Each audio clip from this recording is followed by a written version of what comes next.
F is resolution number 4585, agreement with Burnham for tax credit proceeds transfer. Before we make a motion, two things. One, do we have any update on Mr. Perales? It appears not. I see you. Oh, Leo, we got you. Can you hear me now? Yeah, we got you. There we go. Thank you much. Good evening. Good evening. So I just rolled through the consent agenda. Do you have any items you wish to remove from there? No, I don't. Thank you. Okay. Anybody else have any items they wish to remove? With hearing none, Mr. Milne, can you get us a motion, please? Thank you, Mayor. I move to approve the consent agenda as read. Second. Got a motion by Mr. Milne and a second by Ms. Blaisdell. And as I said, that'll come in a roll call form. So, Ms. Clerk. Councilmember Blaisdell? Yes. Councilmember Grimm? Yes. Councilmember Perales? Yes. Mayor Pro Tem Milne? Yes. And Mayor Serrano? Yes. It passes unanimously. Thank you. Does pass unanimously. Thank you for that. Next item is item 5, proclamations, acknowledgements. They're unlisted. That opens us to number 6, which is our public comments period. The public may address council on any item unless it relates to a later scheduled public hearing. This item is allowed to is provided to allow the opportunity to bring items to city council or to express an opinion on an issue. Its purpose is not to provide a venue for debate or the posing of questions with the expectation of an immediate response. Some questions require consideration by council over time and after a deliberative process with input from a number of different sources. Some questions are best directed to staff members who have access to specific information. Citizen comments will be limited to 3 minutes, which I'll follow that, and Ms. Clerk will so kindly help us keep time. Those with lengthy messages are invited to summarize their comments or submit written information for council consideration outside of formal meetings. Lastly, when you step up to the microphone for your comment, please provide your name and your county of residence. With that, we are open for public comment. Yes, sir.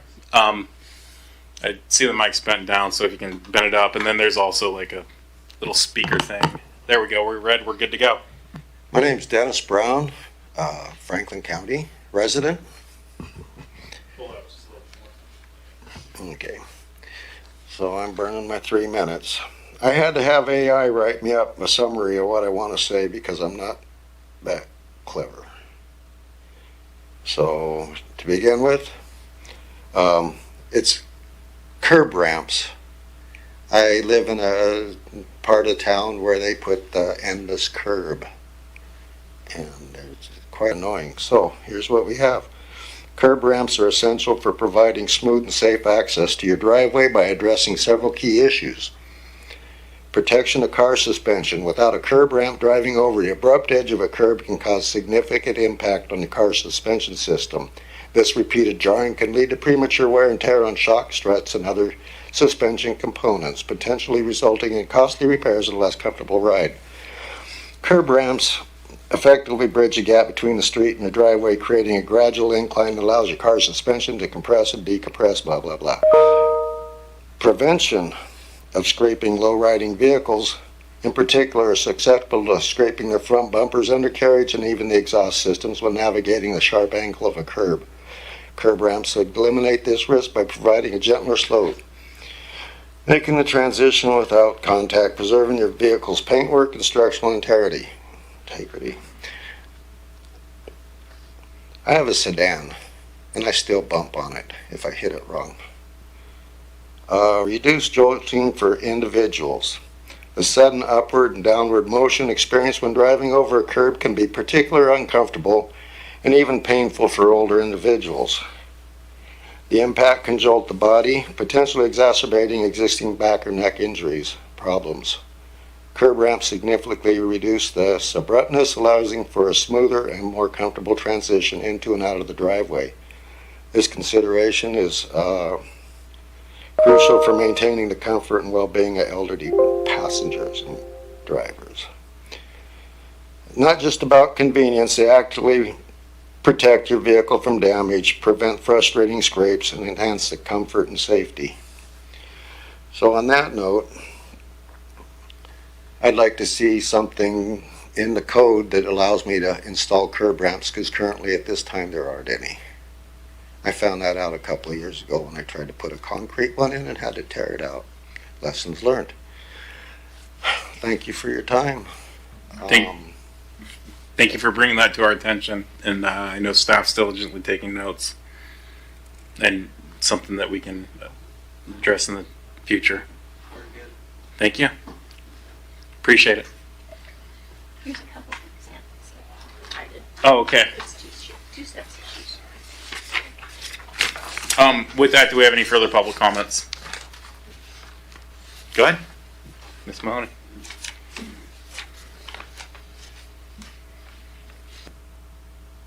Can you make sure the mic's on? Looks like it's off. There you go. Is it on? Yeah. Mary Mahoney, Pasco resident, 2 Pasco, RCW 42.56.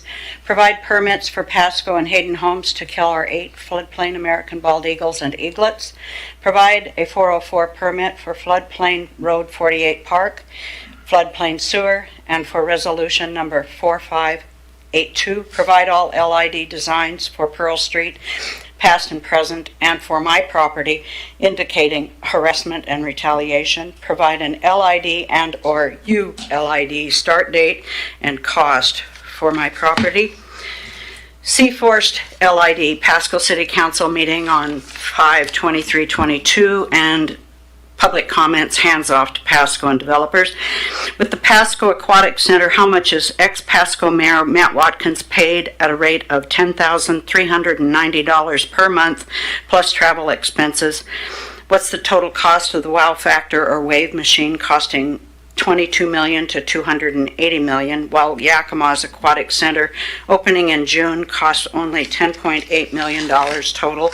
Pasco's CIP budget is well over $500 million, yet there's no money for a homeless shelter for people and no money for a low-cost spay-neuter clinic for dogs and cats. With animal control, provide a permit for Tri-City Animal Services to operate as an animal research provider. Include Angela Zeiler's animal holding facility plans for WSU. See Zeiler's quote in the Tri-City Herald. See Zegan Zeiler's WSU Buncher files and WSU dog videos extending well over 30 years. See Pasco City Council meeting 4119 with Pasco City Attorney Lee Kerr, authorization of new due process at animal control that results in unlawful seizures. Dogs are killed and or sent to WSU for research. See Bell, Kilo, Jake, and many, many more. See Animal Control botched euthanasias they call popcorning the dogs and cats, or also called a violent, painful way to die. Provide Zegan Zeiler's humane euthanasia certifications as required by the Animal Welfare Act. Provide TCAS insurance and Pasco's cat bonds. Provide results for 48 counts of animal cruelty, theft of $375,000, and the missing rainy day fund at Animal Control. See Chambers, Howard, Hernandez, and Angela Zeiler.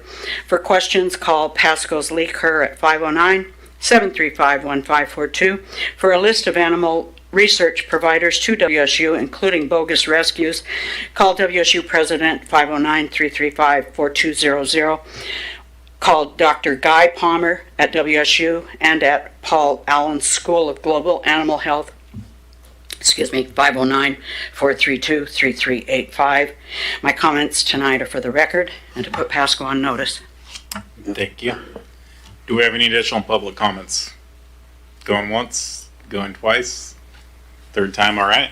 Thank you. With that, we'll move on to item number 7, which is reports from committees or officers. Mr. Prowlis, do you have anything to report? No, I don't. Thank you. Thank you, sir. Ms. Blaisdell. Considering we haven't really met for the last 2 weeks, I have quite a bit. So I did attend Visit Tri-Cities meeting. We are looking for Ironman volunteers. I believe it's not till September, but they need many more volunteers this year versus last year to keep the event going. I also attended the Tri-City Regional luncheon and annual meeting, and then a ribbon cutting in downtown Pasco for Lucky Leaf. I believe it's their second location for Pasco. And I am happy to say Pasco High Dance Team took place in state in show and hip hop in third and palm. So that was, again, a major accomplishment for those kids. So that's all I have. Thank you. With that, I guess that goes to me. I too attended the Lucky Leaf opening. Had a nice chat with either the owner or the manager, Slim, I believe is his name, and it's good. Well, sorry. It's good to see folks who stay in town or leave town and come back and want to participate in the business community. So I appreciate that. And again, it was a great conversation. I also today attended the Pasco Aviation Celebration. Yesterday marked 99 years of commercial aviation, starting with mail, which went from Pasco to Elko, Nevada, back when there was obviously no GPS, really rudimentary, if any maps. And so these guys were real cowboys of the West, willingly taking what was a 5.5 hour flight, which I'm sure now would probably be an hour and 40 minutes, give or take. And really were that innovation. And my message to the community today was, and especially to our next generation, is as the Port of Pasco looks to expand, as the city is looking at, with our RNG facility, with the PWRF, there's opportunity to be on the cutting edge of innovation here in the Tri-Cities. You can leave, that's great, but hopefully you'll come back with something more, or you can stay and there's opportunity for you. And I think that spirit of innovation that we had 99 years ago as the port and as the Aviation Museum seeks to share that 100-year flight over the course of the next year, hopefully that spirit of enthusiasm, excitement, and innovation, and maybe a little bit of Wild West cowboy resides in the leadership here, as well as the next generation. And I'm hopeful that our kids can get that message that, sure, go ahead and go off, but come back and bring something, or again, stay here and be on that cutting edge as we look to expand what the city offers. So I'm excited to see what the Aviation Museum is going to do over the next year. The culminating events will be April 6th of 2026, as well as May 15th and 16th. And I look forward to our partnership with them. So with that, I think that's all I have. And I did ask for Mr. Prowl. So moving on to item 8, hearings and council action on ordinances and resolutions relating thereto. I've got a single item here. Item A, public hearing and resolution number 4586, surplus and transfer of city-owned personal property to a government agency. And Chief Crowley, or it's Captain, right? Deputy Chief. I'm sorry, Mort. That's okay. I just like Mort. Deputy Chief Mortensen, I apologize. That works too. Mayor, Council, thank you for allowing me the time tonight to talk about a couple of fleet proposals we have out of the fire department. Before we do that, I do want to thank you again. I haven't had a chance to talk to you too much about your presence and representation at our push-in ceremonies. That was a really big hit, and having your representation there meant a lot. It was a highlight. So appreciate the speeches and the extra effort too. I think we needed every last bit of muscle. So with that, though, we wanted to talk about our transition with some of those pieces of apparatus and some of the analysis we've done. And tonight we have, let me make sure I can do this. We have 2 pieces of apparatus that we want to talk about tonight. And when we were doing our analysis at the beginning of the year and getting ready for the biennium budget proposal, we really were taking a look at what we need in the department versus what we want and where we want to go in the next couple of years. And what we found out is we have a couple of pieces of apparatus that were heading towards the end of their life cycle, and then a couple that are in reserve. And it's nice to have that reserve, but we really do need some funding in the future for some new apparatus. And given the state of our budget and the economy, national economy all the way down, we're trying to be responsible with what we have and plan out the future. And we saw an opportunity to move a couple of pieces of apparatus that's going to allow us that opportunity to take a look at some newer pieces in the future. First one I want to talk about tonight is our we call our spill response boat, and we got this on a Department of Ecology grant in 2020. And the purpose of the boat the council approved was to carry what we call boom on that, and that's to go out and contain any oil spills or any spills out on the river, waterways that need mitigated, and it kind of just confines that and keeps it in place. What we found was, while it is very useful,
we go.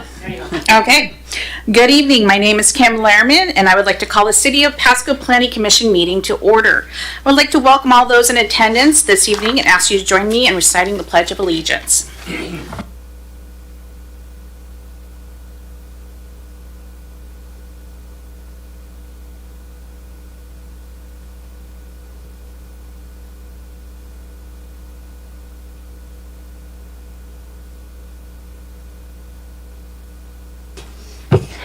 To begin tonight's meeting, I would like to ask the clerk to call roll. Rosa Torres. Present. Austin Crawford. Excused. Pat Jones. Present. Kim Lehrman. Present. Rob Waits. Present. Dana Critchfield. Excused. Rachel Teal. Excused. Jay Hendler. Present. Jerry Cochran. Excused. Ms. Chair, there are 5 members present. We do have a quorum. Thank you. The Planning Commission is an advisory board made up of volunteers appointed by the City Council. The purpose of the Planning Commission is to provide recommendations to City Council regarding changes to the city's comprehensive plan, land use updates, block grant allocations, and zoning code. The Planning Commission is tasked with considering the long-term growth and development of the community and the impact of land use decisions on community, livability, economic opportunity, housing affordability, public services, and environment. I would like to remind the audience tonight, proceedings are being broadcast live on the City of Pasco's Facebook page and on Charter Cable PSC Channel 191 and will be rebroadcast several times during the next month. This meeting is also being recorded so you can watch it on the City of Pasco's website, which is pasco-wa.gov. Click on the video on demand link and make your selection there. There are copies of the meeting agenda available on the back table, so you may follow along with the meeting. At this time, I would like to ask that you silence your cell phones to prevent interruptions during our meetings. Okay. Operation of the Planning Commission meetings. For those present this evening, when you are given the opportunity to address the Commission, please come to the podium, speak clearly into the microphone, and state your name, city of address for our records. Before we begin tonight's meeting, I need to remind the audience and the Planning Commission that Washington State law requires public meetings like the one being held this evening not only be fair, but also appear to be fair. In addition, Washington State law prohibits Planning Commission members from participating in discussions or decisions in which the member may have a direct interest or may either benefit or harmed by the Planning Commission's decisions. An objection to any Planning Commission member hearing any matter on tonight's agenda needs to be aired at this time or to be waived. First, are there any Planning Commissioners members who have a declaration at this time regarding any of the items on the agenda? No. Okay. Let the record show that there's no declarations. Second, is there anyone in the audience this evening who object to any Planning Commission member hearing any of the items on the agenda? Okay, let the record show there's no declarations. We as a Planning Commission need and value your input. It helps us to understand the issues more clearly and to make better recommendations to the City Council. Furthermore, in many cases, your input here at the Planning Commission meeting is your only opportunity to get your facts and opinions placed onto the official record the City Council used to make its decision. I encourage you to take full advantage of this opportunity. Next, we'll move to the approval of minutes. The next item is the approval of the meeting minutes for July 17th meeting. These meeting minutes were mailed out to the commissioners ahead of time, and I trust you had an opportunity to take a look at them, and I would entertain a motion to approve the meeting minutes. Madam Chair, I'll move approval. Okay. It has been a motion has been made by Commissioner Jones. Do I hear a second? I second. Okay. A second was by Rob Waits. Commissioner Waits. It has been moved by Commissioner Jones, seconded by Commissioner Waits, and all those in favor say yay. Yay. Yay. Okay. 4 yays. Any opposed? So let the record show that the meeting was unanimously approved. And I didn't vote, so should we go back and vote so that way we have a quorum, because that would be 5. Okay, so let's try that again. Okay, so the meeting minutes for July 17th motion was made for approval by Commissioner Jones and seconded by Commissioner Waits. And let's go ahead and take a vote for all those that approve. Aye. Aye. Aye. Seeing 5 ayes, it's unanimous.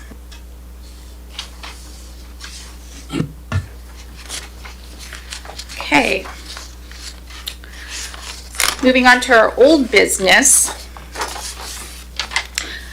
We have a number of items that have previously come before the Planning Commission, and they are here before us on the agenda tonight. Perhaps to obtain any further clarification from the city staff for us to discuss these items amongst ourselves and to come to conclusion for a recommendation to City Council. The first item is 2026 Community Development Block Grant Program Allocation and Annual Work Plan. Master File BGAP 225-003. We'll start with the city. Good evening, Planning Commission. Tonight we'll be talking about the 2026 Community Development Block Grant Work Plan. With that, I wanted to begin with the background and what the intent of the CDBG program is. It provides annual grants on a formula basis to states, cities, and counties to develop viable urban communities by providing decent housing and suitable living environment, and by expanding economic opportunities specifically to low and moderate income persons. Next slide. When reviewing the applications, this was the criteria that staff used to ensure the activities lined up with council goals, the 2025 to 2029 Tri-Cities Consortium Consolidated Plan, and the CDBG HUD regulations and national objective. These are the goals for 24-25 for the council: quality of life, financial sustainability, community transportation network, community safety, economic vitality, and city identity. The Consolidated Plan 25-29 goals are increase and preserve affordable housing. This is done through down payment assistance and owner-occupied rehabs. Community, neighborhood, and economic development. This is through facades, public works, and facility projects. Example with installing ADA equipment at the city parks and upgrading PSK equipment in the incubator kitchen. Homeless interventions and public services. This is through activities like the YMCA and the ARCA Tri-Cities. This goal for CDBG/HUD regulations and national objective is to develop viable urban communities by providing decent housing and suitable living environment, and by expanding economic opportunities for low to moderate income persons. CDBG program requires that each activity funded, except for program administration and the Section 108 debt payment, must meet a national objective. An activity that does not meet a national objective is non-compliant with CDBG regulations and may be subject to remedial actions, which would be the city of Pasco, as we are the grantee. So what we are presenting to you tonight for staff's recommendations are 3 different options. With option 1 is a mixture of housing activities, economic development activities, and public service activities. Option 2 is only housing and economic development activities. And option 3 is again a mixture of all 3 goals of housing, economic development, and public service activities. With that, I will stand for any questions, and just a reminder to the commission that if you are not wanting to go with either of the 3 options that we have presented tonight, the commission can amend one of those or produce an option that is not recommended here tonight. Thank you, Ms. Webb. Commissioners, do you guys have any questions or shout-outs? I have a question on option 3 for City of Pasco Parks and Recreation Department, Peanuts Park North refurbishment. The ask was for $100,000 and they've allotted $5,000. Does that even, I mean, with that ask being so disparate from what we would grant them, does that even cover any of the projects they have in mind? When we were deciding on the two projects that they actually approached us with, which would be Peanuts Park North refurbishment and the ADA playground equipment. They were inclined to go mostly with the playground equipment. Peanuts Park North, they do have other funding, and so any amount that we give them would help. Thank you. Madam Chair. Commissioner Jones? Thank you very much. I would like to thank the city planning people who worked on this for leaving out upwards care from all three of the proposals. I know I made my feelings pretty clear last month about whether or not we should spend any money or allow money to go to them. I appreciate the fact that you heard what I was saying and did not put any money for them in any of the three recommendations. I stand by what I said a month ago. Our money should go towards funding good local organizations, and I did not believe that organization was a good fit. So thank you for listening and for honoring my request. Any other commissioners? I have a question for Ms. Webb. The Arc of Tri-Cities did last year, did they get any funding? Last year, if you remember, we swayed towards funding any public service activities. We stayed with housing and economic development activities. Okay. And kind of looks like a trend again this year for option 3. Housing for Tri-County Partners Habitat for Community. Did that get funded last year? They did not apply last year. They did not apply. Okay. All right. Is there any preference on those that have applied again and again but have not gotten it and that have had in the past long-term relationships with the CBDG funding? I wouldn't say there's a preference. It just kind of depends on who actually does apply and how was their previous monitoring with us, and did they follow what they were supposed to do? Did they meet their goals? So that's what it kind of comes down to. And can you share with the public again about the risk level?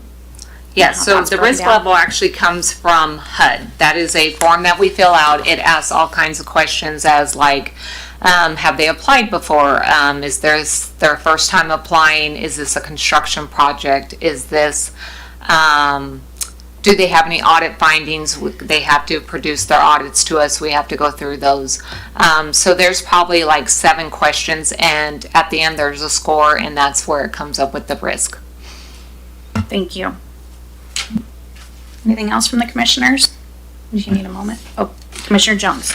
Are we, is our goal tonight then to make a recommendation of one of these 3 to move forward to the city council? Are we that far along, or what is our task for tonight? Yes, so either you can pick one of the options that we presented to you tonight. You can take one of the options and change it however you would like to, if you're wanting to fund somebody else that we didn't choose, or if you're wanting to see other information, then we can come back to you next month. I see, thank you. So just, again, since we are in a tossing out information discussion stage, I would ask us as we move forward to consider options 1 or 3. I think option 2 leaves out a lot of the key components of places we would like to offer support to. No one's going to get everything they want. There just isn't enough money. But I would ask that we look at 1 and 3 and not consider option 2 just because of the many blanks that it holds, and then continue our discussion from there.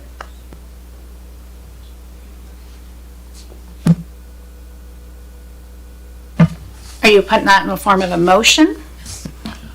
I will make a motion that we remove option 2 from discussion and continue our discussion with options 1 and 3 still on the table. Okay. A motion to remove option 2 and to allow for further discussion for option 1 and 3 has been made by Commissioner Jones. Is there a second?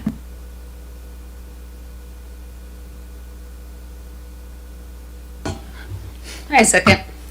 Commissioner Torres seconded. All right. So then we'll go to a vote and then carry on with discussion. Okay, so commissioners, all those in favor of striking out option 2 and continuing on conversations with option 1 and 3, please say aye. Aye. Aye. Okay, unanimous vote in favor of striking out option 2. And now go ahead and roll into discussion. Thank you, Madam Chair. And so back to the city then, you gave us kind of a breakdown as to what the focus was for each option. Would you share with that again, please, what it was for option 1 and what it was for option 3? I think that will give us a little bit more clarity as we look at these more deeply. Thank you. So basically with both of these options, we are following all 3 goals of the community development block grant intention, as well as our comp plan, which is housing, economic development, and public service activities.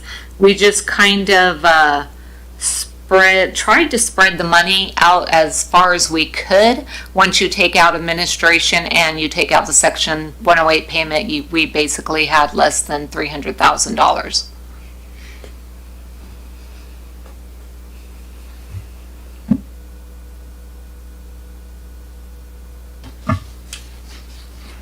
Any further discussion or Commissioner Torres? Yeah, thank you. I just have a comment. I think we've, in years past, have also had this conversation about the code enforcement line item. I would just reiterate and make that comment again that, that code enforcement, although it is a very valuable position, and I understand the value that the code enforcement brings, but for such a hefty price, it seems like that amount could be used maybe in that other housing priority that isn't being addressed with the Pasco critical home repairs. And again, it's mostly just because that seems like a function that we should have at the city level, and that should be paid with city budget, not with grant money that is, potentially at risk at this point. We don't even know if we're going to be able to get the full grant money, again this year versus and then in coming years. So it just seems like something we should fund out of something else, and instead, allocate those funds to something else on this list. Otherwise, I think option 3 is a pretty good list. Chair recognizes Commissioner Waits. Can I get a definition or just the difference between critical home repairs and minor rehab program? What is the difference in those 2 programs? There isn't a difference. Really? Yeah, they're both the same thing. They will help houses that need to have some kind of rehabilitation done. Okay, thank you. Ms. Webb, can you go ahead and give a couple examples? For example, I know that the commissioners have heard it quite often, but for the public to be able to receive a couple examples. Sure. So with the owner-occupied rehabilitation program, basically we have repaired people's roofs. We have installed ramps for somebody that needed an ADA compliance ramp to get into their house. We have fixed HVAC units, heaters. We've replaced flooring in somebody's house because they had a flood. Replaced windows so that they were up to code. Done electrical work, pretty much anything. Madam Chair. Chair recognizes Commissioner Jones. Thank you very much. Question for the city people. On both options 1 and 3, it appears that Habitat for Humanity was passed over. Is there a reason for that? Have they been funded a lot previously, or how come they didn't get a piece of the pie on either one of those?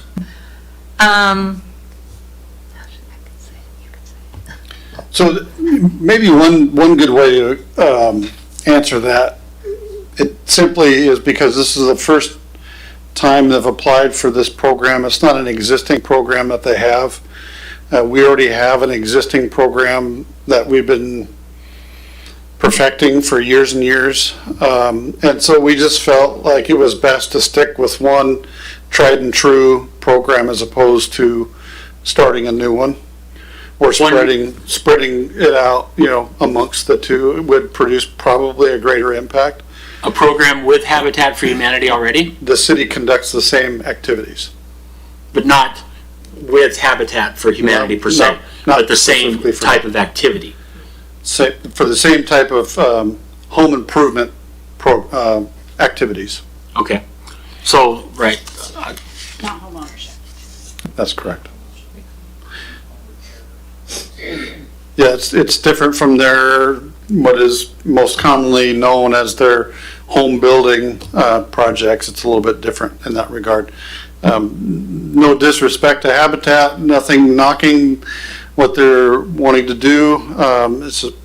We've done it for a long time. We've been perfecting the program for quite a while, and we just felt it was probably a more impactful way to go to continue what we've been doing.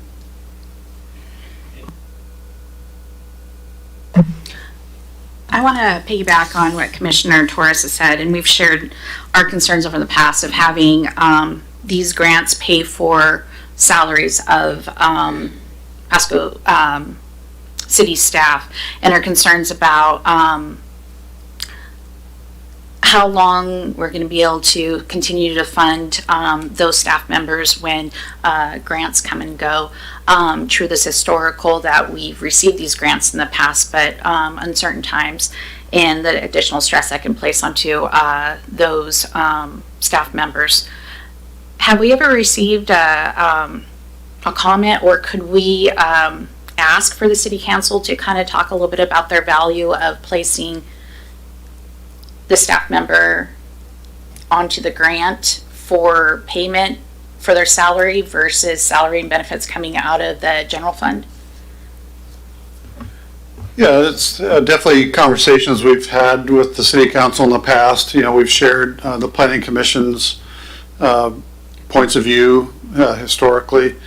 The interesting thing is it's not an easy or guarantee solution either way you go. We've certainly have been facing budget adjustments and staffing adjustments through the general fund and other funds. So even if all of the code enforcement or other staff positions were directed towards the general fund, I don't know. Well, I can't speak for the city council, but I would just suggest it's not necessarily a rosy picture there either. Thank you for your feedback on that. Commissioners, do you need another moment before we continue on? Oh, Commissioner Jones. Thank you. I'd like to make a motion that we approve option number 1 as our recommendation to the city council as presented. Commissioner Jones has made a motion to move forward to the city council on a vote of option 1. Do I see a second from any commissioners?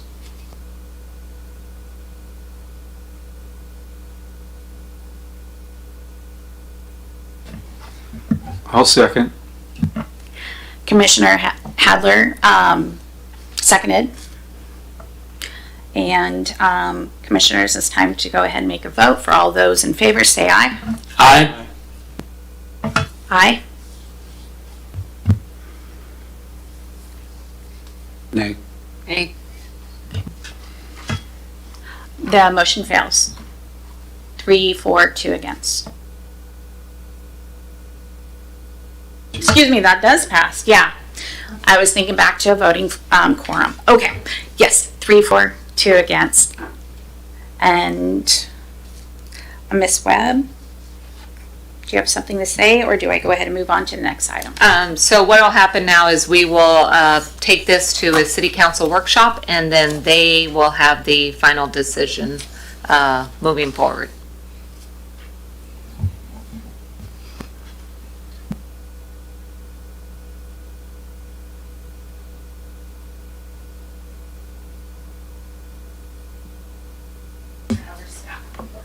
Should I say that again, or we're good?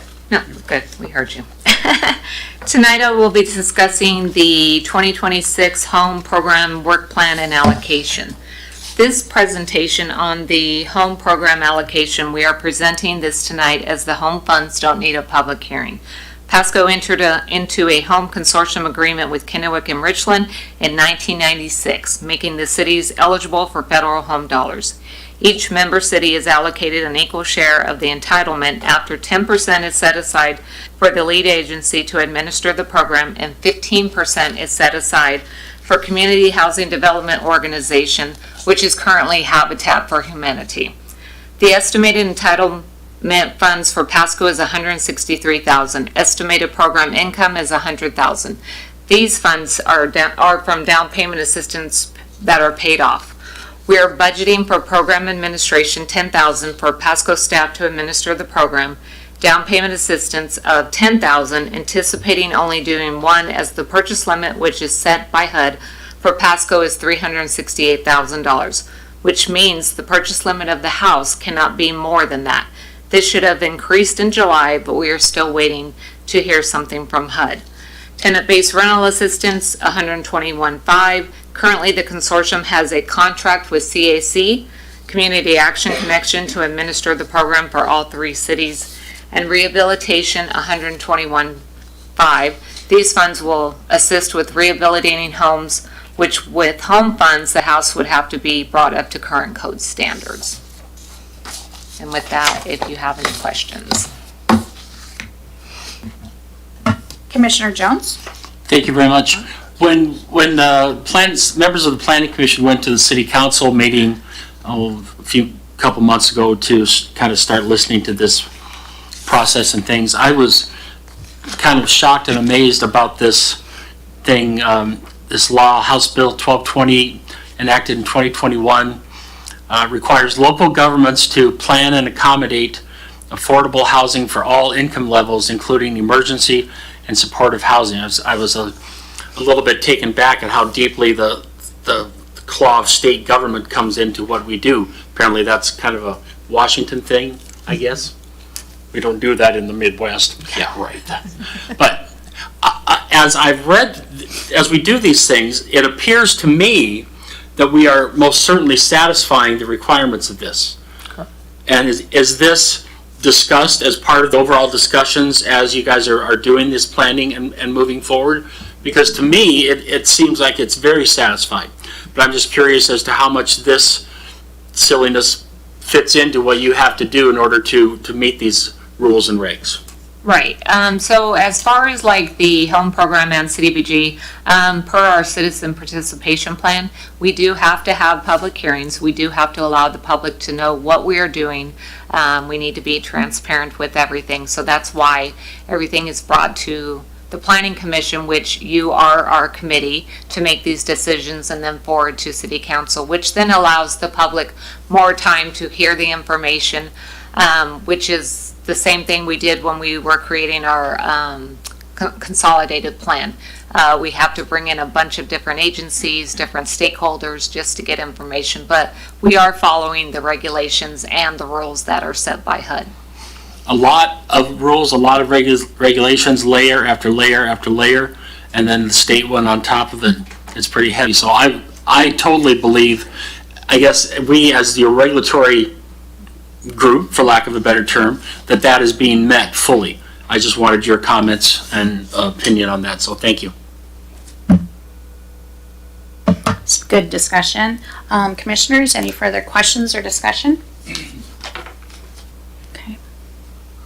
Seeing none, let's go ahead and move on to our third item on the agenda tonight for old business. Mrs. Chair, you have to make a motion on this as well. Oh, that's right. Okay.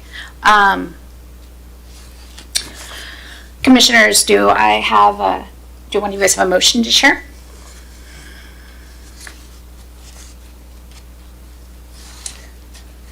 Are we making a motion to approve the work that's been done on this to move it forward, or what are you looking for?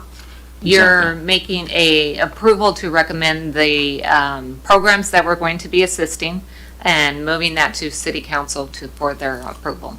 So as presented here tonight, right, that would be Correct. the final form? Correct. Okay, thank you. I'll move approval of the program as presented tonight.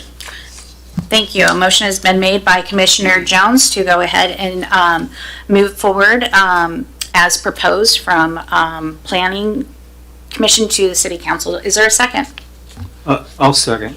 Okay, a second has been made by Commissioner Hadler. Let's go ahead and move to a vote. All in favor say aye. Aye. Aye. Aye. Unanimous of 5. Okay, next steps is moving to old business, project updates from city staff.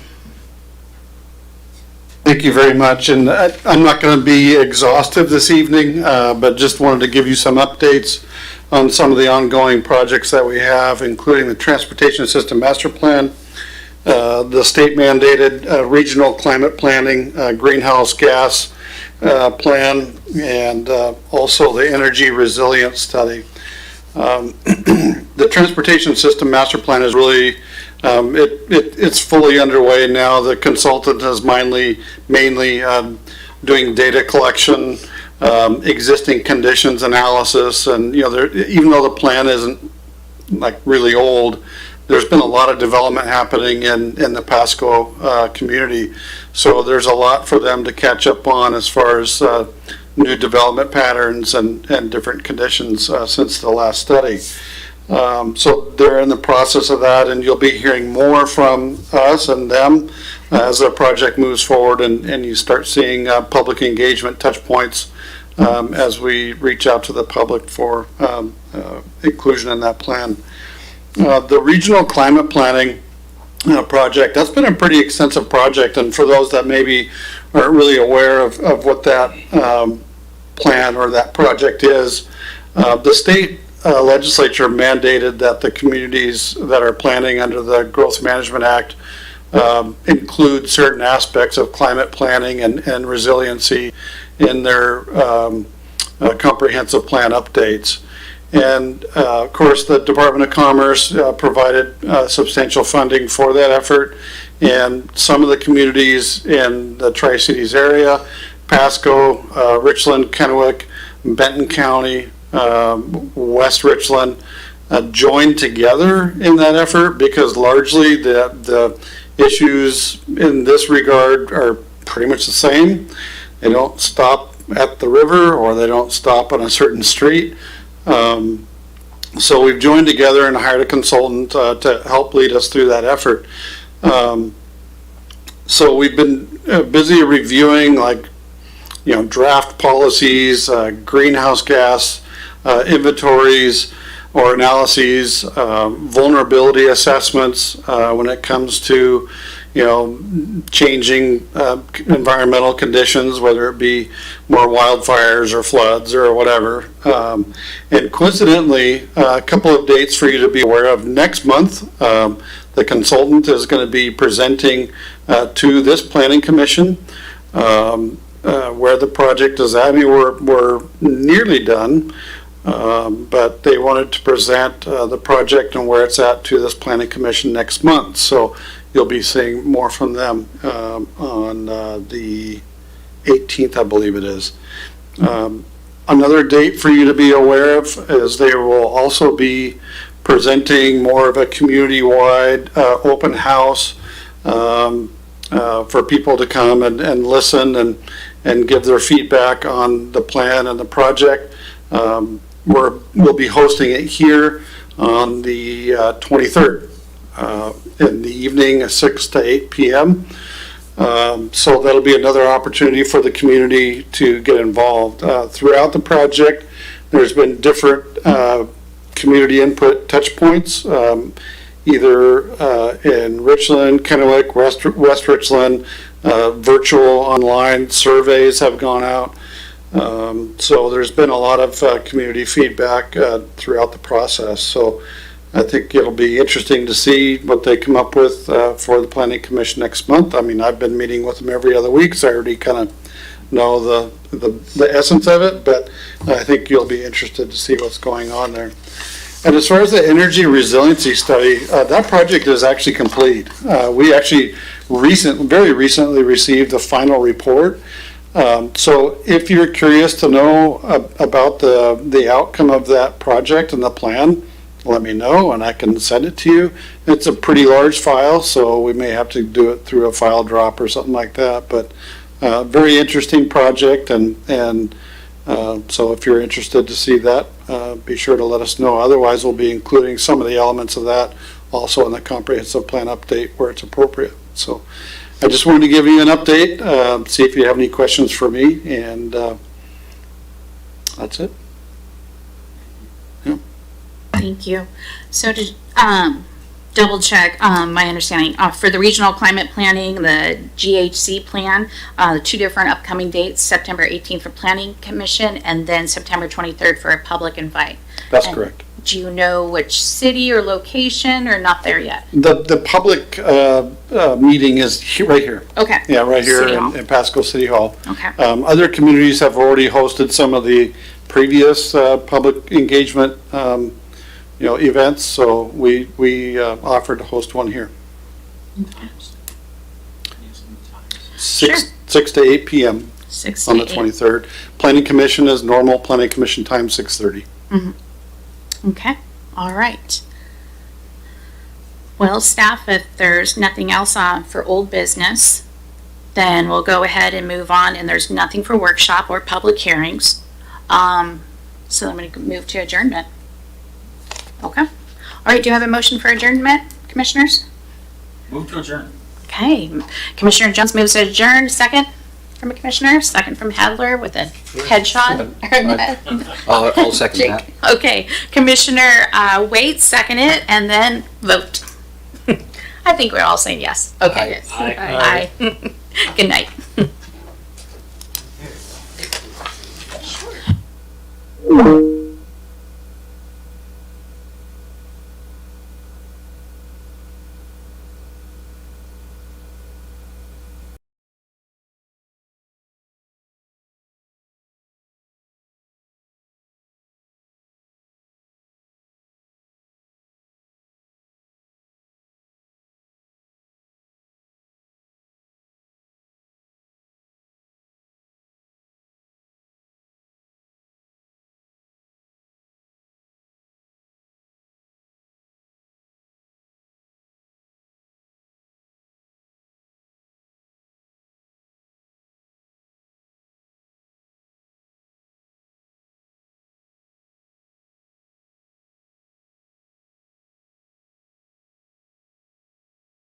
School District Policy 9223, and this is just the school district statement that it will seek school mitigation through all legal means, and it has applied this with both the city and the county over the years. And the policy itself recognizes the City of Pasco's school impact fee ordinance, and it also recognizes that while Franklin County does not currently have a school impact fee ordinance, it will continue to request that they adopt one. Obviously, we're here for review by you at the Pasco City Council. The district will continue its requests to Franklin County related to adoption of the Capital Facilities Plan and a school impact fee ordinance. And until the time that the county should do that, the school district will continue to seek school mitigation through the State Environmental Policy Act process, which it has been doing now for several years. And touching on that, just the difference between Growth Management Act impact fees and State Environmental Policy Act mitigation fees, there's some key differences I think that are important to highlight. For impact fees, they're applicable to all residential units. They are something that happens when building permits are issued. They are known when a fee ordinance is adopted, so there's planning that can take place for payment of that along with all other permit fees. With SEPA mitigation fees, they are secured through the SEPA review process, and so there is some uncertainty at the front end. Often a developer will have to wait to see the school district's comments. There may be some negotiation, there may be an appeal process, and so there is less predictability through that process, in addition to the fact that there are SEPA exemption levels, meaning that there are only certain projects that the district can actually request mitigation fees for, and those are projects that are subject to SEPA review. So I am happy to take any questions. I know that was a lot of information. Excellent. Mr. Harpster.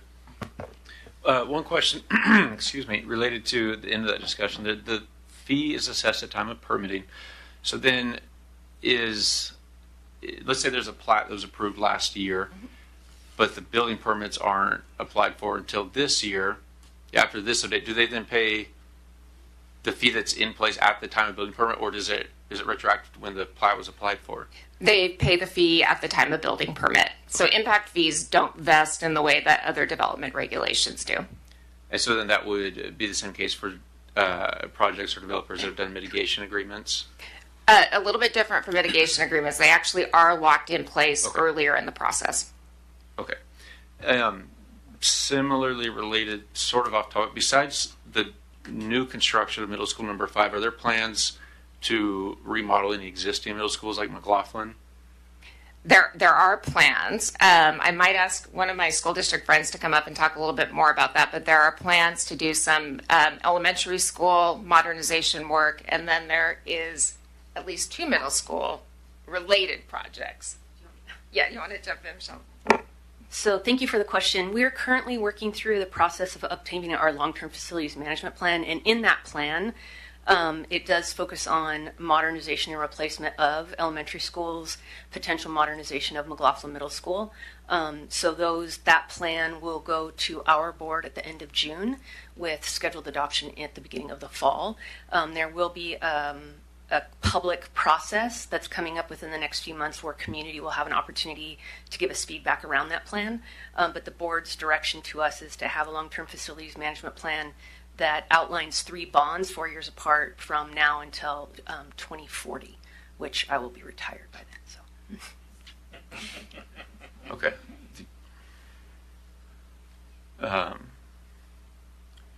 So it sounded like it's for sure elementary schools, potentially McLaughlin. Is that right?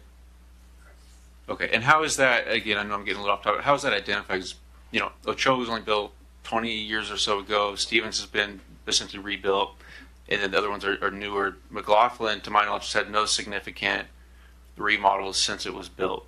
Sure. So it would seem that's a greater need than elementary school remodels. Just wondering how that's determined. Yeah, no, it's a great question. So we go through a process where there's an outside third party that comes in and does basically an analysis of every school site, and it has multiple factors that's considered, and there's a building condition score that's assigned to the building, and those building condition scores really do drive plans for modernization or replacement.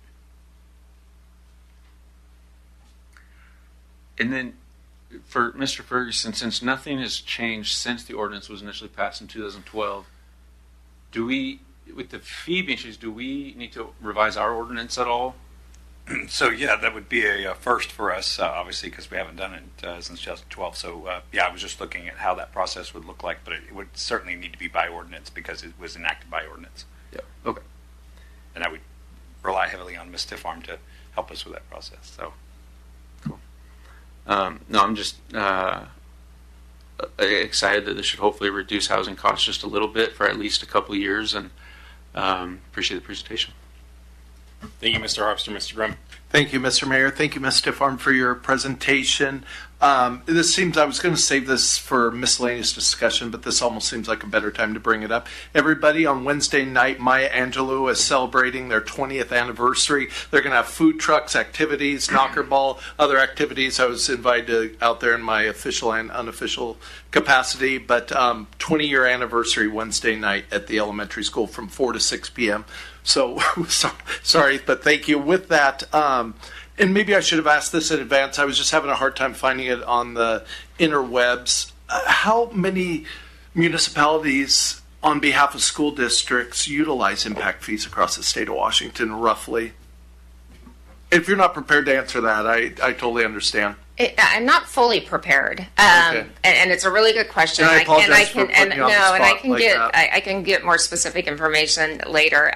What I can tell you is in Western Washington, most of the jurisdictions, cities and counties have GMA school impact fee ordinances. And so coming further over the mountains, there are fewer, but in terms of actual numbers, I'm not entirely sure, but I can get that for you. Okay, that's fair enough. And I guess my follow-up question to that would just be the dollar amount. And I heard what you said, there's a formula that goes into it and all that, but I was still curious where, I guess maybe where we fall in that. Really good question. Based upon, and I work with several districts throughout the state who do this work, and this fee is definitely on the lower end, particularly at the single family. I have not seen a zero single family fee. The proposed fee? Pardon me for interrupting. Okay, yes, I just correct. want to make sure I'm following you. Yep. For a school district proposing fees in a recent year. What I do know, and what is true, is there are some school districts who have had fees in the past who have had growth turn a different direction, or they have more than enough capacity. They've gotten to a point where they've built enough and their growth has plateaued, where they are not requesting fees. So there are definitely several school districts who are in that position currently. But in terms of those asking for impact fees, both the proposed single family fee and the multifamily fee are at the lower end. Okay, perfect. Thank you so much. Thank you, Mr. Mayor. Thank you, Mr. Rim. Mr. Prowse. Thank you, Mayor. Was the school district expecting this outcome based on this review? I would say not at the front end. When we started preparing the capital facilities plan and knowing that there was ongoing growth and that growth was expected to continue, in many ways I think there was an expectation that probably the fee would stay status quo as to what it's been. But then when we started looking at project status, particularly given the soon-to-be conclusion of the high school projects and looking at what's planned in the next 6 years, still not entirely sure that the fees would drop in the way they have. But then when it was narrowed down to just a middle school project and looking at that middle school student generation rate, that's at the point where it became very evident that the fees would be going downward this year. Thank you. Is there a possibility that the single family home fee could come back? Definitely. In a time frame, you had to go by years. What would that be? 4 years, maybe 6, 8, 10? What we would do is, pursuant to the schedule with the city, in 2 years, the district will update their capital facilities plan again. So they'll take another look at growth. They will see whether or not their existing elementary capacity, for example, is still sufficient over that 6-year period. It may be that they've identified they need to start planning new elementary capacity, and so that project could be added, or a project could be added into the fee formula. That in itself may cause that single family fee to go back up. Now, the school district is to do every 2 years do a review and then essentially redo that formula. Correct. Have we have been doing that every 2 years, or we have not? Yes. Okay. Yes.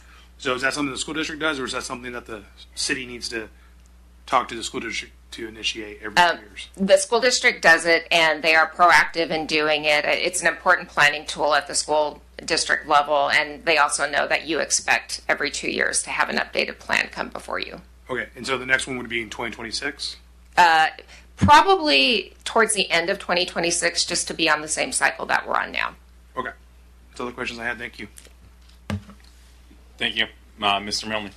Yeah, thank you for the presentation. I was going to want to get back to where you talked about Franklin County. It talks about the process that it's negotiated between the developer and the school district. How has Franklin County, have they been paying their fair share? Are they paying, do you think, more or less? What are your thoughts on Franklin County overall? Can you just kind of shed some light on that? I would say that the school district has a really good system in place for ensuring that they're looking at all of the development notices that come from Franklin County. So when Franklin County gets a new subdivision application, they're required to inform all affected agencies of the application, the subdivision approval process, and importantly, the environmental review process. They provide a comment period. School district, as a matter of course, always provides comments. and always provides comments that are contingent on reaching a negotiated mitigation fee. If they don't meet that negotiated fee, then they'll file an appeal through the hearing examiner process. To date, they have not had to actually go through that appeal process because they've been able to reach agreements with developers for those subdivisions. And they use the same fee that is in the capital facilities plan. So they want equity throughout the school district in terms of what they're asking for. So if it's 25 single-family homes in a plat, currently they would ask for the $4,700 fee for each of those homes. So the only deficiency in the process is where there's a SEPA exemption and the subdivision does not go through environmental review. So in that case, the district doesn't really have an avenue to seek school mitigation. Okay. You kind of answered it, but I've always heard things that the county doesn't pay, nor do they want to pay, but they want to use our services. So, as a law-abiding tax citizen, you want, if people are using the service, you want them to pay. And I was just trying to get your thoughts on that, because it doesn't seem fair if we're all having to pay and they're not, and then eventually sometimes these divisions get annexed into the city. So basically, everybody's kind of getting a free ride on all this. So I do kind of appreciate your clarification on this. So thank you. And it's a good point, and it is the reason that every time the district updates this capital facilities plan, they renew that request to Franklin County for purposes of trying to get a school impact fee in place. Thank you. I see your light. I have a couple quick questions, and I'll circle to you. Running on that theme, what's the SEPA exemption? Do you know offhand? Is it 10 units? Or? It's 20. It's 20. 20 for single family, and it's 4 for multifamily. Okay. Do you have any sense of idea of how many applications have gone through exempt? I don't. In the past? Okay. I don't. I think that'd be. I don't necessarily need to know that. It'd be helpful to know. In particular, if they tend to break up subdivisions in a smaller parcel to exempt from SEPA for, I suspect it wouldn't be just for this, but whatever purposes of, look, SEPA's not easy. It's cost prohibitive, and there are lots of reasons to do it. But I think that would be helpful to understand where we may be, to Mr. Milne's point, missing out on some parity there. I do appreciate the information given. Do you get a sense of how this, where our fee stands from our neighbors across the river? Your neighbors across the river. Benton County school districts. Sorry, I missed that part. The Benton County school district. I don't know that they actually collect school impact fees in those school districts. I think that they only go through an avenue of SEPA mitigation, and I'm not sure what fee they're charging. Okay. Again, probably not absolutely need to know, just helpful to know, just kind of what the background. We tend to do what we can to compare. It's always nice to know that business is on as close to equal footing as possible with the local jurisdictions. I think that's it for me. I appreciate this information. I appreciate to know. It's always good to have someone coming and asking for less rather than more. So I appreciate that continued effort to have this kind of equitable solution. Mr. Harpster, I know you have a couple quick questions, or hopefully one. Yeah, just some quick follow-up. My experience in my day job as a developer representative, we're doing every single development project in the county, and we've done probably half a dozen mitigation agreements with the school district. In total, I think there's been only one project over the last 3 or 4 years that was exempt, that there were no fees collected for, and that was 9 lots. So there's, in my experience and to my knowledge, there's not a significant amount of revenue that's being missed out on. Then Richland and Kennewick, and that was part of my question. They don't have a school impact fee, and that's been a point of frustration for some of us up here. Is developers come in here and say, "You guys are the most expensive place to develop." You guys being the city of Pasco, and we'll try to show them the data and say we're actually not. We're even with Richland and Kennewick, except for the school impact fee. And so a source of frustration has been, we're collecting this fee on behalf of you guys, and is that because other than SEPA mitigation, you would have no recourse to collect that? That is correct. So under the way the impact fee statute works, districts have to rely on their local jurisdictions to collect or they have the SEPA process. What occurs to me, and I don't know this information, but I think it's worth obviously trying to find out, and the mayor's question prompted my thinking on this one. I don't know the status of growth-related needs in those other school districts and whether or not they even qualify for school impact fees. And so that would be a first question, is they may not have a capacity need related to growth, so they haven't went to the second step of actually requesting a school impact fee.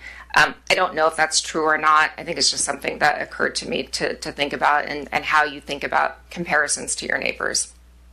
And that was a follow-up question I had that I wasn't clear on the answer either, is Richland and Kennewick don't have the school impact fee and they don't seek mitigation agreements either through SEPA, as you mentioned may be the case. And so my understanding from doing projects over there is they're getting all their revenue through bonds. And so is that not an option to ask the voters for increased bonds, larger bonds we've asked for in the past? It is an option. It's always an option up to debt capacity to ask voters for more dollars. I think the voters in the Pasco School District have been very, as I mentioned, very generous over the years in funding these projects. And in some communities, the existing community residents, when they're supporting school bonds, look to another avenue for new development to pay a portion of the school capacity that is being paid for by those bonds. So in some ways they go hand in hand in that regard, is they are, while they're a very small part of a project, they demonstrate that not all of the need is falling to the existing taxpayers to fund. Okay, appreciate that. Seeing no further lights, you're off the hook, but that does open us to public comment. Do we have any comments on this issue? Going once, going twice, third time. With that, thank you to our friends at the school district. Appreciate it. And I'm sure we'll continue to work with you. And again, like I said, I always appreciate someone coming to ask for less, not more. So you get a gold star. Yeah, I know. Man, I'm straight back to kindergarten here. So really appreciate it. Thank you for spending your time. I mean, you're welcome to stick around, but I suspect you have other things to do. With that, we'll move on to item B, which is development fees discussion, and this looks like Deputy City Manager Sigdell. Thank you, Mayor, and evening, Council. This is an item that we've discussed a few times in the past, and we, as a reminder, you had asked for staff to go back and do some outreach with the development community. The topic is in terms of inspection and plan review of public infrastructure when it comes to development. And we had proposed several options. One of them was a 3% of the project cost, so it would be the project cost on the public infrastructure. So the cost of putting in that public infrastructure. And also we discussed our current state, which is the hourly fee. And during our outreach with the development community, a few things that came up was the fact that they would really like for us to do a more comprehensive rate study that includes not just this rate, but all of the other planning and building permit rates as well. And that is a very valid ask and something that we should be doing. And they would really like for us to stick to the hourly rate and just update the hourly rate to reflect the current cost of labor and providing such service.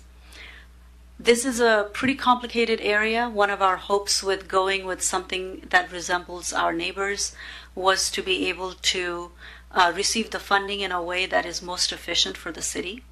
And also be able to get a little bit more funding so that we can staff up a little bit more, invest in our technology and our processes a little bit more.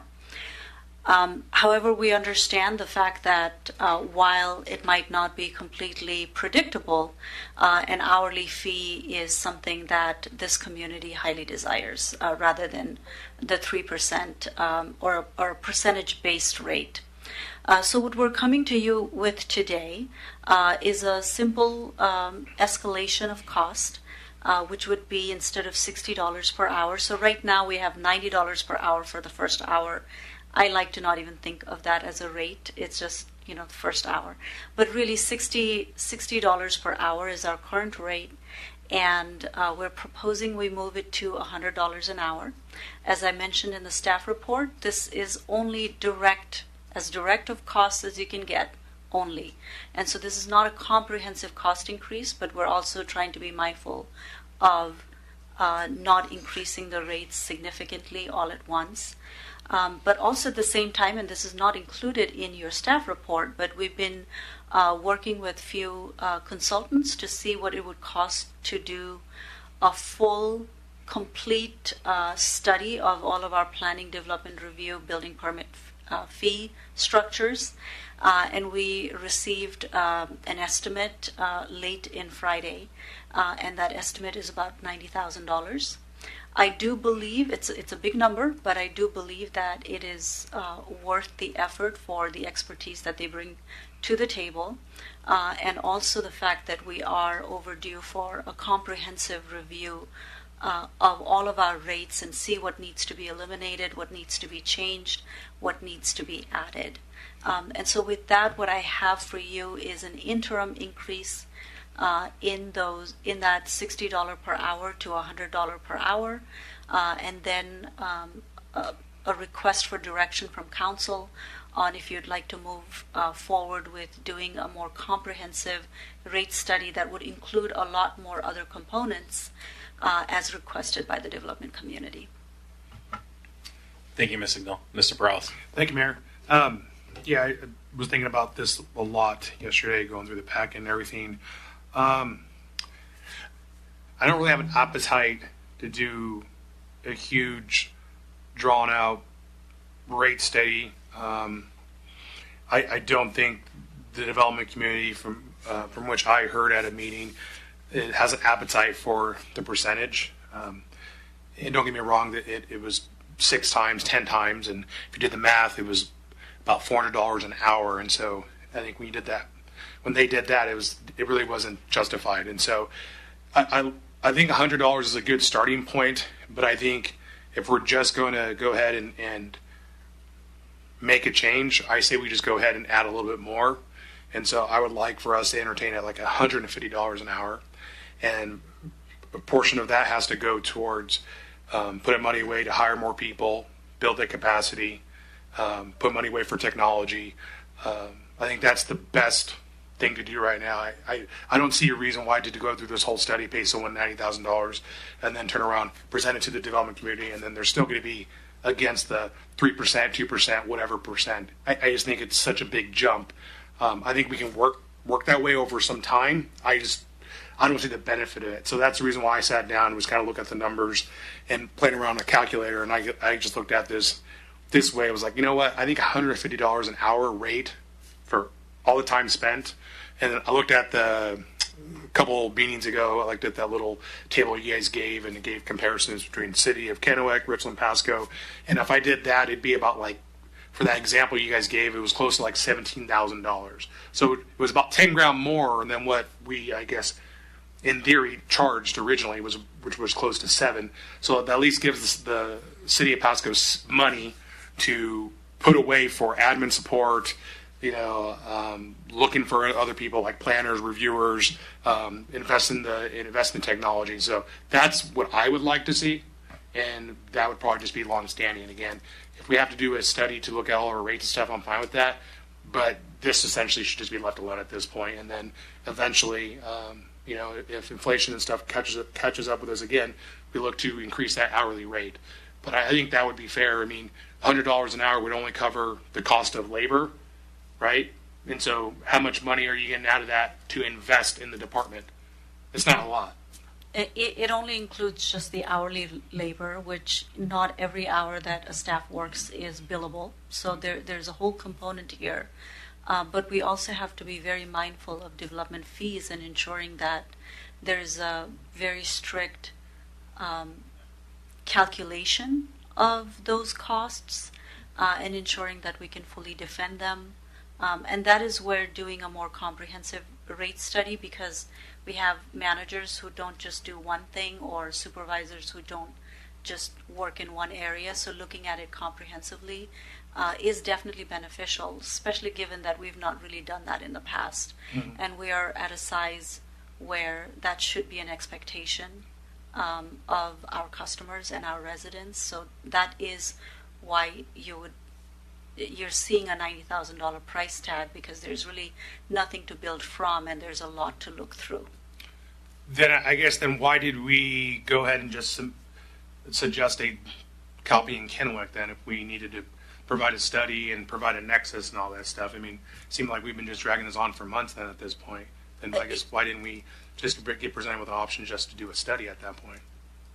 You're correct, and I believe we did discuss that. One of the ideas was that we would do something for our most painful areas very quickly, and be able to copy something that exists across the river, and then be able to tackle the other areas as we are resolving some of the issues. So we're not waiting for 9 months, 12 more months for a study. But and that, we believe, was a consensus, at least with staff and development community at some point. However, the increase in the rates was something that was a lot more surprise than I was anticipating. And so the request now is for us to do a more comprehensive rate study. So the $100 an hour is just to stop the bleeding, I guess? That is correct, yes.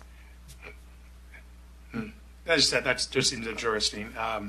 Okay, and that's what staff believes was best. I think we should go for a little bit more. Again, I guess I don't remember being presented with doing a study. I guess correct me if I'm wrong. I just don't remember that.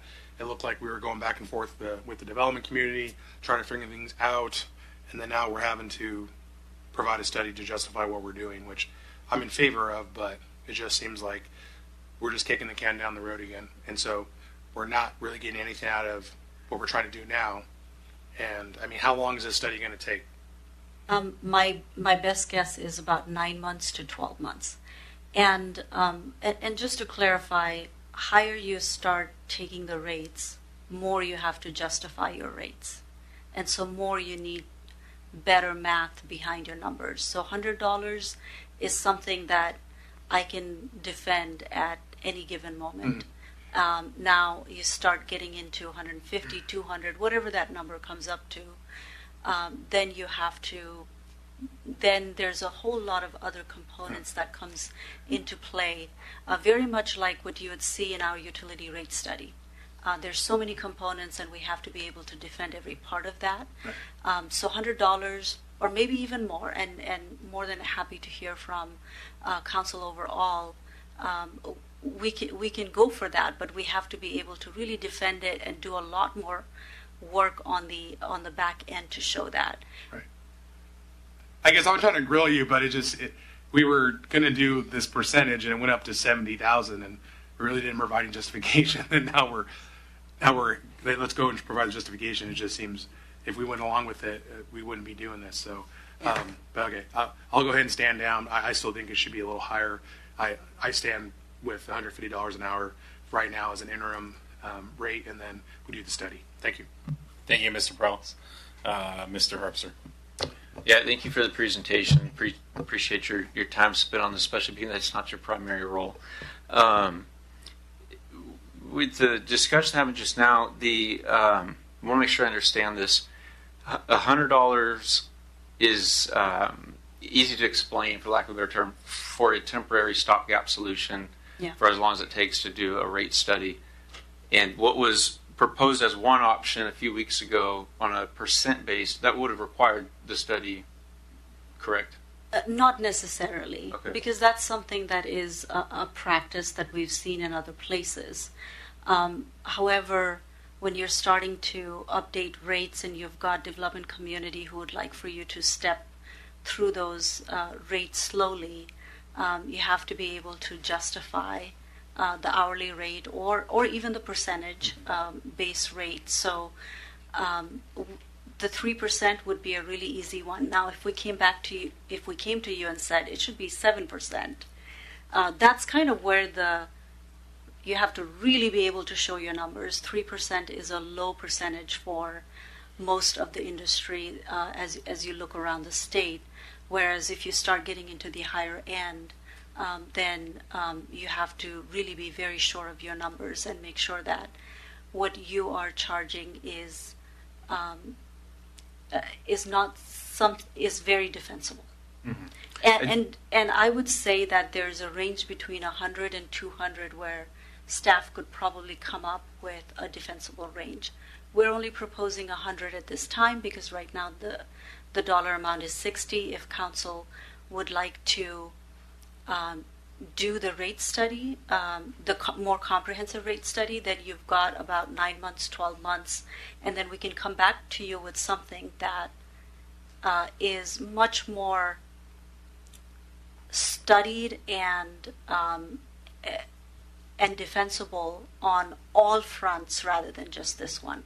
Okay, appreciate that. Yeah, I think I share Mr. Prowse's confusion that 3% was going to be a massive increase, and so going from current rate to 150 doesn't seem like that much. And I was nervous when I opened up the agenda, thinking I hope it's not $400 or more. And so I was pleasantly surprised to see it wasn't anywhere near that.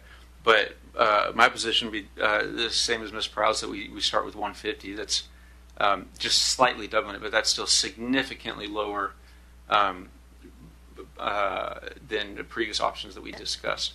A few other comments. I do agree that we should start the comprehensive fee study, and I sat in online on the developer meeting, and that seemed to be the consensus of everybody there. The conversations I remember having was, let's get this fee increased now while we do the study instead of waiting, so at least we can get some extra revenue coming in the meantime. And then of the bullet points in the discussion paragraph of the agenda report, just yes to all of it. Yes to the comprehensive study, yes with an increase to 150, and then yes to evaluating incremental fee adjustments over time. And then, of course, yes to enhancing transparency. So, again, appreciate the work that's gone into this. Thanks. Thank you, Mr. Harpster. Mr. Grimm. Thank you. I have similar thoughts. First of all, I just want to say, Ms. Sigdell, you have taken this on, and like Mr. Harpster said, just kind of ran with it as really from a council request. It's one of the bigger items of feedback that we heard from the development community. So I really, really appreciate you working with us on it. If you would remind me one thing, these fees, they just can't be used for anything, though, correct? They can be only used for permitting and development related activities. Just within that, we can't put more police on the road with it or anything. Okay, I always got to ask. I'm always there. So, just a couple more thoughts here. Looking at this, and you gave an example here that shows a huge disparity between the city of Pasco and the other municipalities by tens of thousands of dollars. Was this example picked? I mean, I guess, would this example be more favorable than other examples? Or is this pretty much kind of an average? I mean, I guess what I'm asking is, if we picked a different development with a different fee, would it show just still as lopsided, or would it be a little more even, do you think? Or I do think that it would be fairly lopsided based on this particular type of activity. And the reason I say that is our building permits. So the permits for building, they're pretty similar all across the board. But there might be some other activity that where we might be a little bit more expensive. The school impact fees are part of that. So that's why, and I apologize for not attaching the slide that shows some of our impact fees and a little bit more effort to do apples to apples comparison. But every development is different. It comes with its own challenges. But I do believe that overall we are in line with other cities when you include school impact fees, and we are less with other cities when you exclude it. Okay, no, I appreciate that. Looking at this, obviously, one of the biggest complaints several of us heard from the development community was the process, was the time, how much money it was costing them, having to wait and everything. And I guess just to be blunt, did they kind of look at the bill of what it would be at 3% and say, hey, this would actually be financially better for us? That trade-off is really the feedback you heard?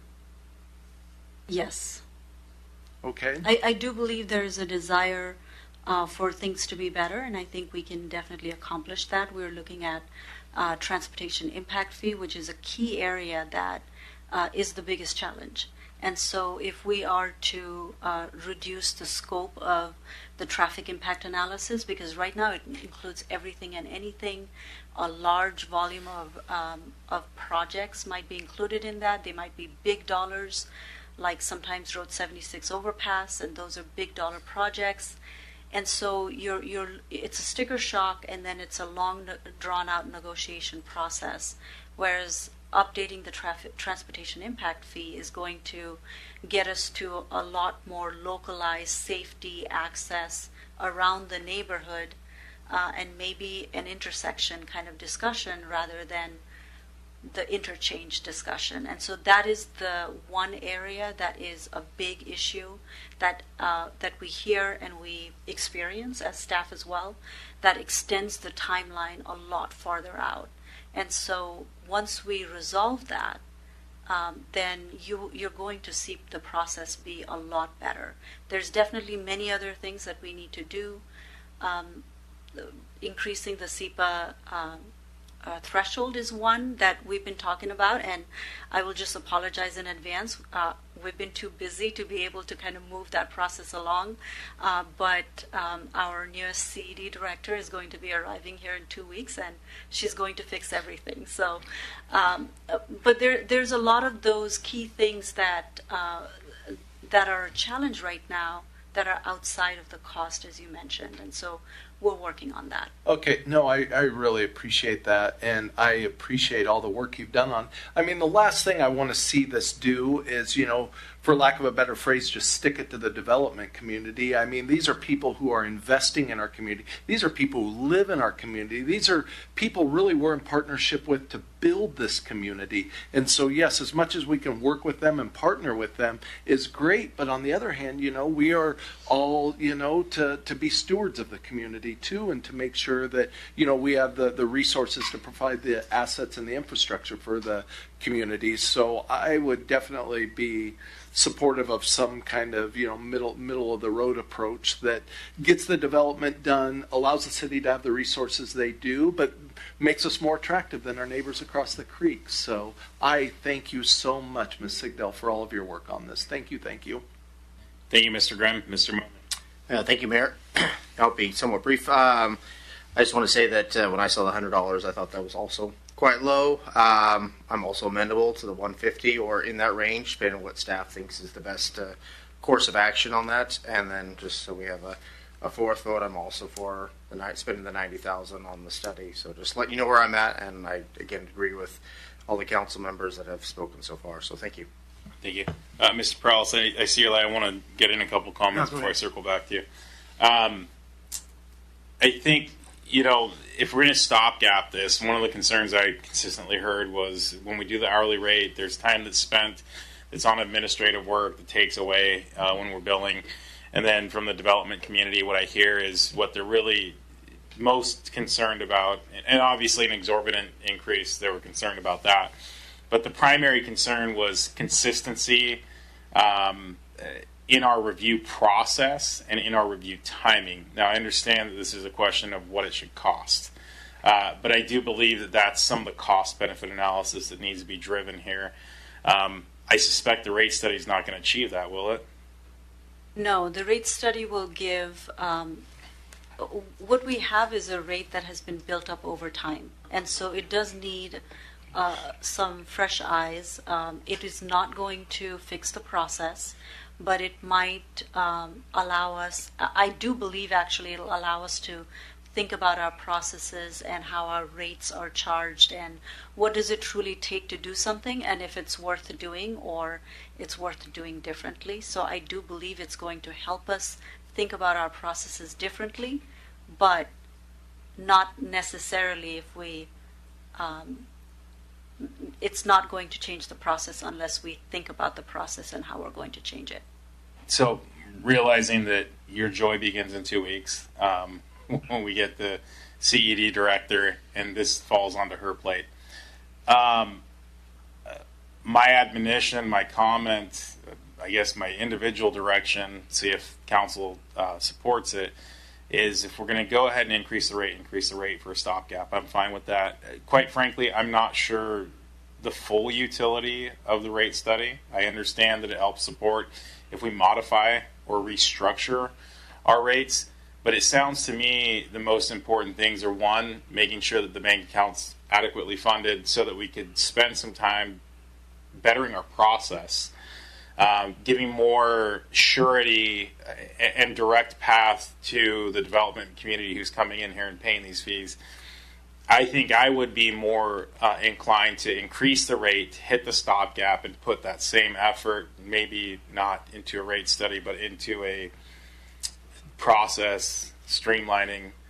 I can't remember the stupid crap they do out on site, the Kaizen stuff or whatever, like the Six Sigma. I mean, I didn't buy into it, but some sort of study like that where you're looking at your process, determining what's broken and what's fixable.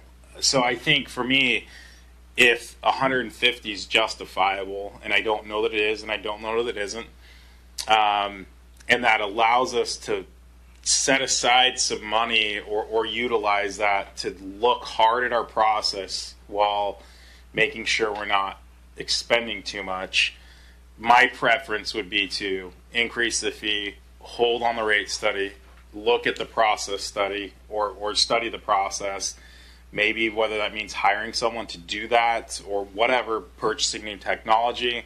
I think we need to get that process moving before justifying an even greater increase. So I'd like to see an increase to get the support. Does that make sense? Yes, it does. And Mayor, that is an effort that it's been ongoing, but it's a really big ship to turn around. I understand. We are working through some of the staffing and locations and also our technology, which is quite old and doesn't quite meet our criteria, but it's not easy right now to move on to something new either. So we're trying to find a good space to maneuver in some and have a long-term plan. So I do want to assure you that that's on top of mind for staff. And I appreciate that. And I guess just my kind of parting comment is if we can bank the money to fix that or streamline or improve that, again, to me, that seems to be a priority rather than really understanding the rates, especially if we were bringing at least to quasi-market value. Mm-hmm. If we're losing out on money, so be it. It's not going to bleed us. But if we have more money than we have today for the same efforts, that's money that we can use either for staffing or understanding what part of our process absolutely needs to change, what should change, and what can change. And I think, again, from my perspective, from what I'm hearing from both staff and the development community, is that's almost a higher priority. So we can recover our funds and work towards that. Again, that's my personal kind of direction. But again, you're asking about a different study that sounds like folks are supportive of. I'll stand by whatever we decide. Mr. Prowse, a couple quick questions. Thank you, Mary. No, I'll put a bow on it. I mean, so I pulled up Northwest Co-Professionals. It's probably not apples to apples, but I mean, one of their rates for commercial fire plan review is $125. Isn't that, I mean, they're essentially an arm of that same department, right? CED. Mm-hmm. And we're only going to charge $100. Again, maybe not the same thing, but I mean, residential plan review is $85. I mean, I want to be able to cover the cost of the labor, at least put some money away, rainy day fund, so we can employ more people, do marketing, do whatever we got to do, upgrade technology. I mean, if we're going to go through a percentage, then if I understand, again, across the river they're doing 3%, 2%, 1%, then 0.5%. I mean, we have to increase this, but again, I'm not in favor, I guess, at this point for doing a $90,000 review for some consultant that's going to take 9 months, and then before we know it's going to be a year, and then we're still talking about this in 2026. I think we need to get presented with some different options other than that. And if that's the case, then I would like to see something coming back to us. What rates are we talking about then? But it just seems like we really need to put money into that department, and $150 is a drop in the bucket. I'm sure those developers would be okay with that. They were concerned about the percentages and then going up to $60 to $70 to $80,000, $400 to $500 an hour. That's what they were concerned about. That's what I heard. That's what they've talked to me about. And I think $150, they would be happy with that. $200 probably wouldn't even bat an eye. I mean, we're charging $60 an hour, $9 for the first hour. I don't know who made up those rates, but man, they really put us in a hole going forward. And so that's the whole point, I guess, why I'm so passionate about it. Let's do something correct so that at least it makes it so that we're stable for years to come. If that's a study, then be my guest. But I'm just not in favor of these consultants. I don't know why we waste our money on them. Thank you. Thank you, Mr. Prowse. Mr. Harpster. Yeah, I was just going to add my support for the mayor's position on maybe spending some of that $90,000 on working with staff. So again, like you said, whatever council wants to do, I'd be open to going with. But I just think it's an interesting idea instead of doing a rate study to. I know, as you said, Mr. there's already a lot of effort going into that with the Lean Six Sigma stuff, of which I'm a certified expert. Thank you very much. But maybe some more effort could go into that. And I'm sure we can't do both. And so I think my priority, if we had to pick one, would be more time spent with staff and not preparing, but bettering their processes. But again, if we could only pick one, that'd be my priority. If that's not the way council wants to go, then I'd still be in favor of the rate study. Thank you. I'll watch out for my black belt friend here. So you don't have clear direction at this point, and you need that. I guess the question is, do we believe that 150 is a justifiable market rate, or do we need more information on? Do you need to uncover more information on that? No, we can definitely get to 150. Okay. And we can have a plan for an update down the line. So with that, I'm going to ask for a non-vote but supportive council. Are we good with the 150 by either head nod or yay or golly geez? We got enough heads and thumbs that it's an informal support of that approach. So again, come back please if 150 is not justifiable for some reason. Bring it back to whatever is between 100 and 150 the staff sees fit.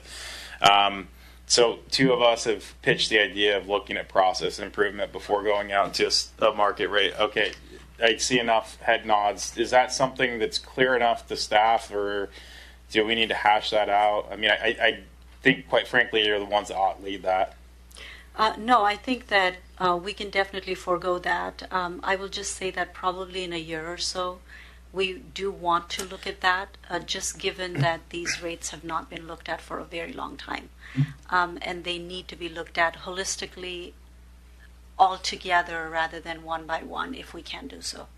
I think we're all in agreement with that. I think if we can focus our immediate efforts on improving the process, you come back, hopefully maybe you uncover something in 2-3 months and bring back, hey, look, we're going, or even a quick email to council. It doesn't have to be in one of these presentations. Hey, we uncovered this. There's a new product out. It's going to cost blank and whatever, right? And we can talk about it if it needs to be, or if it's under the threshold, we give you the go-ahead to purchase, right? So my take is, again, and I think this is hopefully articulated this, let's figure out what we can band-aid, what's broken we can fix, and very quickly thereafter, having a direction of a process improvement, then commence the rate study, or at least bring back that request. Does that make sense? Yes, thank you. Any questions? No. Okay. I see no further lights with that. Do we have any public comment on this issue? Sorry for anyone napping. Going once, going twice, third time. With that, we'll move on to item C, Resolution Second Amendment to RH2 Professional Services Agreement for Northwest Irrigation System Upgrade. This is from Director Sarah. Good evening, Mayor and Council members. We are presenting to you an amendment for the irrigation system upgrade project. We had talked recently about irrigation system. Next slide, please. And this project is the project that will make possible receiving water from the South Columbia Irrigation District and pushing that water through a pump station into our system. So this pump station is proposed to be located in the Broadmoor and Iris Lane vicinity, and as you're seeing it in the screen, there is a set of parcels that are yet to be created through a plat, and the city would be acquiring some of those. So through the past several years, we've been working with the Bureau of Reclamation, USBR, to get an agreement with them for the municipal and industrial water contract in which we would be able to lease water from them. And the district, the South Columbia Basin Irrigation District, would be the ones basically delivering that water to us. And RH2 was selected to do design of this pump station. They have helped with the coordination and permitting for it. We had worked through the special permit to locate a pump station within a residential area, and due to the extensive work that has taken place and some changes with planning requirements and permit requirements, we are in need of increasing the dollar amount for this design to allow for stepping back from a 90% we had prepared, go back to 60, and accommodate the changes that are needed to make this project happen. We are very close to having the M&I contract in front of you. Actually, it was preliminary scheduled to be tonight in front of you. There were some edits that were expected, so we are expecting a new draft agreement from USBR, and we hope to be back with that agreement to you in 2 weeks. And at this time, what we're focusing on is getting this project designed and ready to be advertised in the summer, should all the other agreements come to fruition, so that we are able to be operational in 2027. And with that, I think we have one more slide. Thank you. This is some of the changes that you're seeing. The previous site plan accommodated parcel shapes and roads and other things. There are some big changes in the plat that need to be accommodated, as well as changes that were imposed through the special permit process. Next slide, please. And finally, a summary of the original PSA and the changes that are needed. Again, this new PSA would get us through support during construction. And you are seeing the dollar amount. So this amendment is for just under $234,000 for RH2 services for the coming years. Thank you. Thank you. Do we have any questions or comments from council? Seeing none, do we have any public comment on this issue? Going once, going twice, 3 times. With that, that moves along to item number 6, which is miscellaneous council discussion. Seeing Mr. Milne's light, we'll go there. I just want to make a point that on Thursday on my agenda thing has the April 17th at Chihuahua High School, the International Night. And I'm hosting a Japanese exchange student, so I'm sure I will be there. But just letting everybody in the community come out, and these things are really good to get to know different cultures, and yeah, very excited about this. So just wanted to share. That was my point. Thank you. City Manager, I skipped you. I didn't see your light at first, sorry. It's okay, I was a little slow on it. Good evening again, Council. Deputy Mayor, thank you for announcing International Night. I did get an email out to Council from Kim Lerman today that you all should have, gives you a little more specifics. So, following up on the Mayor's comments last week, I wanted to just another reminder on the spring egg extravaganza. That's a Jesse word, but it'll be Saturday the 19th at the Pasco Sporting Complex. The city is partnering with God's New Generation Church. Games and prizes, 55,000 Easter eggs to find out there. So kids of all ages, and we're noon to 2 p.m. So should be a pretty well-attended event, as it has in the past. And then we mentioned a few minutes ago about Sergeant Gregory's retirement. And I wanted to just, Council indulge me a minute to talk a little bit about his career. So Brad's been here since 1992 as a full-time officer. So 33 years of service. He was a reserve prior to that. He's received actually 8 unit citations. He's been the employee of the quarter. He's received multiple commanding officer citations. And then from the Pasco Kennewick Rotary, the John Goldsberry Award back in 2012. And that goes to officers in the Tri-Cities that put service above self. So in the Rotary tradition. So it's a pretty unique award for law enforcement officers, at least in our region. Brad, since 2021, has been Detective Sergeant of Investigations. He was promoted to Patrol Sergeant about 10 years before that, 2013. And he's been a detective. He's been on the Metro Drug Task Force. He's been a traffic safety officer and our gang task force. And as I mentioned, started off here as a reserve officer back in 1991. So I think you all have it on your calendars, but retirement celebration will be 16th of April at 3 p.m. So would encourage council to attend. It's a pretty significant career to honor and celebrate. Thank you. Thank you. I look forward to celebrating with Mr. Riga. Hopefully I'll be there, and I look forward to celebrating Easter with the spring extravaganza, whatever it's called. With that, Mr. Perales. Thank you, Mayor. I just wanted to bring up the issue that I'm seeing across the city of Pasco with these corner side vendors. I saw one really close to my house, and I have nothing against people trying to make a living, I would celebrate the entrepreneurial spirit of anyone, but I have a problem when they're like right around the corner from my house, just on the block, standing there aimlessly with oranges or selling snow globes. And I would think we're doing a disservice, because I think eventually they're going to cause an accident. Some of them do stand on the corners, like right there on Road 68, Court Street. And so I just wanted to field the council for direction to the city about what we're going to do about this, because they're selling oranges. I don't know if they're insanitary to sell. Again, I haven't bought in anything, but I think we're doing a really bigger disservice to the brick and mortar businesses who pay utility taxes,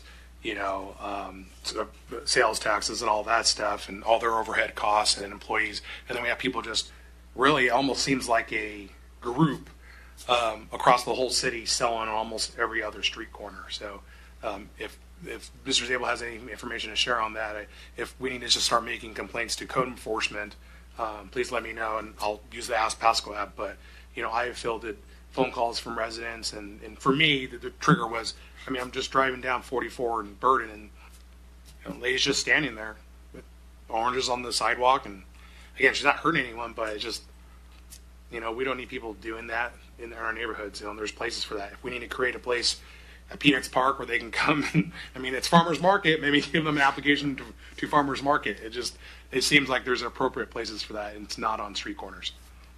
Thank you, Mr. Perales. Mr. Zabel, I see you're late. Yeah, I'll just note, and we've been talking about this at the staff level for the past couple of weeks when the vendors first started popping up, and what actions the city can take. That certainly things have been preempted over the years in terms of local control. This is one area where some of that has been preempted. For instance, if it's a Washington-grown or made product, there's really not much the city can do.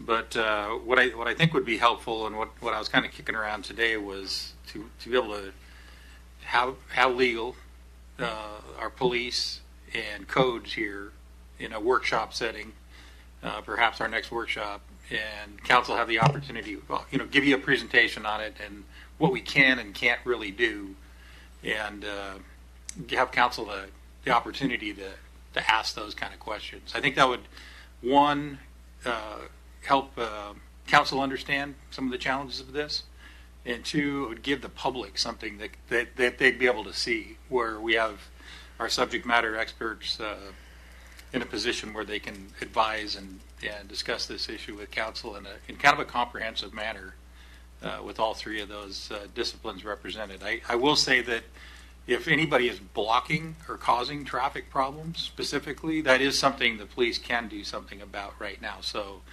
ask Pasco or call 911 if their behavior is dangerous or presenting a danger to the community. I would encourage people to call 911 and deal with that. But I think if council can be patient and give us a couple weeks to come back with a kind of a detailed presentation, and I think that'll be beneficial rather than trying to solve it tonight. Thank you. With that, Mr. Herbster. Thank you. I wanted to add on to Mr. Zabel's comments about Sergeant Gregory.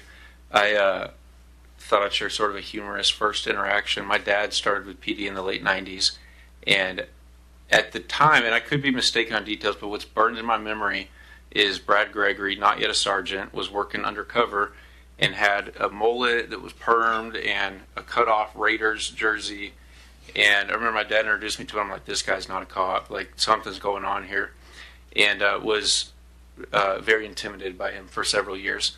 And so that was the beginning. And then the end, sort of his career, I had some interaction with him last year where we were dealing with some things at our house. And it was kind of cool to come full circle, no longer scared of him, and having him help me and my family, my kids out. So he's, I've always enjoyed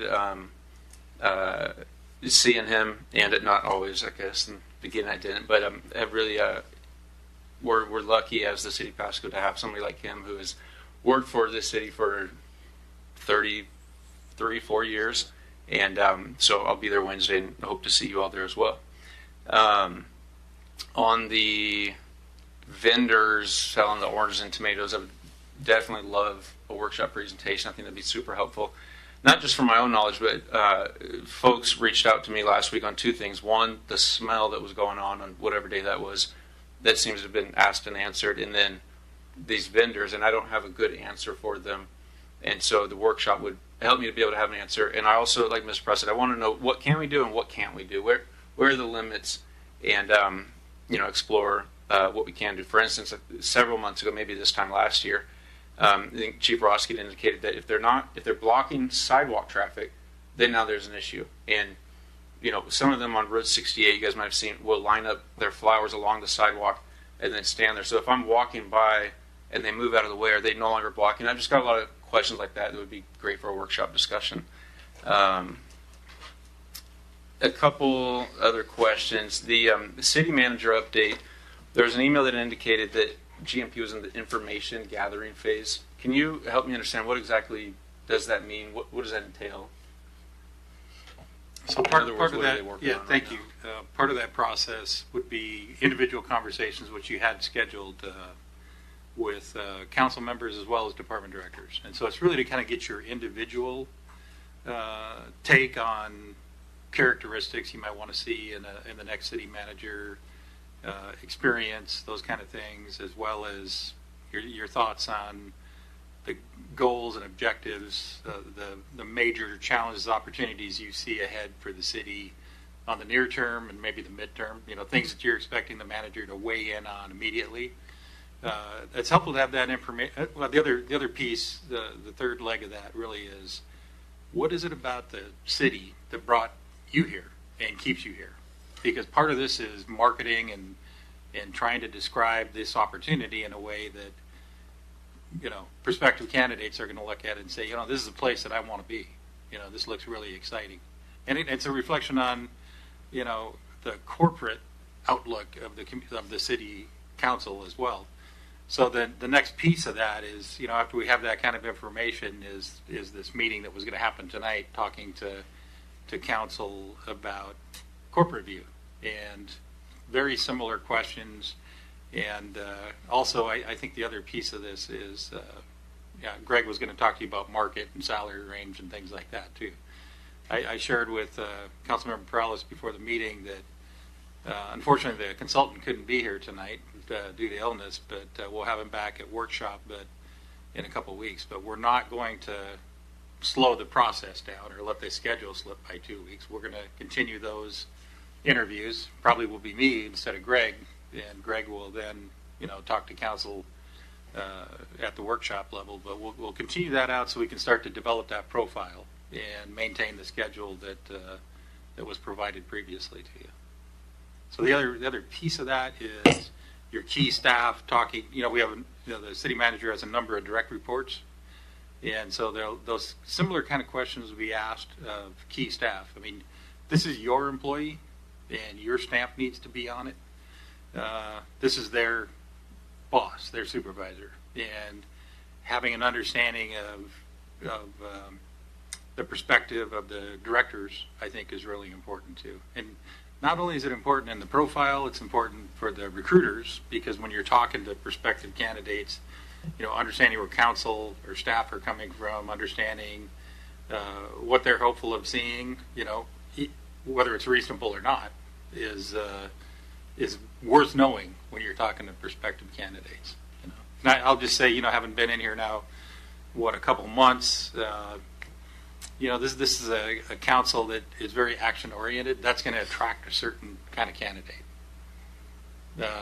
It'll probably not attract candidates that are more process oriented. So those are the kind of things we want to communicate in a profile to them, is how this council operates and what their expectation of their employee is. Okay, appreciate that explanation. That's very helpful. And then last time was short-term rentals. It's been like 8 or 9 months since we first gave direction to staff to prepare a presentation on that. And I know we've discussed it via email or a couple times, but what progress has been made to that and so far, and when is staff currently anticipating to bring that to council?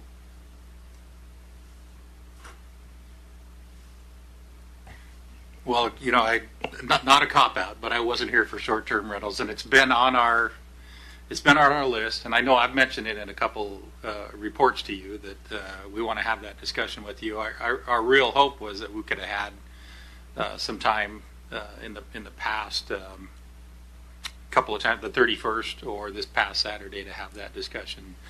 What I think what we can do now, and we had talked a little bit about, we have some Fifth Mondays coming up at the retreat. Remember the last agenda on the item was, or that last item on the agenda was to discuss with council a potential second retreat where we'd get into budget and some of those other issues.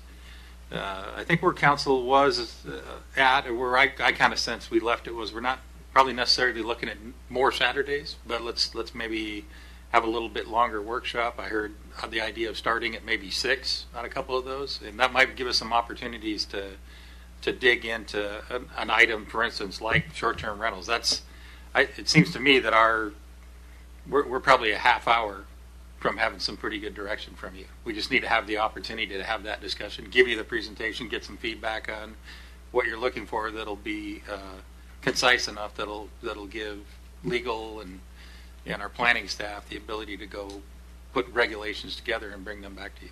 Yeah. So I would suggest if council, following up our conversation on Saturday, if their desire to try to move up next couple workshops, maybe not the next one, but the one after, to 6, maybe that's a great opportunity to add that as an item.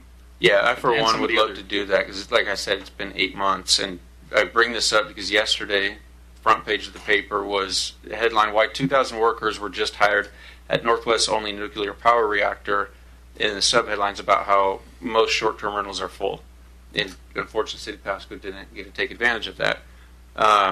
So, like we've mentioned tonight, regarding the other cities around Kennewick and Richland are doing it. And so, really think we're missing out. When we talked 8 months ago, there was not a consensus to allow short-term rentals through a code amendment, but there was consensus to discuss it.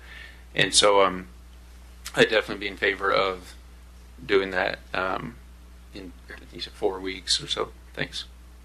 Thank you. Ms. Blaisdell.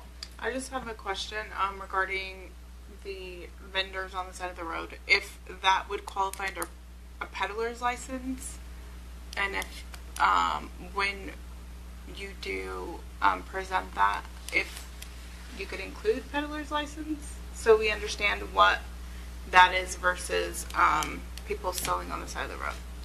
Thank you. We will certainly go over that discussion. Thank you. And Mr. Grimm. Thank you, Mr. Mayor. I was just going to add what is now a fourth head nod that, yes, I would love to see that vendor discussion as soon as possible for really all the reasons Mr. Perales brought up, but also it's just becoming an eyesore. I mean, a lot of us are here because we don't want to be in California, but it's things like this that kind of make us look like that. And as much as, yeah, we can get away from that as possible, yes, and I would love it at staff's the earliest time they can bring it back, because we're in springtime and they're just going to get more entrenched and into the community, and as soon as we can get them out, for lack of a better phrase, would, I think, behoove the quality of life of our community. So thank you, and I would also, yes, love to have that short-term rentals discussion in 4 weeks as discussed. Thank you. Thank you. Seeing no further lights and nothing from staff, that moves us on to item number 7, which is executive session. None is listed, which puts us to adjournment. It is 8:41, and we are now adjourned. Thank you for sticking around.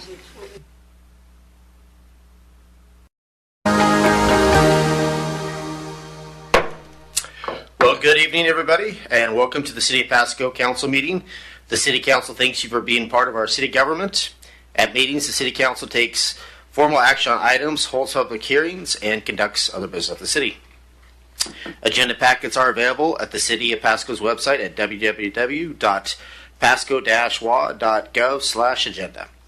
This meeting is also being televised live on PSC-TV, channel 191, on Spectrum Cable in Pasco and Richland, and is streamed on the city's Facebook page, website, YouTube channel, and Microsoft Teams webinar. This and previous council meetings video is available on the city's website. Lastly, the public may submit their comments and or questions by contacting the city manager, city clerk, or by using the Ask Pasco app. And with that, we are going to do a roll call. Councilmember Barajas? Barajas is supposed to be online, I believe. Councilmember Blaisdell? Here. Councilmember Grimm? Here. Councilmember Harpster? Present. Councilmember Perales?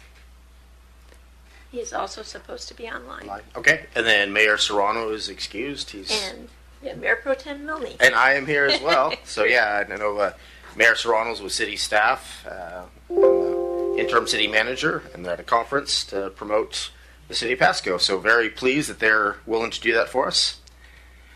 So did we get response from the other two councilmen? Are they online or? No? Okay, well, if we get a chance, maybe they could chime in later, but we will mark that they are trying to chime in. So with that, I'm going to roll on to number 4, which is the consent agenda. All items listed under the consent agenda are considered to be routine by the City Council and will be enacted by roll call vote as one motion. There will be no separate discussions of these items. If further discussion is desired by the council members, the item may be removed from the consent agenda to the regular agenda and considered separately. So do we have any council member that wants to pull it? Well, how the heck did I miss that? Well, thank you, Councilman Grimm. I guess I missed the Pledge of Allegiance. This is embarrassment. Most important thing we need to do as Americans. So let's rise for the Pledge of Allegiance. I pledge allegiance to the flag of the United States of America and to the republic for which it stands, one nation, under God, indivisible, with liberty and justice for all. All right, well, sorry for that. I was, I guess, too anxious to get a lot of business done for the city of Pasco, so my apologies. So with that, going back to, do we have any council members that would like to pull anything from the consent agenda? I'm not seeing anything, so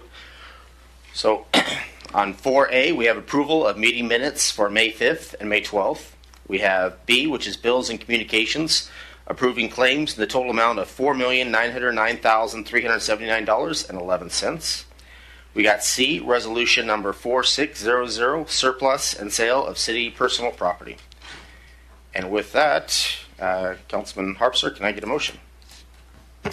Yes, I move to approve the consent agenda as written. Second. Got a motion from Harpster and a second from Blaisdell. So with that, can I get a roll call? Yes. Councilmember Barajas, if she's on. Blaisdell, Yes. Grimm, Yes. Herbster, Yes. Perales, if he's on. Milne. Yes. Great. Then it passes 4-0. So we do, yeah. So it's good that we got that passed. So anyway, we'll move on to number 5, proclamations and acknowledgements. So right now we have part A is a Public Works Week proclamation, and we're gonna. Give me 1 second, I'll get it to you. Okay.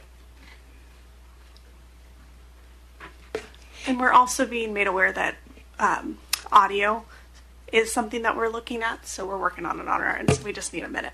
Okay.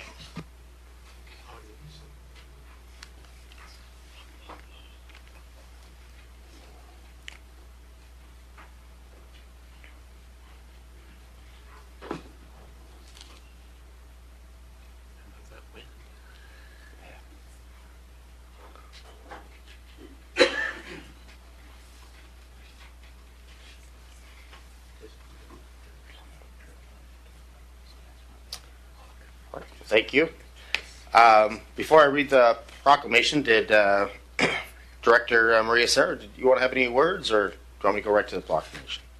Actually, if I may, I would like to invite the members of the Public Works Department to come closer. Okay. And then Mary Heather Ames, the Deputy Public Works Director, will have some words after the proclamation, if that's okay. Okay. Well, let's have where you guys. I'll come up front and I'll come down and read this, and we'll get the ball rolling here. So.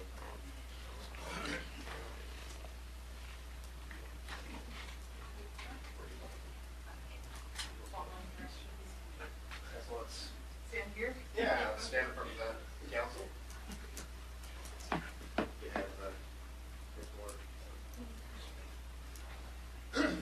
Whatever feels comfortable for you guys.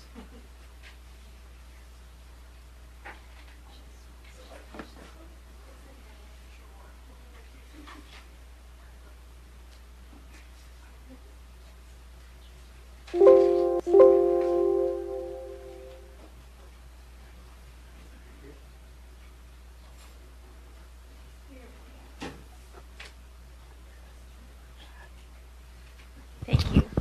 All right.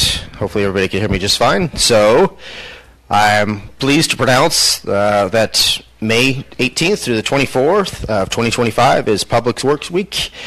And whereas the Public Works professionals focus on infrastructure, facilities, and service that are vital importance to sustainable and resilient communities and to public health, high quality of life, and well-being of the people. And whereas these infrastructures, facilities, and service cannot be provided without the dedication effort of public work professionals who are engineers, managers, and employees of all levels of government and the private sector who are responsible for rebuilding, improving, and protecting our nation's transportation, water supply, water treatment, and solid waste systems, public buildings, and other structures and facilities essential for our citizens. 100% true. You guys are doing a great job. Whereas it is the public interest for its citizens, civic leaders, and children of Pasco to gain knowledge and maintain an ongoing interest and understanding of the importance of public works and public work programs in their respective communities. And whereas in the year 2025 marks the 65th annual National Public Works Week sponsored by the American Public Works Association, Canadian Public Works Association. Now, therefore, I, Mayor Pro Tem David Milne, in the city of Pasco, Washington, do hereby proclaim May 18th through the 24th Public Works Week. So it's a great honor, and you guys do a great job. So thank you. And so, do I give this to you, or all right? So.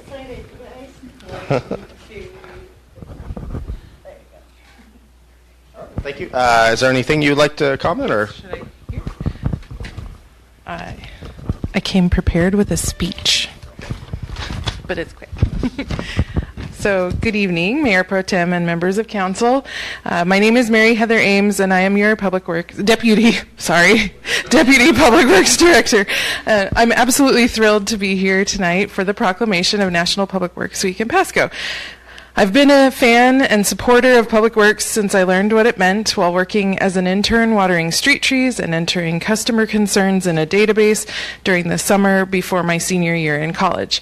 And I appreciated the idea that I could use my skills to make the place where I live better for all the people who live and work around me.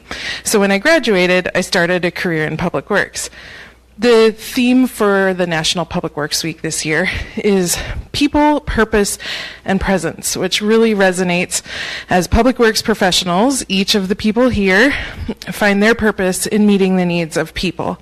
You and I know that Public Works makes communities safer, more vibrant, and a better place to live. So whether we're sweeping the streets, producing clean water, installing signs, treating residential or industrial wastewater, or making roads and sidewalks passable after a winter weather event, Public Works is always there when people need them. So our department is divided into 3 divisions, and we have representatives from each here tonight. So first we have the engineering division, led by Andre Avedisian. Next, we have Michael Henao, who leads the Environmental Compliance Division. You want to raise your hand or something? Andre? Yay! Michael, thank you. And finally, Kent McHugh heads up our Operations Division with close support from Derek Wiedela, who could not be here tonight, Jason Etzler, Steve Brewer, and Tom Holmes. I would also like to note that our 2024 Employee of the Year is here, and that's Colby Lindgren. He was nominated and awarded for his work ethic and great attitude. So on behalf of this entire group, which includes the one unmentioned person, Ryan Mahaffey here, on behalf of this entire group and our Public Works Director, Sarah, I would like to thank you for the recognition and support both this week and year-round. Thank you very much. If we could get maybe one more picture, we could get Director Maria Sarah and Mary Heather Ames. And I'd like to have the council down here as well.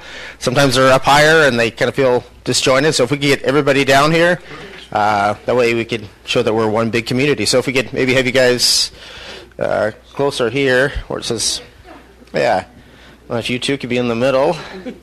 If we could have the council members.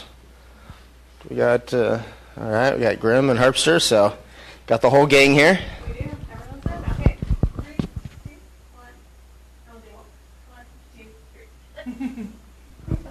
Well, again, thank you, everybody. Thank you for everything you do. It's always impressive, your hard work.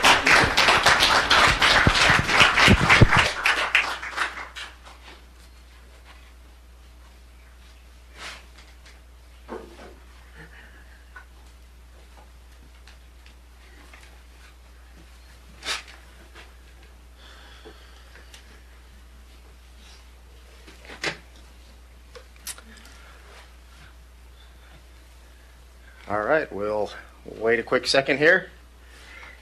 All right, now they're great. All right, David. Okay, well, just to clarify, we do have both other council members, so there's actually 6 of us online here, or total. So with that, done with 5A, we are going to jump into 6, which is public comments. So the public may address council on any items unless it relates to a scheduled public hearing. This item is provided to allow the opportunity to bring items to the attention of the city council or to express an opinion on an issue. Its purpose is not to provide a venue for debate or for the purpose of questions with the expectation of an immediate response. Some questions require consideration by council over time and after a deliberate process with input from a number of different sources. Some questions are best directed to staff members who have access to specific information. Citizen comments will normally be limited to 3 minutes each by the mayor and the city clerk. There's a timer up here. These with lengthy messages are invited to summarize their comments and or submit written information for consideration by the council outside of formal meetings. Lastly, when called upon, please state your name and the city of county residency into the microphone before providing your comments. And I have heard that we do have a Hispanic interpreter, so if anybody needs his services, I believe he's right over there. Was that correct? Yeah, okay. Just making sure I want everybody to be heard. So with that, anybody who would like to give public comment?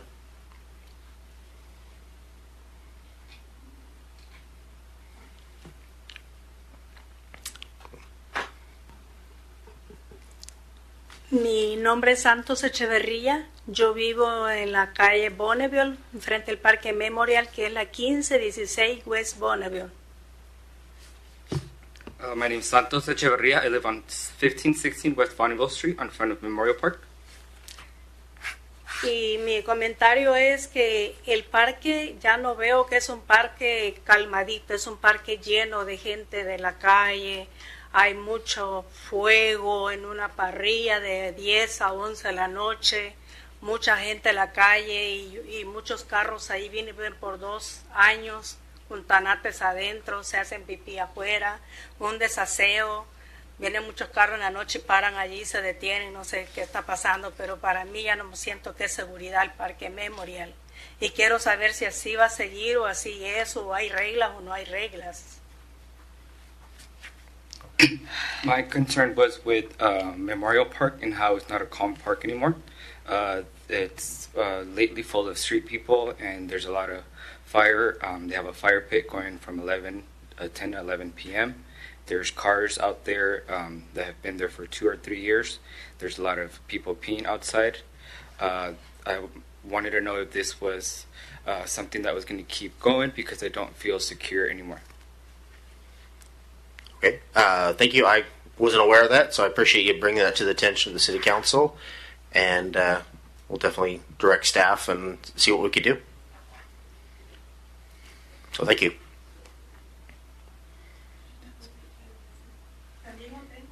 Otro problema con el Can I vecino. add something?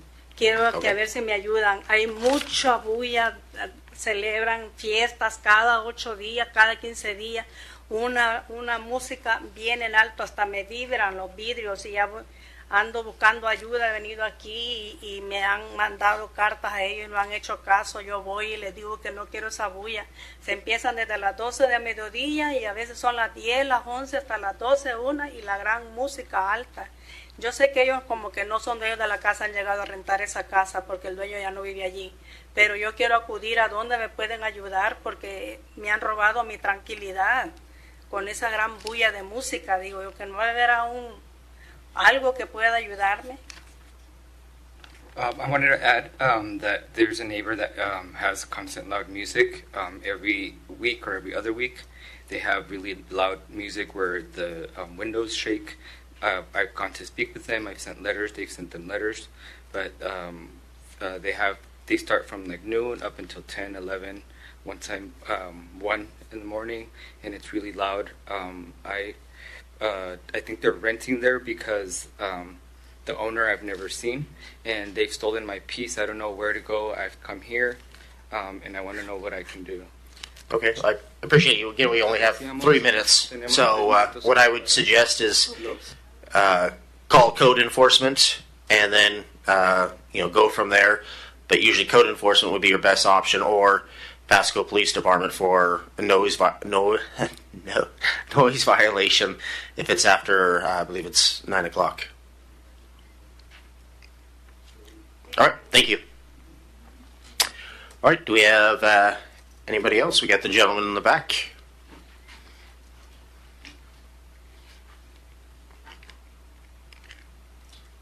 If you could push the red button, or the button there. Yep, now you're on. Good to go. All right. My name is Brian Tunkisvik. I live at 4202 Road 105 in Pasco. Okay. I'm here tonight because I wanted to express my family's concern on the increased residential density and zoning for housing in the area and how it affects our current low-density neighborhood. My wife and I moved from a smaller neighborhood to our neighborhood in Wilson Meadows because of the larger lots and the space between homes. There's currently a neighborhood going in behind us that's really small with duplexes, townhomes, and very small residential lots that are very disproportionate to the lots that we have in our current neighborhood. My concern with that is because we wanted the space and the peace of mind that Wilson Meadows has delivered on all counts, really. Currently now the equipment is rattling our homes. We get the dust and the view and the beeps of the equipment going through and doing all the construction, and that's going to be taking place for probably the next 5 to maybe even 10 years, depending on how long it takes. It feels to us like the neighborhood we moved from is coming right back to us. The reason I came down here, and I know that that's not everything that's the city's responsibility. I know the state is driving some of this with their current growth management plan or their Urban Growth Act. But what I wanted to offer was, after looking through some of the residential zoning documents, I wanted to offer up there's no bridge between low density residential and medium density residential.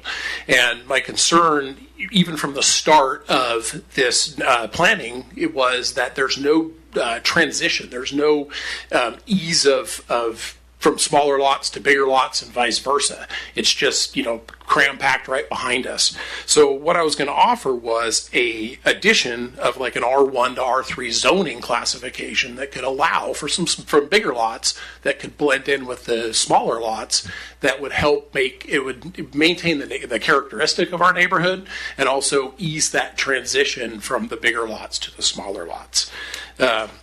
Unfortunately, we feel like we're the ones getting left holding the bag. The city's going to make money on property taxes. The developer's going to make money on selling the homes. And my increased property tax, I get to watch a small, tight, packed neighborhood go in behind me. I don't feel like that's a good deal for me and a good return on investment as a taxpayer. Road 68 is super busy. I see Road 100 being just as busy because the growth of the city is moving to the northwest corner. And I just feel like, from my point of view, things are closing in around us. So I just ask the city consider a zoning density that would allow for low density and medium density blended in a zoning category that would help ease the congestion and allow for a general transition of residential zoning to help maintain the character and the quality of life that we have. So looks like my time's up. So thank you for your attention and your. I will say that there's members on the council that agree with you 100%. I don't want to get into a debate, but you're more than welcome to contact me. Okay. I'm pretty much on your side on this, but if you write it out, definitely and send it to the whole council so we're all transparent. But okay. Again, there is. It's not just. We want certain things. Again, you move to a certain area, you want the best you can for your community and your own family. So, just letting you know that as a council, the majority rules, but there is people up here that think the same way you do.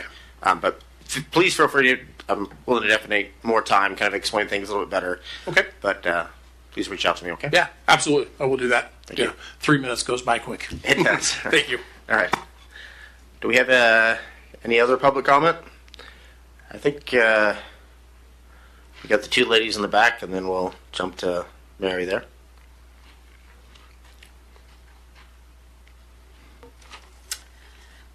Good evening, Mayor Pro Tem and Council. My name is Emily Maloney, and I'm the Taco Boss, or Could you chair. move it down just a little so I can hear you a little better? Yep. You. That better? It's better. Okay. We have just completed our 9th annual Pasco Taco Crawl, so we thought we'd celebrate our winner and share the impact we've had on Pasco. This year, Trejo's Mexican Restaurant is our winner, making them our only 4-time champion. Rounding out our top 6 are second place El Habanero Mexican Grill, or Taqueria, excuse me. Third place, Tacos Las Tres Hermanos. Fourth place, Taqueria Las Marias. Fifth place, Mexican American Restaurant, or Kitchen, excuse me. And sixth place, Tri-Cities Afghan Food. Since the event started in 2016, we have paid more than $130,000 to local businesses for the over 80,000 tacos they've made for taco crawlers. That is enough for about 1 taco for every man, woman, and child currently living in Pasco. We think it's important to pay our vendors for each taco, and we increase our payment amount to keep up with inflation. Our businesses have reported increases in year-over-year revenue of 10 to 15% after participating in the taco crawl.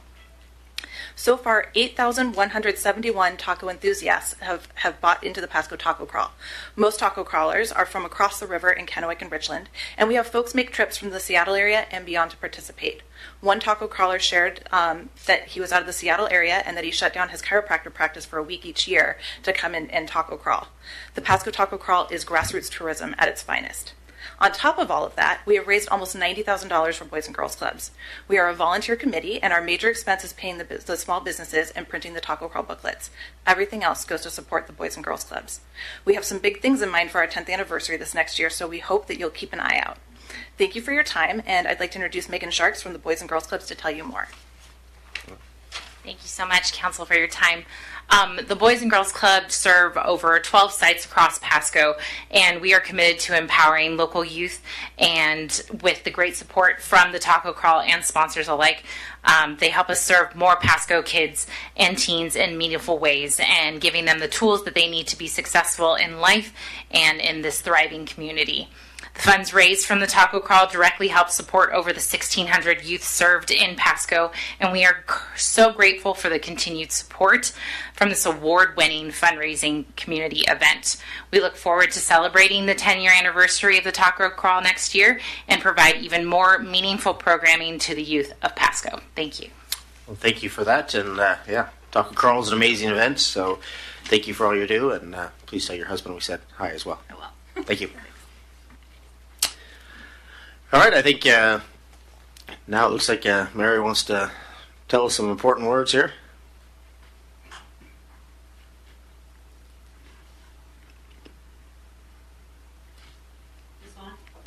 Not yet.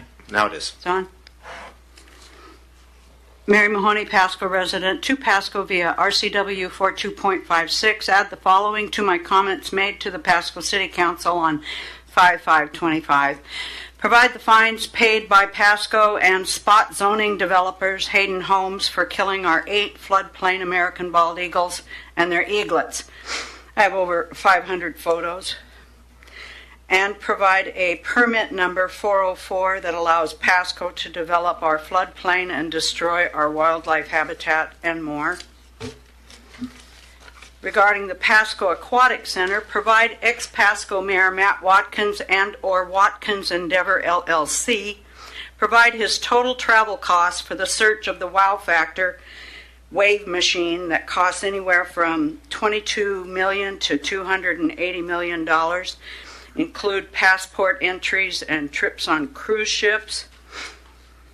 Reminder is that Yakima's Aquatic Center opens in June for a total cost of $10.8 million.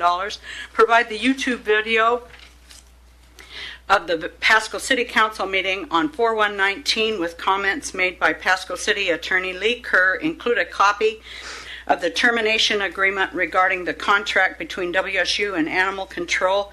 Mr. Kerr stated he would provide a copy of the termination agreement, and Mr. Kerr has not provided that copy. Provide all communications between Pasco City Attorney Lee Kerr and the Washington State Bar regarding Mr. Kerr's self-reporting of his authorization of no due process at Animal Control, now called Tri-City Animal Services. See the YouTube video 4/1/19. For the year 2024, provide the number of dogs and cats that the Tri-City Animal Services has sent to WSU for research and the money that WSU has paid for those dogs and cats.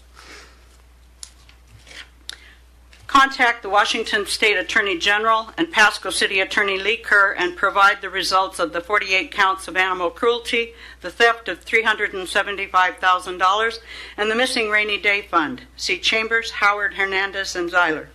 Provide all past and present LID and or ULID designs for my Pasco property, include LID and or ULID start dates and costs, include also all Pasco officials' communications regarding harassment and retaliation to me and to my property.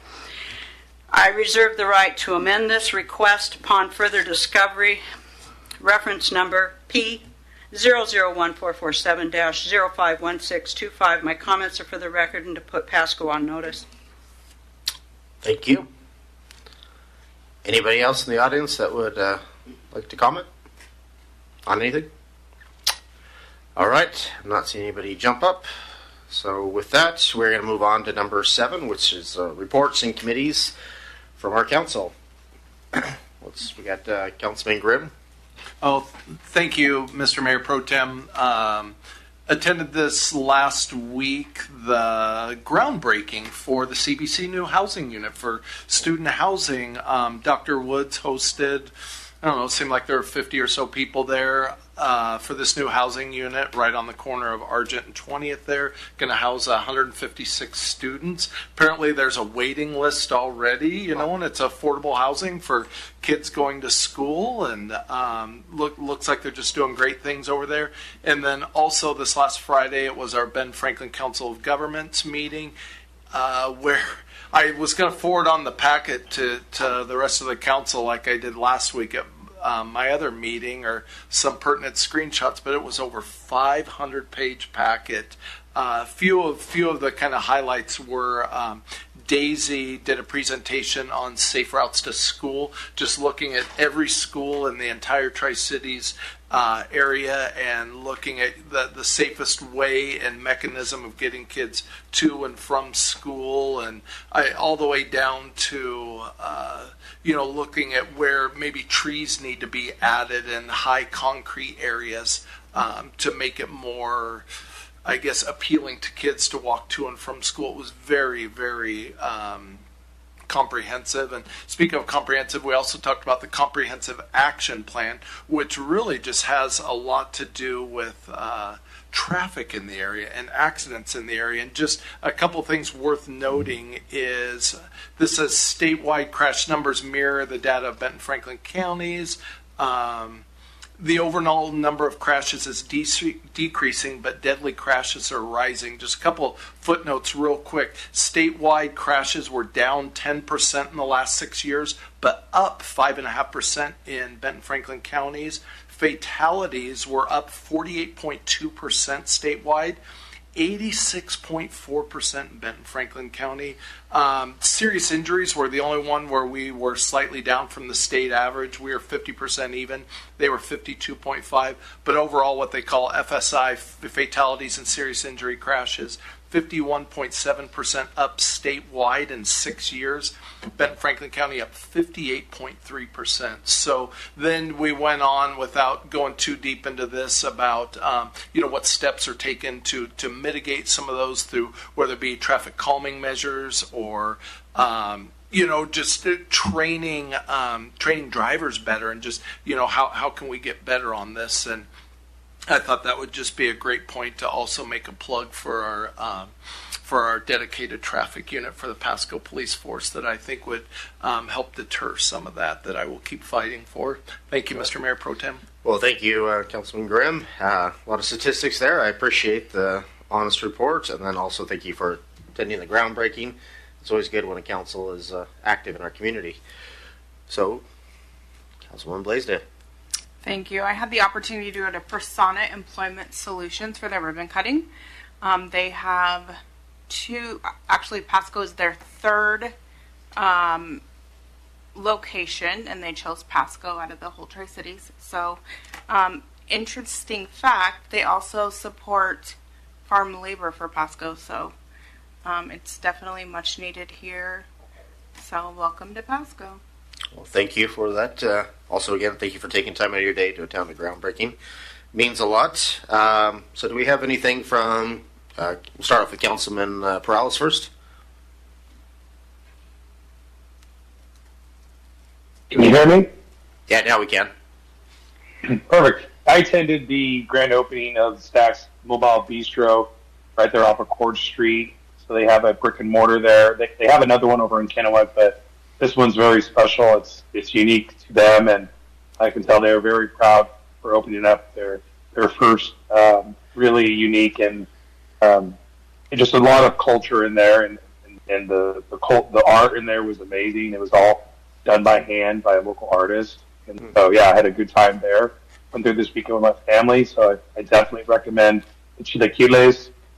If anyone's looking for a new place to go try them out, and that's all I have. Well, thank you, Councilman Perales. Appreciate that. And do we have anything from Councilwoman Bras? Nothing to report on my end. I'm still out of state with family. Okay. Well, hopefully you'll be able to come back next week. So thank you. With that done, we're going to move on to 7B, which is 2025 Washington State Legislative Session Update. And Absolutely. I will introduce Breon Murray, partner of Gordon Thomas Honeywell Government Affairs, our lobbyist, and she will provide you a recap.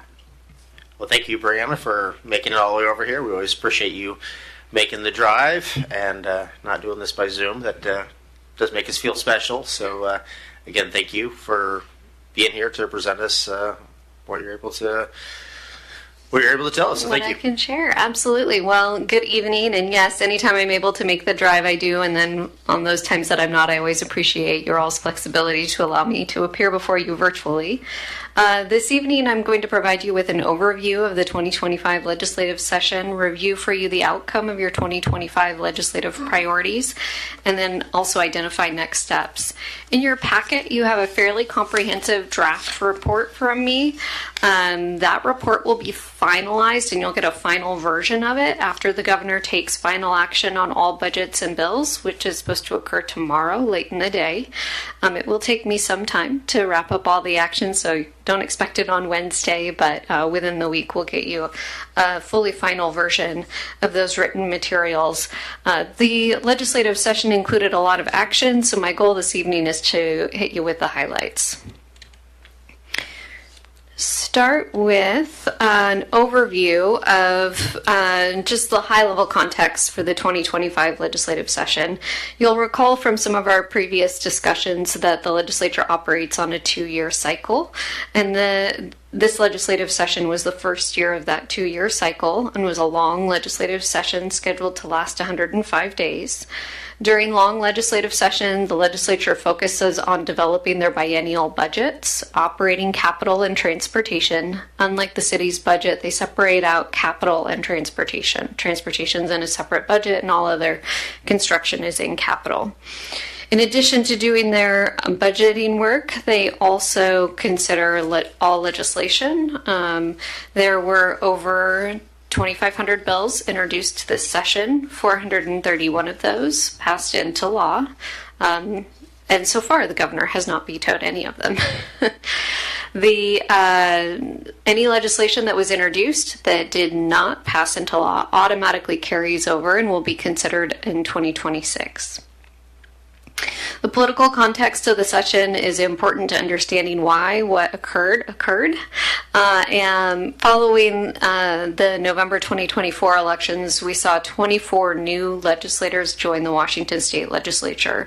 That was significant turnover, about 30% for the Washington State Legislature, and is on par with what we've seen the last 3 biennia, which means in the last 5 years we've seen over 50% of the legislature turnover to be relatively new elected officials.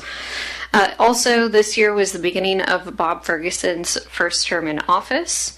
Democrats not only had control of the governor's office, but they had strong majorities in both the House and the Senate. The House was 58 Democrats and 40 Republicans, and the Senate was 29 Democrats, 20 Republicans. As the majority party, Democrats controlled not just what bills and budgets advanced, but also floor schedules, floor action, and generally set the priorities for the legislative session. So that's the broad context. The other really key component of the shaping of the legislative session was driven by budgets. Leading into the legislative session, we heard legislators indicate, a lot of the budget writers indicate that the state was facing a multi-billion-dollar budget shortfall. As the legislative session carried on, the budget shortfall began to be articulated by a variety of different numbers in the $10 to $16 billion range. The shortfall is articulated as being driven by slowing revenue growth and rising caseloads. One of the key components of the rising caseloads was the collective bargaining agreements that each of the state's unions negotiate each year that are then funded, as well as other statutory obligations that the legislature had passed but not yet fully funded. So some of the rise in cost was actually commitments that the state had made to fund certain things that had never received funding before. how to address this budget shortfall and the debate over whether or not there was a budget shortfall really was all consuming throughout the legislative session. There were concerns during the final days of the legislative session that there would not be an agreement on a final budget and it would trigger a special session. However, they were able to reach an agreement and adjourn on time. The governor played a key role in the budget development. The governor signs the budget into law. We're waiting for that action tomorrow to see if it will indeed occur. But he issued several press statements asking the legislature to be more conservative in their budgeting or to select various revenue sources, some indicating he liked some more than others. At the end of the day, the legislature approved a $77.8 billion budget for 25-27 with $2.3 billion in reserves, which is slightly less than what the state treasurer's office recommends. As part of that, the legislature raised $4.3 billion in new taxes for this fiscal biennium. If you make that into a 4-year outlook, it's over $9 billion, which is the number that most of the media grabbed onto, was $9 billion in new taxes. This is one of the largest tax packages we have seen in state history, and the governor has yet to sign it into law. The capital budget was much more stable and not facing the same level of shortfalls. The capital budget supports infrastructure like schools, housing, libraries, behavioral health facilities, and is also the budget that we tend to ask for city projects funding for. Within the capital budget, while there was not a shortfall, it was more constrained than in previous biennia. In 2023, $231.8 million was allocated to various community projects, and this year we saw $30 million less, $201.3 million. The average local and community project award going out to various communities was $604,000. I want you to remember that number when we get to the next slide and we talk about how well you all did, because it was better than average. The third budget was the transportation budget. The transportation budget faced an over $1 billion shortfall in the 25-27 biennium and a multi-billion-dollar shortfall over their 6-year outlook. It was largely driven by transportation project costs increasing with inflation, as well as increasing costs to comply with the Supreme Court mandate that the state replace all fish culverts. The legislature ended up balancing that budget with $3.2 billion in new revenue sources, including a 6-cent gas tax increase. In addition to raising revenue to have that budget balance over the next 6 years, they also delayed several projects that they had already committed funding to. At the end of the day, they did not fund any new projects and approved $15.5 billion for the current biennium. So with that political and budgetary context in mind, I want to transition into talking about your specific legislative priorities and funding requests. You all had 2 capital funding requests. The first capital funding request was for MLK Community Center Phase 3. This was a request for $900,000 to renovate the southwest building of the MLK Community Center. The final capital budget, which is scheduled to be signed into law tomorrow, appropriated $927,000 to that project. Before you get too excited about that extra $27,000, it's allocated so that you can pay the Department of Commerce admin fee. The second capital funding request you all had outlined was a request for $500,000 for Road 80 neighborhood improvements. That exact amount was included in the final capital budget, and I believe because it's below the $500,000 or below, that admin fee doesn't apply. You all outlined 3 different transportation funding requests, $5 million for the Road 76 project, $3 million for the US 12A Street traffic study, and $3.3 million for Lewis Street underpass demolition. We did some great lobbying and education on these 3 projects, not just me on the ground on a day-to-day basis, but several members of council made the trip over to Olympia and participated in advocacy for those 3 projects. At the end of the day, the transportation budget didn't fund any new projects, and so the city didn't receive funding for any of those. Neither did any other community in the state, so don't feel too bad. The one note I will make is, as a reflection of the advocacy work that was done, the Senate put forward a transportation proposal that would have funded new projects. It relied on a significantly higher gas tax increase, as well as transitioning the culvert obligation, the obligation to replace all the state-owned culverts, to the capital budget, and defunding several capital budget programs, including the Public Works Assistance Account. And it relied on a pretty hefty transfer from the operating budget to the transportation budget, which would have had to be backed by a larger tax increase to fund the operating budget. So by doing all of those things in the Senate's proposal, they were able to put forward a list of new projects that would receive funding, and the Lewis Street underpass demolition was included on their list of projects that would receive funding. At the end of the day, the legislature chose to be more modest with their tax increases than what the Senate had proposed. I wouldn't describe the tax increases as modest, but more modest than what was initially proposed. And so that was not those new transportation projects were allocated funding. But I just want to highlight that as a reflection of making progress. I know it can be frustrating that you all spend your time and energy to make trips over to Olympia. You see me spending time and energy, and city staff spending time and energy, and then to not get allocated funding can feel very frustrating. And I want you to know I certainly feel that as the person on the ground pounding the marble to make it happen. But looking at these little measures of like we are being heard and we are seeing progress help with that. In addition to your funding requests, you all have a series of policy statements that direct our advocacy on policy issues, and I want to express great gratitude also to city staff who assist me in reviewing the various different bills that are brought forward and ascertaining the impact specifically to the Pasco community. It could go on a variety of different policy areas, but this evening, with the short amount of time we have together, I wanted to highlight a few items for your consideration. The first one is around local community decision making.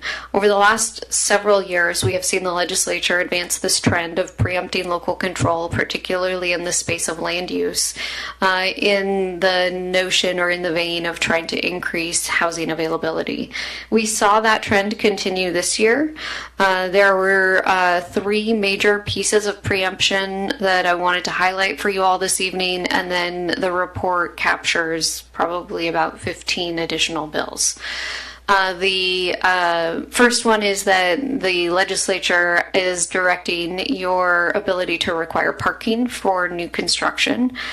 So for residential housing, you may not require more than 1 parking space per single family home or 0.5 parking space for a multifamily unit. And there's also a limit on the amount of parking you can require for commercial space per square footage. There are some different off-ramps that have been built into that legislation that we were able to get through advocacy and articulating to legislators some potential negative impacts of greatly reduced parking requirements, but largely the city will be in a position of having to follow the state law within the next, I think it's 3 years or 18 months, I can't remember, but within the near term. The second major piece of preemption occurred around lot splitting. The city will be required to offer a administrative ability to take 1 lot and divide it into 2. I am pleased to share with you that there were a lot of, I'll say, belts and suspenders built into that bill to make sure that the resulting 2 lots are buildable and that the resulting 2 lots cannot be further split into a subsequent 2 lots, which are both the buildability of the resulting lot and the sort of never-ending lot splitting were 2 concerns that were very strongly raised in previous legislative sessions. And then the third item was called the Housing Accountability Act. And what it does is it allows Commerce to go in and audit 10 jurisdictions per year to see whether or not you are adequately complying with the preemption or mandates that have been passed in the last handful of years by the legislature. The next item is on housing and homelessness. Democrats articulated their priorities on housing and homeless around stability, supply, and subsidy. On the supply side, they really focused on the land use bills I just outlined for you. On the subsidy side, they passed a rent stabilization bill that caps annual rent increases at 7% plus inflation, or 10%, whichever is less, and an even further reduced rent cap for mobile home parks. And then on the subsidy side, the legislature invested $600 million into the Housing Trust Fund and an additional $90 million into a program that helps connect infrastructure to housing to hopefully help get more units constructed. The third item is fiscal sustainability.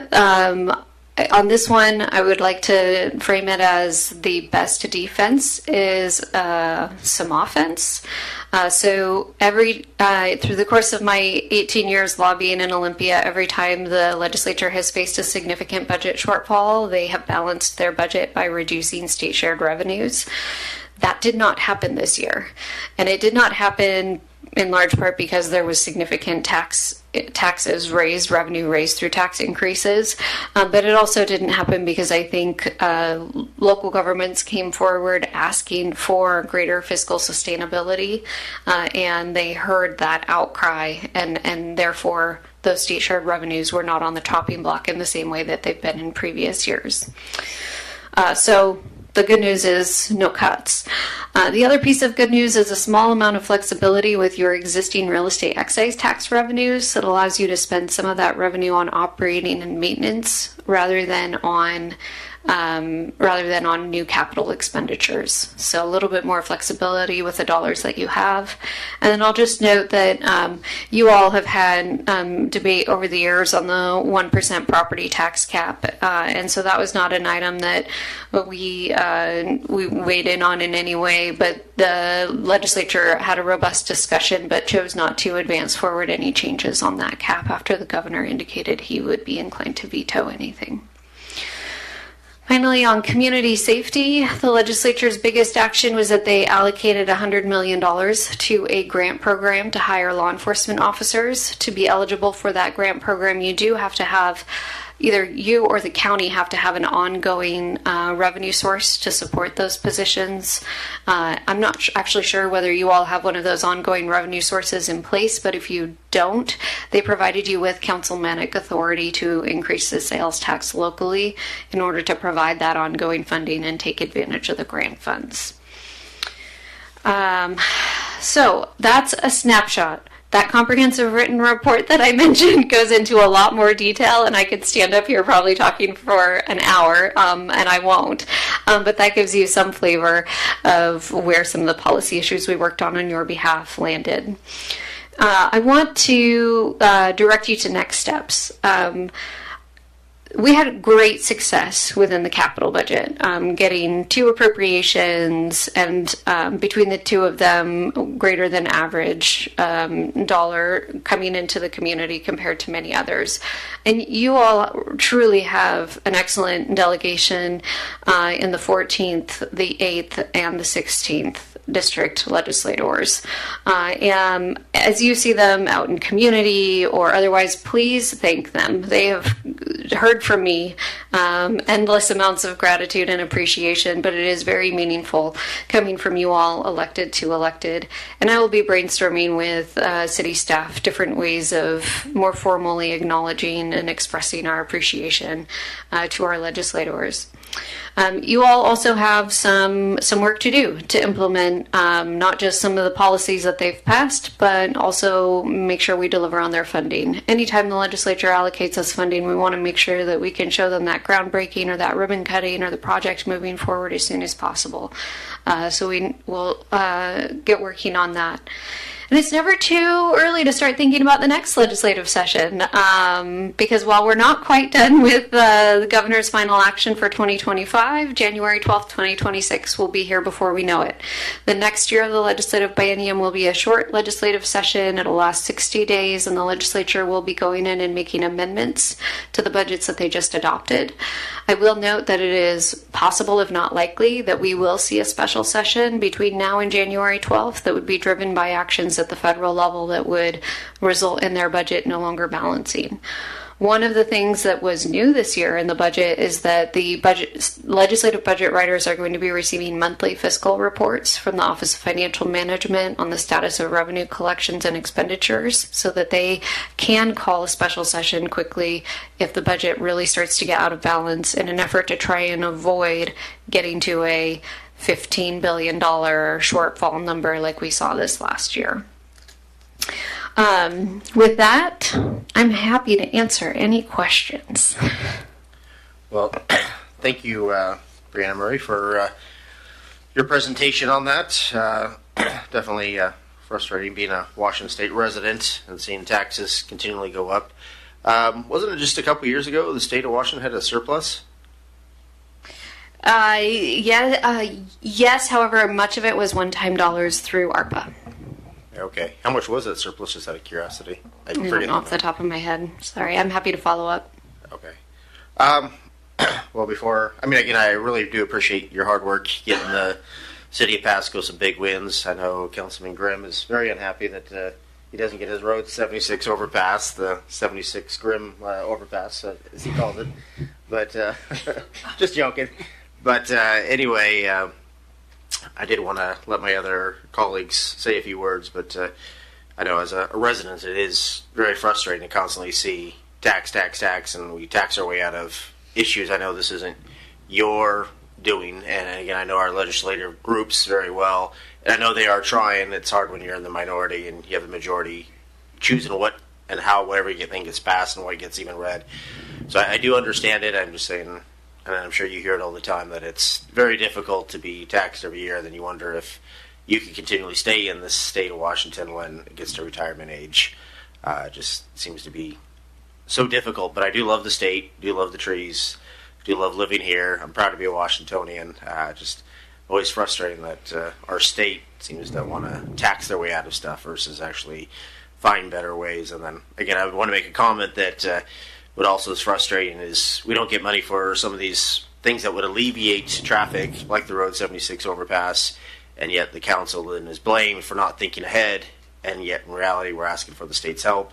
They say no, and then you have heavy traffic, and then people say, well, what did the council, why did they resolve these issues when they had a chance? And it's because of stuff like this. So again, I realize you're doing your best. Again, I do want to say I appreciate it, just that as a councilman and as a citizen, it's very difficult to constantly hear no, and then you get blamed for it as personally, as far as you're not seeing into the future. So yeah, one comment I want to make in response to that is that I really view our work together as identifying a legislative agenda where we can accomplish things for the Pasco community in the political environment we're in.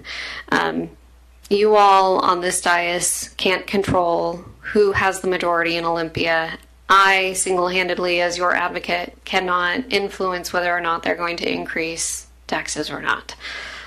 But what we can do is take advantage of different opportunities as they come about in the various political environments to make sure that there are investments being made in the Pasco community and do the best we can within the environment that does exist. And I do think that the legislative agenda we put together accomplished that. While we didn't get anything on the transportation front, we did on the capital front. I think we were asking for the right dollar amounts for the fiscal situation that the state was facing and the majorities that existed. So I hear your frustration, and also would encourage you to think about the approach to the city's legislative program as one of looking at how to make progress for the community in any environment. Well, thank you for that. Again, sounds like we're on the same boat there. But thank you. We'll just turn over to Councilman Grimm.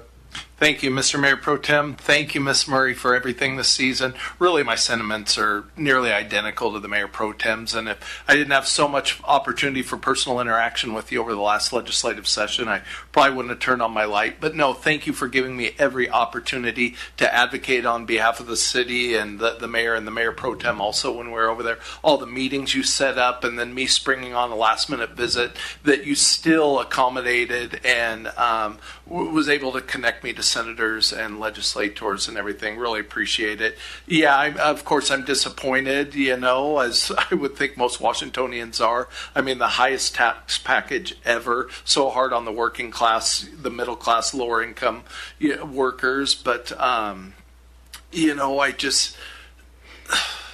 I think about those transportation projects not getting passed, but the way you worded it, it's hard to imagine we could afford any more taxes at that point, and if that's all where it's coming from. And I am grateful that the governor threatened to veto the property tax increase and threw the majority party a curve, and I know that was kind of one of the scenarios playing out for most of the legislative session with the new governor, exactly how he was going to interact with them, and the fact that he stood his ground on a few key issues that I really appreciate. I think it made it a much more contested legislative agenda than perhaps we had, and I saw by the final number of bills that got passed. To me, that's a good thing when they pass less legislation out of Olympia. But, I just want to say in the time I was over there, it looked like you were very well received, you were very well respected, and working hard. And even like I sent that picture, my daughter getting a selfie with the governor, and there's you and your assistant in the background working hard as I looked into the finer details.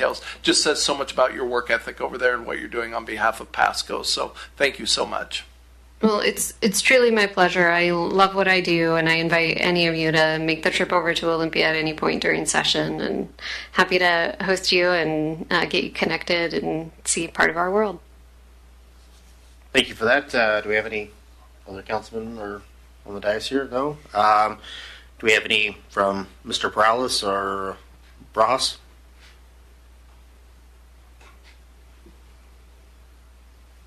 I was just going to say thank you to Brianna and her staff and her colleagues for helping us out there in Olympia this past session. And she said it all in the presentation. I think a lot of things from this last session. Many people in the community, many people in office, like Mayor Pro Tem Milne said, are not very happy.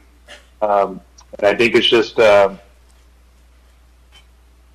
think at the end of the day, maybe this time, with what we've seen come out of Olympia, people will start to wake up, engage with their local council members, engage with the representatives, to start going in a different direction in regards to policies. And I'll commend the governor for fighting back on a couple of these bills and what have you. But I think we're going to have come to Jesus moment in the next couple of years with these rising taxes and stuff. I'm sorry to go on a tangent, but definitely it struck a chord when listening to the presentation tonight. So again, thank you, Brianna. Thank you to Gordon Thomas Honeywell for all the hard work you guys have been doing. Appreciate it. Thank you. Thank you for that, Councilman Perales. Councilwoman Bras, do you have anything to say?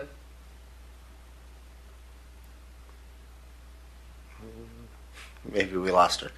Anyway, since it's quiet, I guess we'll move on. Again, I do appreciate you taking time out of your day and driving all the way over here. And again, thank you for your hard work. I've seen you in action when we were there a few months back, and I know you are really trying hard. I try not to be negative, but it's very hard to read the news constantly and say, like, oh, crap, here comes something else. And especially when you go to other states and then you see gas so cheap, and then you come back to the state of Washington, and it just seems like we're being gouged. So, but again, thank you for everything you do. I do want that to be the main point. And again, thanks for all your hard work trying to make Pasco a great place. Thank you. Well, with that, we are going to move on to number 8, which is hearings and council actions on ordinance and resolutions related thereto. We have 8A, which is a public hearing for the 2026-2031 Transportation Improvement Program. And we are going to have a report from Maria Sarah. Good evening, Mayor Pro Tem and council members. We are talking about our 2026-2031 Transportation Improvement Program, and some of the slides will be a reminder of what we have been discussing since earlier this year, but I think is appropriate since this is a public hearing setting to provide all the information to the public. This program is evaluated yearly. It's a 6-year program that is proposed and updated every year in consideration of RCW 35-77-010. The deadline to get this program approved is July 1st of each year, in this case 2025, and it must include bicycle and pedestrian facilities, as well as be consistent with our comprehensive plans. Next slide, please. As we have talked in the past, this Transportation Improvement Program includes the names and scopes of the projects, the estimated cost, a proposed schedule. Those costs are then divided between the cost of each phase of the project, so design, right-of-way, and construction. For those that have all those phases, it also includes plans and studies, as well as programs, which are annual programs that are recurrent activities done to improve our transportation system. And it must list the anticipated funding sources. Many of those are not secured at the time the program is passed. Others have been secured and are indicated as such. This TIP is showing the projects that are anticipated to be delivered by the city. Does not include projects that are to be performed by private parties. And of course, we pay special attention to our federal and state funding, because this list is the base for the State Transportation Improvement Program, which is the way that we access those awarded funds through federal and state agencies. Next slide, please. Okay, so we have been working on this list for a couple of months now, and we had some outreach. So the current list that is provided to you in the current packet and in this presentation includes 44 projects, 3 programs, and 5 studies. So there are some inclusions from the prior version. All the work that has been done so far is starting from the prior TIP, so the previously adopted TIP, which is the 2025 to 2030 TIP, updating anything that has changed in those, from updates to schedule or changes in funding, any change to priorities that has been identified, maybe because a project is no longer needed or has become more important, so it has moved up, or received funding that was not anticipated to be available this fast. So all those updates have occurred in the list. We completed our outreach efforts. There were in-person and online outreach opportunities, and we have incorporated the feedback both received here in the council chambers as well as in our public events, plus any comments that we receive online. Some of the comments were really related to O&M activities, so operations and maintenance, and so those are included in our list for addressing those as we do our daily work. Others resulted in addition to new items in this list. So what is still left to do is having this public hearing and confirming the prioritization, so that later on this program can be adopted, and that is scheduled to occur in a couple of weeks. Next slide, please. Okay, so what you're seeing on the screen right now is the map that shows all the proposed improvements. You're seeing in anything that is lines, is a corridor improvement or an extension or a connection. Anything that looks like a traffic signal is an intersection improvement, not necessarily a signal, could be a roundabout, but it's a symbol that we use, which is easy to understand. And you are seeing all projects that have a location, and that includes also studies that have a location. There are some programs that are citywide, and those are not really represented in the map because of how difficult it is to identify that it's across the whole city. Next slide, please. Okay, so once more, this table is much easier to review in your packet, but it's showing the overall list of what we have, and I will call attention to the different colors. We have in the first segment in blue the projects. So those are projects that have design, sometimes right-of-way acquisition, and then construction. Call attention to those that are bolded. Those are new to this list, and I will tell you which ones those are. And then we have two projects that are shown in orangey color at the bottom of the first group of projects, and those are brand new, different, or new from the last list you saw as a draft in our previous meeting. So that's why we are trying to call attention to those, and I will go ahead and read what those are. Then in green, we have programs, and at the bottom of our list are the studies, and there is also one bolded project there. Okay, so let me read to you what are the new projects that have been added.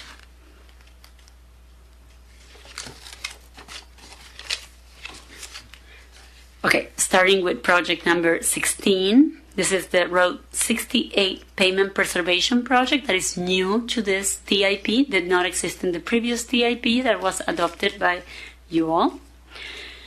Number 30 is the 4th Avenue Pavement Preservation, which extends from I-182 to the county line.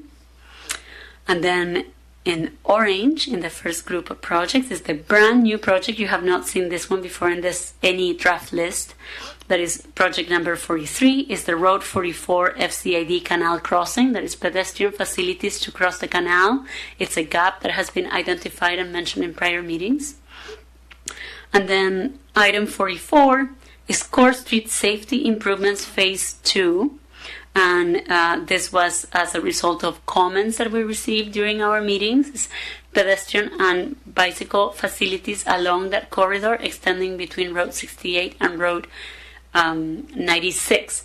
And this is because there are safety improvements proposed in our current TIP that extend on either side of this segment, but this segment was not identified yet, and it's planned to be incorporated in this program should you desire to do so, likely in the later years of the plan. So it's a brand new project coming to add with the new time frame that we have in this program versus the prior one.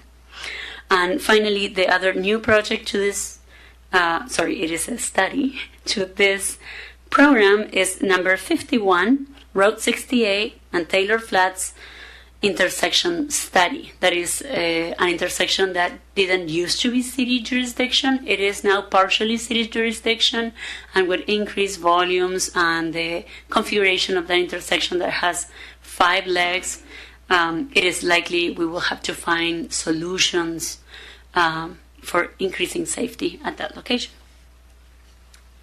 Okay, so next slide is the same list of projects, but in this case you are seeing the schedule in which they've been planned to be delivered. And along with that, you are seeing also the status of their funding. That's the very last column. And what you're seeing is that the vast majority of priorities 1 have funding secured, and that carries us pretty much to number 10. So there's at least 10 projects that are either fully funded or substantially funded. And then we have other projects that have partial funding and so on. So that is the current proposed prioritization of the projects and schedule. Next slide, please. And then this is our schedule that we had discussed earlier. You are seeing all the things, all the activities that have already occurred. We had several meetings in which we discussed this preliminary list, and we received feedback. We did outreach and received more feedback, incorporated the feedback, discussed the feedback with you. And so today we are right here in the public hearing date. And the next steps would be potential edits to the IP that could occur based on the feedback we received today and your direction. And the adoption prior to July 1st of 2025 is currently scheduled for June 16. And there is something weird happening with our slides, but I will confirm. Yes, June 16th is the tentative date for adoption of this plan. Should there be more changes by that date, we can still plan for a special meeting on the following Monday. So we have a lot of time, and opportunity for making this program be exactly what you want to see. Next slide, please. Oh, perfect. So with that, that is an overview of our program. And I would be happy to answer any questions. And if there are no questions, we can move on to the public hearing. Thank you so much. Okay, well, thank you for that presentation. I know before I ask my colleagues if they have any questions for you before we do the public hearing, I had a question. Maybe you could kind of like run us through, like, say, for instance, on Road 100 in Court Street, where it's my area. We talked about the roundabout, and I know it's on here, but so say like in 2027, you don't get the 500,000. So obviously it wouldn't be completed. And again, it's hard to read some of these numbers because my eyes, I guess, aren't as good as I think they are. You're talking 2030 or 2031 for that to complete it. So what if there's another budget crisis? I mean, how does this work basically just for the people at home? We see it on the list. We see that's when it would happen or what should happen. But what if it doesn't? When? How long? I mean, does it just go with the first 10 get knocked off and then they move up in the list? Or how does that work where we have the most constituents complain that they want their stuff? Because I will say I've been trying really hard to go down Road 100. We got a constituent in the audience. And so I'm like, instead of taking the pathway along the park to Chiawana, I've been actually walking down Court Street more with my dog. And literally, I don't know if somebody was trying to scare me or what, but they were within a foot. And I was in the bike lane. And at night, and wham, went by me. I thought for sure they were trying to knock me out. And I was totally shocked. But again, usually it's at nighttime where people really like fly down. And maybe they weren't paying attention. I don't know. But obviously I do think a roundabout would, because you would nail it going the speeds they're going. So getting off my tangent, what do you think would be more realistic in people in this area? And then like on funding, can you give us a quick overview of how this should work and how realistically it does work? Yes, so the program itself proposes the schedule based on likelihood of receiving funds or having collected the funds. There are several mechanisms for collecting funds for projects.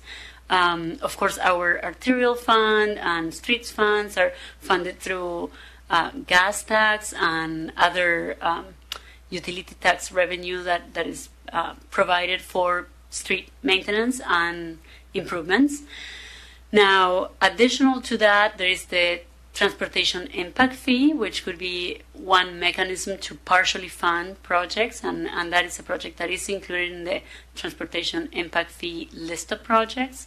So that is another avenue. And then, of course, there's always the opportunity to pursue grants from federal and state agencies, and the city has a history of pursuing and receiving, thankfully, some of those grants.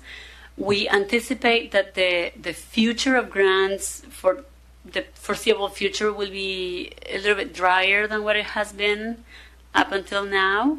And Pasco has been very, very successful, so that may actually impact our likelihood of receiving additional funds, since when funds and resources are short, there is the feeling that funding agencies need to ensure that everybody's receiving a little bit, right? And so Pasco, having had so much success, may actually not be our best way to advocate for more funds.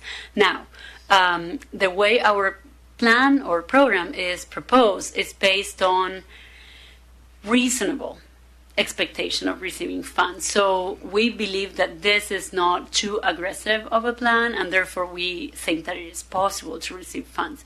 If funds were not available, typically what happens is year after year, as we look at TIP, we identify how much end balance is available and whether we've received the funds or not, and then we adjust priorities. As we have talked in the past, priority to safety issues is typically given over other amenities within the roadway. And so there is dollars that are good for maintenance, especially in the grant world and our own funds, and then dollars that are good for constructing new. And therefore, there is the possibility that the funds will not be available to do the full improvements that are planned, and then projects get reprioritized, whether that means that this project moves further out in the future, or other project gets moved down from the list and this one takes its place. And that is a call that is made during this TIP planning, and then if it's dependent on receiving funds that are external, is on the actual receiving those funds and securing them. So it's a combination of factors there.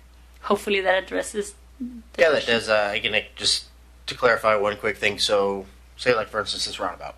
I always love the idea. Always wanted to see it. And again, it's hard sometimes to rally people to a cause and to attend these meetings. But say you had 20, 30 people come to a meeting, everybody said the exact same thing. Would that like up the scale, or would it mainly just be the same? I mean, if everybody comes out and says, "This is what we really want. We want Court Street, Road 100, roundabout," does that like jack it up, or does it mainly stay the same? I mean, I'm just asking, I understand. So yes, we appreciate public input. I cannot underestimate the amount of data that is used to prioritize things. And so as an engineer, for good or for bad, I make decisions based on data. And so we take into consideration crash data, analysis on volumes, and then prioritize based on that. Similarly, as we talk about different treatments for addressing an issue, we look at the possibilities of how to solve that and evaluate which alternative is the one that produces the best results, at the same time with, balancing use of resources. And so that is a equilibrium that we try to have. And yes, we value input. We want to know where people are experiencing issues, but certainly at the time of prioritizing, we're also looking at data. Okay. Well, again, I know sometimes you have data and how many people get hit and stuff like that moves it up, but then at the same time, we don't want anybody getting hit. So again, this is what another frustration. You can only do so much with so much money. But as council, I will say, if you walk down Court Street at night on the pathway, where there's some people that, if there was a cop there, man, he'd be given ticket after ticket after ticket, because it's sometimes it feels like a racetrack, and I'm not wearing a helmet. So, but anyway, so I don't want to talk all the time. Let's go with Councilman Grimm, and then we'll work this way. Thank you, Mr. Mayor Pro Tem. Thank you, Director Sarah, for your presentation. Thank you for all your work on this. And I know why we have been successful in getting so many grants. I've had a couple of different little birdies tell me you are excellent at writing grants. So thank you for all the funds you're able to get us for the city of Pasco. And I look at this list and, holy smokes, we are a growing city, and there's just a vast amount of projects. It's almost just pretty overwhelming, just the financial impact and just the needs of the city. And so I really appreciate you prioritizing and getting these all the way down. Even the very last one, I mean, it's like number 52, but just the sign activity analysis implementation, how important that is. I mean, I've seen the new signs with the red strips down and the larger stop signs. Those things really do help. And there's so many, crashes at intersections, like I was just talking about earlier in my reports, the comprehensive safety plan, that I think those things really will help. So I appreciate you including that on the list. I see over there, just in my district, the traffic analysis for US 12 and just how important the need is over there. I mean, there's so much focus on West Pasco, but just over there, I mean, there's a huge need with congestion, and we've had some serious accidents over there. I just want to ask a specific question, though. Up towards the top of the list, I see Court Street. It was one of the new ones added, the pavement preservation south, not Court Street, south 68 between 182 and Court Street there. And just not to get too far in the weeds, but I look at that section of the roadway, especially between I-182 and Argent, and think, well, aren't we planning on widening that at some point anyways between Argent and the interstate? And how does that, because I didn't see it on the list, and how does that get prioritized? I mean, I drive up 68 every day, and my old war wagon bounces up and down. It really needs help too. But if you could just talk briefly about the priorities there, and perhaps when maybe 182 to Argent might end up on this list. Yes. So this project addresses specifically pavement preservation, the one that you're seeing in number 16. Mm-hmm. And the reason for it is there's the opportunity to apply for funds through a national grant, which is specific to pavement preservation. This is I believe the last corridor that the city is to overlay, utilizing the funds through that program. And so we incorporated it because we had already kind of tackled the other corridors that were eligible, and that is NHS corridors, so National Highway System corridors. So that you're seeing that project there. We have areas that have been recently incorporated and others that were city. So it's a combination of kind of joint jurisdiction, which sometimes made it hard to do pavement preservation. And therefore, now that the vast majority is city, we have worked with the county, and we have collected information, and we're able to address those needs for pavement preservation specifically. As far as widening, we did find that the prior TIP did not include a widening, but our CIP did, and we did some research, and we believe it was prudent to wait until our transportation system master plan was updated, which is underway, and determine whether that project was adequate and consistent with our patterns of development, and whether that needed that additional lane or not. It was going to be a pretty expensive project, and knowing what we know about grant funding, we thought that it wasn't very prudent to add it to this list yet. Of course, if this is something that you really want to see added, we could add it. It could be, our addition maybe after item 44, could be item 45, and then we have it in the list and we keep an eye out for it and see what the results of that TSMP tells us, right, with the new land use and volumes and so on, to identify exactly what is needed. That is in areas it is 2 lanes, in areas it's 3 lanes, and so if we were to widen, like, is this a 5-lane corridor? 5-lane might be excessive.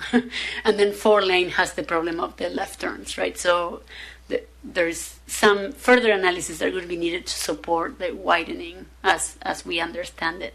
And I do have my engineering manager in the audience in case he wants to add anything. But I think that's why we have what we have today in the list.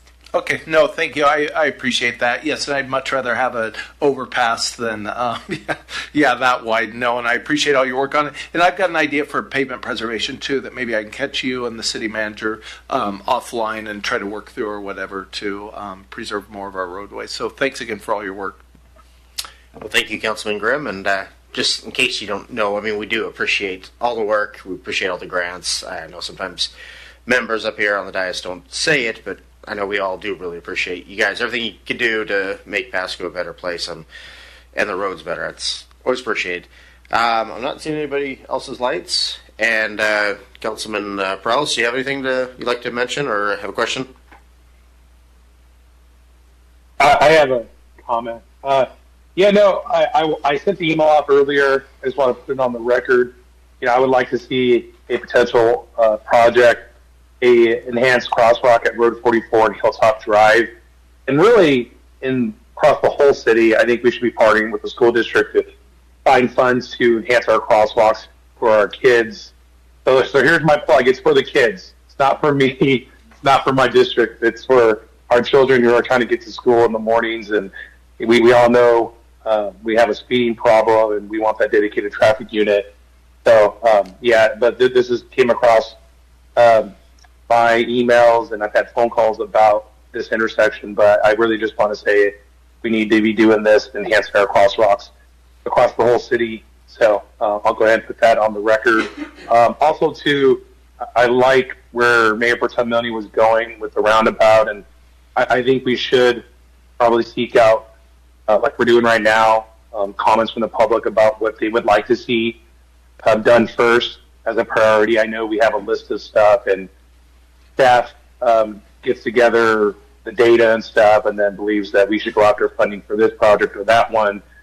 But I think from time to time we should really sit down and really look at this list and decide which ones we believe should be a priority, and kind of compare that to what the community believes is a priority, and then direct staff to go seek funding for those projects. So that's just my 2 cents, and I'll yield. Thank you. All right. Well, thank you, Councilman Morales. So with that,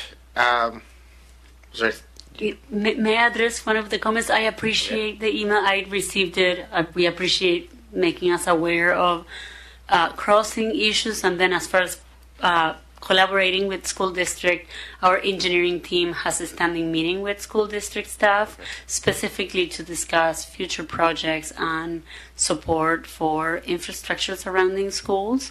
Every 2 years, there is a call for projects for grant funding specific to Safe Routes to School, and historically we've been successful. We actually are about to put out to bid a project for 2 crossings that were highlighted, and so this will be added to our recurring conversations, and we will identify this and any other location that can be paired up, so that is an attractive project for funding.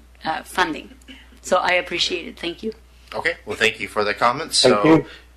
With that, I'm not seeing any other ones, so I want to open it up for a public hearing and hear from the public. So with that, and people that would like to speak, we'll give you 3 minutes.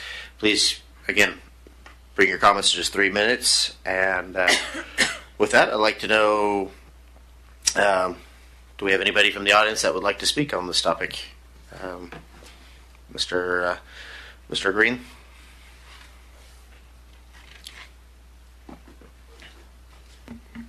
My name is Dallas Green. I live in West Pasco. Real quickly, Project 20, Road 100 and West Court intersection. I recognize the comments tonight about roundabout or stop where signal, and I really believe living nearby, we should look at a roundabout. It will allow flow, but also slow traffic. I think a signal, because I'm a traffic engineer in my dreams, not in real life, I think a signal will allow people with a steady green at night or whenever just to bomb down that street. So if we have a roundabout, that works 24/7. Project 28, pedestrian bike safety on West Court between 96 and Harris. The 25 mile an hour speed limit, believe it or not, Councilwoman, is working pretty well. It's slowed, I believe, anecdotally, the average speed. But we still need the radar feedback signs that the council voted for, and also the striping. And I know there's some engineering involved in that, getting some approvals done in that, but we are now in the spring season. As you know, that path is busy. It's busy at night, it's busy during the day, and people are inches away, and he's not kidding when he sees it. Coming up on that, look at that project, $7 million, that's number 28. That's a lot of money that we hope to get someday. And I think that's kind of a pie in the sky. And, you know, as you know, I've brought a lot of residents to these meetings, 50 some at a time. They're terrified of Sylvester Street. I don't know anyone that goes down Sylvester and thinks it's a workable street plan. And residents on that street don't like it. You have vehicles delivering FedEx, UPS, whatever, they're having to stop in the roadway. And we just cannot allow that to be repeated, not just on West Court Street, but anywhere in the city. So if Project 28 moves forward, I do believe there should be some public input, and that needs to be considered in what's done, as well as looking at stats. But we need to make sure that we've got something that's workable for all parties, the users of the trail as well as the residents. Last thing real quick, I think the traffic improvement plan, you know, is always kind of a reactive thing, fixing problems. And I really want to address, you know, what are we doing with developers to make sure we're not chasing the problem 10, 20 years later? And I think the city has to think about that when they're looking at their planning and when they issue permits, how they issue permits. Look at what Ken Oak's done with fire stations, creating a special district, in effect, where if you want to build in this zone, you're going to contribute as a developer to fire protection. You're also going to contribute, in my book, to traffic flow. We notice people 300 and some feet out. Why aren't we making those developments pay for traffic impact 300 and some feet out or more? And I think it's going to really start at the planning level with your input. Thank you.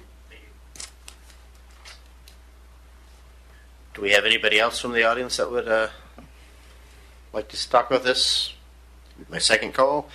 And third and final call for public comments regarding the topic. Not seeing anybody. So again, thank you for that. So we're going to close the public hearing. And with that, we'll move on to number 9, ordinances and resolutions not related to hearings. And we have number A, resolution number 4601, setting a date to consider a notice of intent to commence annexation proceedings for SG Management LLC and Oregon Farms LLC annexation. And again, we got it's going to be a report from Haley Miller. Thank you, Mayor Pro Tem. Good evening, Council. Tonight before you is a resolution to establish a date to consider the intent to annex these 2 properties in Pasco. And when the date is set, then we will review the details with Council, and then eventually we'll have another meeting for the official annexation proposal. So this is part of the process. The applicant has met all the procedural requirements to staff, so we're forwarding it to the group to set a public or a meeting date to consider this notice on June 2nd. Happy to answer any questions. All right, do we have any other questions before we do a motion?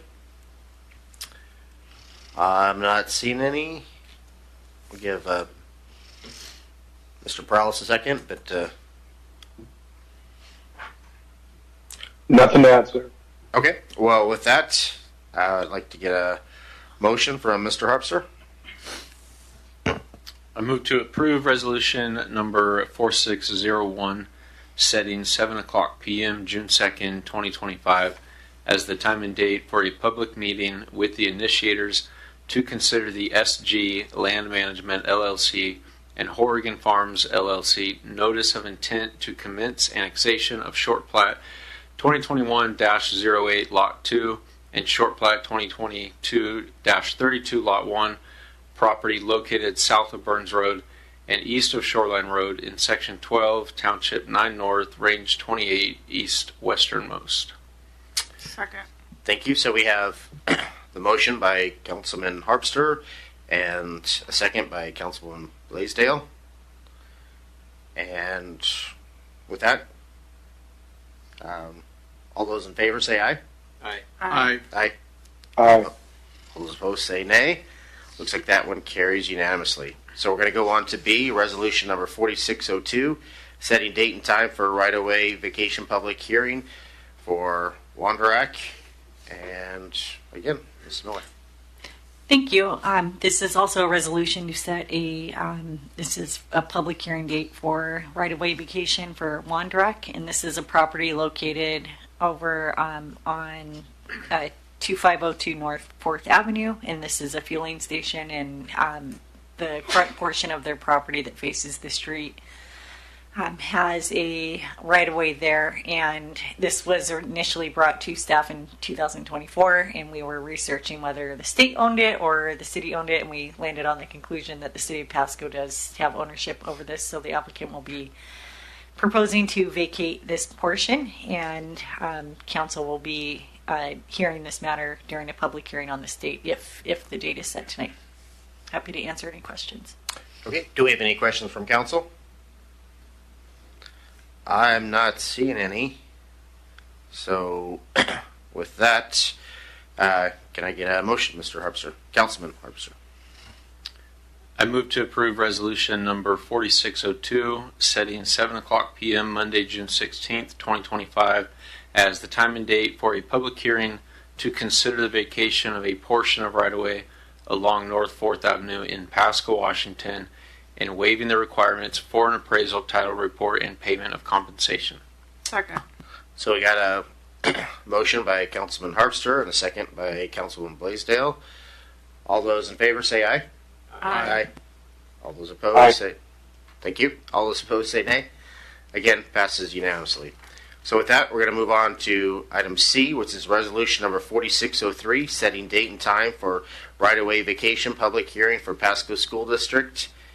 And again, Thank you. A little bit of repetition tonight here. So this resolution is for the school district, and they are proposing to vacate parts of the right-of-way along North Utah Avenue and then East Salt Lake Street on their property boundary. There's a jog that goes into their site, and it looks like they don't need that much room to provide the frontage improvements. And then there will be also a dedication on North Welch Avenue to facilitate North Welch Avenue extension. So the date proposed for this is June 16th. I'm happy to answer any questions. Okay, thank you for that, Director Haley Miller. Do we have any questions from the council on this? I'm not hearing any. So with that, I'd like to get a motion from Councilman Harpster. I move to approve resolution number 4603, setting 7 o'clock p.m. Monday, June 16th, 2025, as the time and date for a public hearing to consider the vacation of a portion of North Utah Avenue and East Salt Lake Street right-of-way in Lot 1, Block 18 of Fraze Addition to Pasco, Washington, and a North Weehee Avenue dedication of Lot 1, Block 19 of Fraze Addition to Pasco, Washington. Second. Okay, so we have a motion by Councilman Harpster and a second by Councilwoman Blaisdell. All those in favor say aye. Aye. Aye. All those opposed? So we have an aye there. So again, passes unanimously. So we're going to move on to 10, unfinished business. I'm not seeing anything, so let's move on to 11, new business. Again, I'm not seeing anything listed, so let's move on to number 12, miscellaneous discussion. And it looks like we got Mr. Eric Ferguson, lawyer. I'm actually going to have Director Miller start off with an update for city activities that have been happening. Okay.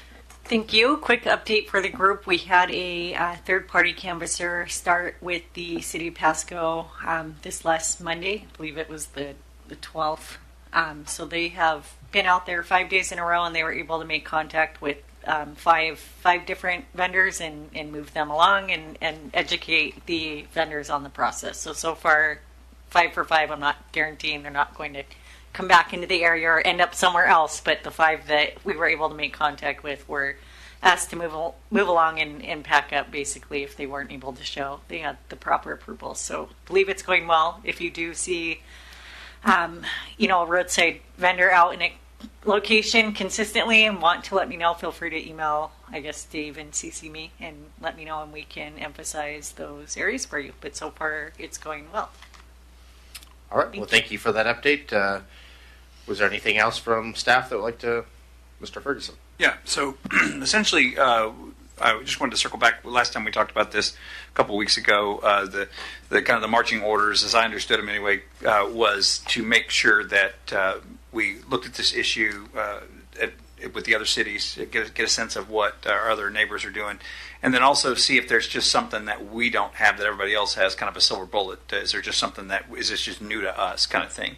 So we did a couple things in order to start that process. The main thing we did was we reached out to Richland and Kennewick.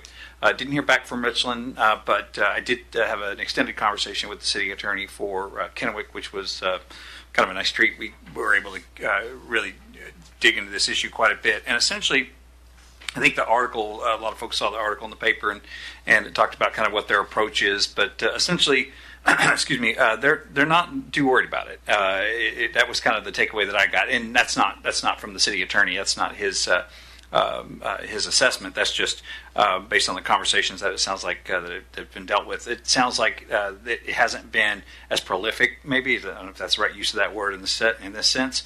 But it also it seems to be the issue that they were addressing.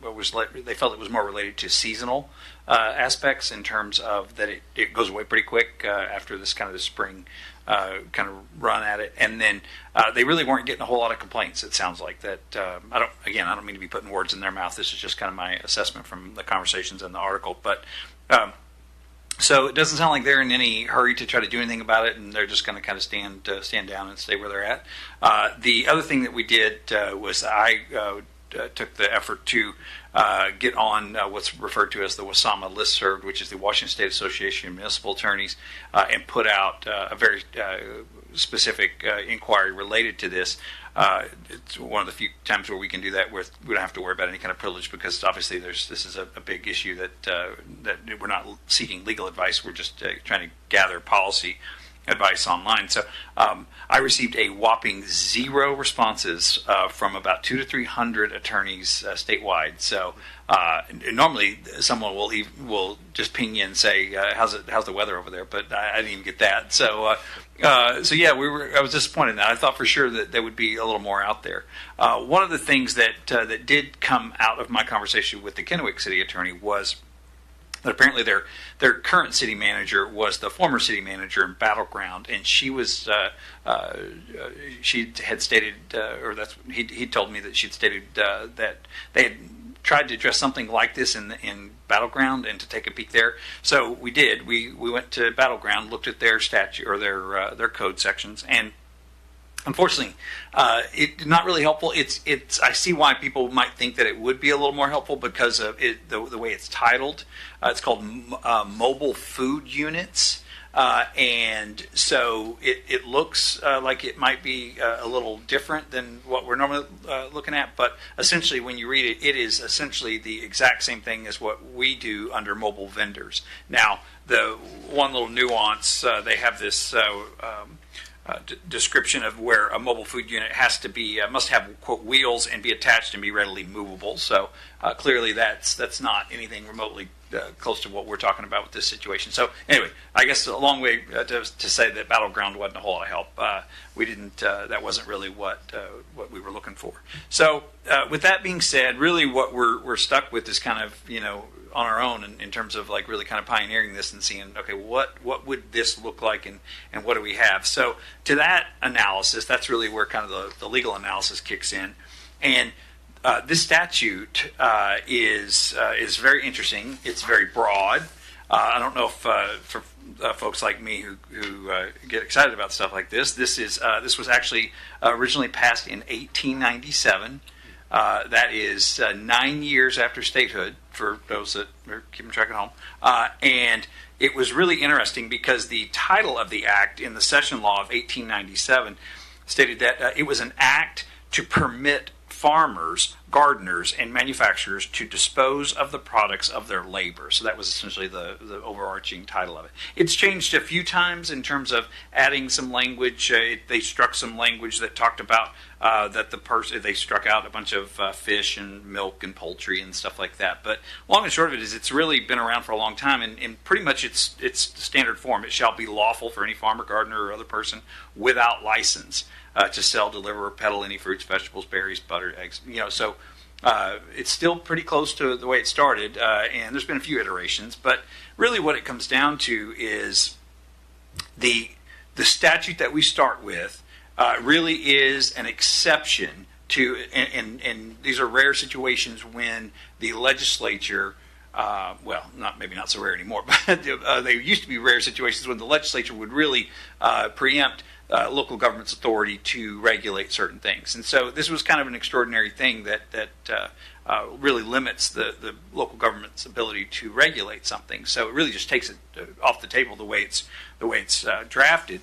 So it's a very strong, broad statement right at the get-go. I'll just refresh everybody's recollection here. It shall be lawful for any farmer, gardener, or other person without license to sell, deliver, or peddle any fruits, vegetables, berries, eggs, or any farm produce or edibles raised, gathered, produced, or manufactured by such person, and no city or town shall pass or enforce any ordinance prohibiting the sale by or requiring license from the producers and manufacturers of farm produce and edibles as defined in this section. So that's a really broad kind of statement there, and so broad, in fact, that that's why it's accepted in our mobile vending stuff. So, and as we talked about last time, this is really this kind of this one little narrow area, which is we're not talking about folks that are selling food, any kind of food products that's been produced or manufactured in any way. We're talking about produce. and that's not as clear either in some of our analysis in terms of trying to analyze, does that include flowers, which we do believe it does based on the statute. So anyway, long and short of it is, what it really comes down to is we're really talking about this narrow little area. We know we can't regulate. The statute couldn't be clear that we can't require a license on private property. We know we have our mobile vending requirements or our ordinances that allow to regulate who can sell these food products, and then those do allow some use of the right-of-way, but it's very specific in our code as to how that can be utilized. Then we have people who sell certain things along the roadway that we know we can regulate that, like products, things that they may sell, kites or what have you, other items. Excuse me. So we know that those can be regulated. So this is just one of those really narrow situations where you have a statute that says you otherwise can't regulate this activity, but you do have, these are your rights of way. This is the local government does have the ability to regulate what goes on in the right of way. So it's a nuance. I will say this though, the one thing that really, one of the things that we started to look at, well, would there be a way to have, say, a permit for this type of activity, since you're essentially giving someone the ability to be in your right of way to sell, to engage in this activity. And we know we can actually regulate this activity on private property if somebody calls the police department and they come out and say, get them off of my property, right? That's trespass, right? So what would be the equivalent of a civil situation where the local government may or may not be willing to give its permission to be in the right of way? So our thought was, well, maybe this would be some kind of permit, not a license in the sense of like a business license, but some kind of a permit to do a certain activity in a certain place. And that's not going to work. If it's specifically related to this activity, a permit and a license are going to be looked at interchangeably. One of the Cornell Law School, they have a website that does a lot of definitions, and license is defined multiple different times in the RCWs, not in this particular section, so it kind of amalgamates them all. But the definition that really seems to be stated over and over again is generally a license is permission granted by qualified authority permitting a licensee to do something that would otherwise be prohibited. License may also refer to the physical document granting such permission, sometimes referred to as a permit. So there we're right back to where we started. So I think there could be a way to regulate your right-of-ways in a way that would make sure that anybody engaged in any particular activity had to adhere to certain standards. We have some guardrails kind of outside of that. Don't block traffic. We have some kind of criminal statutes that if they're really causing some kind of disorderly conduct or something like that, those are clear. But you would have to be unrelated to this specific activity. So what I'm getting at is we were hoping that there would be a very precise tool that we could find and utilize and give the council an option to adopt a policy that would really engage in just regulating this one particular aspect. And I don't think I don't think we're going to be able to get there from here. I think the way it's going to have to go is you're going to have to really look and say, this is about permission to be in the right-of-ways for all activities, and they're all going to require a certain amount of licensing. But if it's specifically related to this activity, it's going to be viewed as requiring a permit to do an activity that the state says that you're otherwise allowed to do. So with that, sorry, I don't mean to go on and on, but we've had quite the law school debates about this. So anyway, happy to try to answer any questions, but a whole lot of talk to tell you that this is new, and this would be something that that would have risk. Okay. Well, thank you for that, Mr. Ferguson. Do we have something from Councilman Grimm? Yes, thank you, Mr. Mayor Pro Tem. Thank you, Mr. Ferguson, for digging in and trying to get to the bottom of this and really just giving us more information than what we had before. And I appreciate that. Just a couple follow-up questions. The first one that comes to mind I guess I don't think anybody has an issue with what's going on private property. I mean, ultimately, that's for those property owners to deal with and all that. The complaints that I've heard are especially along the Road 68 corridor when they are on the sidewalks. Perhaps maybe it's a fruit, maybe it's a knickknack, but here's the light changing, and suddenly you're waiting for heavy traffic already, and people to set down their phones in their cars, and now we have to wait for a transaction to finish. And so I think the right of way regulation is that's the feedback I've heard from the community that I think just creates a safety concern, and so I don't know if there is a way of pursuing or a resolve to do so. But the other aspect, I mean, are we liable for this if there is an issue there? I mean, do we have a liability in this? And what can we do to mitigate our liability? Or, I mean, can we name the state as a, I guess, third party. Yeah, I think you need a lawyer to straighten it out for me. But, I mean, what do we do with that? That's a great question, and I think it's an open question, and I certainly obviously wouldn't want to speculate about it in this venue, but that is something that we would want to look at, because I think those risks are always there. Anytime that you have something that is controlled by the city, that's something that you're going to want to be careful to make sure that you knew or should have known that you're regulating, or that you're taking any kind of safety precautions. So again, I don't want to try to give legal advice in open session, but I am worried about that. Okay, yeah, and I guess that would just be my one concern. Again, private property is private property, but again, I look at one of the busiest intersections in the entire Tri-Cities where, it's prone to crashes, it's prone to safety issues, so much so that we've put a red light camera there to try to mitigate some of those. And so I guess that would be the one thing that, I would hope we would have the resolve to maybe move forward, is just in those areas to look at that. But that's just my opinion. Thank you again for all your work. Thank you, Mr. Mayor Pro Tem. Thank you, Councilman Grimm. Do we have any other staff? I know we have a Memorial Day agenda here, so I could probably get... I will actually just hand it over to Director Rice, who will talk about the upcoming event, and then do a brief update on Memorial Pool. Okay, thank you for that. Good evening, Councilor Mayor. Yes, so next Monday, Memorial Day service at City Cemetery, starting at 11 a.m. So looking forward to host that between, again, 11 and 12 noon. We'll have one of our own staff as our primary speaker, as well as the mayor, to kick that event off. So also make note that no council meeting next Monday, because that will shift to Tuesday as well.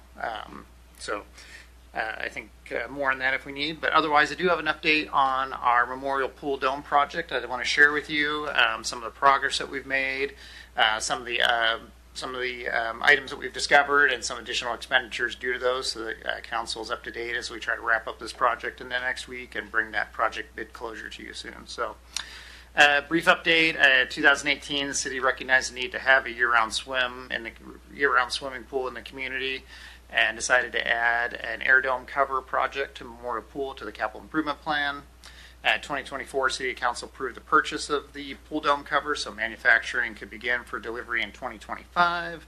And then just this March, the city awarded EFS Construction the contract to install the pool dome foundation and deck, totaling $757,000 for completion prior to the general pool opening. So kind of brought us up to date.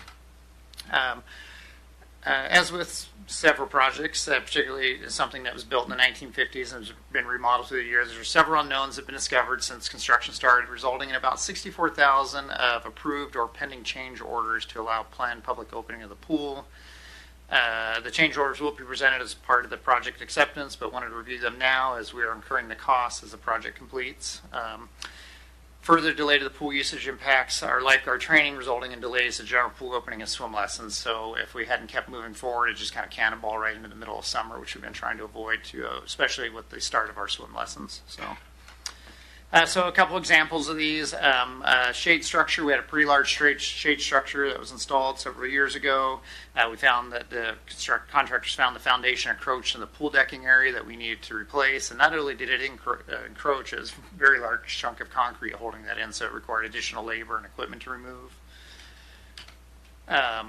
We found an unknown manhole in the parking lot requiring a reset for future access and maintenance. We think this is from the 2009 construction project when we did the last remodel there. So you can kind of see it buried in the middle, but that required resetting and setting to the level of the parking lot so we can maintenance that in the future. The previous pool remodel backfill was unstable. You see it's a combination of this pea gravel and the sand. It was continued to fall in, so it required additional labor and forms to stabilize for the new pour. They located the original abandoned pool deck, which I think would have been from 2 remodels ago. As you can see, this rebar on the left side of the picture that needed to be cut out and removed. Not only the removal, but then we needed to procure additional concrete to help fill that back to the deck level. And then a couple of additional things. We paid for a couple of extra work days or overtime for, they were working 4/10 schedule, so either Friday or Saturdays to help round out those days, keep the project moving. Additional labor and materials to support the installation of the bulkhead, which is ultimately the pool lane divider that we'll use when the dome covers on to expand swim opportunity. Discovered unknown fiber optics line, gas line, and fence line that all intersected together in the same spot, so we've worked on moving those things around. Labor and industry required some electrical bonding to reduce stray electrical current throughout the system, and then some additional electrical changes related to changes in the foundation. But the project is on track to be completed by May 26th. Facility staff have been given the go-ahead to start draining the water out of the pool and then filling up this week. Recreation staff will perform lifeguard certification in the following weeks. We'll slip in a quick swim meet, and then the pool will be open to the public on June 14th. Everything progresses as planned this week. And then pool dome delivery will be in September with installation to follow right after the end of the swim season in October. So far on track, but as council has asked before, they'd like to hear about some potential changes before we expend them. This is kind of like the middle ground because I'm expending them, but I'm giving you the heads up that I'm spending them. So hope to be a little bit more project timing where we can stall the project and seek permission first, but doing the best we can to tell you what's going on. With that, any questions? Do we have any questions from the council? I'm not seeing anything, so thanks for the update, Director Rice. I do appreciate it. Very good, thank you. And with that, I'm not seeing anything else, so we're going to jump to number 13, which is the exec session, and I'm not seeing anything listed, so hallelujah on that. And so at 9 o'clock, we are adjourned. Thank you.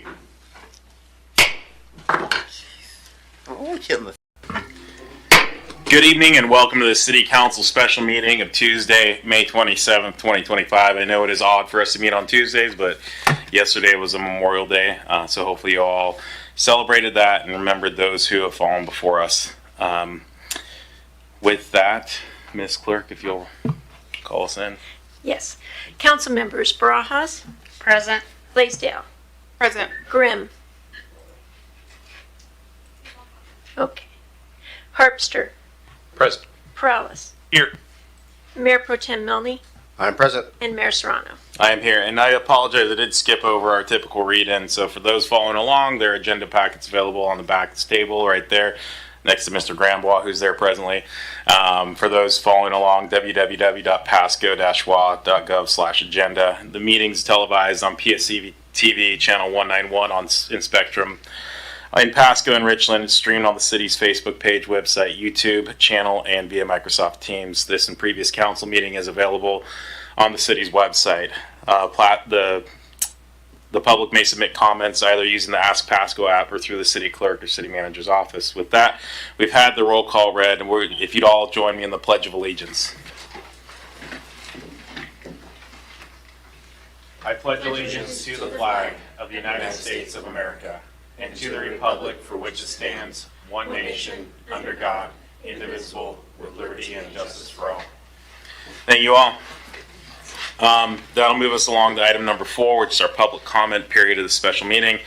The public may make comment on topics scheduled for final action identified in the agenda for this special meeting. Citizen comments are normally limited to 3 minutes by the clerk and myself and via the clock. Those with lengthy messages are invited to summarize their comments or submit written information to either the clerk or to council through the city manager's office. Lastly, if you're called upon, please state your name and your county of residence. So with that, if you have public comments on final actions to be taken in this special meeting, Invite you to the podium. Going once, going twice, 3 times. With that, we have no public comments. We'll move along to item number 5, which is ordinances and resolutions not relating thereto. We do have a couple of items here. We got A and B. And the first one is item A, ordinance number 4767, Transportation Impact Fee Program. It looks like Ms. Sarah is going to be presenting that. Good evening, Mayor and council members. We will have. Okay.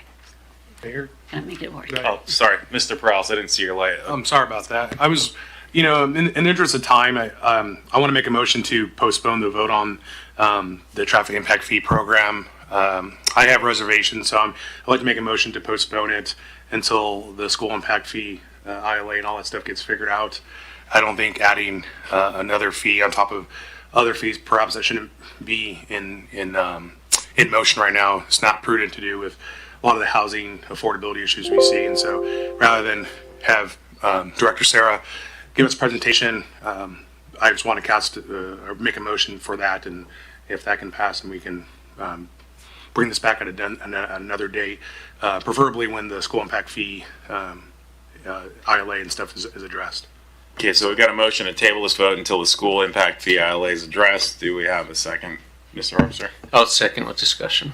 Okay, so we got a motion and a second. Let's open the floor for discussion. I would just say I concur with Ms. Prowse's comments. If there's a way that we could vote on it this evening and ensure a specific date that it does not go into effect till, I'd also be open to that, but I think the easiest path may be to just postpone it until such time as Mr. Prowse mentioned. Thanks. Thank you. Do we have any further discussion? I will note that I believe I was CC'd on an email from Mr. Grimm indicating similar thoughts. I don't want to speak for you, Charles, but I don't hear you. Mr. Grimm, do you have? Can you hear us? And if so, oh, there we go. Thank you, Mr. Mayor. Yeah, my thoughts are pretty much what you email. I just don't think it's fair to the developers of the Costa Home to have both these on the books at the same time. And just in case there's a hiccup at the school level or something, I would be concerned about passing something totally dependent on them, on a certain date for them. Yeah, that would be my chief concern. Thank you. Thank you, Mr. Grimm. Mr. Milne. Yeah, thank you, Mayor. So if we were to table this, do we have an idea of like how long this would be tabled or what would be recommended? I'm not sure if you're aware of. I mean, when would you say realistically that this would come out with what Mr. Councilman Perales is talking about? What kind of time frame are we looking at? Well, just from a procedural standpoint, the one of the things you have to do with an ordinance is it has to have an effective date. You can make that date very well into the future, but that's why they call it an effective date, not an effective event. So you can sometimes make things condition precedent so that things have to happen before something else takes place. But the problem with this situation is that the ordinance is going to modify large portions of the code, and so you really would need to have an effective date, say January 1, 2026 or something like that, if you went forward on one of these options. So it really, from a procedural standpoint, if the council wants an absolute guarantee that something's going to happen prior to moving forward, then tabling it would be the preferred route, I would think, because if you pass something and make it effective, then you may have to come back and unpass it later on. Okay. Well, thanks for the clarification. Thank you. Thank you. Hearing that, I liked Mr. Harpster's idea of utilizing a condition precedent, but hearing from our legal counsel, that's not advisable. I do think it makes sense to sit on this until we have things worked out with the school district. I appreciate the points before me not needing to re-raise them. Any further discussion? If not, let's go ahead and do a roll call vote on this one, Ms. Clerk. Sorry, just to remind folks, because it's been a while since the motion was made, this would be to table this to a date. Do we want to set a date post enactment of the school district, like the first regular meeting? I guess that's technically a modification. So at this point, it's just open-ended. And then we can direct staff the time according to if we move. It sounded like, correct me if I'm wrong, Mr. Prowse, but I thought the motion was to table this until such time as the school impact fee amendment can be effective. Is that correct? Okay. And you can make that an event. Okay. Sounds good, Mr. I would just say, yeah, my suggestion, this is the way council wants to go, would be to just schedule them both for the same night. You can deal with the school impact fee. That'll have an effective date. You can match the effective date of the school impact fee, the effective date of the traffic impact fee. Are you requesting that in the motion, or is that something we can direct that's adequate direction? I think if there's no objection to council, I think we can staff can just bring it back at the same time. I don't know, we necessarily need that as part of the motion. Any objections to that approach? Okay, so with that, I think we know what we're going with. We got to vote here, Ms. Clerk. Okay. Councilmember Grimm.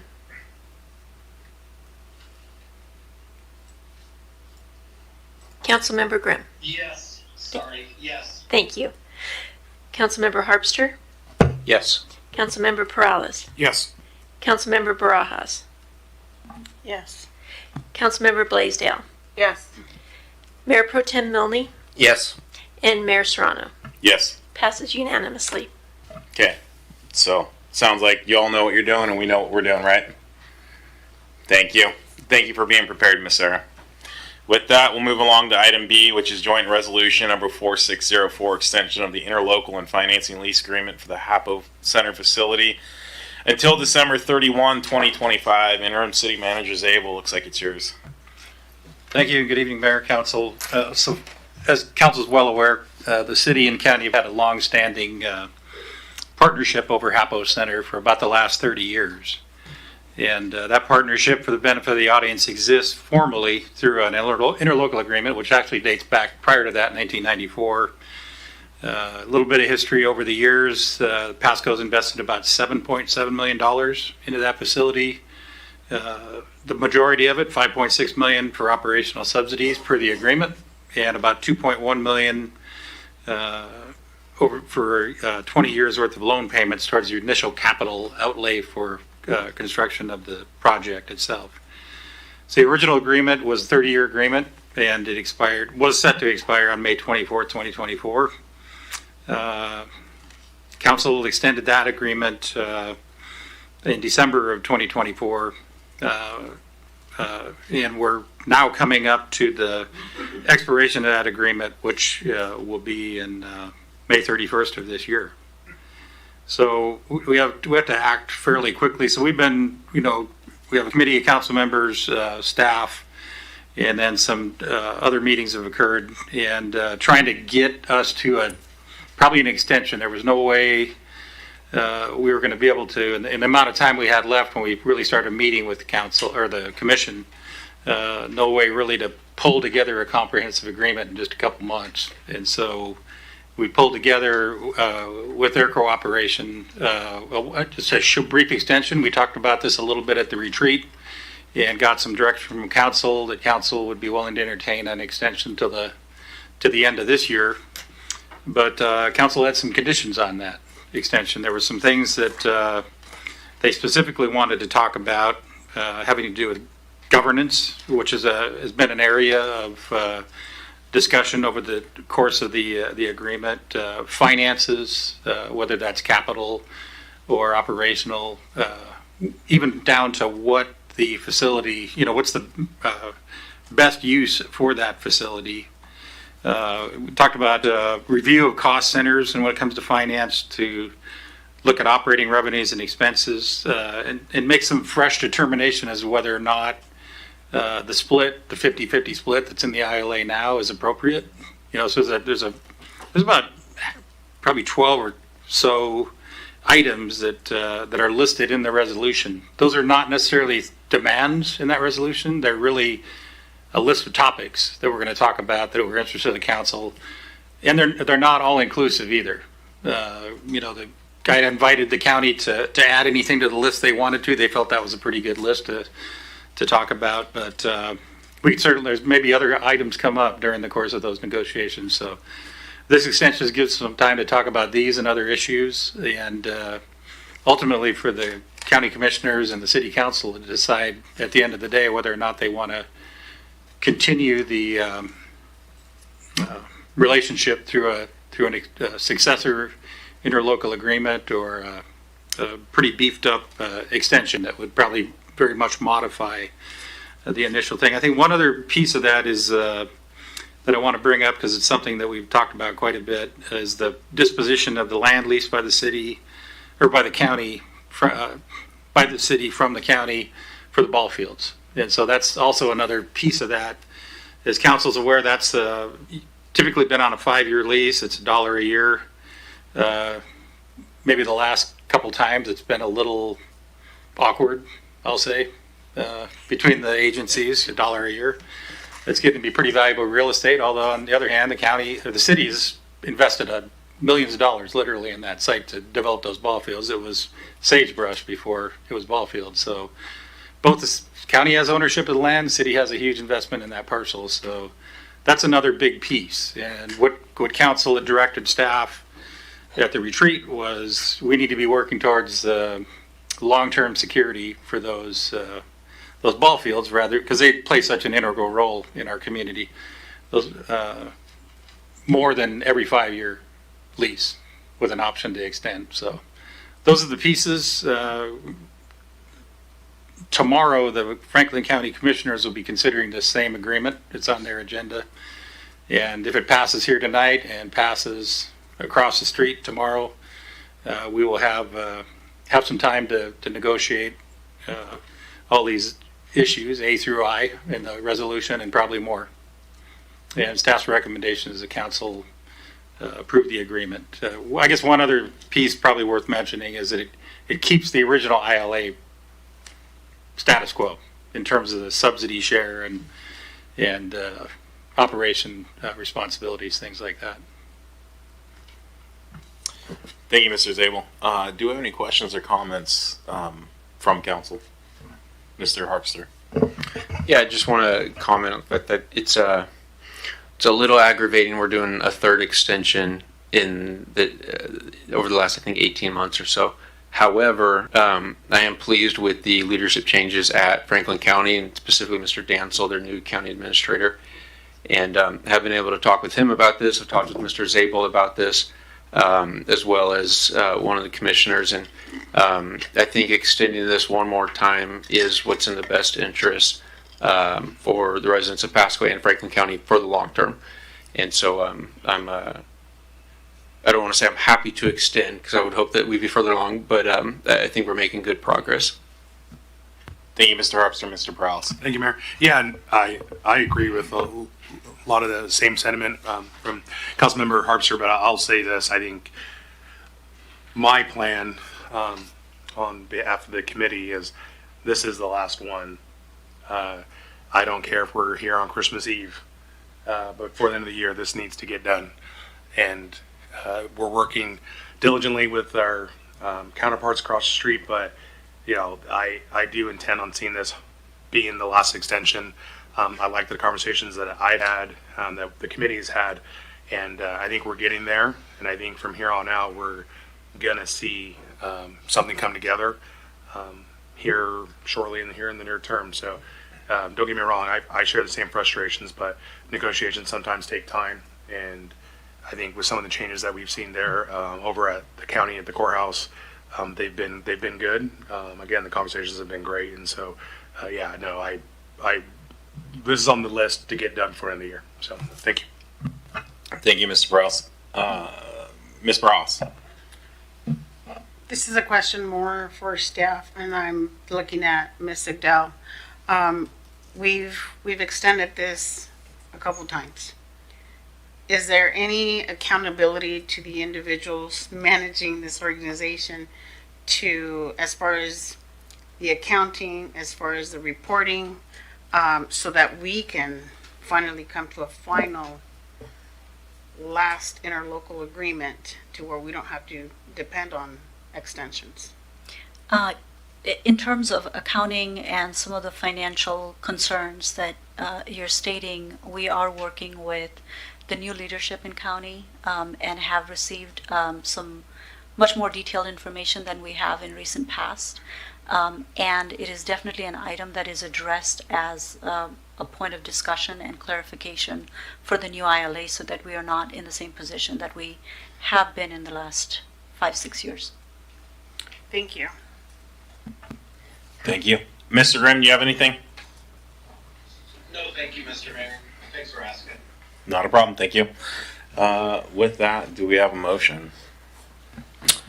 Yes, Mayor, I'd like to make a motion to move to approve joint resolution number 4604, modifying the interlocal cooperation agreement between the City of Pasco and Franklin County, Washington regarding the financing, acquisition, and ownership of a multi-purpose arena and exposition facility, the Hapo Center. Second. Motion by Mr. Milne, second by Ms. Blaisdell. All in favor say aye. Aye. Aye. Mr. Grimm? Oh, I said aye. Sorry, didn't catch you. Thank you for clarifying. Sounds like that passes unanimously, Ms. Clerk. So, just one quick question on that, staff. Will you be able to either transmit something signed or some confirmation that we passed this, just as a heads up ahead of their meeting tomorrow morning? I was planning on sending county administrator an email tonight. So. Thank you. I appreciate it. Yeah. I know you're working long hours, but it's always good to give them a heads up before they take action or don't. I was going to do it during the meeting, but perfect. I wasn't going to call you out there. I was just going to give you kudos for long hours. With that, we're going to roll on to item number 6, which is adjournment of the special meeting. Good evening and welcome to the City of Pasco City Council regular meeting of this Monday, June 2nd, 2025. Hard to believe we're already in June, but here we are. The city welcomes you and thanks you for your attendance. At regular meetings, the City Council takes action on items, holds public hearings, and conducts other business of the city. For anyone following along, agenda packets are available either here on the small table in the back immediately to the right under the sign that says conveniently agendas. If you're online, www.pasco-wa.gov/agenda is where you can find it. This meeting is being televised on PSC-TV channel 191 in Pasco and Richland via Spectrum Cable and is streamed on the city's Facebook page, website, YouTube channel, and via Microsoft Teams webinar. This and previous council meeting is available on the city's website. The public may submit comments or ask questions by contacting city manager, city clerk, or by using the Ask Pasco app, and of course during our comment period tonight.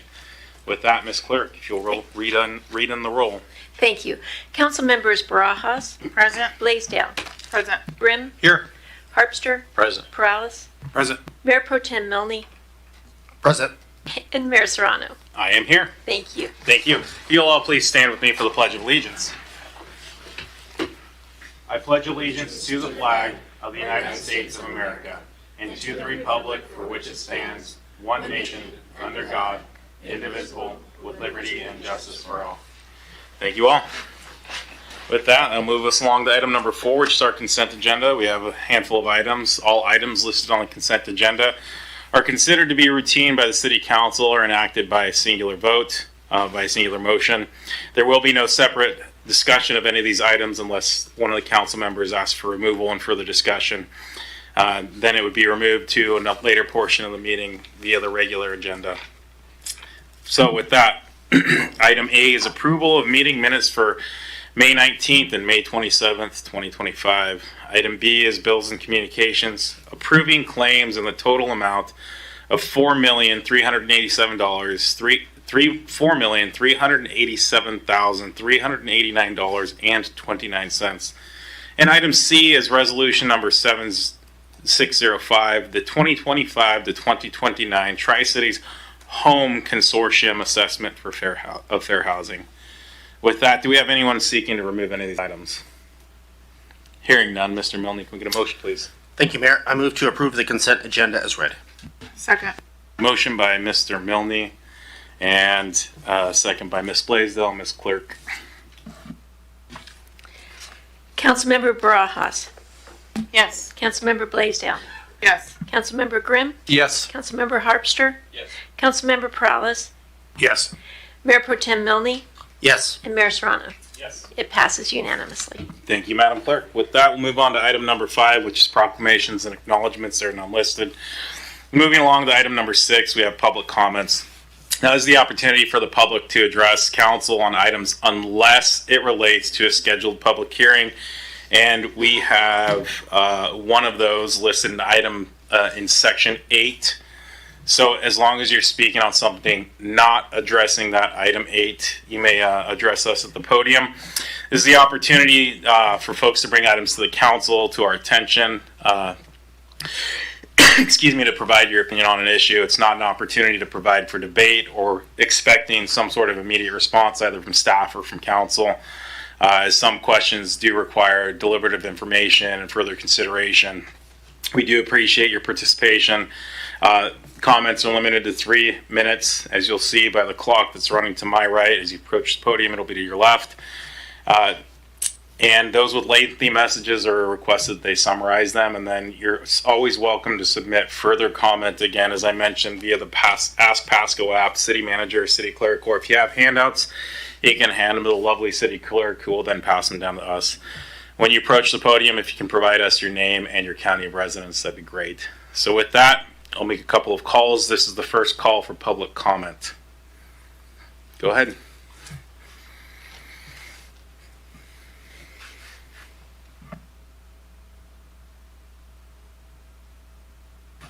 And if you can push down on the mic, there should be like a little mouth button. There you go. You're on. Thank you, Mr. Mayor. I'm Marcel Brown. I'm coming to address the council about a cell phone tower that they want to put in my front yard. I live on Riverview Drive. I've been there for 25 years. I have grandkids that are growing up. It's radiation, property value, and a whole bunch of other things. And I don't think that I should have to pay taxes every year on those, the place that they were going to put it. And then they can say, well, I just do it whatever I want. So if they own it, then why am I paying taxes? So I just don't think that they should be able to put that there. That's about it. I just don't want it there. We certainly appreciate you bringing that to our attention. Thank you. Ma'am?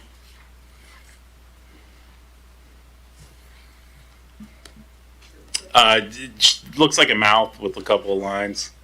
There you go. I'm also the grandparent, but I don't live there anymore. But, you know, the effects we really don't know about. We just want you to really consider it. I have 6 grandkids living there, and they're real young. So just please consider that. Thank you, ma'am. Do we have any additional public comments? Ms. Mahoney.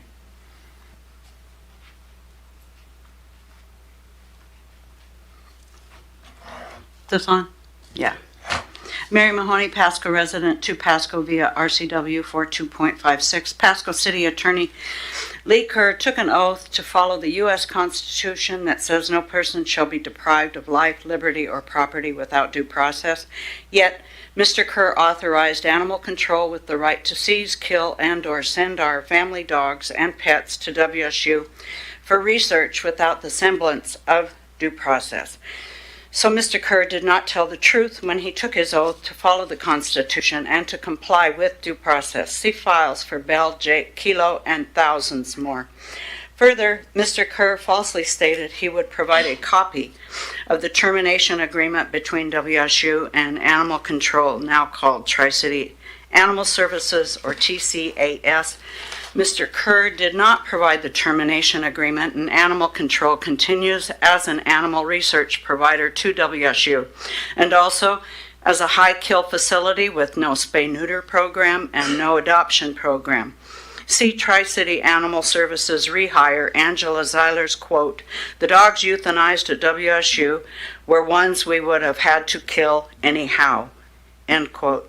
With that, provide how much money WSU pays Pasco, the Animal Control Authority, and/or Tri-City Animal Services for our dogs and cats for WSU research. Provide Tri-City Animal Services Zegan Zeiler's training in humane euthanasia methods to end botched and painful deaths that Animal Control calls, quote, popcorning the dogs and cats, end quote. Provide the results for 48 counts of animal cruelty, the theft of $375,000, the missing and/or stolen rainy day fund at Animal Control. See Chambers, Howard, Hernandez, and Zeiler. Provide the fines paid by Pasco and spot zoning developers, Hayden Homes, for killing our 8 floodplain American bald eagles and their eaglets. Provide a permit number 404 that allows Pasco to develop and destroy our floodplain. Provide all past and present ULID and or LID designs for my Pasco property with start dates and costs. Include all Pasco officials' communications regarding harassment and retaliation against me and my property. See requests made by me on May 5th and May 19 to Pasco regarding payments to ex-Pasco Mayor Matt Watkins regarding his directorship or his LLC and Watkins Endeavor LLC. How much are we paying him?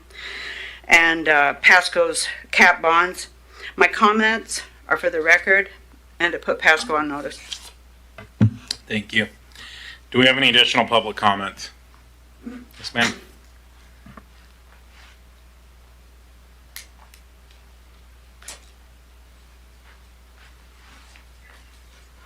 Good evening, council members. My name is Amber Wade, as you might know by now. I live at the Sands Mobile Home Park in Pasco, and I know this might seem like an unusual comment, but I'm here today to honor someone who has quietly given so much for our city. This week, Becky, the very first resident of the Sands Mobile Home Park, is preparing to move now after 55 years in the same home. She's in her 70s now, and while this is a big transformation, she's meeting it with strength and grace. Becky has been the heart of our park. She's someone who checks in on neighbors, helps people through hard times, and has never asked anything in return. She's supported children, veterans, the elderly, and anyone in need quietly and consistently. She's been a source of stability, kindness, and community for generations, and now we want to return that love and support to her. We are inviting anyone who can lend a helping hand for her to move tomorrow and Wednesday with care, dignity, and gratitude from everything she has done for us. The address here at the Sands is 1416 North 1st Avenue, Lot 21. She will need help Tuesday at 2 p.m. That's tomorrow, and Wednesday bright and early at 8 a.m. She will be traveling with her family clear back east. I keep getting the state wrong. Let's give Becky the send-off she deserves after 55 years of showing up for others. It's our turn to show up for her. Thank you. Thank you. Do we have any additional public comments?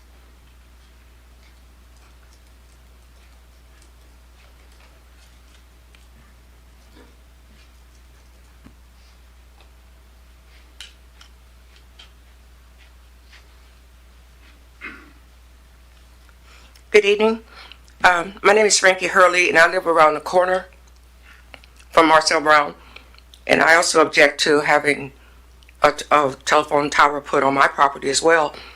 And if Verizon decides to put the telephone pole on his property, what's going to stop them from cutting into other people's property? And we also know that the tower, the poles, irradiates some type of poisoning, and so I would totally object to that. And I think each property owner should be able to object to that and have you all address those concerns. Thank you. Thank you, ma'am. Do we have any additional public comments? Going once, going twice, going a third time. Thank you.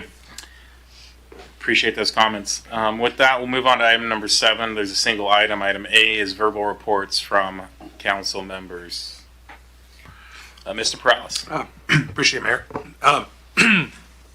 Sorry, I've not been talking all day pretty much. I met with the Housing Authority of the City of Pasco and Franklin County. Just had a kind of just a meeting just about kind of what they're doing. They're going to be doing lots of growing here for the next couple years. The last time Matt Truman came in and actually talked to the council was well over 2 years ago. So I reached out, we had a meeting, and just they're going to look into perhaps buying some land, and they're going to need partnerships and working with the city to get permitting and stuff. So it was a really enlightening meeting, and yeah, he's looking to start really expanding their housing stock. So it was a productive meeting, and I think as of right now, he wants to extend an invitation to perhaps come and present to the council, give an update. I mean, it's been 2 years since he's been here, and just kind of tell us their plans for the future. Then I also just met, I stopped in at ProMade Homes today to discuss the housing, or sorry, the dust storm from this past weekend, and they're going to work better at making sure that their ground is more saturated and that they have individuals out there on the weekends. But at that point where it was really windy, you can put water in all day. It was so windy, the water was just kind of just flowing in the air. So I know a lot of people were upset on social media, people who reached out to me, maybe other council members, but ProMade is going to do better, and so I guess we'll just find out on the next dust storm. Thank you. Thank you, Mr. Cross, Ms. Blaisdell. Sorry.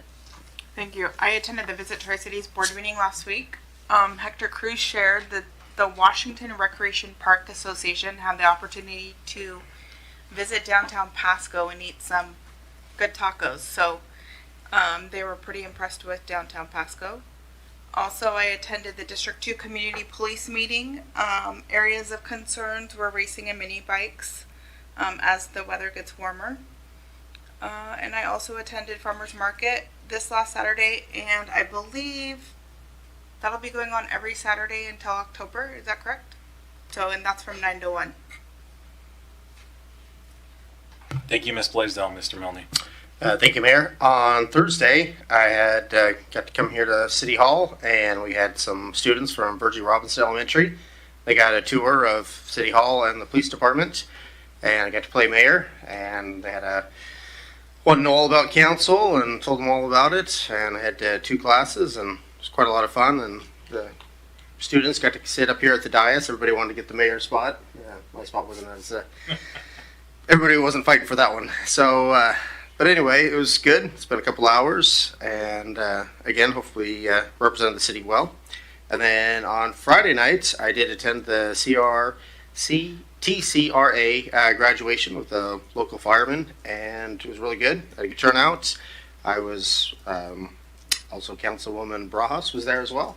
So I think we're the only 2 elected officials there, but it was a good time, and it was really good to see the upcoming graduation class, and they did a video and get to hear their stories. And again, I was glad that I was able to take time out of my Friday evening and be part of it. That was me. Thank you, Mr. Milne, and thank you for covering that event. I'd hoped to come to see the kids, but duty called, and I got to see the beautiful city of Spokane. That's certainly not as good as the city of Pasco, but I won't pull punches. Ms. Brajas. Thank you, Mayor.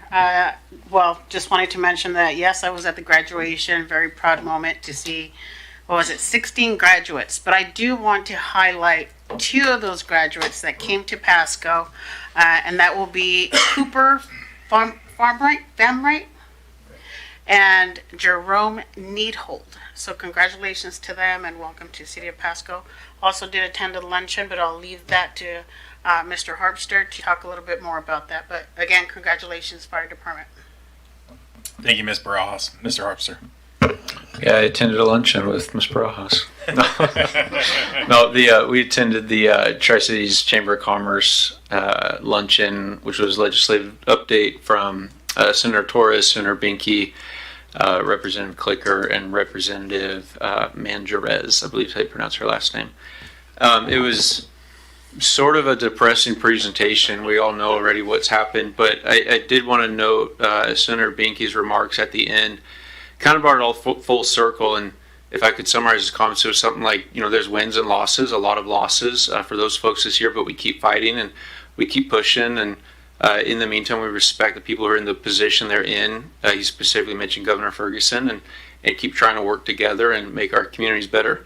And so that took me from sitting there wishing I hadn't attended, frankly, to just more motivated to keep doing what we're doing up here and keep supporting them as we can. So It was a good luncheon. And then Saturday, as Councilwoman Blaisdell mentioned, I did attend, I guess, the farmers market. And the one thing that I noticed was that whole area appears to be just so much cleaner than 12 months ago. And a lot of the activity that was maybe going on in Peanuts Park North was not present, and I haven't seen it there happening for a while. And then talked to a couple different business owners there, and they passed along their kudos to staff for the work that's been getting done in that area. So I wanted to pass it along to all of you. And it's just great as a council member for a city that I really truly love and have grown up in, to hear stuff like that from people and see really good sized crowds. Typically this time of year, before all the crops start coming off, it's a little hard to draw some crowds out there, but it was noticeably busy, and they had kids band out there and stuff. So I think lots of good progress being made there, and really cool to see. Thanks. Thank you, Mr. Harpster. Mr. Grimm. Thank you, Mr. Mayor.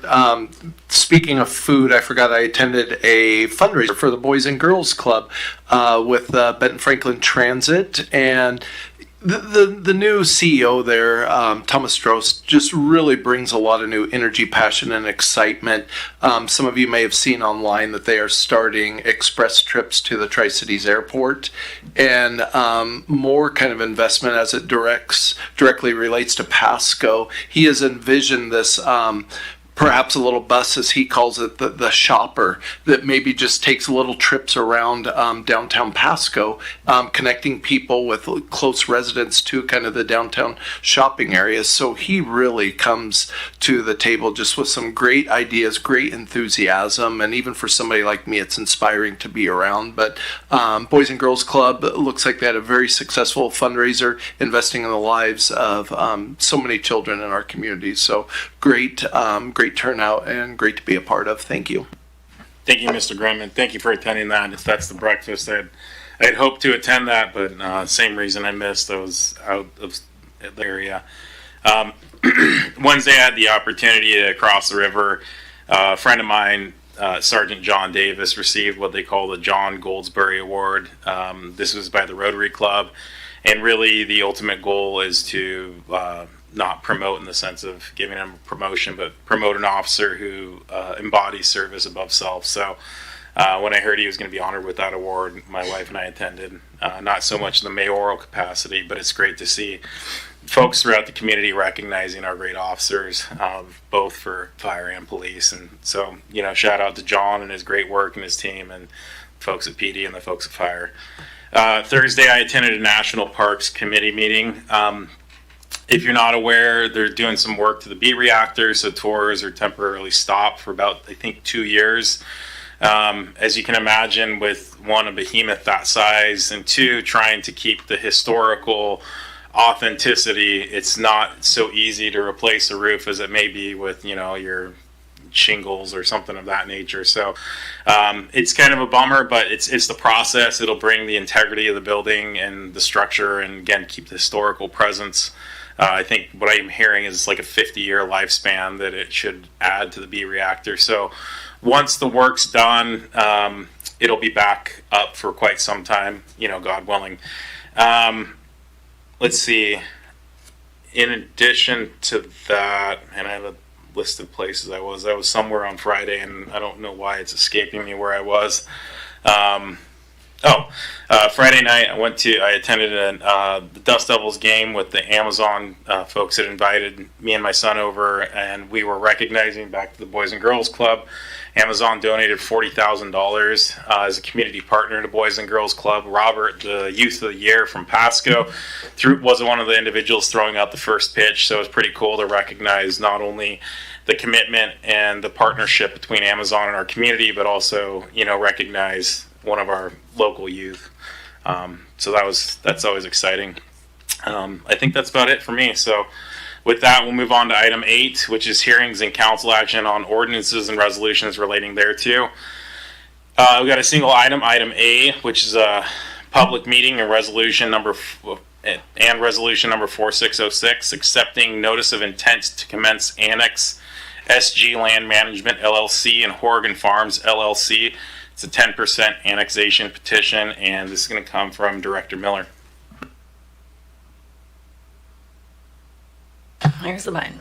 Thank you, Mayor. Good evening, Council. Tonight before you is a resolution to accept a notice of intent to commence the annexation procedure. And this topic was discussed at a prior meeting. And the purpose of this meeting is to set the stage for the next steps in the process, where staff will take in the annexation application and begin reviewing it. And then eventually the specifics of this application will be brought forward back to Council.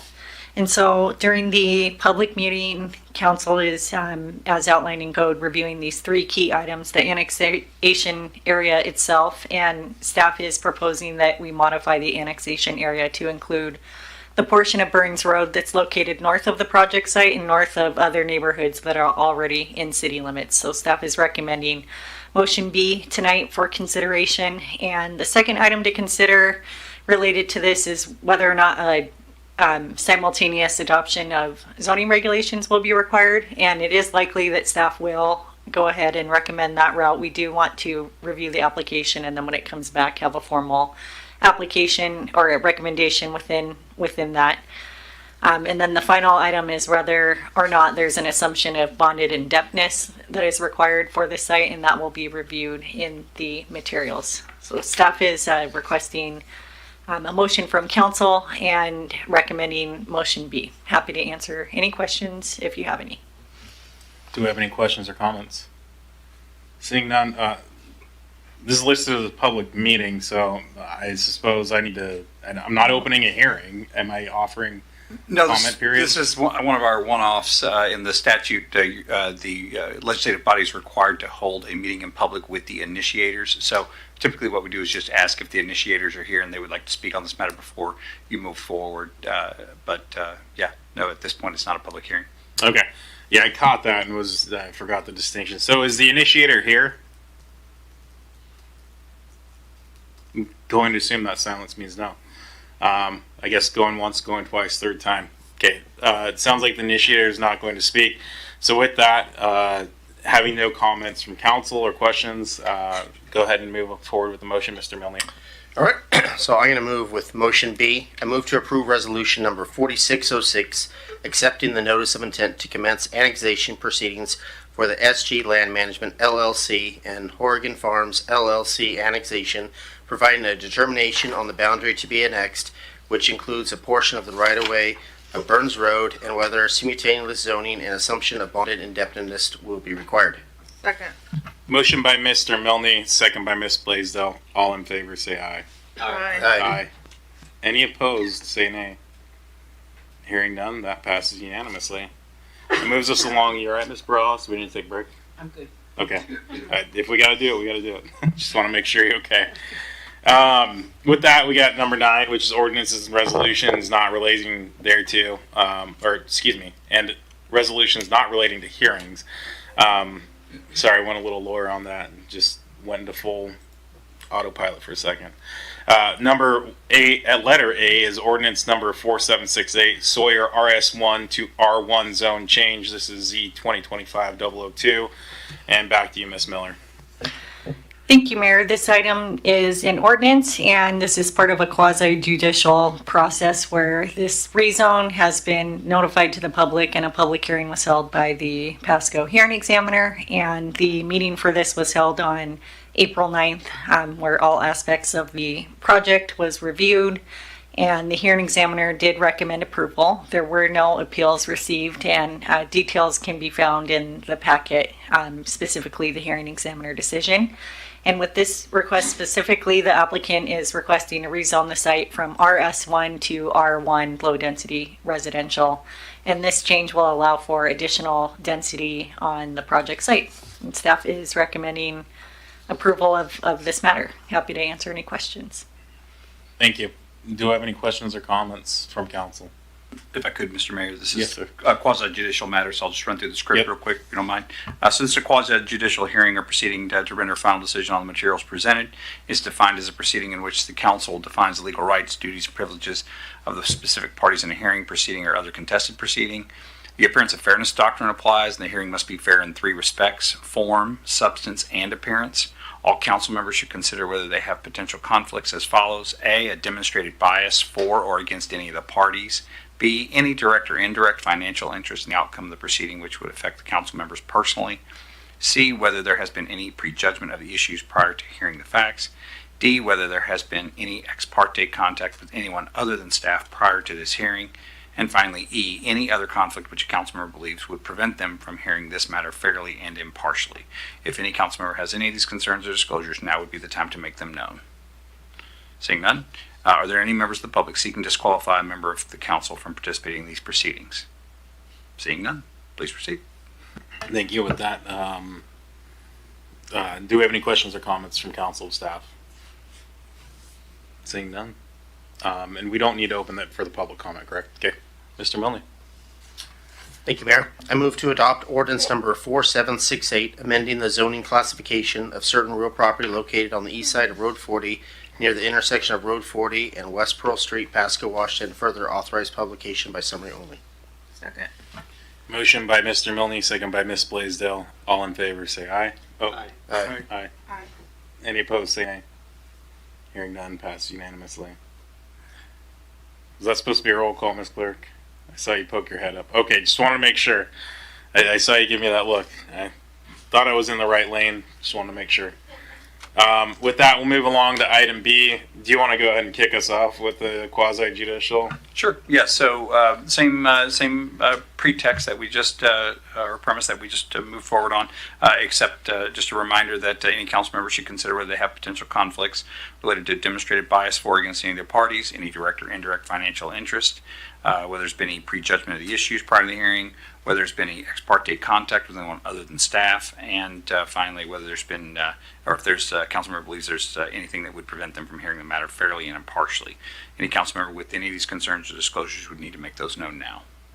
Seeing none, any member of this public seeking to disqualify a member of council from participating.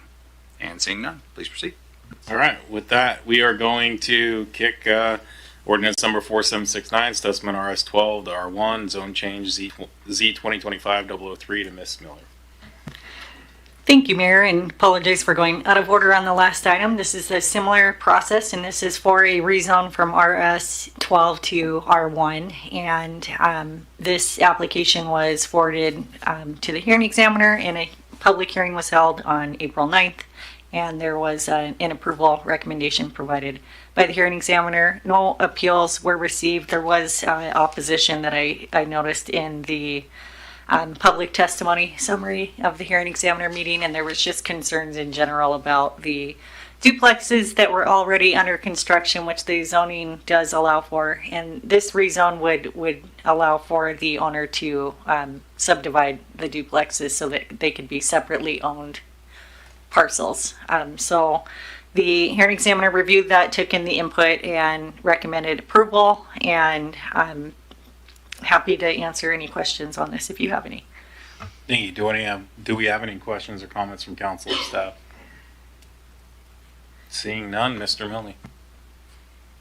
Thank you, Mayor. I move to adopt ordinance number 4769, amending the zoning classification of certain real property located in the corner of West Sylvester Street and Road 34, and further authorized publication by summary only. Second. Motion by Mr. Milne, second by Ms. Blaisdell. All in favor, say aye. Aye. Aye. Any opposed, say nay. Nay. Nay. So did I hear 3 nays? Is that correct? Okay. And did you catch those? And then Mr. Milne. So our bookends, and then Mr. Milne. So Perales, Milne, and Grimm. Okay. With that, it passes on a 4-3 vote. Moves us along to item C, ordinance number 4770, amending sections of the Pasco Municipal Code regarding work exempt from permit. It's going to stay with you, Director Miller. Thank you, Mr. Mayor. This item was workshopped last week with the group, and this is a great slide. Thank you for pulling this up. Staff is excited to work toward exempting these different uses in the code. So Pasco has, over the years, which they are permitted to do, has required permits for certain activities that are exempted on a national scale through the International Residential Code and the International Building Code. And so with this code change, it would enable the residents to bypass the permit process with Pasco, save a trip, and be able to construct these different items listed or, related to roofing without coming in and getting a permit. So this is a very exciting step for Pasco, and I feel a little guilty taking this near the end because I did not start this. I do want to give credit to our deputy city manager, Richa, and then the staff who worked on this. But we're looking forward to saving time for our customers. And we do have a flyer that is prepared that outlines these new stipulations. So we intend, if this is adopted by the council, to educate our customers who are calling in. We'll have a cheat sheet that says, here's what you can and can't do. If customers do need additional support with locating sheds in their backyard, or if they're not sure where their fence will be located, we will have our front permit staff help them. If the questions become more complex, we'll transfer them to a planner who can help them with the spatial regulations for the site. So we believe with outreach to our customers and educating that we can assist customers in building these correctly and in the right location. If for some reason there is an issue, that would be something that we would work with the property owner on through code enforcement if it does come to that, and if something is built over an essential water line or sewer line. But we will educate people when they call where they can locate these structures in their property to alleviate hopefully most of those cases.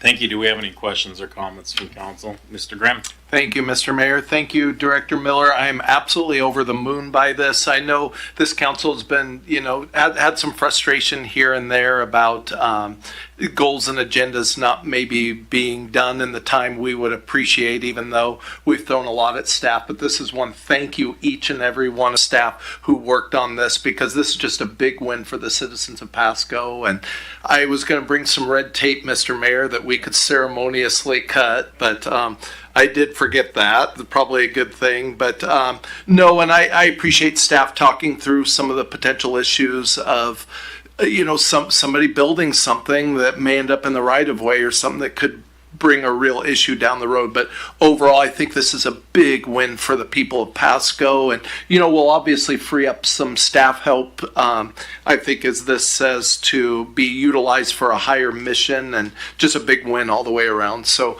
thank you so much, every member of staff. Deputy City Manager Sigdell, I know you worked on this a lot. And thank you, Director Miller, for bringing it across the finish line. Thank you. Thank you, Mr. Mayor. Thank you, Mr. Grimm. I'll definitely echo the sentiments of gratitude. I know it's something that we've talked about, trying to figure out how to right size some of our code provisions. So thank you to all staff who worked on this. And Ms. Miller, welcome to the team. And you get to carry the torch across the finish line. So you're the heroine of the day. Seeing no further lights, can I get a motion, Mr. Milne? Thank you, Mayor. I move to adopt ordinance number 4770, amending Pasco Municipal Code sections 16.05.050, 12.040.100, 12.04.120, 19.10.070, and 25.180.050 regarding work exempt from permit and further authorized publication by summary only. Second. Thanks for the quickness on the mic there, Mr. Graham. No personal investment there. So we've got a motion by Mr. Milne and a second by Mr. Grimm. All in favor, say aye. Aye. Aye. Aye. Any opposed, say nay. Hearing none, that passes unanimously. That moves us along to item D, which is resolution number 4607, interagency agreement with Washington Traffic Safety Commission to conduct dedicated DUI enforcement patrols and ordinance number 4771, amending the 2025-2026 operating budget, allocating funding for the increased overtime to conduct dedicated DUI enforcement patrols. It's listed as Chief Roski, but is it Lieutenant or Sergeant? Lieutenant Decker? Lieutenant Decker. All right, got you right. Not as attractive as Chief Roski, but other than that. We still like you. Oh, thank you. I'm your guys' favorite, aren't I? No one's our favorite, but you're all our favorite. All right, it's not about me. Let me get you. So I'm seeking your guys' council, mayor, thank you very much for being here. I'm seeking your approval for a grant that has been funded. Just waiting for approval from this council, from the Washington Traffic Safety Commission / federal. It's a grant that we had sought previously for a year program. We weren't part of that. It was awarded to 2 other departments, but in that the Pasco shines so bright that they gave us a second grant that they put aside for us. So I'm requesting approval of a grant for $43,500 in grant funding to support a targeted impaired driving prevention initiative. This project will fund overtime DUI enforcement shifts, overtime mentorship focused on DUI investigations, and enhance public education efforts through outreach and social media. The grant also covers the purchase of DUI-related equipment, including LiDAR, speed detection units, and portable breath testers. These resources will enable Pasco PD to increase proactive enforcement, improve officer proficiency, and expand the reach of traffic safety messaging, particularly in non-English speaking communities, which the grant is also funded.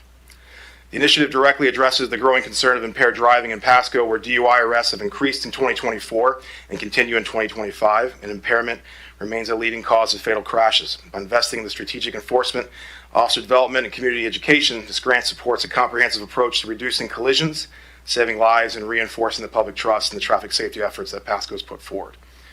As Pasco continues to grow, this program will help ensure we meet the rising demand for safer streets and accountable enforcement.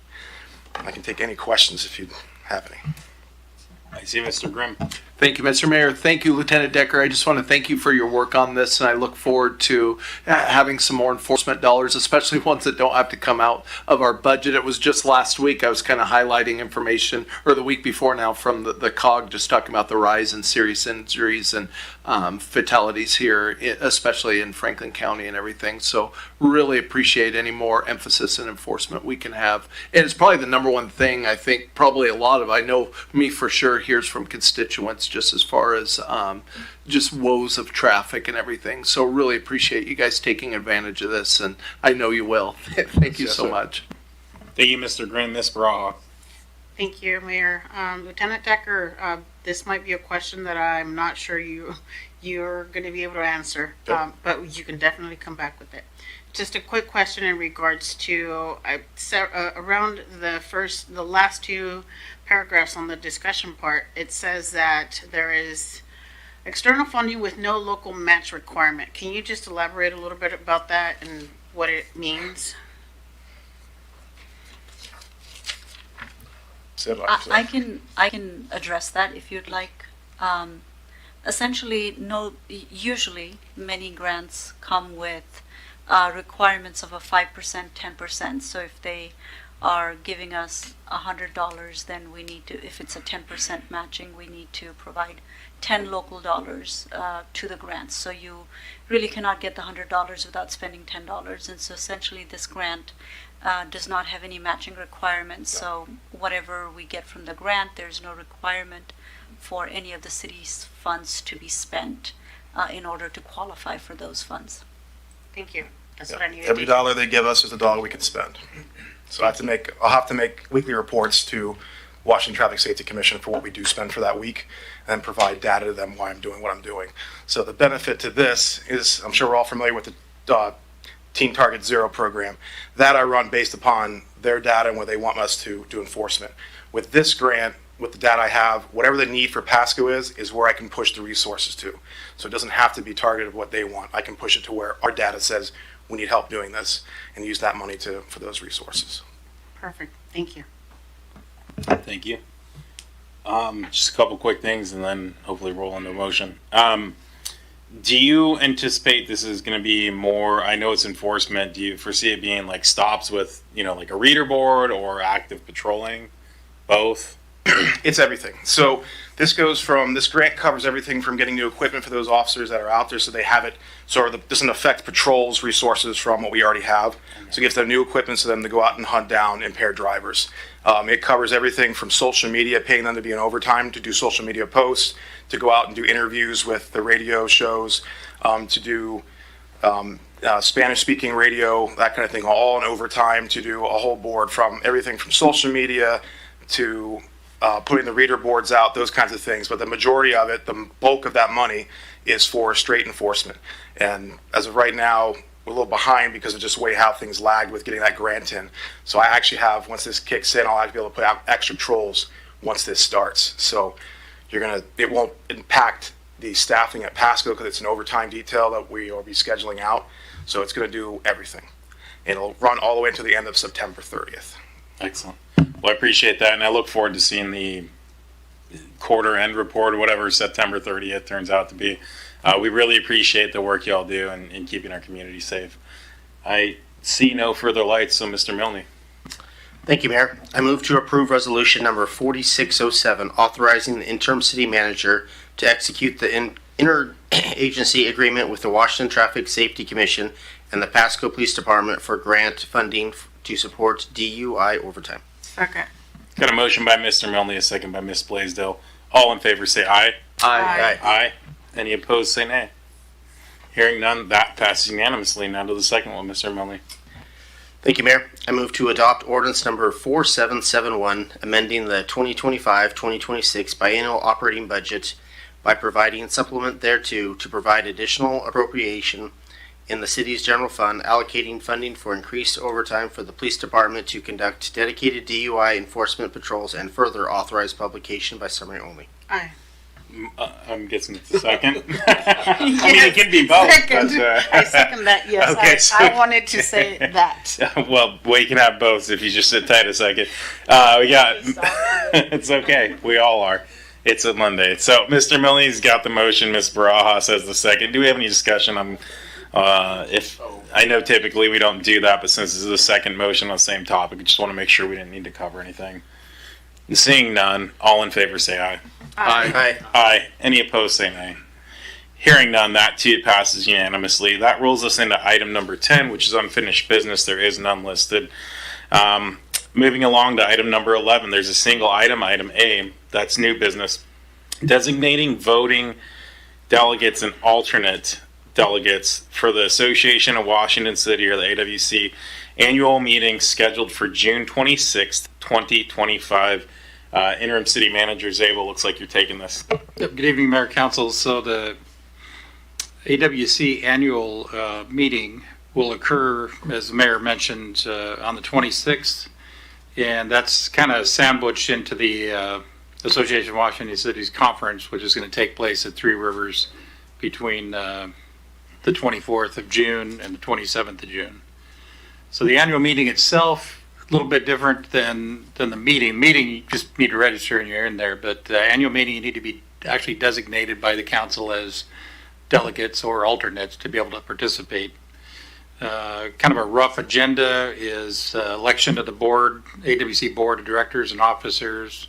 There'll be an update from the AWC Chief Executive Officer, update on 2025 legislative session, and then voting on amendments to AWC bylaws and AWC policy statement. So there's a lot of opportunities for council and other city officials to participate in this.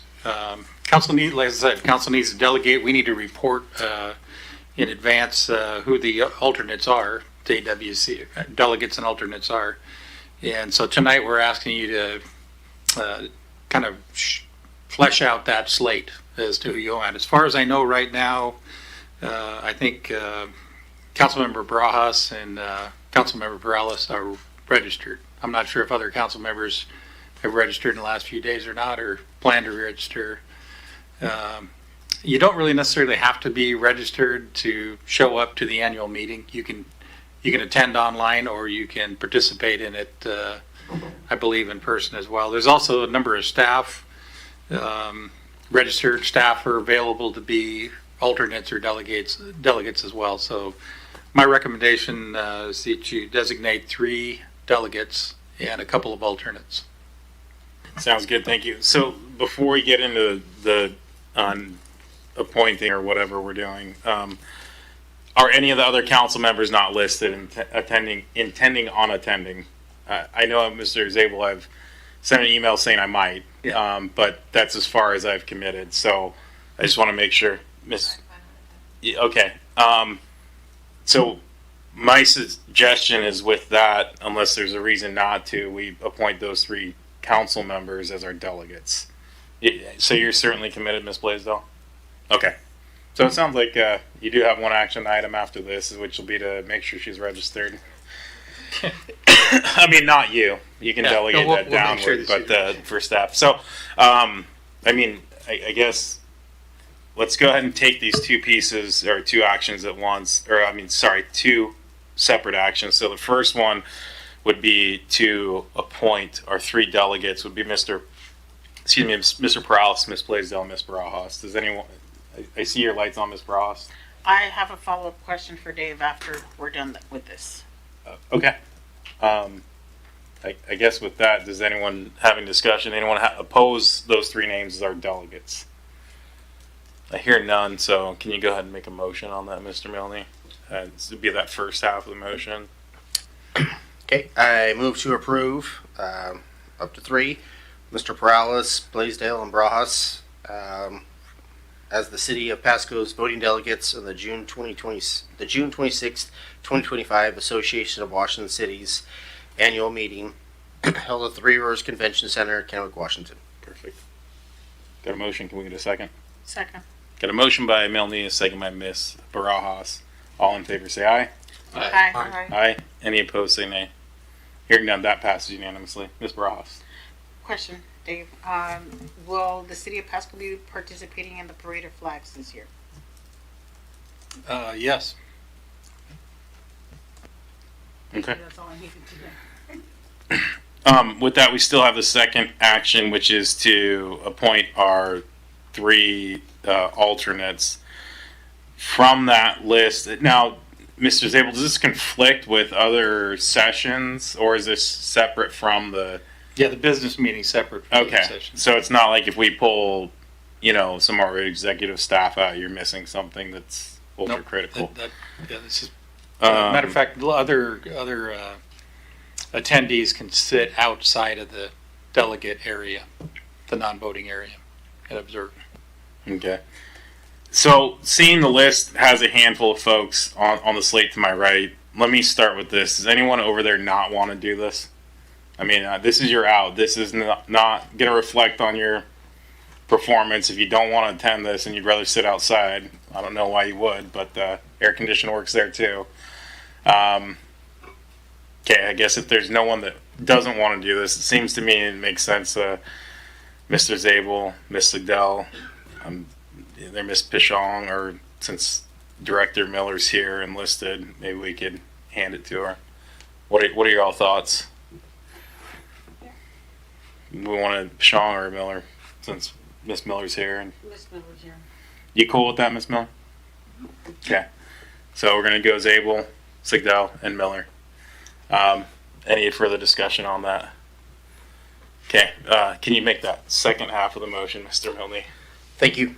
Yes, I am making a motion that we designate Zabel, Siddell, and Miller as substitute delegates in the case an approved delegate is unable to attend the AWC annual meeting.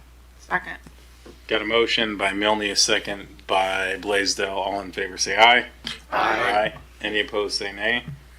Hearing none, that passed unanimously. I know it's a little bit of a split process, but we got it done.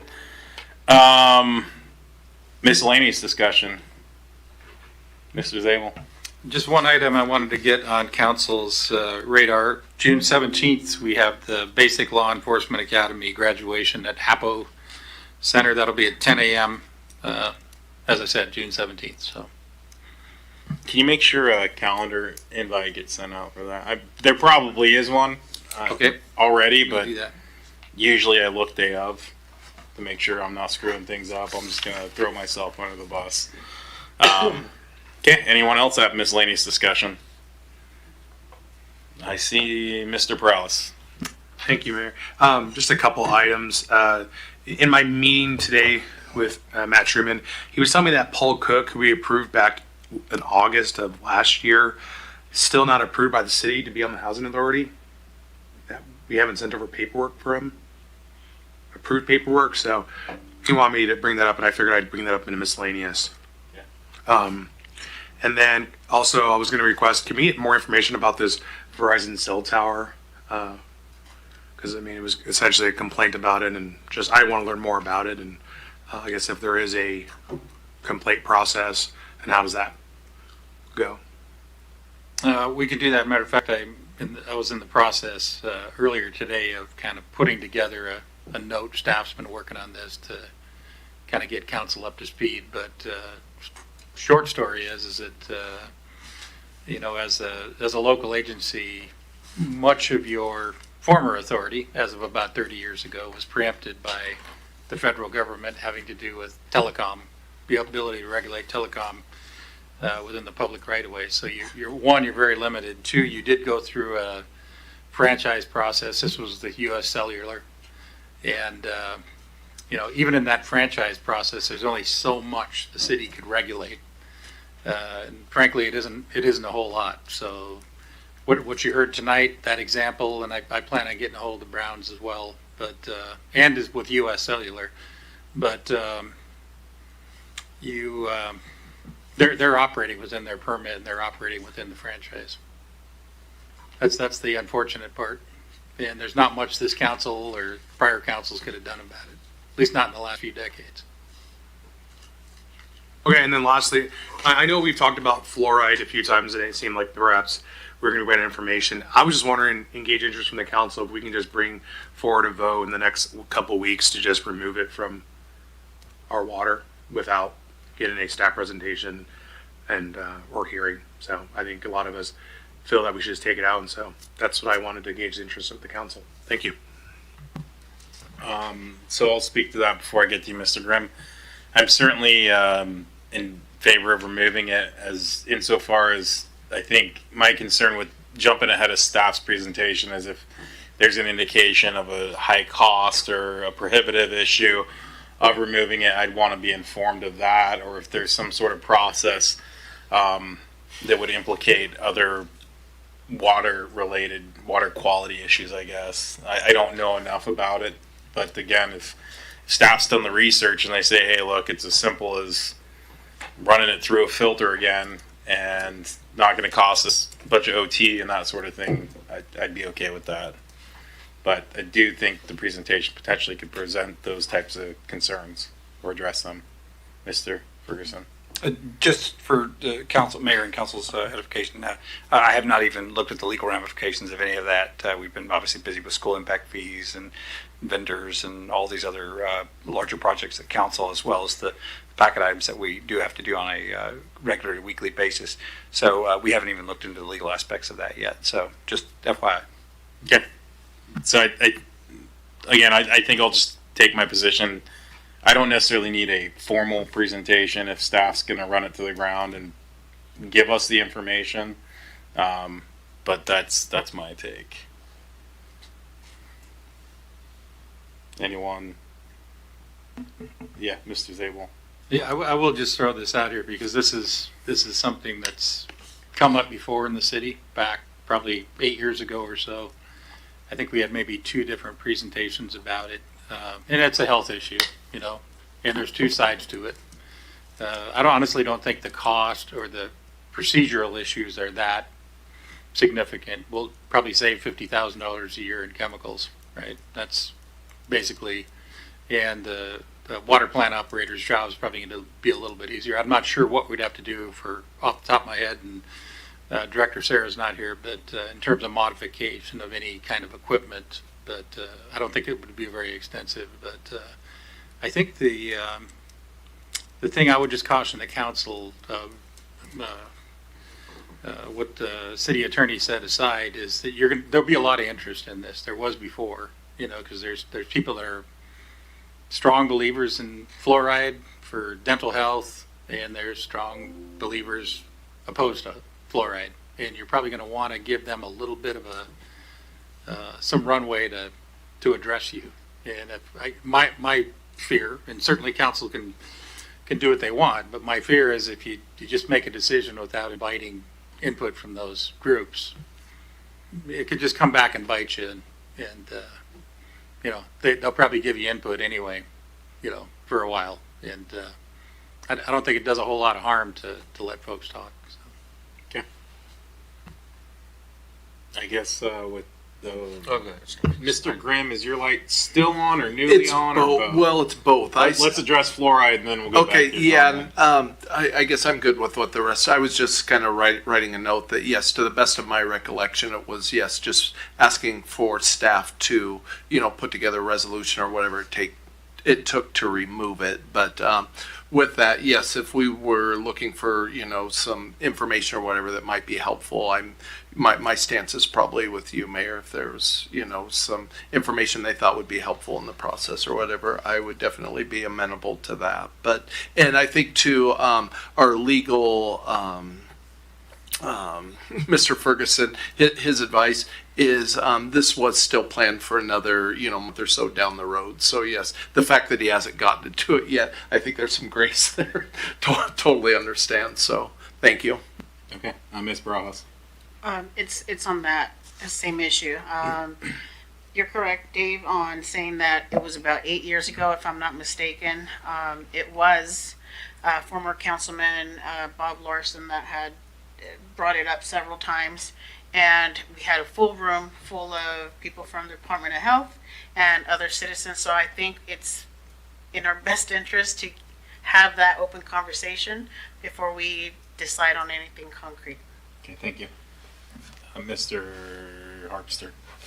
A quick Google search indicates that Washington State Department of Health must be notified 90 days in advance of making a decision to start or stop fluoridation. And so, sort of to Mayor's comments, I'm certainly in favor of removing it. Several cities across the state have been doing that in the last couple of years. But even if we wanted to vote next week, I think we need to, I'm not an attorney, but it seems like notify the Department of Health, then 90 days later make a decision at a minimum. So, just my 2 cents. Sounds good, Mr. Milner. Thank you, Mayor. Yes, I'm also for removing it. I've done quite a lot of research, I think, on this, and brought it up at a couple of retreats, but it didn't go anywhere. So it's good. At least we're gonna vote on it and see how it goes. Are you looking for a presentation? Sorry. Let's just do it the correct way. So what Mr. Ferguson recommends, I'll just let him decide and then go from there. But as long as it's going to come up for a vote this year, that's what my main concern is. Okay. Ms. Blaisdell, you have anything? I would like to go the proper channels. Okay. Mr. Prowse? Hey, I was just going to say then, can we direct the city staff to notice to the Department of Health, Washington State Department of Health, that we're looking to do this, and then as that plays out, we can get together information, have presentation, and then we can make a vote. Seems like prudent to me. Go, Mr. Graham, you went on. I want to just get back to Mr. Brown at some point. Okay. Mr. Mayor, thank you. I guess from my perspective, I'd like, in case there's something in that process and notice, I'd like Mr. Ferguson to advise us. That's my take. I feels like it's, if there's a process, if we're just going to unilaterally say we're going to start it, that's great, but I don't know that what it takes to bake it out. Now, if it can be elevated up the sheet, that's great. That's my take. Does anyone have any different opinion?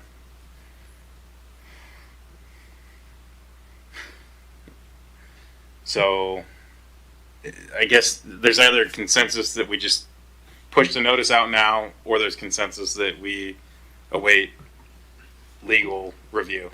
So please help me here. I would just add, I'll just add that, that we have until, Mr. Ferguson has till July 1st to give us something. And that's a month, right? Say by July, we should have something, a review, kind of a plan or a process of what we would need to do. And I think that would be appropriate. So I guess that would be my ask. Okay, that seems to make sense. If you're good with that, you can bring us back. Just so you know, it's in the queue for June. Okay. So so then we'll anticipate something by July 1st regarding fluoride in the process. We good? All right, thanks. Okay. My comment was going to be that if it's further along in the proposed agendas, so just follow that schedule. But if it's for July, I'm good with that. Thank you. Okay, sounds good. Mr. Grimm. Thank you, Mr. Mayor. Just wanted to get back to Mr. Brown's comments as even brought up by Councilmember Perales there. He did reach out to me personally, and I know he also reached out to Councilmember Barajas, and she probably has some thoughts on that too. But I share his concern. I mean, I think that's, kind of where we're at even with the fluoride thing here. There are some unknown health risks that have come to light because of 5G internet technology that, are concerning. And it is unfortunate that it sounds like, as our interim city manager said, that our hands are tied at government levels beyond the local level. But I really share Mr. Brown's frustration, and what might be in the right of way or an easement in his mind is in his yard and what he has, maintained and mowed and all of that. So, man, I really feel for his concerns, both in the intrusion into what, he feels is his property where he's lived for a quarter of a century and maintained, but also the potential health risks with that. And so, just kind of frustrated and feel for him. Thank you. Thank you, Mr. Grimm. Ms. Browse. I just wanted to follow up on that. Yes, I've had several conversations. Thank you for passing along the contact. Mr. Marcel Browns lives very close to me, actually. We are in the same district. Did reach out to him, had a conversation in regards to his frustrations around the antenna that is literally going to be, the proposal is that it's going to be in his front yard on an easement. Just 3 feet from the sidewalk, basically. So he is frustrated. I've been having conversations with him routinely. We are getting together again to have that conversation as far as, next steps, what to do, who to reach out to. We have reached out. He has reached out to our staff, Dave, and I think there's a meeting set up for the conversation. But this is ongoing. This is something that not only he is affected, his neighbors, but I think it's something that affects a lot of individuals within our city. So on my end, I'm just meeting with him and having that conversation just to see what next steps we can take as far as as much as we are allowed to. Just an update on that. Thank you for that. Seeing no further lights, we're going to move along to item 13, executive session. None listed. That moves us on to item 14. It is 8:05 and this meeting is adjourned. Thank you for joining us. Good evening and welcome to the City of Pasco Council special meeting this Monday, January 23rd, 2025. The City Council thanks you for being a part of our city government. At special meetings, Council takes formal action on specific items, and then during workshops, which one will occur after the conclusion of our special meeting, we only discuss issues with no formal action taken. Agenda packets are available, as always, on the City of Pasco's website at www.pasco-wa.gov/agenda for those present on that same table with the little blue agenda arrow. This meeting is being televised on PSC-TV, channel 191 in Spectrum in both Pasco and in Richland. It's streamed on the city's Facebook page, its website, its YouTube channel, and via Microsoft Teams. This and all prior council meetings are available on the city's website. For any of those who want to submit their comments or ask questions, they can do so by contacting the city manager, the city clerk, or by using the Ask Pasco app. Public comment will be available after our executive session in this meeting, and then the same rules apply as with all prior workshops of the 2 minutes comment limitation. We'll get to that though in time. With that, Ms. Clerk. Councilmember Barajas, I believe. I believe she's absent and excused. Thank you. Blaisdell. Present. Grimm. Here. Harpster. Present. Perales. He is en route. Okay, thank you. Mayor Pro Tem Milne. Same. Okay, and Mayor Serrano. I am present. Thank you. Well, if you'll all join me in the Pledge of Allegiance. I pledge allegiance to the flag of the United States of America and to the republic for which it stands, one nation, under God, indivisible, with liberty and justice for all. Thank you. That moves us along to item number 4, which is our executive session. We have a couple of issues that we're going to discuss. The item is to evaluate qualifications of an applicant for public employment under Revised Code of Washington, RCW 42.30.110, subsection 1, subsection G. Second item is to consider site selection or acquisition of real estate purchase or lease if likelihood that disclosure would increase price per RCW 42.30.110 subsection 1 subsection B. We've got these action items listed for 50 minutes. For the first 15 minutes, it's going to be council alone. At that point or shortly thereafter, we will bring in the city manager, the city attorney, and our consultant for the application, for the applicant qualifications. So with that, we are going to go back to our executive session. And Ms. Clerk will get you the time that our other two council members arrive. I can make sure that we get you the time. Okay? Yes, sir. Mr. Mayor, could you oblige me for 2 minutes for the first 2 minutes of the session, just so I can make council aware of some things related to that? Okay, so we'll bring the city attorney in for the first couple minutes and slide you out, and then we'll bring you right back. Absolutely. All right, with that, we are going to executive session. Thank you. Thanks, everybody, for joining us for this special meeting. It is 6:55. We're now out of executive session, which rolls us into the rest of our meeting. Give me 1 second.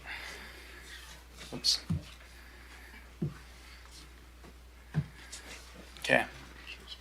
So this opens us to our public comments, limited to 3 minutes each. Does anyone have any public comments at this point? Going once? Going twice? We don't have anyone signed up to speak online, do we? Going a third time? All right, with that, we have no public comments. That moves us on to item 6, which is our unfinished business. We have 2 items. We have item A and item B. Item A is ordinance number 4777, budget amendment for upsize water program, or for upsize program water and irrigation. Director Sarah. Good evening, Mayor. And Real quick, sorry, I'm going to recuse myself from this item. Thank you. Go ahead, Director Sarah. Good evening, Mayor and council members. This is an item that was discussed in prior 2 meetings, most recently last Monday, and it pertains to an ordinance amending the water and irrigation budgets to allow for a supplement to the irrigation upsize program allocation and the inclusion of an allocation in the water budget for the same type of program. As a reminder, the program works as development occurs. We want to ensure that underground infrastructure is built to the right size to serve the long-term needs of our system, and this contribution from this allocation would support that activity, preventing the need for upsizing later on and disturbances when that occurs. I'm happy to answer questions. I'm being brief, just understanding that it will be a long night. Thank you. Thank you, Director. Do we have any questions or comments from council? Mr. Browse. I'll keep it brief. I appreciate the information I was given over the weekend. I would say just for future reference, if we're going to be doing upsizing agreements like this, either out of budget or in budget cycle, just to have more information, have the information. We need to have the information so we can think about it, make the best decisions. And so that's all I'm going to say. I would like to see it maybe codified in some way, shape, or form, but those are just my 2 cents. Thank you, Mr. Prowse. Seeing no further lights, Mr. Milne. Thank you, Mayor. I move to adopt ordinance number 4777, amending the 2025-2026 biennial operating budget by providing supplement thereto to provide additional appropriation in the city's water and irrigation funds and declaring that an emergency exists and further authorize publication by summary only. Second. Got a motion and a second. Any further discussion? Seeing none, all in favor say aye. Aye. Any opposed say nay. Hearing none, it passed unanimously. Go ahead and grab Mr. Harpster.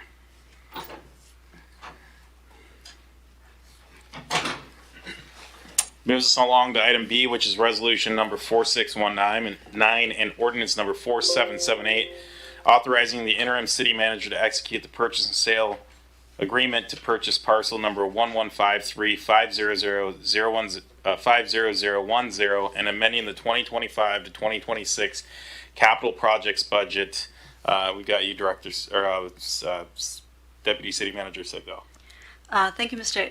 Mayor and Evening Council. This is an approximately 3.9 acres of property that would be a future site for Harris Road overpass, Road 108 overpass. It's a project that has been in our plans, capital plans for a long time. A project that is supported by many traffic studies, essentially to connect the commercial area, the 2B commercial area with existing residential area, similar to Road 76 overpass. Overpasses are critical for our city given that we're bisected by a freeway and ensuring that there's not critical choke points in our interchanges, which are a lot more expensive and require a lot of coordination with WashDOT to build to begin with. We are extremely preliminary in the design of the overpass. The Road 76 overpass that we are working on for design that we recently received grant for, we're looking at about $2.5 million. So just to design an overpass costs significant amount of money. This project is listed in our transportation impact fee project list, so that's something that had recently passed. And there's a very small sliver given that this is an out-year project. And we are recommending at this time from staff's perspective that we buy the piece of property with this future overpass in mind, and given that we do not have a complete design and all of the contours of what that project will need and require in the future, as there's some interest there to develop this piece of land.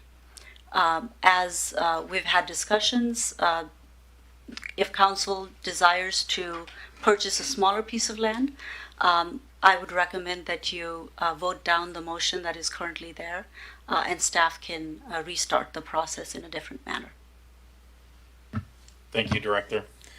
Do we have any questions or comments from council? Mr. Harpster. I think it would be very wise of us to vote this down to do exactly what Ms. Sigdell just mentioned, look at acquiring a smaller piece. Staff said themselves in the staff report, we are extremely preliminary, and I think it would be foolish to spend almost $1.4 million on what may or could happen. My recommendation would be to staff that we purchase a much smaller portion, around 30,000 square feet or so.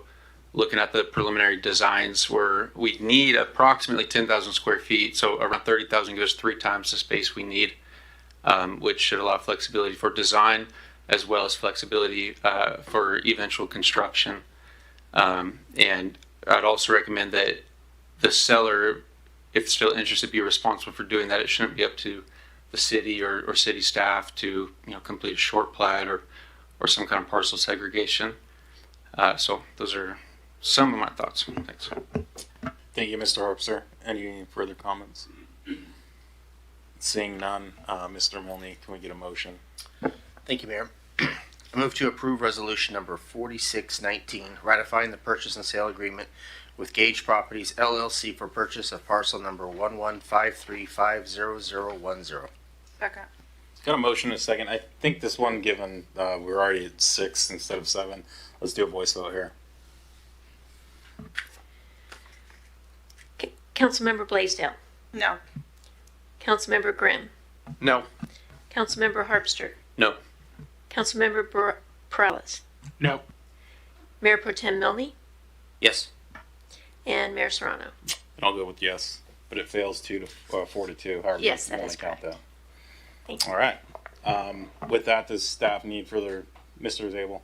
I was going to suggest, Council, and I know there's an idea about how much we should negotiate with. I'm wondering if Council will be open to staff working with, doing a little bit of consulting engineering work to kind of take a look at what we might need out there and then come back to you with a more defined portion of that parcel, whether that's 30,000 square feet or 1 acre or whatever it might be. And make sure we have enough for the future, because we're trying to hit a target we don't know where it quite is yet on this one. Yeah, I would, just speaking from my perspective, I would be very much in favor of that. Because to your point, Mr. Zabel, it could be 30,000 or more or less. And once we had some preliminary engineering done, I'd feel much more comfortable spending this amount of money on this kind of purchase. Because again, we're paying apartment dirt level rates, and we don't have an intention of building apartments there. And so, well, like my comments last week, I still understand we need that property, and I again appreciate the forward thinking. But if we did some preliminary engineering, then I could much more easily stomach apartment dirt pricing for that project. Thanks. Thank you. So what I'm going to do, since we're a little bit over, is anyone oppose that approach? Okay. So hopefully that's enough head nods. Mr. Ferguson, I see you trying to zoom your light in here. Yeah, so this is a little bit of a new one or odd one. So essentially what's happened is the resolution that the emergency in the ordinance that was based on failed. And so it sounds like you're giving further direction to staff to proceed. So my recommendation on the next item would be for someone to make a motion to strike from the agenda so that you don't have to take action on the next item. That would be my recommendation, or you could actually bring it up and discuss it and then decide to vote or not vote. But I would caution you that a lot of the basis for the ordinance emergency was the resolution. Okay. You catch that? Yeah, you want. I think if you can strike that, that'd be easiest, unless someone wants to discuss this. I think striking is the best bet. Okay, I move to strike the ordinance number 4778, amending the 2025-2026 biennial capital project budget. Do you want to read the whole thing? Second. Got a motion and a second. Any further discussion? Seeing none, all in favor say aye. Aye. Any opposed say nay. That passes unanimously. Thank you. I'll sleep much better today. All right. Hey, that's what we're here for. We'll get you a pillow next time. With that moves us along to item number 7, which is adjournment. We are adjourned. Communicates. Welcome to the City of Pasco City Council Workshop Meeting of Monday, June 23rd, 2025. We've already done our roll call, so we're going to go ahead and we don't need another roll call on this one, correct? That's what I thought. Let's roll into verbal reports from council members. Anyone have anything they'd like to share? I'll kick us off. Today I attended the Hanford Area Economic Investment Fund Advisory Committee. We are actually transferring some of those funds over to Tridec to help smaller businesses and potential grant funds. I will say we've had some great successes throughout HAFE's run. The Port of Pasco is able to utilize some monies to purchase the ground for the Ryman Center. If you're not following along, that's pretty significant to the industrial development of the city of Pasco. Thanks to our partnership there with the port. And the city also has been a beneficiary of some of the monies that it's been able to use in leveraging for the land acquisition. Then the other thing that I attended was the, I think this was last week, Chief, correct me if I'm wrong, attended the graduation ceremony. That was last week, right? Okay, thank you. Graduation ceremony from our Pasco Police Academy. There were, I believe, 32 officers. One of ours was graduated, Officer Rodriguez, I believe, right? Rivera, I apologize, sir. Very great meeting, Officer Rivera. His family was very supportive. It's always great to have folks in our community come and serve our community. So that's what I've got to report. What else did I do? Oh, yeah. Apparently, thanks, thanks, Mayor Pro Tem.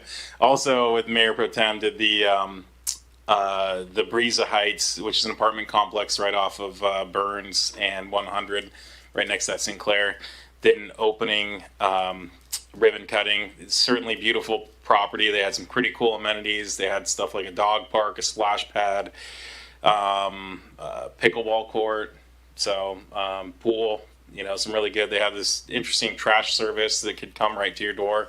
So I guess for anyone looking at apartments, that's one of the nice new facilities that we have. It's nice to see folks building here in Pasco. Anything else? Mr. Grimm?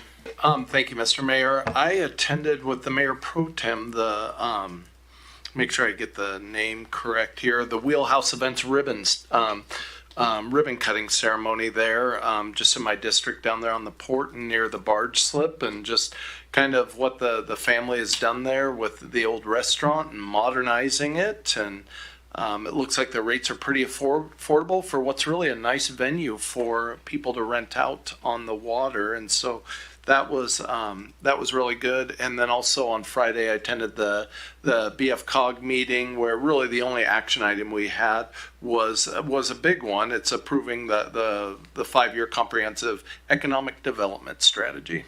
Thank you. Thank you, Mr. Grimm. Seeing no further lights, that moves us along to item number 5, which is our items for discussion with opportunity for public comment. If you're not familiar with this process, there's an opportunity as we discuss these next 3 items, A, B, and C, for public input. There are up to 2-minute conversations per side, either pro or against. And so there's a total aggregate of 8 minutes. You can't cede your time, but this is the opportunity. I'll call for public comments after we discuss it. So the first item, item A, is discontinue fluoridation in drinking water communications plan and timeline. City manager or interim city manager Zabel. Thank you, and good evening again, Mayor and Council. So following up on the Council's discussion and direction that you provided at the June 16th meeting, and our need to maintain compliance with WAC 246-290-460, we put together a communications plan, which is an attachment to this agenda report. And that communication plan talks quite a bit about means and methods by which we might be able to get out there the message to the public. The council's considering the discontinuation of fluoride in drinking water. That decision to discontinue needs to be preceded by 90 days of notice to the public. So the communication plan talks a little bit about a number of different means: TV, radio, social media, mailers, use of our billing system. We can put a message on the bills, and I think we talked a little bit about this previously. There's also a kind of a classification, if you will, of system users that may not get a bill. You know, those folks that might be in a mobile home park or that may rent an apartment in an apartment complex where there's a master meter. So the manager of the apartment maybe gets a bill, but each of the residents don't. And so we need to think about how we might get that information that council is considering this. And so, as I mentioned, a couple things we probably need from council tonight is your comments or thoughts on the communications plan. If there's things in there you like or don't like. I think we're working backwards. We need probably an idea of council's goal. When do you want to be able to be at a decision point? And from there we can kind of build a schedule with that 90 days backwards in it. And time some, if council wants to have public hearings where the community, and suggested that again at your June 16th meeting, it might be more orderly if we kind of have specified times for folks rather than just whatever meeting they want to come to and take it over, because it's a pretty complicated topic, and it's probably would be difficult for a lot of folks to try to keep their comments within the 3 minutes of a regular city council meeting. So council could certainly limit comments to 3 minutes, but I know some folks and some presentations may take a little bit longer than that. So just looking basically for input from council on how you wish to proceed and what your scheduled date is or goal is in terms of wanting to be able to be at a decision point, and then whether or not you'd want to have some scheduled public meetings so we can kind of work those into a schedule working backwards from when you'd want to be able to make a final decision. Thank you, Mr. Zabel. Go ahead, Mr. Grimm. Thank you, Mr. Mayor. I'll kick it off. Appreciate staff giving us all these, options we have and just going down them quickly, just kind of thinking out loud here. Recorded phone messages, I'm probably not too big of a fan for, just because how many people are actually listening to them. I think we probably all read our voicemails more than we listen anymore. Love the idea of emails, though. Advertising it on our social media channels through the city, I think, is also a great idea. I like the idea of an online survey as long as we could, I guess, keep it to just residents of the city of Pasco, or we're going to get people from all over the nation. I'm not sure if we can qualify that, or prove in a way that that's where they're coming from, because this is really about our constituents. So that's the only reason I'd steer away from that. And then, public hearings. I think the public, wants to speak about this. I think, just as we've heard already, I think a couple of them would be a great idea. An advisory ballot, that's going to kick it down the road a ways. And as far as I know there's a large expense with that and everything too. And so, those are kind of my preliminary thoughts. If I go down here, I see staff, gave us some more exhaustive, kind of options for this, as far as make sure it's in English and Spanish, and just giving the public an opportunity to interact is, I guess, where I'm at, just for starters. Thank you, Mr. Grimm. Mr. Prowl. Thank you, Mayor. I agree with everything Councilmember Grimm initiated here right off the bat. My only concern was just, I hope the information we put out is more neutral in tone. After reading the staff report this week, I'm not sure who put it together. I kind of felt like the anti-fluoridation section seemed a little bit more hedged and qualified. I looked at words like phrases suggested, however, further research, while like the pro side seemed a lot more prominent. So I'm not sure who's reviewing this, but I don't want us to be accused of putting a narrative out there that's more bent towards the pro. I think I would be more in favor, if we're going to have this discussion and debate, for the information to be as neutral as possible, reviewed properly, so that we're not like we're putting our thumb on the scale. That would be my 2 cents. I think any social media platforms we use will be beneficial. Perhaps putting it on some of the new billboard, the digital reader board signs we have, take the survey, things like that. I think that would be great. Perhaps put in the Tri-City Herald, but I think they only put out it twice a week, Wednesday and Sunday. So, a lot of people still get the Herald. So, I think that would be, I think they just put out an editorial this past week. So, I just think we got to do our due diligence in regards to outreach. And, again, so that'd be my 2 cents. But I think the wording needs to be more neutral. So. Thank you. And I believe I saw a head shake on the Wednesday, Sunday publication. Yep. Double head shake. Great. Thank you for that confirmation. Mr. Harpster. A few different comments. One, I appreciate the timeline that was provided in the staff report. I would be good with that. Would put us at a decision point somewhere around late September, early October. To Mr. Grimm's point, I think we can, in my opinion, we scratch the recorded phone messages, and that looked to be one of the most expensive option. For the same reason, I don't listen to recorded messages, and there's, I think, more efficient ways to get the message out. As far as public hearings and stuff, one of my initial thoughts was I don't want to have additional separate meetings just for this item. We have public comment every single week, both workshop and regular scheduled meetings.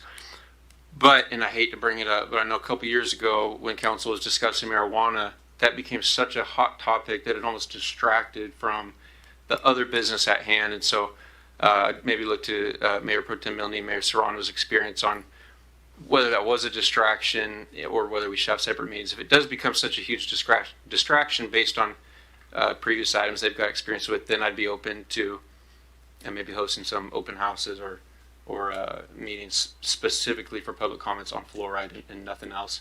But what I don't want is some of those meetings 2022-23 went till 11 p.m. at night, and 15 minutes of it was city business and the rest was just comments and discussion. And so I want to hear all that, but I'm not sure if a regularly scheduled meeting is the appropriate place or not.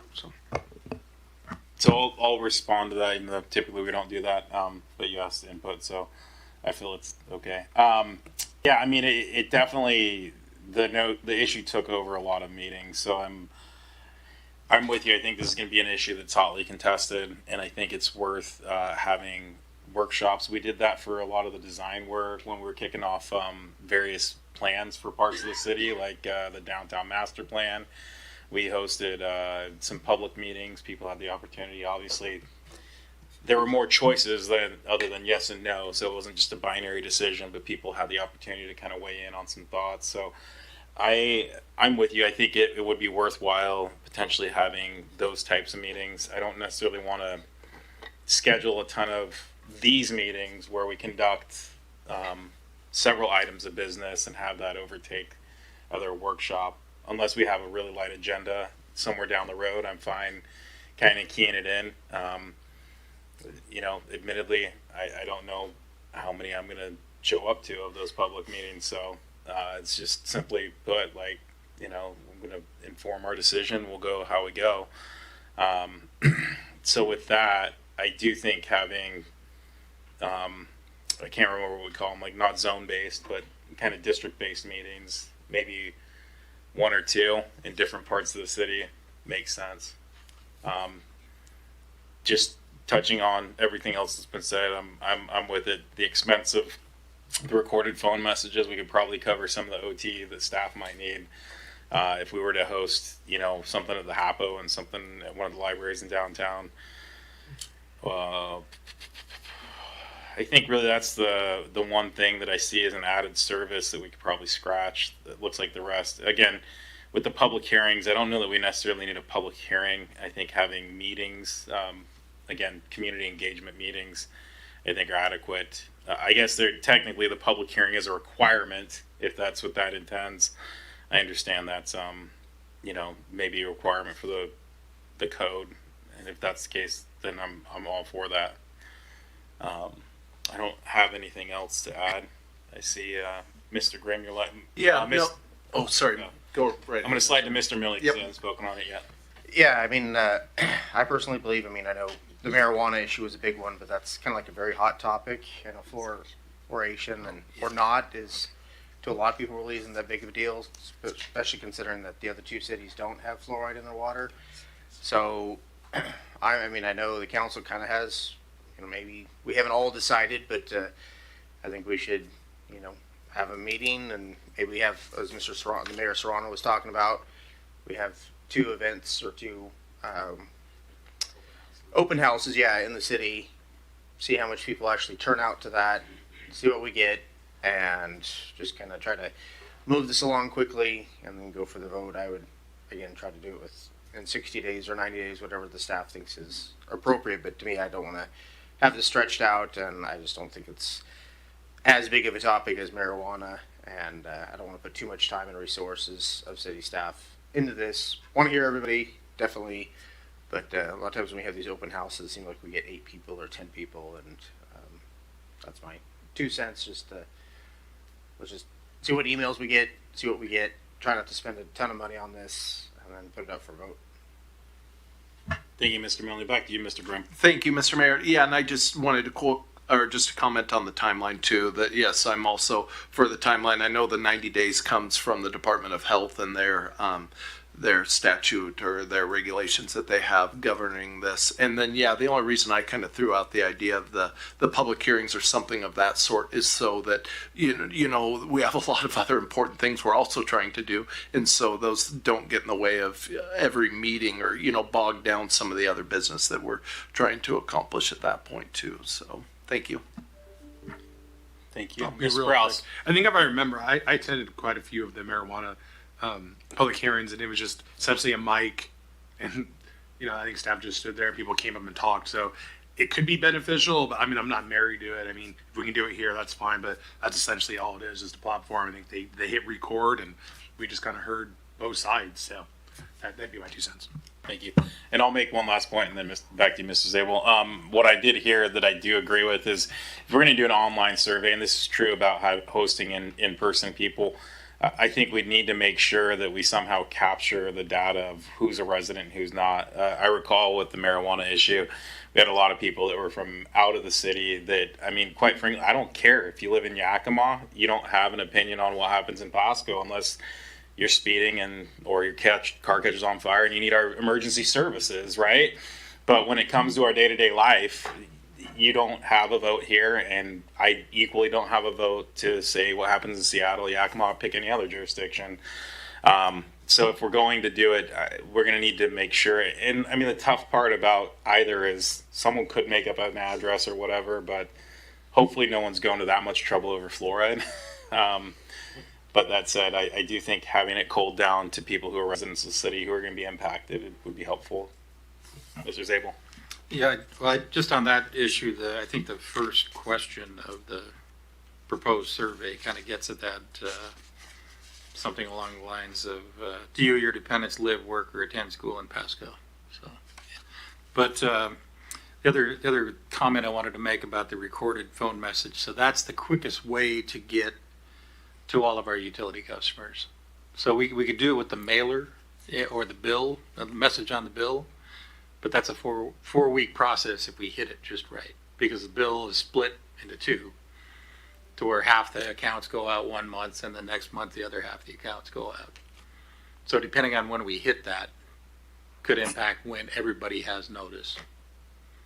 So that was one of the reasons why the recorded phone message piece got out there, so we could get everybody that has a utility account notified at exactly the same time, or at least within a few days of each other. Gotcha. I think, if that's our quickest way, I'm not hot on spending extra money, but it sounds like it's money worth spending. Anyone, Mr. Grimm? Yeah, I would also not be opposed to that for the reasons our interim city manager stated, Mr. Mayor. Thank you. Anyone oppose it? All right. Sounds like you got a head nod on that option. And I think we have sufficient direction on what council supports and what methods probably aren't necessary. Sounds good. Thank you. Thank you very much. And I'm sure our future city manager is going to enjoy walking into that one. With that, we'll move on to item B, which is overview of payment transaction fees. Deputy City Manager Sigdell. Sounds like it's on you. Thank you, Mayor, and evening council. This is an introduction to the credit card fees, essentially online payments, I'm going to say, because it does include ACH, which would be a direct withdrawal from your payment or your bank accounts as well. Over the years, the primary area where we utilize online payments the most is our utility payments. You have significant amount of customers.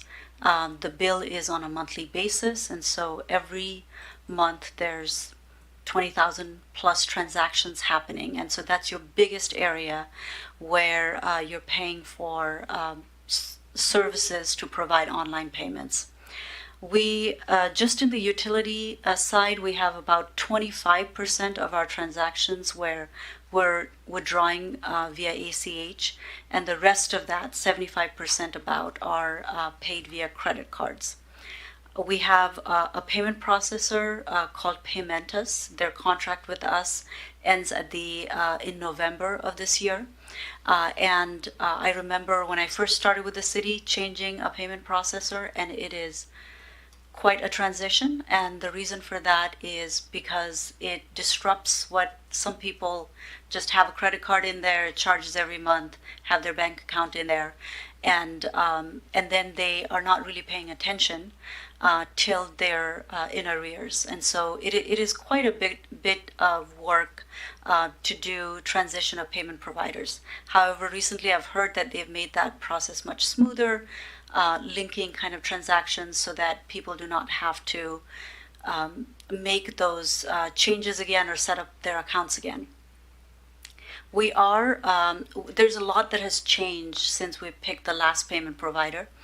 And one of which is that our utility billing system has changed. And also in the industry, what we're seeing is a software comes with its own payment provider, which didn't used to be always like this. They would be connecting with others and allow for, let's say, our Trackit, which is our permitting system, to connect with Paymentus, which happens right now. But now there's a lot more exclusive access to the software. So we're seeing a lot of different softwares have different payment providers because of that reason.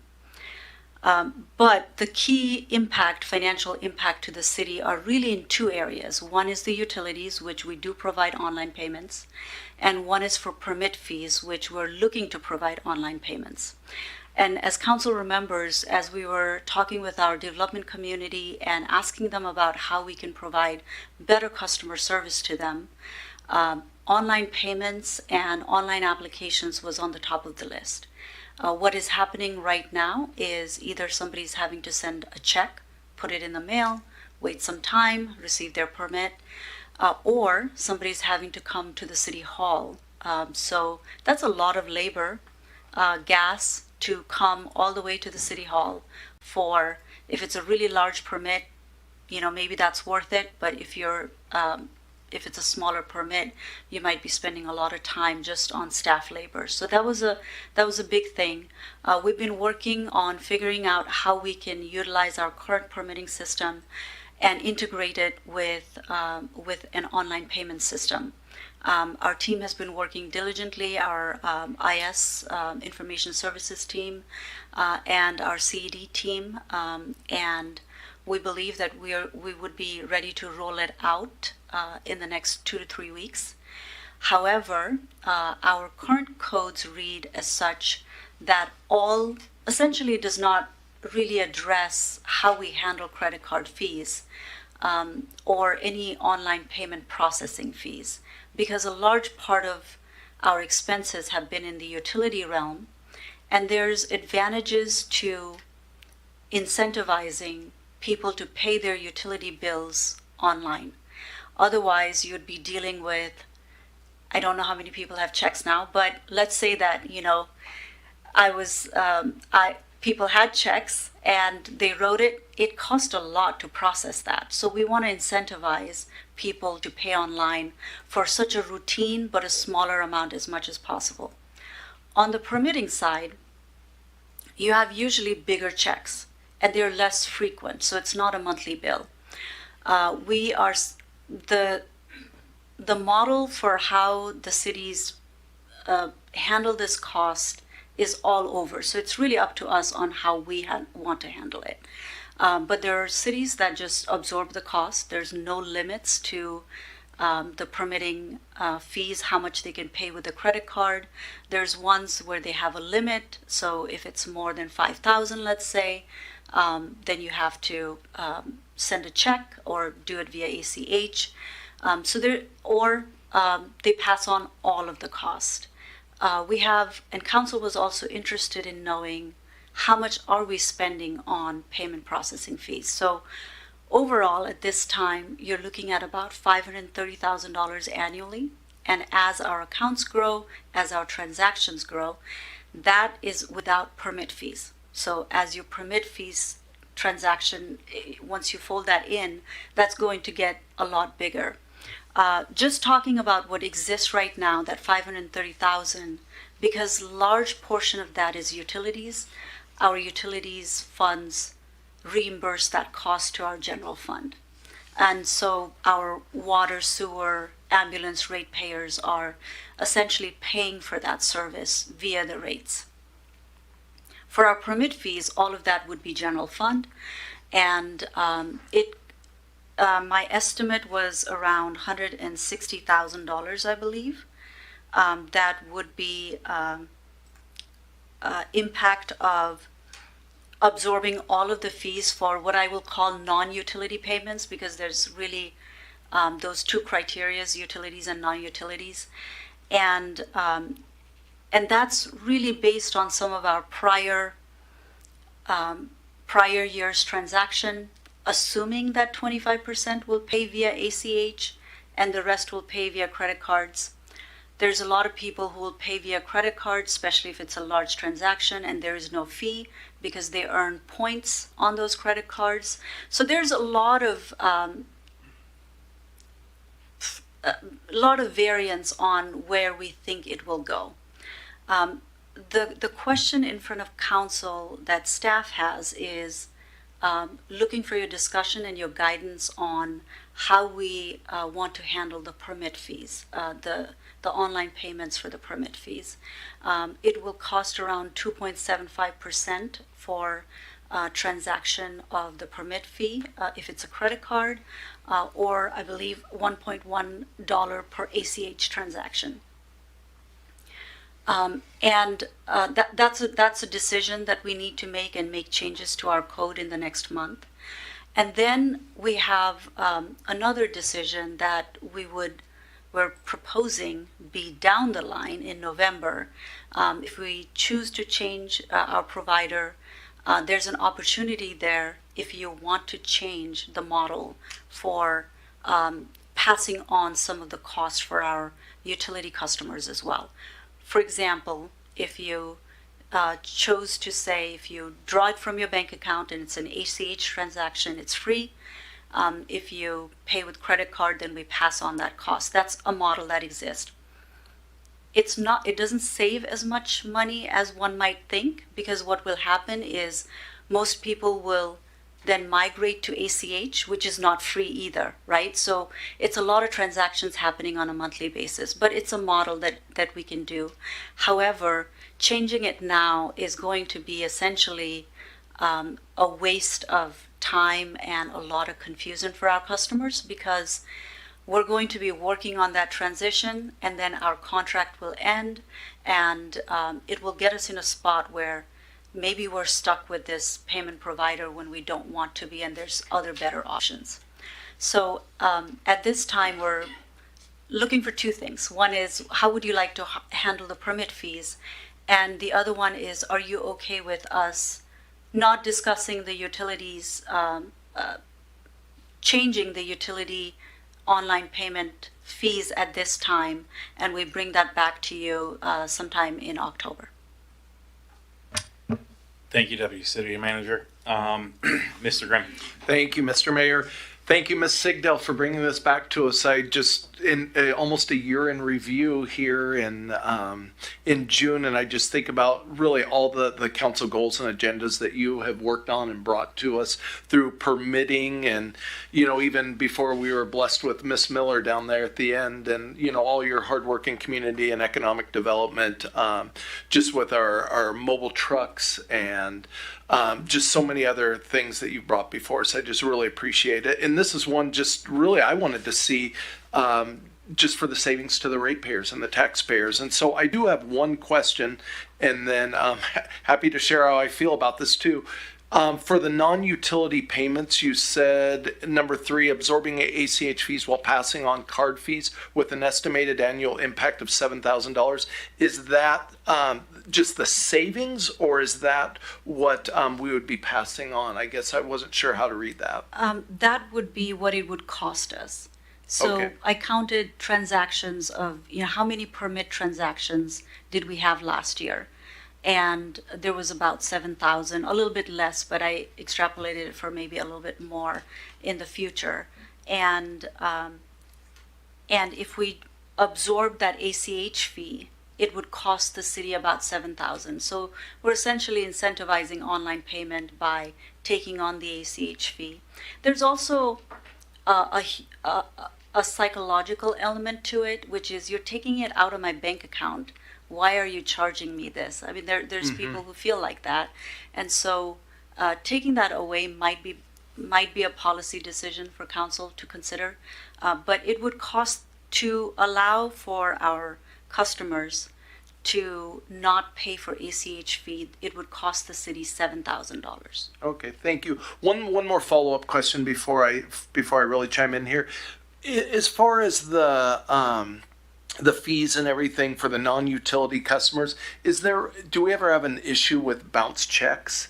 Is there, and I'm not talking the ratepayers for utility payments, but the non-utility payments. And the reason I just ask is I know there's services out there that will run a check as like a debit card that costs about $1 a unit. And I was just wondering if we do get a lot of bounce checks, if we've considered that option also. Oh, we've not, of course we receive some, but not in a volume that has been challenging to address at this time. Okay. So I think, just kind of where I'm at on this is, of course, we don't want staff to have to start digging through, wrestling checks out of envelopes and preparing deposit slips. That's not the idea of this at all. I guess I'm just going to throw mine out there. First of all, I think you're totally right. If we're switching this up in November, we shouldn't, there's absolutely no reason, at least in my mind, that we should be doing, this should be, done all at the same time and everything. But I think that the ratepayers should not have to pay more. We're basically just pulling two cards out of our pocket. One is our debit card, one is our credit card, and I get it. One's actually a checking account and a routing number. So I would be for absorbing the ACH fees, but passing on the credit card fees for, like you said, to incentivize people to still pay online, because that is a huge labor push to open up, fill out deposit slips and all that, but yet would save $250,000 on the bottom line. I don't think it's the responsibility of the ratepayers and the taxpayers of the city of Pasco to allow people to get more miles for their credit card and everything. I don't think that's our business at all, and it's for that same reason for the non-utility payments that I believe we should also pass on the credit card fees.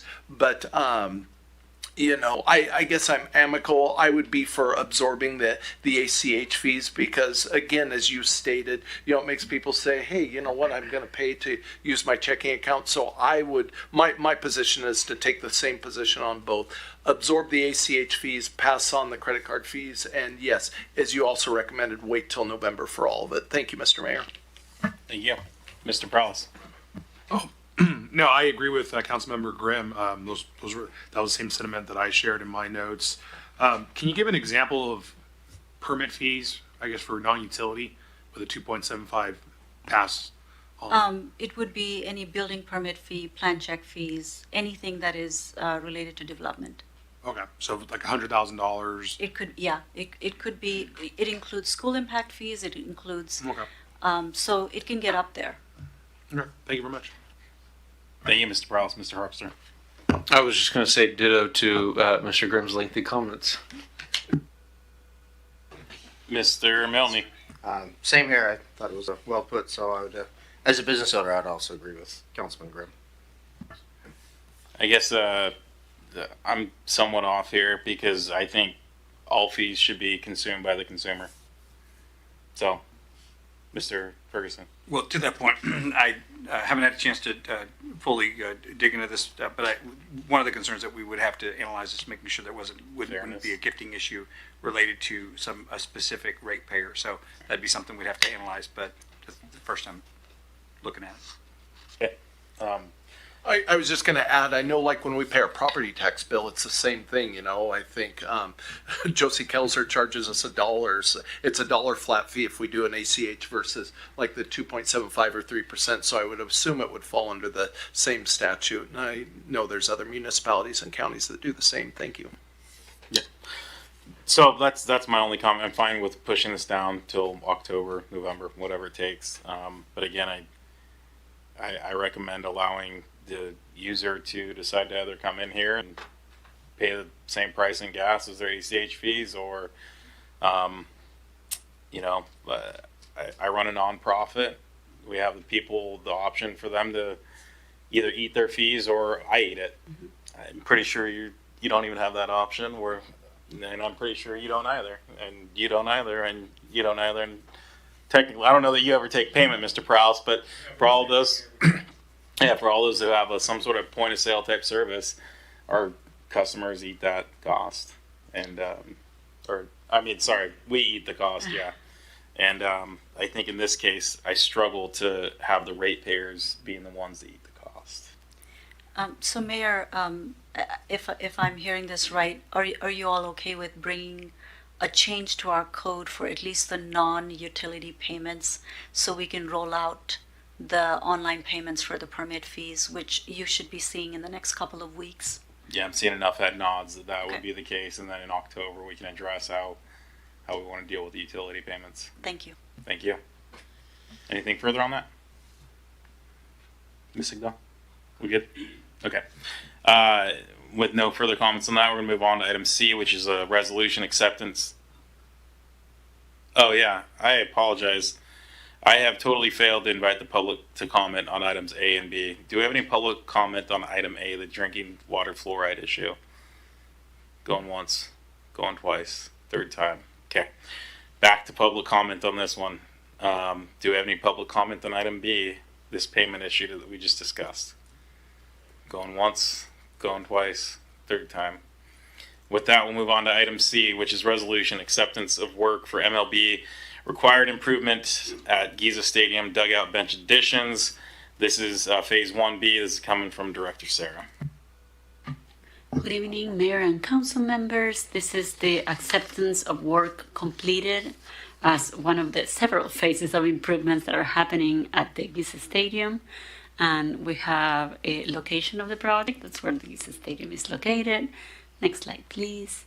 This work was completed by CMR General Contractors, and we're going to see pictures of the before and after of the dugout bench additions. Also, if you came to our CIP open house at Giza Stadium, you may have gotten an opportunity to tour the facility. Next slide. And you're seeing, so pictures were before in the previous, this is in progress. You're seeing the work happening, the construction of those benches. Next slide, resurfacing of those areas. And then the final product all finished and ready to be used, already being used in this season. Next slide, please. And finally, an overview of the contract, which was a bid award for $45,481. No change orders for this project, and was completed within that construction cost, and it was slightly below the range provided by the design architect. And with that, I'm happy to answer any questions. Any discussions on this issue? Seeing none, I anticipate we'll see it. I do have one question, not related to this specific. Last week we rejected a bid related to the stadium. Has there been further conversation with the Dust Devils folks, and can you share any update on that? Yes, there was. Thank you for that question. There's been further conversation. There was a meeting that happened late last week, and there is a path forward with a proposed revised bid package that provides alternatives, in part based on the feedback or what was the driver for the higher price from the one contractor that bid. So we had some insight on what were the things that were rising the price. So we look at alternatives, and we're generating a set of alternatives that will go in the revised bid package. The plan is to be advertised in the next 2 weeks and have a bid opening 2 weeks after the advertisement, so that it can be quickly brought back for award and construction can happen. Now, we have also identified that the time of construction was a constraint that was also increasing price substantially, much more than had been anticipated. So there is some flexibility there to allow for the additional days in the contract that would allow for a more aligned cost with what is in the budget for the project. Thank you for that update. Really appreciate that. With nothing further, do we have any public comments on this issue? Going once, going twice, third time. That moves us along to item number 6, which is our miscellaneous council discussion. Mr. Zabel. Council, we have got some input from the community about 4th of July holiday coming up and fire, and I asked the chiefs if they wouldn't mind coming up and just sharing their thoughts and some of their preparations on what we can expect from the two departments, how they're going to be working together over the holiday. Thank you, Mr. Zabel, Mayor, council members. The police department is gearing up, ramping up. Plans are in place for an active July 4th and the weekend or the days before and after that. This isn't anything new to us. We gear up for it. All hands are on deck that day. We have resources for the parade in the morning, for the event at the Giza Stadium, as well as the river activities and the rest of the events that will occur across our community to celebrate the holiday. It is an active time for us. We see a significant increase in just calls for service aside from the obvious fireworks calls that we do get that come in on that day. So traffic control and the preparation for that is taxing on our resources. So we are prepared. We're in a good position. We have good resources and good plans in place, and I feel comfortable about our approach this year to keeping the community safe. As far as fireworks and the enforcement of fireworks, that will be focused on those with the most dangerous fireworks activity, where people or property are in danger. And then, of course, those violations that occur where our officers can observe them and issue tickets and seize fireworks, we will be doing that as well. So we work closely with the fire department in their preparations, and I think we're ready for a safe 4th. Yeah, thanks, Chief. And like Chief Roski was saying, we are working together on this. So from a fire standpoint, what we're doing is we're upstaffing. So we have a couple extra brush trucks on hand that we'll have throughout the city. Our deputy chiefs will be splitting the city into 2 to help monitor activity. We also have a regional plan, so that's with all the other fire agencies, the 3 cities and the counties. We went through some specific dispatch protocols and how to dispatch more appropriately. So we really feel comfortable, and we feel very confident that we have the cities secured and safe as much as we can. So we feel very good with this 4th of July. Do you have any questions for us? Yeah, I got one. I mean, if there's people, so are we looking to cite people if they are doing, if they're using dangerous and fireworks that aren't allowed in the city? Because I'm glad I moved out of Linda La Vista, because it was really bad the last couple of years. Ever since previous council opened it back up, it was nice to kind of get it out there again and see how people would, act. But I honestly, at this point, from a lot of people that I've talked with and my own personal experience, I almost feel like we need, if not an outright ban, I don't know, I think in more enforcement. People out there getting tickets and then setting the tone. Because I'd hate to just take it all away, but with wildfire season and all this stuff, you guys are already taxed to the limits with your resources. Something has to give, and so that would be my only thing. I hope we're actually writing tickets if people are actually, and we have evidence of them breaking the law. Yeah, so our posture won't change from years past. Those violations that we can write tickets to, that we can catch, but just like as in years past, the focus will be on those fireworks or those issues that are most dangerous. We aren't seeing an increase in fires during the 4th or people being injured by fireworks. So our focus will be on those things to make sure that doesn't occur. But yeah, as you'd mentioned, our resources are tasked and maxed on that day. Simple to say, more enforcement, but you only have so many resources, and the obligations are there. We have to be in a ready posture as well. That's not uncommon for that weekend to present violence to us as well. So we need to be in a position to pivot to address violent action and calls for service that occur. Thank you. Mr. Milne. Thank you, Mayor. I know, as you know, Mr. Roski, I've done quite a lot of police ride-alongs on the 4th of July. I do love it. I'm going to do one again this year. I will say that it was phenomenally hard to catch people. I mean, I'd be riding with Pasco, we'd see this stuff going off.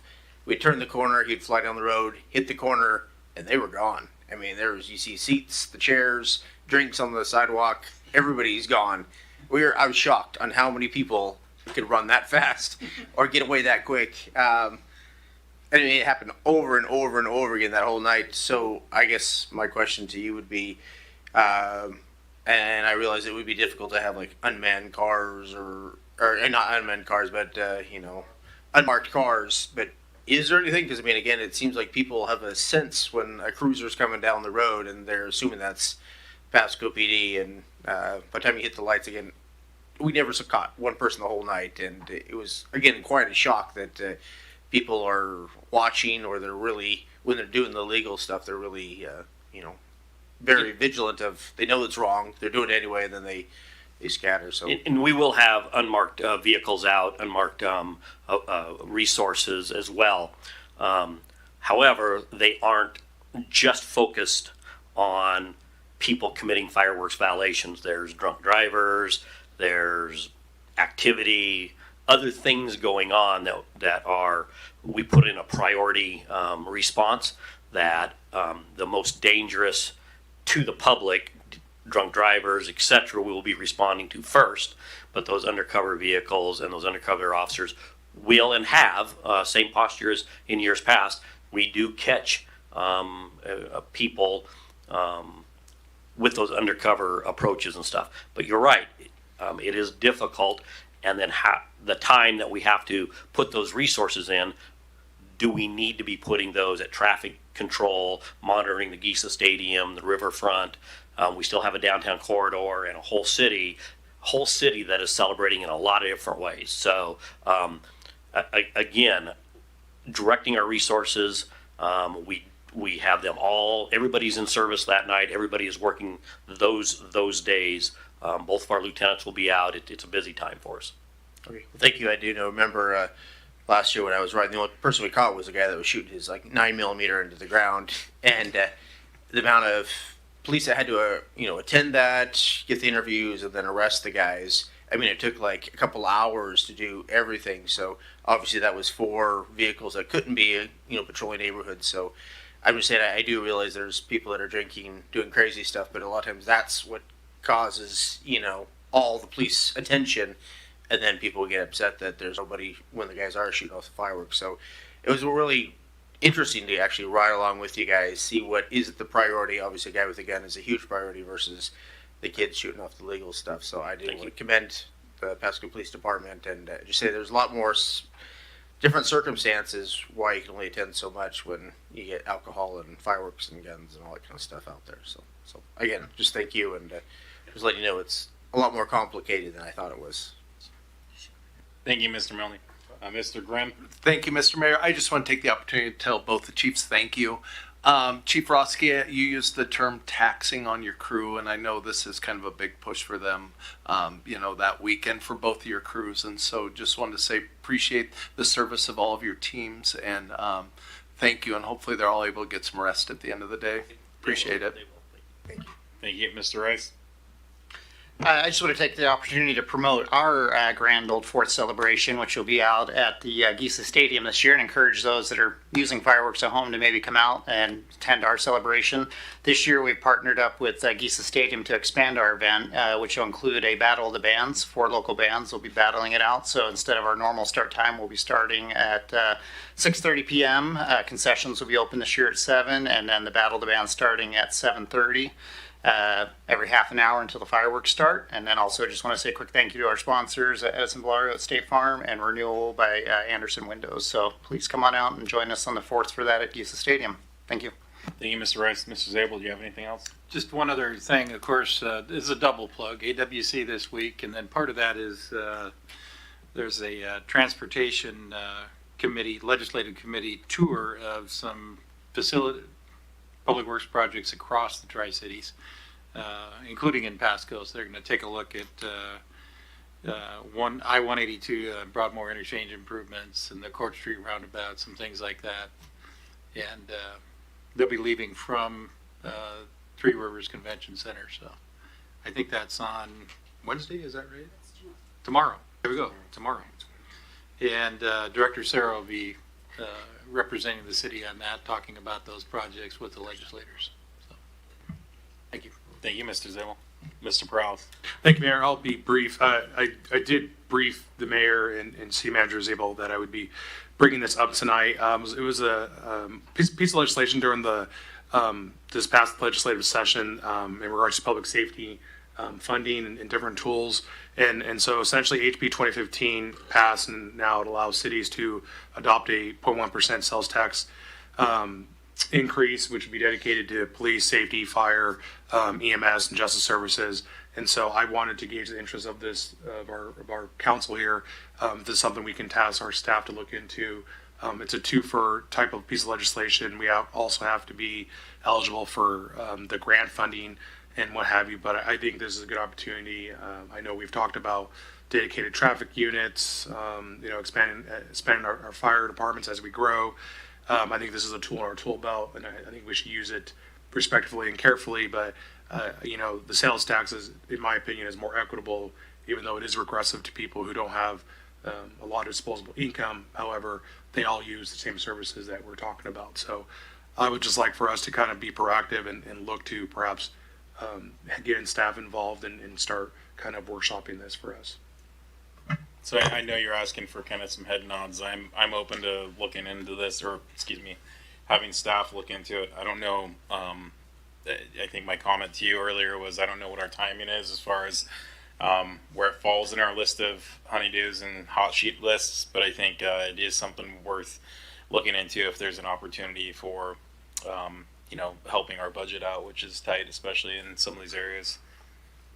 So I support it, Mr. Milne. Oh, okay. I was going to say, as a business owner, the more you increase taxes, then people go to other cities that are less across the river. So, again, I'm all for fire, all for police department, 100%. Obviously, once it adds to the sales tax, it never goes away. It'll always be there. Again, you can have a look, but again, unless there was something dramatic, I would be a no. Again, it's so difficult when things cost cheaper on the other side of the river than in Pasco, and we already have difficulty of sometimes getting people even into Pasco to buy from our stores. So I don't think we need to have less revenue. I know it's just 0.01%, but again, it all does add up, especially when you're talking a table saw or a drill press, and people go to Amazon and get stuff. And so I'm just saying it's very challenging for a business owner and a councilman to say, hey, let's keep taxing when we are the highest out of the three cities. And that's my 2 cents. And you guys can do what you want, but I would probably be voting against a sales tax increase, considering that we've already increased the sales tax for the aquatic center and the other issues. So that's my 2 cents on that. I appreciate that, and again, I think at this point, unless I misunderstood, the goal is to look behind the curtain, get some analysis, and determine whether or not it's even viable or helpful. Let's go to you, Mr. Harpster. Yeah, I would be in favor of Mr. Prowse's request to just get some more information and learn more about it. Thanks. Thank you, Mr. Grimm. Thank you, Mr. Mayor. I wouldn't be opposed to getting more information, but for the same reasons the Mayor Pro Tem listed, I would likely be a no as far as anything added to the sales tax or the property tax. It's pretty much with us forever, and I don't think that's the best direction to go, even though I'm very pro-police and pro-fire. Thank you. And also one last comment. We did not vote for the aquatic center. That was by vote of the public. Thank you. Thank you. So it sounds like you at least have enough interest in gauging that. Maybe just look at the hot sheet, get us a generalized timeline, and then kind of figure out what that analysis looks like, maybe what revenue it could bring in, ensure that we have needs based on what it can benefit, that sort of thing. Mr. Zabel? We can give you probably a high level at the June 30 budget workshop. Okay. I wasn't going to commit you to that, but sure, I'll take it. Okay, and then one more item, and it's in regards to noise ordinance reform. I get a lot of emails from individuals in the community, in my district, outside my district, and according to the MRSC, I kind of did some digging on this. Our code's pretty outdated, and it's really hard to enforce it, even according to them. They gave me kind of insights into like Camden, Bellevue, and they use a public disturbance noise standard, which doesn't involve a decibel meter. I think it's time to look at, I know we've talked about this a lot, looking at our codes and updating them. I think this is something that really needs to be looked at. I had a resident send me a video of someone just nonstop right next to their home in a residential neighborhood. It was a good fight, like a minute video, and it was just bang, bang, bang, like with power tools and stuff, which is great.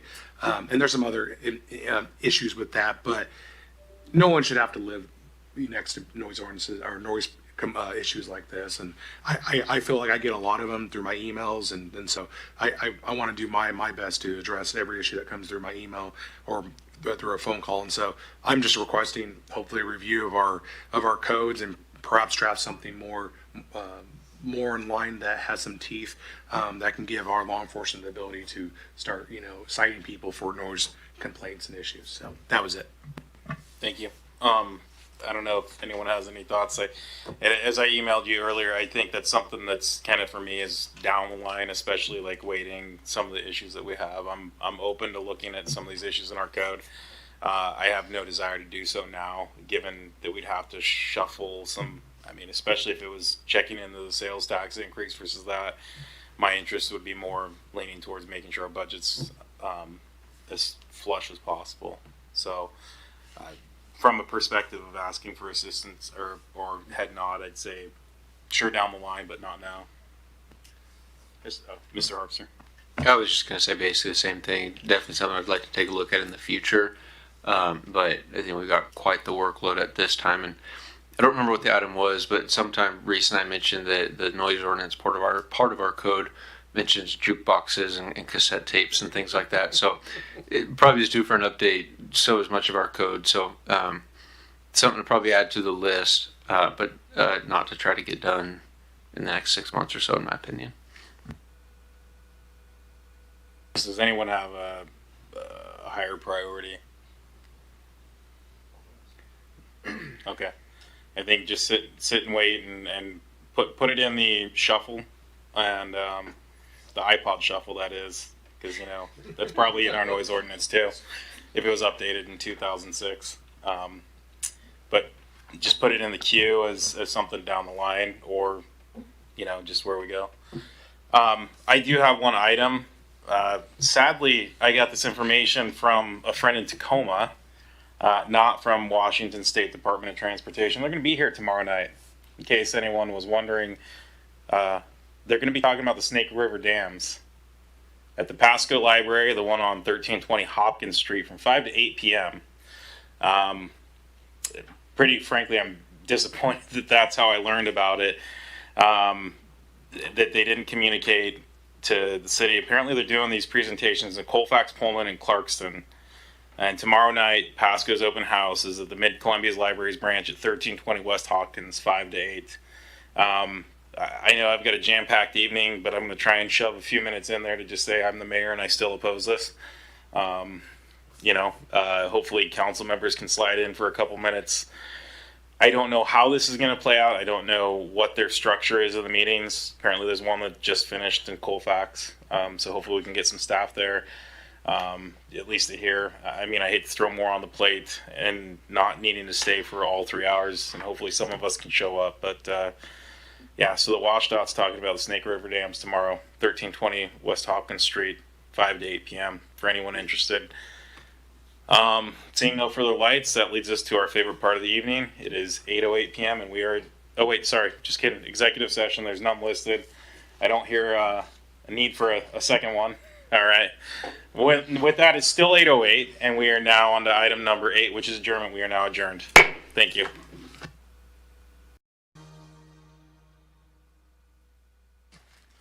Good evening and welcome to the Pasco City Council. We're good? Okay. Good evening and welcome to the Pasco City Council meeting. The council thanks you for being part of our city government. At meetings, the council takes formal action on items, holds public hearings, and conducts other business of the city. Agenda packets are available at the City of Pasco's website at www.pasco-wa.gov/agenda. This meeting is being televised live on PSC-TV, channel 191 on Spectrum Cable in Pasco and Richland, and streamed on the city's Facebook page, website, YouTube channel, and Microsoft Teams webinar. This and previous council meetings video is available on the city's website. Lastly, the public may submit their comments and or questions by contacting the city manager, city clerk, or by using the Ask Pasco app. With that, if I could get a roll call. Councilmember Barajas. Present. Blaisdell. Here. Grimm. Here. Perales. Here. Milne. I'm here. And Harpster and Serrano are excused. 5 council members present, Mayor Pro Tem. Thank you. Much appreciated. If we could all stand for the Pledge of Allegiance. I pledge allegiance to the flag of the United States of America and to the republic for which it stands, one nation, under God, indivisible, with liberty and justice for all. All right, well, that moves us on to the consent agenda. All items listed on the consent agenda are considered to be routine by the City Council and will be enacted by roll call vote as one motion. There will be no separate discussion of these items. If further discussion is desired by council members, the item may be removed from the consent agenda to the regular agenda and considered separately. So we have A, which is approval of meeting minutes for June 9th, 16th, 23rd, and June 30th. We have bills and communications approving claims in the total amount of $8,419,368.36. Resolution number 4620, acceptance of work of MLB required improvements at Giza Stadium, dugout bench additions, Phase 1B. We got Code Enforcement Board reappointments of Dwayne Spear and Daniel Galetchuk. I got E, which is HAPO Center Advisory Board reappointment of Jennifer Golinsky. We got F, Historic Preservation Commission appointment of Jay Hender and reappointment of Divy Tate. We got G, Pasco Housing, or we got Housing Authority of the City of Pasco and Franklin County Board of Commissioners reappointment of Paul Cook. We got H, which is Park and Recreation Advisory Board reappointments of John Morgan and Mark Middleton. We got I, Pasco Public Facilities District Board reappointment of Spencer Gillette. We got J, Planning Commission appointments of Rob Waits and Austin Crawford, and reappointment of Dana Crutchfield. With that, can I get a motion? Mayor, I move to approve the consent agenda as read. Second. We got a motion by Paralis and a second by Blaisdell. If we could get roll call on this. Councilmember Blaisdell, Yes. Grimm, Yes. Paralis, Yes. Barajas, Yes. and Milne. Yes. It passes unanimously. Thank you. So move on to number 5, which is proclamations and acknowledgements. I'm not seeing anything. Which leads us to number 6, which is public comments. The public may address council on any items unless it relates to the scheduled public hearing. These items is provided to allow the opportunity to bring items to the attention of the city council or to express an opinion on an issue. Its purpose is not to provide a venue for debate or for the purpose of questions with the expectation of an immediate response. Some questions require consideration by council over time and after a deliberate process with input from a number of different sources. Some questions are best directed at staff members who have access to specific information. Citizens' comments will be normally limited to 3 minutes by the mayor, and there's a clock up there. Those with lengthy messages are invited to summarize their comments and or submit written information for consideration by the council outside of formal meetings. Lastly, when called upon, please state your name and city or county residency into the microphone before providing your comments. So with that, do we want to do the ones online first? Yes, so Mayor Pro Tem, it looks like Lori Thompson is online, and then we do have a call-in, but it's a phone number, so I don't have their name. But you do have 3 that had signed up for tonight. Okay, so let's start off with, you said Lori Thompson was the first one? So let's start off with her first.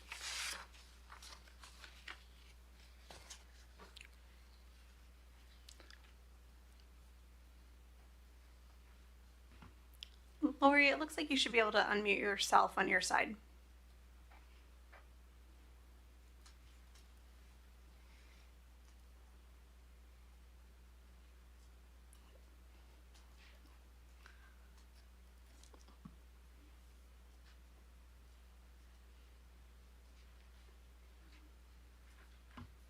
Okay, Lori, how about now? Can you try your unmute button?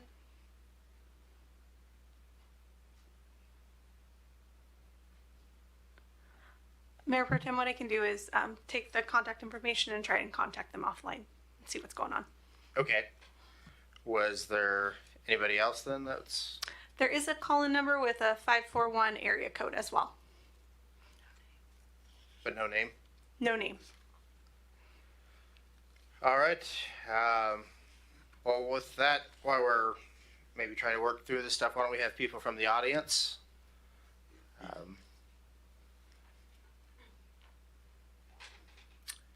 you'd like to go first.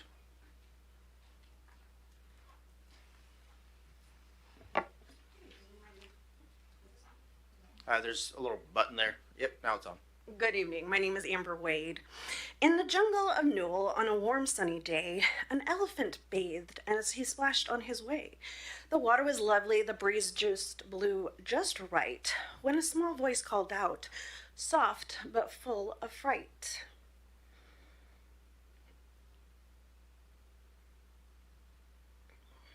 He paused and he listened. Now what could that be?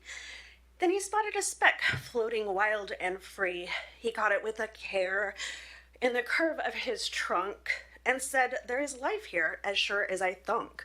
A person, he said, on that speck do you live? You're smaller than small, but so sensitive. He placed the speck gently on top of a bloom and promised to guard them through worry and gloom.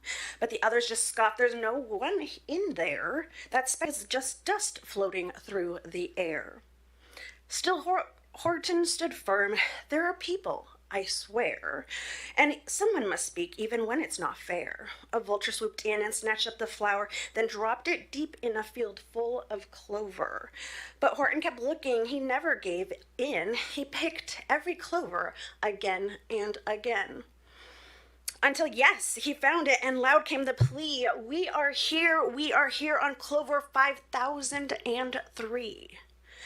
Still others around him refused to believe. Make noise, Horton cried. Don't give in, don't grieve. The Who's banged their kettles, blew trumpets and all. But it wasn't enough. No one heard the call. Then one little Who gave a yawp from the back, and that single sound picked up the slack. The jungle fell still, the others leaned in, and last they believed what came from within. They turned to the elephant, noble and tall, who simply said, a person's a person, no matter how small. But Whoville's not fiction. It lives here today in a small park in Pasco, not so far away. For 2 years we've shouted, the pressure is low, but they shrugged it off. They just told us no.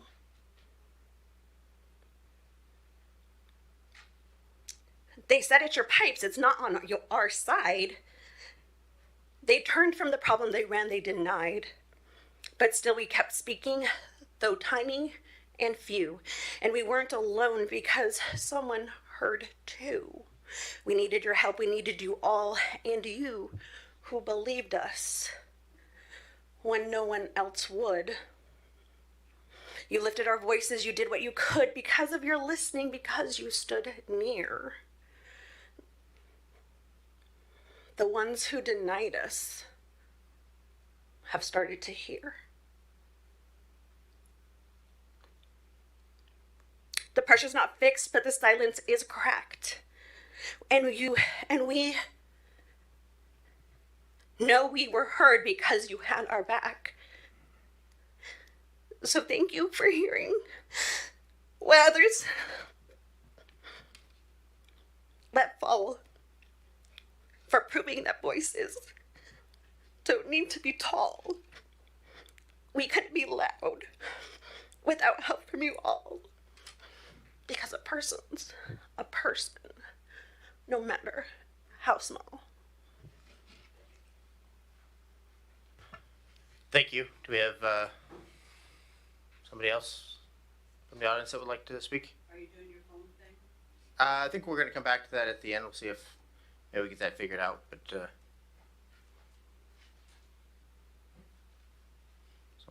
Mrs. Maloney. Is this on? Yeah, it's still on. Mary Mahoney, Pasco resident, to Pasco via RCW 42.56. Recently, a longtime Pasco resident stated to Pasco City Council, quote, Pasco is cramming everybody in like sardines in these new subdivisions, and Pasco is building a slum. Council needs to tell its staff on the left what to do instead of the staff telling council what to do. End of the comment.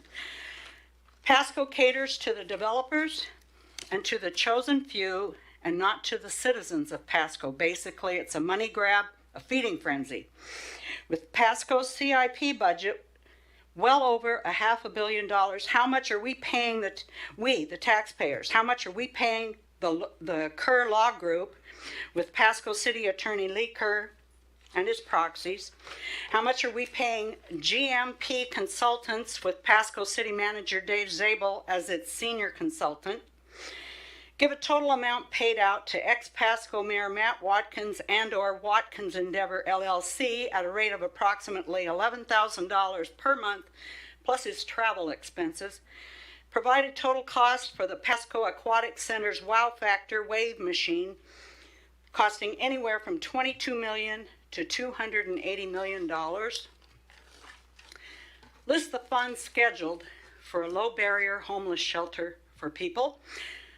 List funds scheduled for a low-cost spay-neuter clinic for dogs and cats. Provide fines paid by Pasco and spot zoning developers Hayden Homes for killing our 8 floodplain American bald eagles and their eaglets. Provide a permit number 404 that allows Pasco to develop and destroy our floodplain. Include all fecal matter testing reports regarding our floodplain water supply. Provide all past and present ULID and LID designs for my Pasco property with start dates and costs.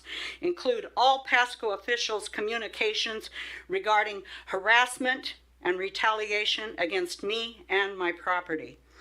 See my comments and requests to Pasco and Council on 6/2/25 and more regarding animal control and or TCAS, theft, animal cruelty, the WSU research contract, Pasco City Attorney Lee Kerr's authorization of no due process, racial discrimination, and more. See my files. Provide all federal and state investigations currently underway for the City of Pasco regarding fraud, corruption, and more. My comments are for the record and to put Pasco on notice. Thank you for that. Do we have anybody else in the audience that would that's here that would like to tell us what they think? Not seeing any. Going once, going twice, going 3 times. Staff, do we know if we were able to get any of the people back online? I think there was a technical issue and she's outside connecting with them on the phone to see if we can resolve the technical issue.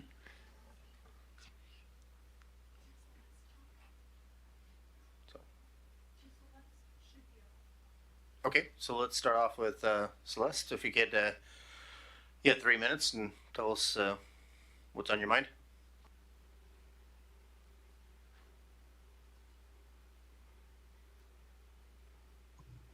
I don't have anything to say at this moment.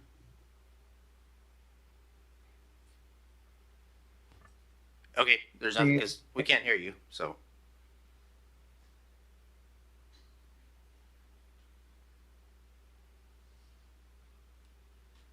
Okay. Are you able to hear me now? Yes, we can. Yeah, we can hear you.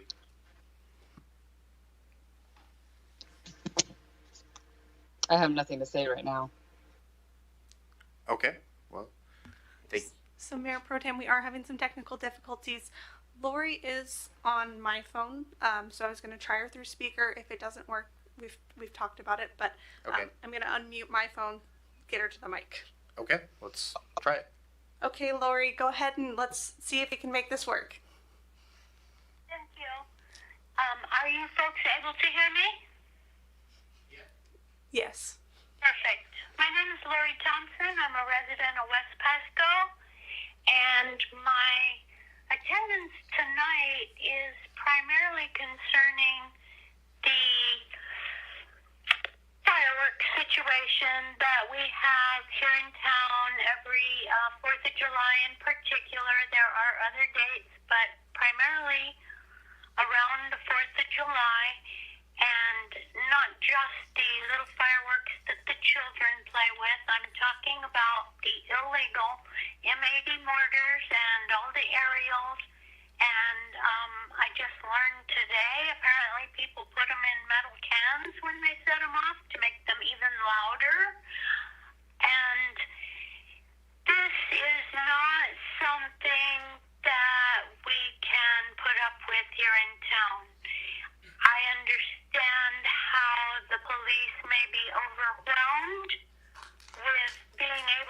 respond to each and every call. And one of the issues I have with law enforcement and the fireworks is I'm being told that they have to actually see the people fire them off themselves in order to issue a citation. So I'm curious how many citations were issued this year and for what. But this is unlivable, what goes on over here in West Pasco in particular. I know that the entire Tri-Cities has big problems with it, but we need to figure out a solution so that we can all enjoy the 4th instead of being in fear that the house is going to burn down, the window's going to break, someone's going to get injured, they can't go outside. I actually last year had one of those bottle rockets land right on my feet, standing on the sidewalk in front of my house.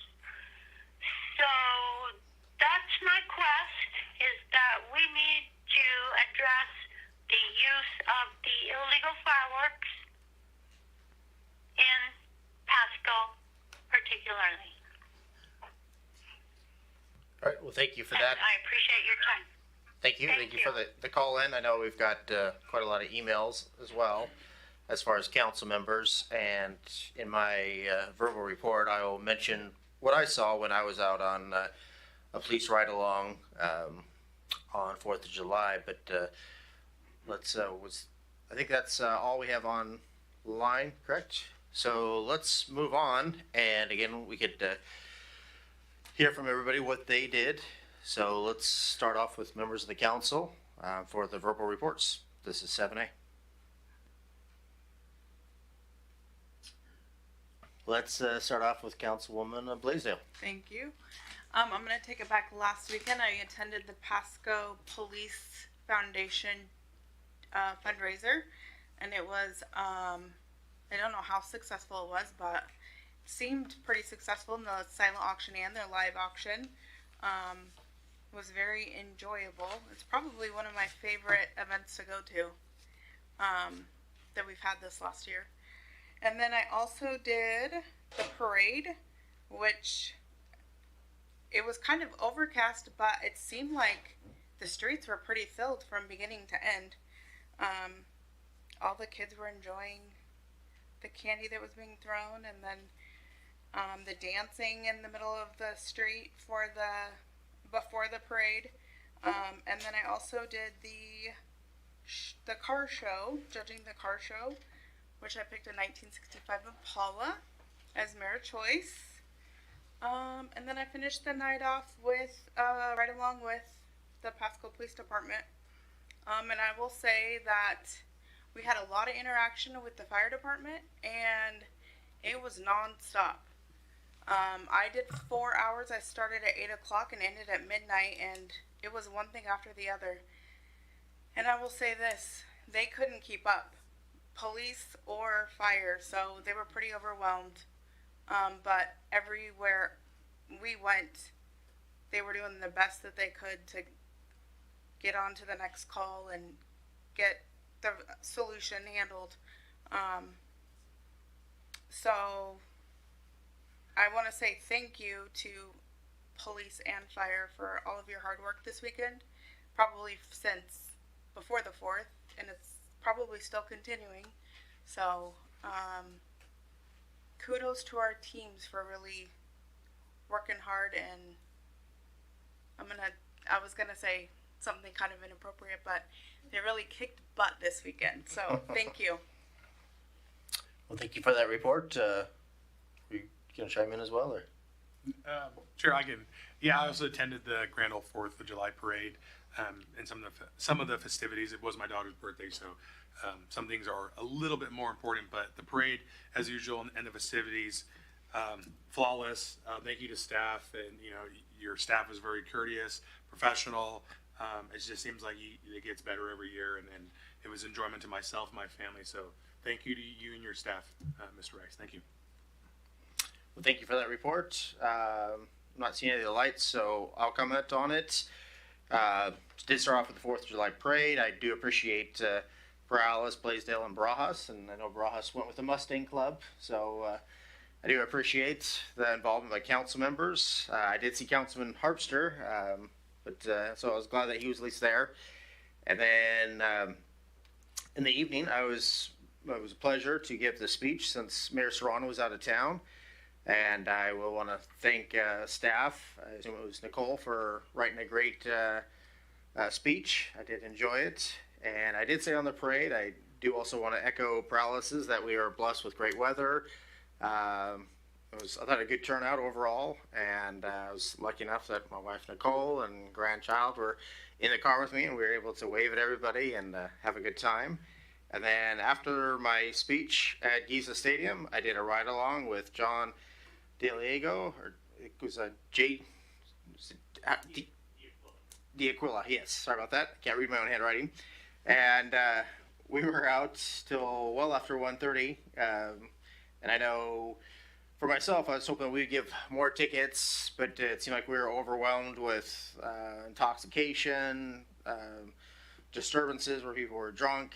Again, it just seemed like, and I guess Washington state law requires you have so many officers for some of these events. They said, like we pulled over a car that was not run with light, or it had problems with the car, and when there's 5 people in the car, you had to have extra officers. So the problem is we would see these fireworks going off. We're trying to get there, but other things, whether it was a car accidents, public intoxication, people tearing out of parking lots, people running without lights on.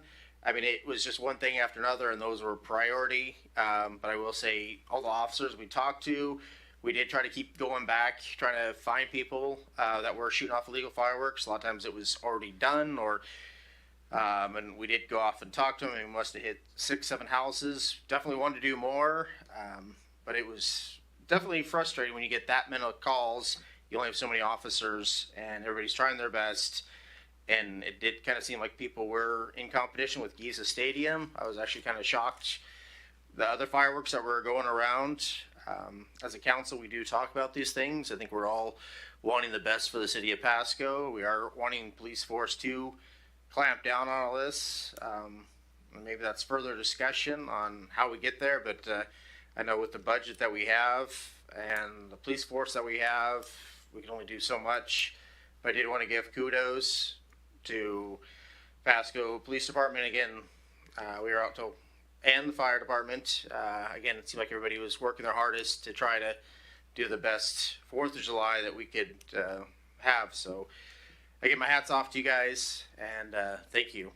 So with that, I'm not seeing any other lights. We'll jump to 8, which is hearing council action on ordinances and resolutions related to thereto. I'm not seeing any.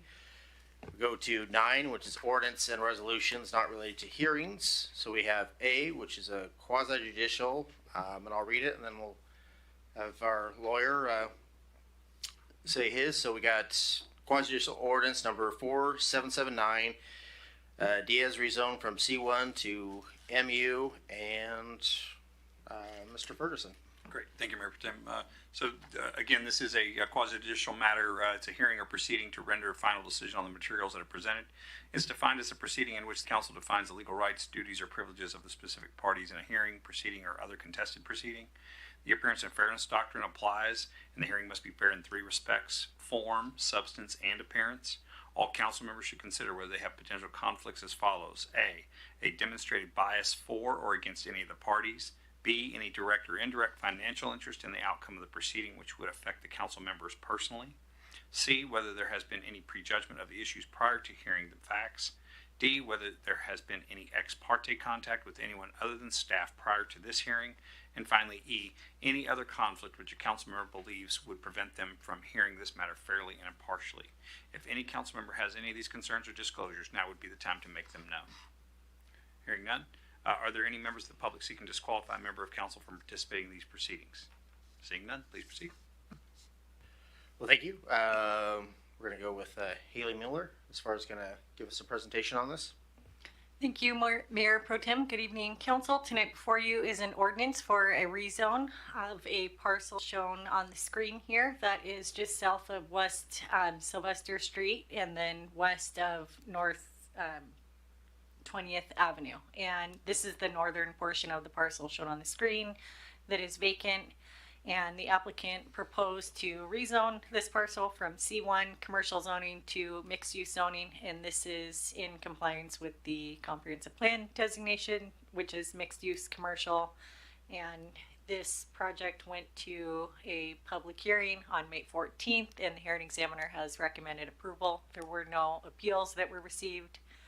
And on the next slide, show the land use map here. This is the comprehensive plan zoning. That pink color is the mixed use commercial designation that was enacted in 2023. Then the next slide shows the current zoning of the property, which is C1, and that would be converted to mixed use commercial. And then for all rezone applications in Pasco, there is criteria that is listed on the screen. And when staff receives these applications, we go through and look at the criteria with the applicant, bring it to the public hearing, and then the hearing examiner takes input at the public hearing and verifies these criteria are met. And we have done so in the packet, and the hearing examiner has verified that. And then here is the process where it goes from the hearing examiner recommendation to City Council for final approval via quasi-judicial hearing that is scheduled for tonight. So happy to answer any questions if you have any. Thank you. Does any of the council have any questions for Director Miller? We got Councilman Barajas. Thank you. Just a quick question. How many, and I probably read it and I don't know what page, those 130 pages. How many homes are planned to be built on here? I'm not actually sure of the project action. This is the rezone, so it didn't detail exactly what they were doing on the site in the packet. Okay, thank you. All right. Do we have any other? I'm not seeing any. So with that, can I get a motion? Mayor, I move to adopt ordinance number 4779, amending the zoning classification of certain real property located near the corner of West Sylvester Street and North 20th Avenue in Pasco, Washington, from C1 retail business to mixed use MU, and further authorize publication by summary only. Second. We got a first by Perales and a second by Blaisdell. So all those in favor say aye. Aye. All those opposed say nay. Looks like that one passes unanimously. So let's go on to B, which is resolution number 4621, setting time and date for a public hearing for an easement vacation for Big Sky Developers, LLC. And we also have Director Miller. Thank you. This is a resolution to set a time to consider the easement vacation proposed by Big Sky Developers. And on the next slide, there's a bit of history here. Don't try and read all of that. I will explain it. But in the early 1900s, there was a petition filed by residents in the area to establish a 60-foot road. And then later on in 1910, the road or the easement was established by the Northern Pacific Railway Company. So there's an easement in that area. And then on the next slide, this is the process that staff goes through to determine if an easement should be vacated. And for those of you that don't know, when you vacate an easement, that just means that it's a public easement, but we, the city, are vacating it. We no longer have a need for it. And then that can be returned back to the applicant. In some cases, we can assess a fee. In other cases, if it's just fixing an existing deficiency, we do not recommend that. So we go through the different approval criteria listed on this screen, and we feel this is eligible for an easement vacation and have scheduled a public hearing for August 18th. And the next slide, I believe, shows a aerial photo of the easement. It's a small 3-foot strip that is located on the east side of Convention Drive. So the right-of-way width there, I believe 80 feet is needed total from the center of the line. And so if you follow Convention Drive up to the north, we do not need that extra 3 feet that is on the applicant's property. So that 3 feet has been determined not to be needed, and staff is recommending this be vacated, and the decision and discussion can happen during the public hearing, but I'm happy to answer any questions you have before setting a hearing date. Thank you. All right, with that, does any of the council have any questions for Director Miller? I'm not seeing any, so if I could get a motion, Councilman Perales. Mayor, I move to approve resolution number 4621, setting a 7 o'clock p.m. Monday, August 18th, 2025 hearing as the time and date for a public hearing to consider the vacation of the eastern 3 feet of the easement established by auditors file number 487139, originally granted by the Northern Pacific Railway Company in Pasco, Washington, and a waiver of the requirements for a title report, appraisal of value, and compensation. Second. All right, so we have a motion by Councilman Perales and a second by Councilwoman Blaisdell. All those in favor say aye. Aye. Aye. Aye. And all opposed say nay. Not hear nay, so it passes unanimously. With that, we are going to roll on to number 10, unfinished business, and we are, looks like we have a city manager finalist interview process, and we got, looks like human resource director Sarah. Actually, you're going to do it? Okay. Mayor Pro Tem, I'll take this. And good evening, Mayor Pro Tem and Council. So at your last week's special meeting, as you might recall, staff and the GMP consulting team reviewed with Council the candidate interview process. There's basically 5 parts to that process. Just to review, a tour of the city is one of them. Executive session candidate meet and greet with the council, which will take place on Sunday evening. Followed by a public reception meet and greet. Worth noting that the general public, as well as I anticipate many of our stakeholders and other interested parties, will be at that event to meet the candidates. The following day on the 14th, panel interviews along with a council executive session to top the day off to discuss the qualifications of the candidates. So that kind of gives you a sense of the sequencing there. And then council would take subsequent action regarding an appointment at a time of their choosing afterwards. That's certainly not scheduled at this point in time. It could happen very quickly. It could take a while. But with respect to the panels, when we closed out the topic last week, there were some different impressions among staff and council as to whether there would be 3 panels or 2 panels. And we're back for a quick discussion tonight to kind of settle this ambiguity so we can get this schedule finalized. So the 2-panel option is basically city council and senior staff. And I know there were council members that felt that was the way they wanted to go because there was already an opportunity for stakeholders and other public community influencers perhaps to meet the candidates at the previous evening and provide input to council. Then there's a 3-panel option that we talked about that had some support among council, which would be city council as a panel, the directors as a panel, and then a stakeholders group, which would, members of the public. So the company's experience, I'll just share, has been that the inclusion of stakeholders solely for the purpose of identifying candidate strengths and weaknesses, not to rank them or anything else, of the candidates, can be helpful to decision makers and results in a degree of buy-in on the council's ultimate decision. So that's one of the advantages of having that panel. Again, you do have the function the night before as well. Regardless of whether you have 2 panels or 1 panel, obviously this is the council's sole decision to make. And staff is asking, you have 2 motions to consider. Option A, that it believes a 2-panel option, and option B, the 3-panel. We're looking for some directions so we can finalize this. So, any questions? All right, well, thank you. We're going to start off with Councilman Grimm. Thank you, Mr. Mayor Pro Tem. I would be for option A. I was one of the ones last week that talked about the different options and was kind of just at least thinking out loud about it as far as including the stakeholders. And I love the idea of the buy-in and having them is part of the process, but yet it would be really easy for people to feel left out because not everybody's going to be in that group. And so I love the idea of the open house the day before where many of these stakeholders are invited and can interact. But I would be for option A, as I think the cleanest and easiest way of putting it of the two panels. Mr. Mayor Pro Tem, thank you.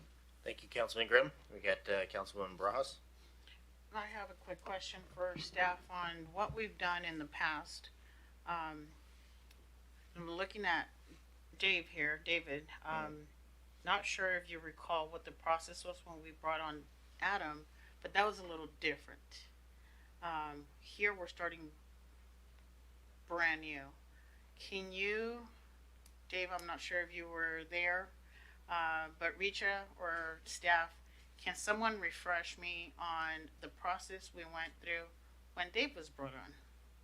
When I was brought on? Yeah, I can. Well, because Adam's process, Maria was here. Adam's process was different because Adam was basically already on board. He was the interim. Yeah. So he just kind of transitioned in.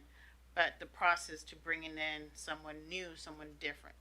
Yeah, and I can give you my experience with it as a candidate. I can't tell you how well it worked. Well, I think it came out with a good decision, but that aside, I can't tell you how smooth of a process it was because I wasn't involved in the internal piece. But basically, there were 3 panels. There was a council and 2 additional panels. And those 2 panels had a mix of department directors and community members, community influencers. The school superintendent, college president, folks like that, Chamber of Commerce. Thank you. That's the response I was looking forward to. I would opt for option B because, again, I'm going to state this, what I said before.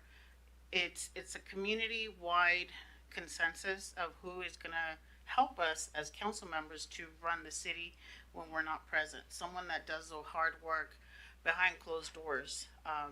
And so I think it's the community that should be involved.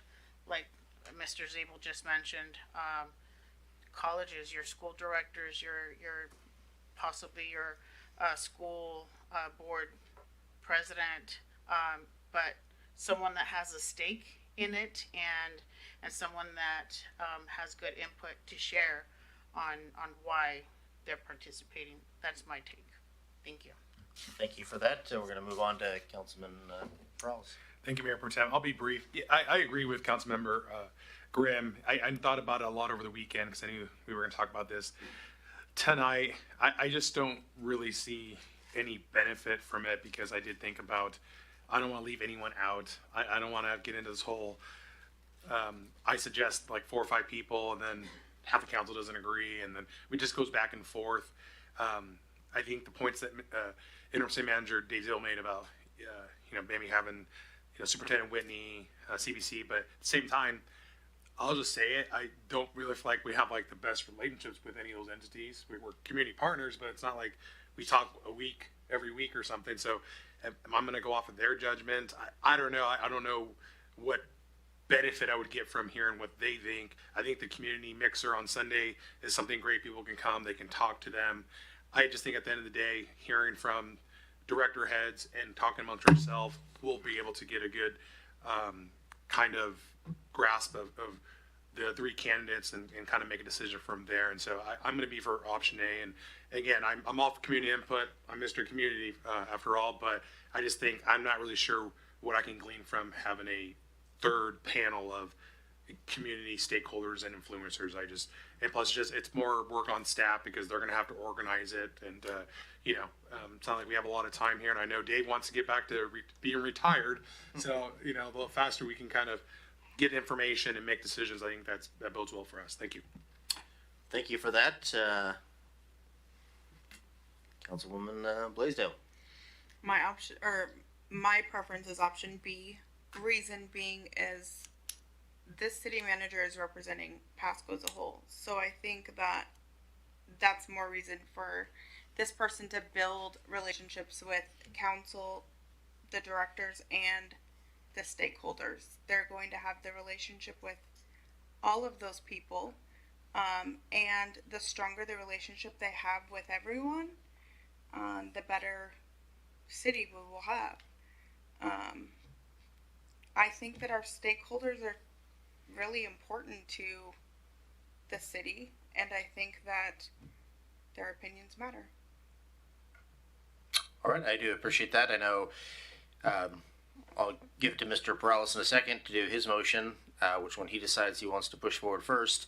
I will say, whether it's Whitney or some of the other members, we do talk to them. We have the social hour. You are going to talk to people. Hey, what's your, and then again, we're always open to emails or phone calls or whatever. So I'm good with both of them. I guess my big take would be, how can we move forward faster? How can we get this done? A lot of times I go with my gut as a business owner, kind of knowing what I would want. Usually kind of get a sense of the person and their qualifications. I think all of us on the council, on the dais, are competent enough to do that. But I mean, again, I'm definitely willing to hear from the community, but I don't think it's a necessity in my book. So with that, and I'm not seeing any other. Oh, Mr. Zabel. Just one comment, just in the sake of time. If council were to approve option B, we would want to follow that vote with the discussion on who we invite. Okay. Thank you. Okay. Well, with that in mind, why don't we have Councilman Perales tell us what he wants to do first. Thank you, Mayor. I move to approve option A for the city manager finalist interview process. Second. Okay, we got a first by Perales, second by Councilman Grimm. So let's do a roll call on this to make sure we're clear. Councilmember Barajas? No. Oh, wait, for Option A. option A. Okay, so no. Okay. Blaisdell? No. Grimm? Yes. Perales? Yes. And Milne? Yes. Okay, it's 3-2. Passes. All right. So with that clarified, let's go on to number 11, which is new business. I'm not seeing anything listed, so let's go on to number 12, miscellaneous discussion. Do we have anything by council, or let's start off with Councilman Perales, and then we'll go to interim city manager Dave Zabel. Perfect. I'll be brief. Just wanted to, I know we talked about it a little bit, and I sent an email last week, a little bit at the budget meeting. We didn't really touch on it, but I sent over that email about the right-of-way vacation policy change. Wanted to see if there's any appetite to maybe have staff work on that policy change based on those merits I presented in the email. It would help out infill. It would increase property tax base. It would increase taxes on property owner, but it would also provide more property taxes to the city. So I wanted to get interest of the council to see if we could move forward with directing staff to kind of look into that, provide the pros and cons at least. Councilman Grimm, do you have a No, no, it was on something else. Sorry, Mayor Pro Tem. Okay. My 2 cents is that we maybe bring it up when we have the full council, make sure we have the other two councilmen could chime in and see where we're at with all that. So was there anything else you'd like to mention? Yeah, I wanted to talk about fireworks. Like you, I wanted to save it for the end though.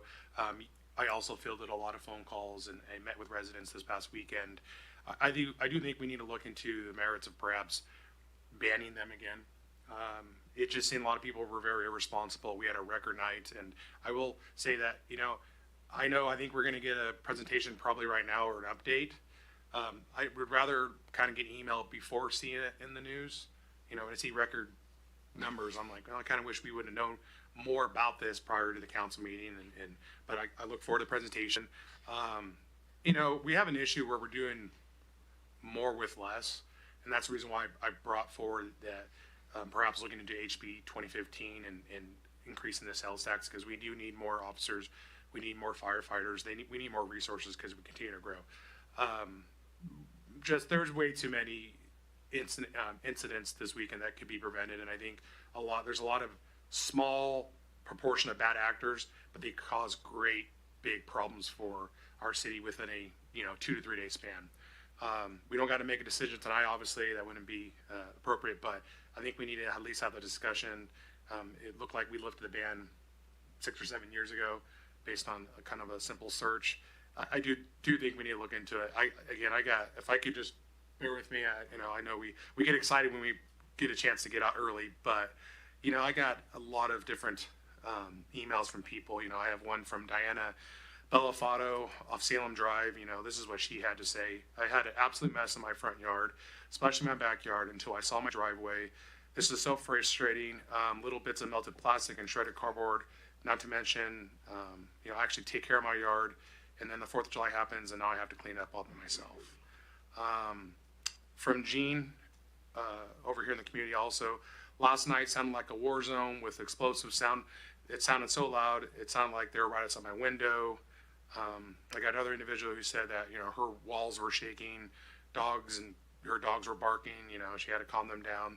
I had another person say they had to leave, actually leave, get in their car and leave and drive just out into the country and try not to laugh, but get away from all the noise. So I think it's great that people want to have fun, but they got to be responsible. And you saw across the whole Tri-Cities, people are just making really bad decisions. And so I think it's incumbent upon us to do our research, get with our staff and make a decision here going forward. And I'm a person who was selling fireworks, but we were selling the ones we actually are allowed to use here in the city of Pasco. But you have people bringing in stuff from the reservations and outside other areas. So I'll get off my soapbox, but again, thank you to Pasco PD, Pasco Fire Department for doing a good job. Sorry it was such a record-breaking night.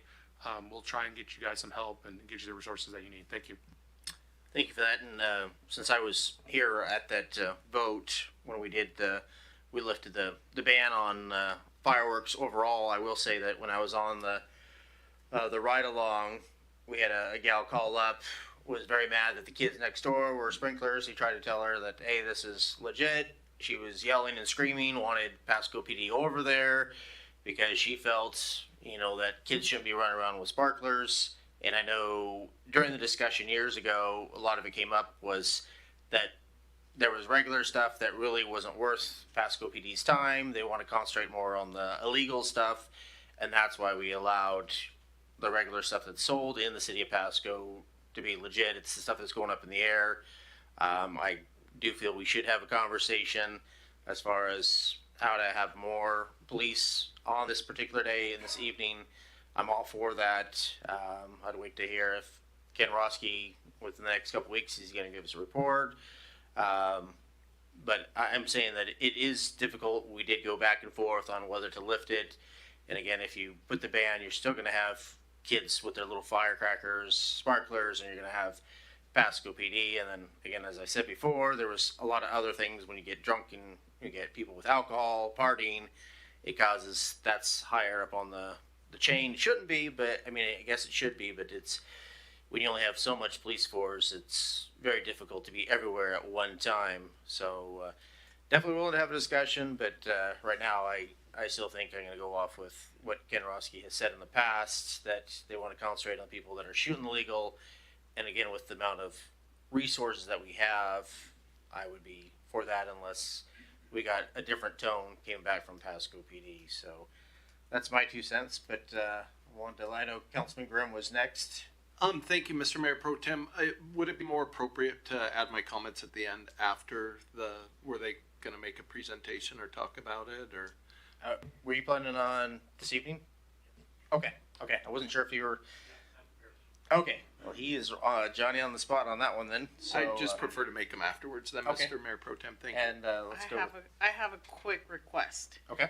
Now knowing that you have your report ready for today, maybe in an email we can get a comparison of what it was before. So I know the ban was in place for 22 years.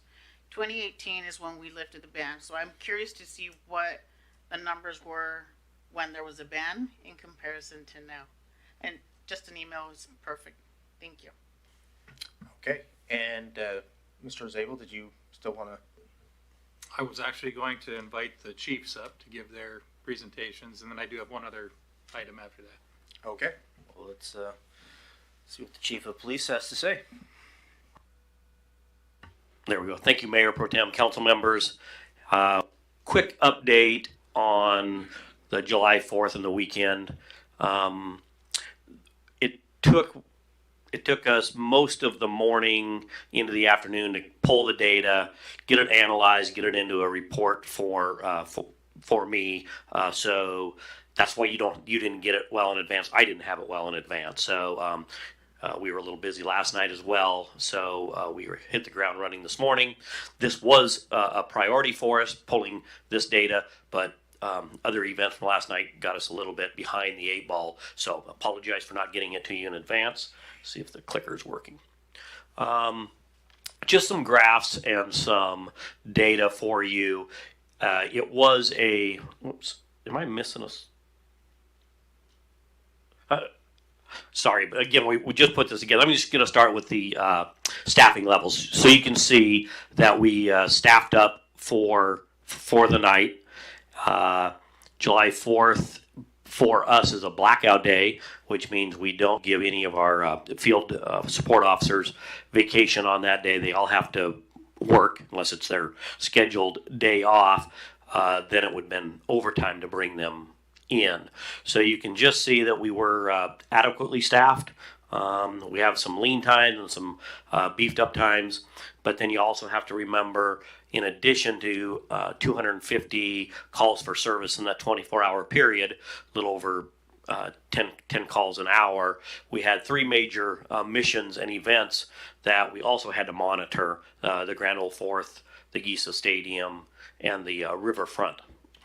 As far as calls for service, we saw a slight decrease, I think, from last year, this year from last year.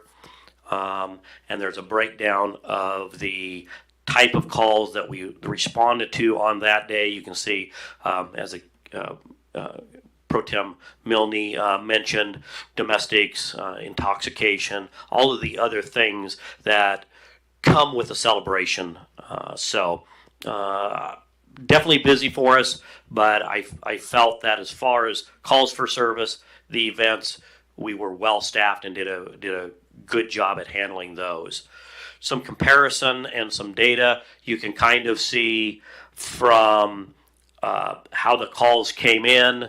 Calls for service peaked up and on the 4th with 252 calls.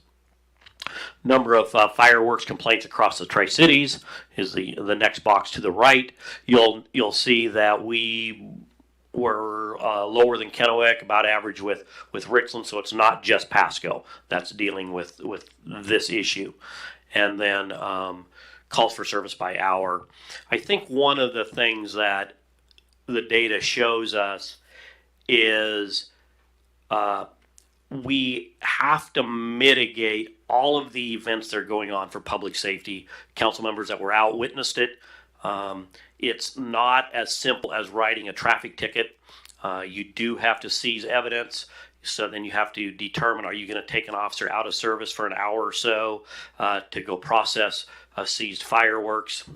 So it's just a balance. And what we tried to focus on, the message that I gave our folks was we wanted to address anything that was obviously dangerous, things that were potentially going to light brush fires or structures on fire or injure people. Those were kind of our focus. And then the rest of our resources were directed amongst those events that were going on the 4th, the 3 sponsored events with the river, Gisa Stadium, and the Grand Ole Fourth. I'm sure you have questions for me, so I'm not going to keep going on. I'll field the questions. I think the fire chief is also going to give you an update, so I don't know how you want to, if you want his update now or if you want to ask questions of me. Yeah, why don't we get fire chief's report and then we could have questions by council. All right, sounds good. Thank you, council. I don't have the clicker. There you go. So over here, we just have a couple, broken down into a couple different groups that we'll talk about. Just our planning process, and so how we prepared for the event, our response and deployment, summary of the incidents, and then the outcomes that we saw. So kind of a little bit of a background on how we planned for this. We did a regional incident action plan, or an IAP we call it, and that included all the municipal fire departments and district fire departments. So we work together because we realize with the limited resources, I mean, we have enough to properly staff, but there's a lot going on, and sometimes these incidents take more than one or two engines. So we had a master plan for the whole region. We worked with our dispatch center, which is CCOM, and what we did is we upstaffed that. So they had 2 dedicated dispatchers. Normally there's 1 for both counties. So we had 2, one for Benton and one for Franklin County. And with that, we had 2 different frequencies, one for Benton and one for Franklin County. So that helped split that workload. We staffed up an EROC, which is an expanded resource ordering coordinator, which was myself. So I was over it with CCOM. And that position just helps the dispatchers, if large events happen, to help direct where resources need to go in the most effective spot for them to respond to. And then we implemented what's called the Cat 4 dispatching. And what that's used for is events like this, where we know there's going to be a lot of calls coming in. We reduce the amount of resources we send to unconfirmed calls. So if it's a confirmed structure fire or a medical call, we send a full dispatch. But if we have a smoke showing, a possible, we'll send 1 resource to kind of scout it out and then call in for additional resources. So again, we're trying to maximize our response. And then just so you know, Pasco Fire was fully staffed. So we have a staffing of 21 firefighters. That includes all the captains and battalion chief. So we had a full staffing that night as well. So as far as our response and deployment, so to give you a little background, our typical shift, which is a 24-hour shift, starts from 8 in the morning till 8 the next morning. We average about 24 calls for service. That includes all fire and EMS calls. What we saw for the 4th and going into the 5th is we had 86 calls for service. 67 of those calls were in Pasco. We received aid, so that's a mutual aid or automatic aid agreement. So if we have Kennewick or Richland coming to help us, we had 10 of those, and then we gave aid to 19 of those. 19 calls. So that means we went out of our district. One of the things we gave direction to our battalion chief was to make sure that when we're going out, to make sure Pasco is still fully staffed. So we want to make sure that we maintain a full complement of resources in Pasco, and that's where that EROC comes into play and helps direct. If they're calling too many, we help stabilize where resources are going. One of the big things with that too is we don't want units kind of crossing each other, so we try to keep them in their areas. So in particular, if you can go back one more, please. In particular, what I want to look at is that 4 p.m. to 3 a.m. time frame on the 4th of July. So the whole shift, we had 86 calls. During that one time frame of 4 to 6, we had 69 of those, 69 calls there. 51 calls were in Pasco, received aid, 10 calls, and we gave aid 18. So that was a very busy time for us. I think that's probably the busiest we've seen in Pasco for the fire department with that. This kind of gives an idea from that those 69 calls that we had, the event types. So we had 35 natural cover fires or wildland fires.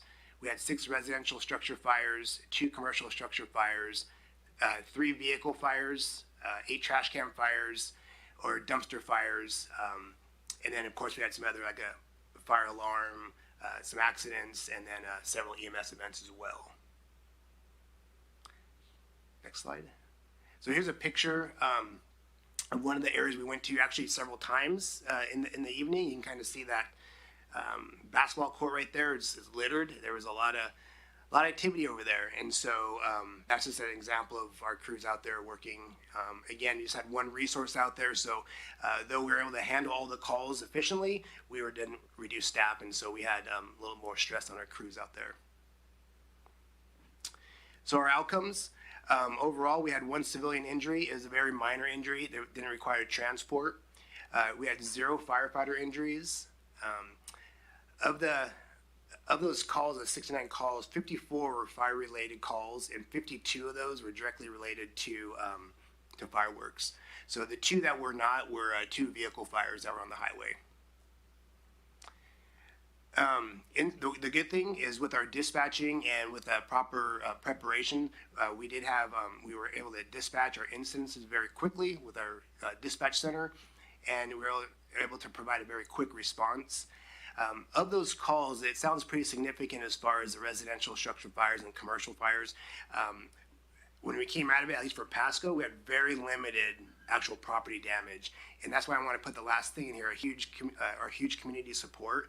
we actually saw, because there's so many people out there, that they actually reported very quickly. And we actually had a lot of people out there with hoses and helping us. So they were putting out fires pretty fast. And so we saw most of those fires that were out of residence, people were putting water on it through a hose, bucket brigade in a way. And so by the time we got there, the fire was pretty much controlled. So I just wanted to point that out, that our community had a huge part in our success.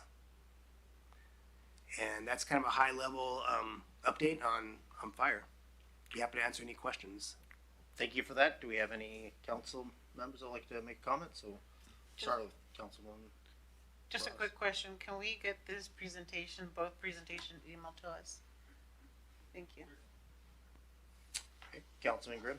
No, thank you. I just want to thank Chief Roski and Chief Crowley and your staff just for, just Pasco's finest in the blue and the white out there. And I know it makes for a long day and a long night. And it sounds like a couple, our Mayor Pro Tem and Councilwoman Blaisdell got to attest to that. So really, no, I just wanted to, I guess say thank you. And where some of this comes from, I mean, there is a lot of rhetoric out there. I mean, I heard some, really strong words, and I want to assure the public that we do care about this. This is important. And when we hear words like, completely out of control or that we don't even care, no, we do take this really, really seriously, as I know the Chief of Police does. And he's a lawman by, it's got to be deep in that blood at some point in this career. So this stuff's really important. But I think, a lot of this comes down to, pardon the pun, I think it's just a flashpoint of a, larger picture in society of, or the fabric of society continuing to be unwoven by people's, I guess, the entitlement mentality we have.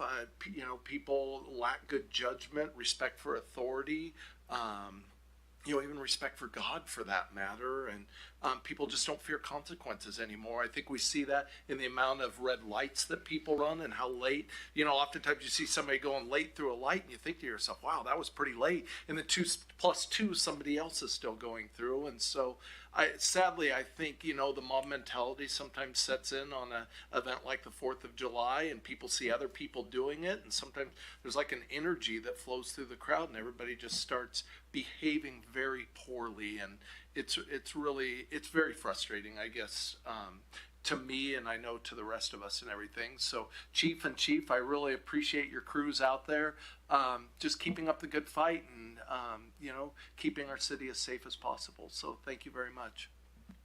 Thank you for that, Councilman Grimm. We got Councilwoman Blaisdell. I just have one other comment. I started at 8, ended at midnight. By midnight, my anxiety was high. I was super overwhelmed. And the fact that every single police officer and every single firefighter and EMS was calm.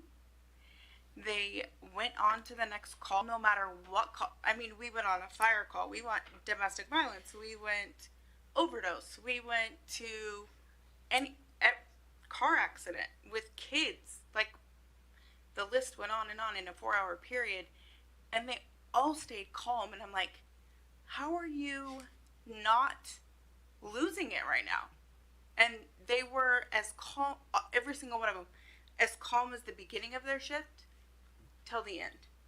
So all I have to say is it takes a special kind of person to do what you guys do. And you guys see more stuff than I can even imagine. And I've had my fix of 4-hour police calls for probably a good 6 months. But as much as the fireworks are once a year, you guys do this every day. And you guys see this stuff nonstop. So I just want to say one more time, it is appreciated.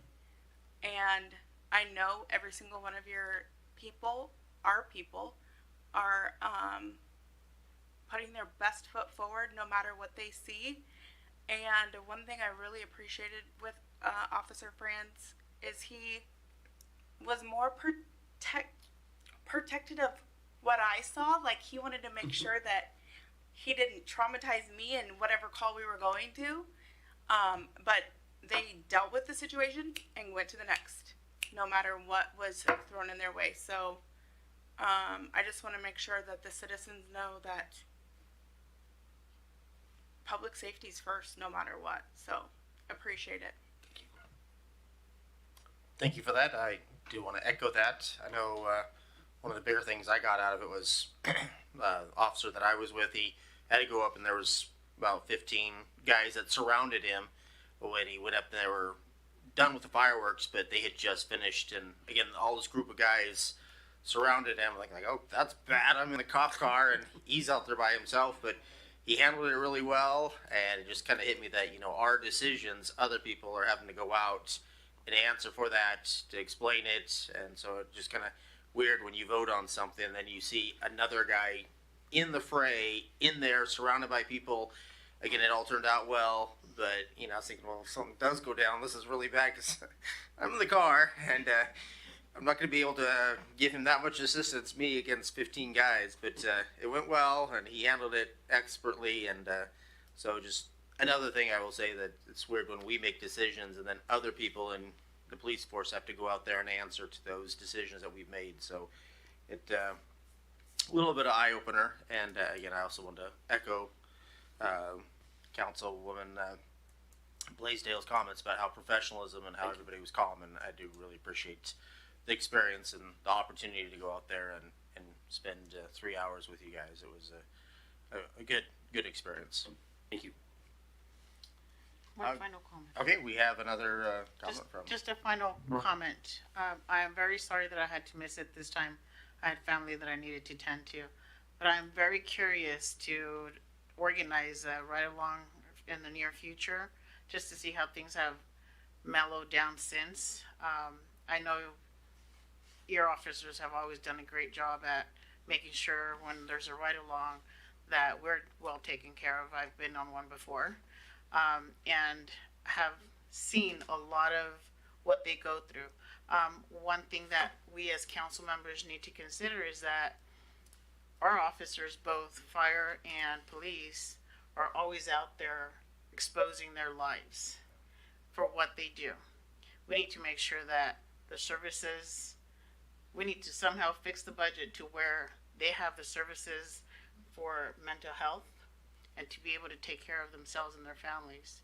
So I just want to highlight that now that we've all seen what the officers go through. So just keep that in mind in the future. Thank you, Chiefs. Thank you. Thank you for that report. And I look forward to getting a written copy of that as well. And so kick it back to... And just one more comment. Thank you, Mayor Pro Tem. And that is, we don't have a report on the July 4th festivities in general just now. We don't have the software and the staff to put that kind of thing together. It's Jesse doing it by himself. And we'll have that for you next week, though. And get into kind of the attendance. It was very well attended, very well, as council noted, very well executed, as well as sponsorships, which were pretty high, and a lot of support out there in the community. So we're anxious to get that to you, but it's kind of one of these years where when you have July 4th on a Friday or Saturday, it's hard to turn it around by Monday night. Well, I appreciate that. Yes, that would be difficult. So with that, we don't have a need for an exec session, so it's going to roll us into number 14, which is adjournment. And without anything, we are adjourned. Thank you.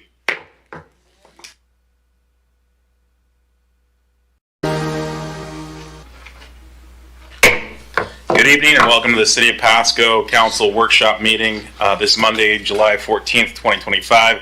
City thanks you for being a part of your city government. At workshop meetings, the City Council discusses issue but no formal actions taken. Agenda packets for those here present physically are available on the table underneath the fancy sign that says agendas. For those following along in via website or other electronic means, it's www.pasco-wa.gov/agenda. Is it just me or does the mic sound off? I mean, it sounds a little, anyway, whatever. We're good. As long as I can be heard, I guess that's all that matters. This meeting is being televised live on PSC-TV channel 191 in Richland and in Pasco via Spectrum Cable. It is streamed on the city's Facebook page, website, YouTube channel, and Microsoft Teams webinar. This and previous City Council meeting video is available on the city's website. Lastly, the public may submit their comments or ask questions to the council by contacting the city manager, city clerk, or by using the Ask Pasco app. With that, Ms. Clerk. Thank you. Councilmember Barajas. Present. Councilmember Blaisdell. Here. Councilmember Grimm. He is excused. Thank you. Councilmember Harpster. Present. Councilmember Perales. Here. Mayor Pro Tem Milne. Present. And Mayor Serrano. I'm present. Thank you. Thank you. With that, if you all please stand with me for the Pledge of Allegiance. I pledge allegiance to the flag of the United States of America and to the republic for which it stands, one nation, under God, indivisible, with liberty and justice for all. Thank you. With that, we'll move on to item number 4, which is our verbal reports from council members. Mr. Harpster is on and off, so you're on again. Yeah. After our long day today, I attended the Pasco Chamber of Commerce member appreciation barbecue, which luckily was indoors at the Hapo Center. Well attended. Myself, folks from Port Pasco, FPUD, Big Bend, and Coville tribes, and just a lot of great representation, and not a lot of business covered, just a fun event, get together, a good chance to hang out with folks. That's all. Thank you, Mr. Harpster. With that, I see no one else. Oh, Ms. Bras. I wasn't going to share, but I'll share real quick. On an unofficial capacity, I was asked to be a speaker for the incoming graduation, not even graduating yet, for the incoming class at WSU Pullman for the year, their bilingual class. So, was able to do that. And I will share a bragging mom moment. Again, just non-official. But a bragging mom moment. Over the weekend, I was very proud to have switched the badge on my son, who is in the Army National Guard. So he was promoted to sergeant. If he's watching this, he's going to be upset. But I'm bragging. I'm very proud of my son. Thank you. Well, you certainly should be proud. You've done a heck of a job with those boys, and thank you for their service, and thank you for your proxy service here. Just other than that, thank you for those who came out last night. We had our 3 finalists for the city council, city manager position. I think this was well attended. I didn't count heads. I'm guessing about 50 people, give or take, maybe even more.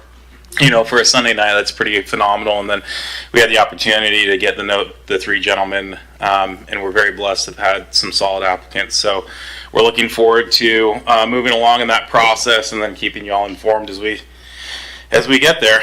So with that, seeing no further lights, that moves us along to item number 5. These are our items for discussion with opportunity for public comment. If anyone's new to us, in these workshop meetings, we allow the opportunity for up to 8 aggregate minutes of comments, total of 2 comments at 2 minutes each. What's that? Is my speaker off now? Angela's working. Okay. We good? Am I still off? Okay. All right. I guess. Okay. Sorry. Okay. Yeah, there was an echo. That's why I asked earlier. Okay. So anyway, the rules of engagement here: 8 minutes of total public comment, 2 pros, 2 cons, up to 2 minutes each, and it'll be limited by myself and the clock over there. So the first item, we have just 4 items tonight. Item A is resolution Lonnie and Louis Montes lease agreement, portion of parcel number 112-330-255. That's going to come from us to us from Director Rice. Good evening, Mayor and Council. Yes, this is a lease renewal agreement for a previously leased property that was leased previously in 2015 and had 2 2-year renewal periods, both of which expired, and the current leasee wishes to continue that lease, so we worked on updating the agreement to be a 3+2 agreement. Worked with our real estate representative to do an evaluation of the current market rate and ensure that we're meeting that, and included a 3% annual increase to ensure that we keep up with market rates. We should be right here somewhere. So here's, as pictured, here's the lease portion, which is located directly behind their building and between the animal shelter for reference. Outline of what the payment will be for the first 3 years, and then the extension, the 4th and 5th years extension, and also all lease rates, or all lease properties have to include Washington State lease excise tax, which is also included as part of the total lease agreement.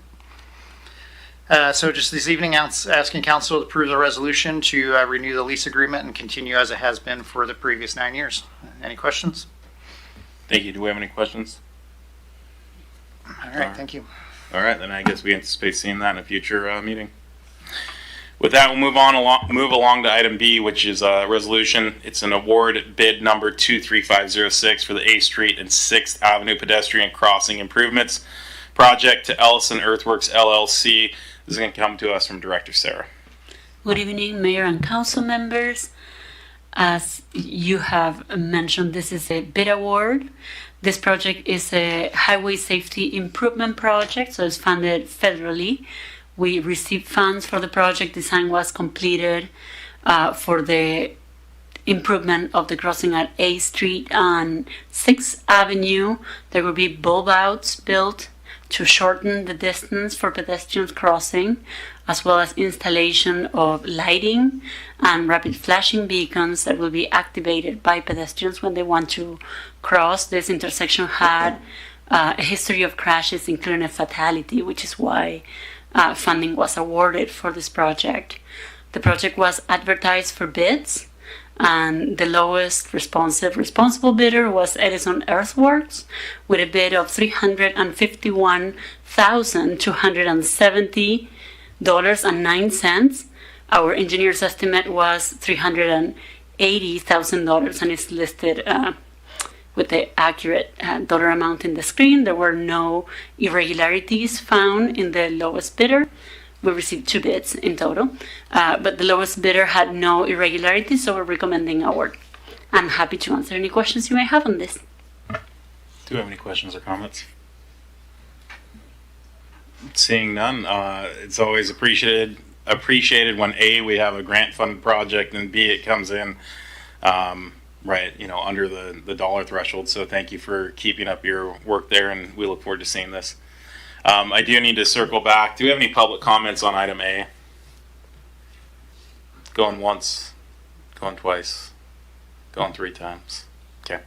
Now I'll circle back to item B. Do we have any public comments on item B? Going once, going twice, 3 times.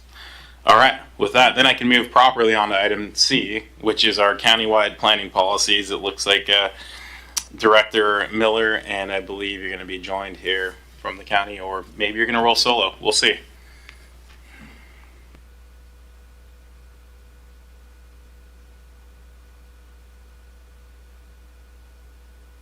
Haley, you're not on. There you go. There we go. I turned the microphone on. Thank you for that. My name is Haley Miller, the Community and Economic Development Director here, and I'm joined by Wes McCart. He is the Planning and Building Director over at Franklin County. And tonight we're bringing forward to you the countywide planning policies that are developed by Franklin County in collaboration with the other cities within Franklin County. And this is one of the initial steps that we go through each time before the comprehensive plan process. And these policies have not been updated, I believe, since the last periodic cycle, which was in 2019, and then these were originally adopted in 1993. So they've been looked at. This is the second time now since the adoption. And the City Council is not required to formally adopt these by resolution or ordinance. However, we do like to bring these forward to the council for review. Each city in Franklin County is bringing these forward to their decision bodies to summarize the planning policies to make sure that you are aware of the policies. And if you have any written comments or feedback, if you have feedback, I'm happy to provide something in writing to our neighbors over at Franklin County to consider this prior to adoption. The countywide planning policies sets the stage for the comprehensive plan update, as I've mentioned, and here are some regulations related to the countywide policies, and these are intended to guide growth in different policies. So most of these are fairly straightforward. We did include the clean version in the attachment, and then the marked up version with comments, and then the draft resolution that the county will be looking at. And in here we have general themes related to our urban growth areas, reducing sprawl, transportation, housing, economic development, property rights, permits, natural resources, open space, the environment, citizen participation, public facilities, historic preservation, and climate change. And so these are listed in different sections here, and the new state guidelines related to the comprehensive plan have also been built in. So there's additional stipulations at the state level, as I mentioned in our comp plan kickoff presentation, that there is more emphasis on housing with this update and different income levels and bands of housing. There's also climate change initiatives at the state level that counties and cities are required to update. We will be touching on that in more detail as we go through the comprehensive plan process. And the county and its consultant did provide a draft to all the staff at different cities to look at that, and there was quite a bit of edits that Craig, Raymond, and myself had to this, and we were able to sit down and work out most of the issues that the planning directors identified here in Pasco. So I am supportive of these changes, and I have Wes here in case you have any questions on any specific items, and I'm available too to answer questions. Thank you. Do we have any questions for either our staff or Mr. Harpster? No questions. I have reviewed most of the changes, and it just looks like a lot of catching up with recent or not so recent changes from the legislature. The only comment I have is I appreciate the coordination between the city and the county, and that's something that I've not seen for years. And so I just really appreciate that both of you, somewhat new to your positions here locally, are taking advantage of that and working together, across the street here. So thanks for that. Mr. Prowse. Thank you, Mayor. When is the projected adoption date for the county? So I wanted to give time for all the cities to bring it to their council. You're the last one. As soon as I get a kind of a thumbs up that you guys are good to go with it, hopefully tonight, then I plan on publishing. 2 weeks later, we'll have the hearing. So approximately thank you. 2.5, 3 weeks. I'll take a crack at a couple questions. Just one, like looking at number 42, talking about jointly developing and implementing land division building standards, coordinating permit procedures for review and permitting. I know obviously each jurisdiction has its own authority and its own processes. What do we see then maybe more of a shared vision or shared activity through the adoption of this as we see some of these? And maybe I'm speaking out of turn as someone who doesn't develop land for a living, but it just seems that, kind of the county does its thing and the city does its thing. How do we see this maybe causing a future marriage or whatever it may be? So I think the idea is that, and Haley, you can back me up, when we got here, because I'm fairly new, I came in February also, we heard a lot of angst over, the city's doing their thing, the county's doing their thing. You spoke to that, Mr. Harpster. The idea here is, can we come up with a better way of working together? Sometimes you guys annex property in, you're looking at, well, I don't really want this because it doesn't have sidewalks, it doesn't have this, it doesn't have that amenity. If it's in the growth management, in the UGA, we want to make sure that we try and align what our development codes are as they're going forward. So, Mayor, that's the impetus of this particular one, is to make it so we can work together to come up with regulations that, we're not dumping everything in the county, or we're not dumping everything into the city. The other thing I'll add is as a former county commissioner, I've seen cities and counties that adopt these plans and just kind of put them on a shelf and let them not really work. So part of the hope here is, after these are adopted, that we can work together on issues that we have mutual interest in and come up with ILAs to actually adopt things that work for both of us, so we can move our entire community forward. Well, I think and I do have some comments. I appreciate you kind of preempting my thought process there and my next question, which is, my hope is that this isn't just a dust gatherer. This is something hopefully that is the impetus for joint and shared responsibility where it's appropriate. But go ahead, Director Miller. Thank you, and I'll echo what was stated. We're both new to our positions, and I think we, definitely have different marching orders at times and different goals. Being county and city, it's just the city's developing in an urban setting, the county is not, and looking to preserve certain types of land. So there's naturally going to be a lot of coordination needed. So we have initiated bi-monthly meetings, and we might do more frequency. We're not sure, but we would like to collaborate at the planning director level and just open up communication so that we're not surprising the county with some things in annexation applications that maybe they weren't aware of, and just try at least to provide better communication. If we do end up disagreeing or directed to disagree on things, then so be it. But I think just more routine meetings between the two of us and then implementing these policies will be extremely helpful, at least on the planning side of things, and then we can keep each other apprised. So that is definitely our goal. We both noted that is maybe a need that could be improved, and we'll see where it goes. Excellent. Yep. And then I'll just point to a couple of things that I think are phenomenal highlights. The countywide economic strategy in paragraph 40 or bullet number 45. I hope that we can work with the county and develop something that has some goals and some sort of, and end zones to chase. I do kind of want to raise the note on 49, talking about impact fees, where of course presently we have school impact fees and we're discussing those and what to do with those in the future, whereas the county doesn't. So I do think, again, I realize this is like a policy document and something that we want to work towards co-implementing. Are there any other cost factors that we should be aware of that somehow I did not catch in my reading?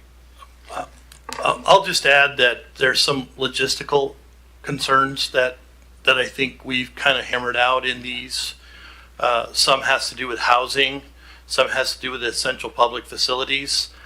A lot of those, you get into apartment buildings outside of an urban growth area or landward. I can't put in apartments in the county. Right. Essential public facilities, some of the facilities, and we do really want to coordinate on some of that information as we move forward. We've had some communications up north where I'm from, dealing with intensive behavioral health units. You really want to figure that out before you get that proposal in front of you. And those are conversations, once we just adopt it and start moving forward, we need to actually fine tune and go there, because it talk about costly.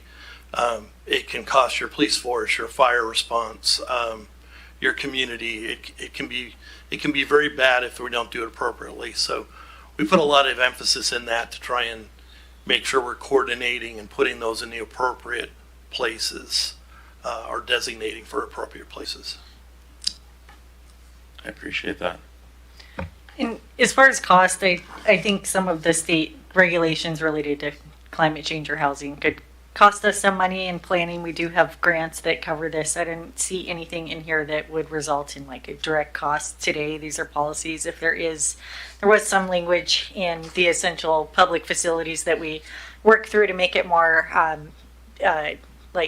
not as specific, to leave it open. So when we do have those discussions, then we can kind of start from scratch between both entities instead of alluding to maybe a potential solution in here. So we looked through this very closely and collaborated pretty well. And I think that I'm supportive of these as written. And if we do need to get into talks about money or financing, we can do that outside of these, and it just sort of hints at it in the policies. Excellent. Thank you. Looks like we have no further comment from council. So with that, appreciate your time. Do we have any public comment on this issue? Going once, going twice, third time. Right on. Thank you for that time. Miss Miller, give you some time to get to your seat, because I know you're up next. So that moves us along to item D, which is our federal FY26 federal funding for community development block grant and home HOME programs. We got a discussion on this. Again, it's directed by Miss Miller. Good evening, council. This is meant to be a discussion, and then there's a question here at the end related to the city's community development block grant program and the home fund program. And the city last week was notified by a group at the federal level that the CDBG funding and home funding may not make it into the appropriations for 2026. And as of today, I heard CDBG was back in the funding. So I think the message we're trying to give to you tonight is that it is up in the air. It's not a guarantee. So there is a chance that the new administration would eliminate funding for this program, and we just won't know for sure until later on. If the funding is eliminated, that would impact Pasco, possibly related to the Section 108 loan that was secured in 2020. And this is a loan that you're allowed to take out if you're a CDBG program participant. And I believe the city secured this for a project at Peanuts Park Mercantile. And the loan was originally taken out for $3.7 million. And we have paid since then each year out of the CDBG funds $245,000 a year. So the loan is down to $2.8 million. And we're not sure if the loan would be forgiven if the funds disappear or what all the details entail at this point. But it was meant to just give you a heads up that this could be coming. And our main question tonight for the group is, would the city council be supportive of the city providing a letter of support to keep these programs in place to be sent to, I believe, Congress to consider while working on their budget? Happy to answer any questions or take in your feedback if you have any. Thank you. Mr. Prowse. Thank you, Mayor. Yeah, I would be in support of this letter. Just a few questions. Would this, the products, this was for the Peanuts Park itself, right? Okay. Would this be, would we be able to get perhaps some state money to pay for this if this money were to go away? Like a one-time money like we do for the MLK Center and all that stuff? You look like you're reaching for your microphone, so I'll let Yeah, I will, I guess, take that answer. Good evening, Mayor, Council. Yeah, unlikely. State's got their own budget issues, as Council's aware. They have a multi-billion-dollar deficit they're trying to plug right now. Might require a special session, so I don't.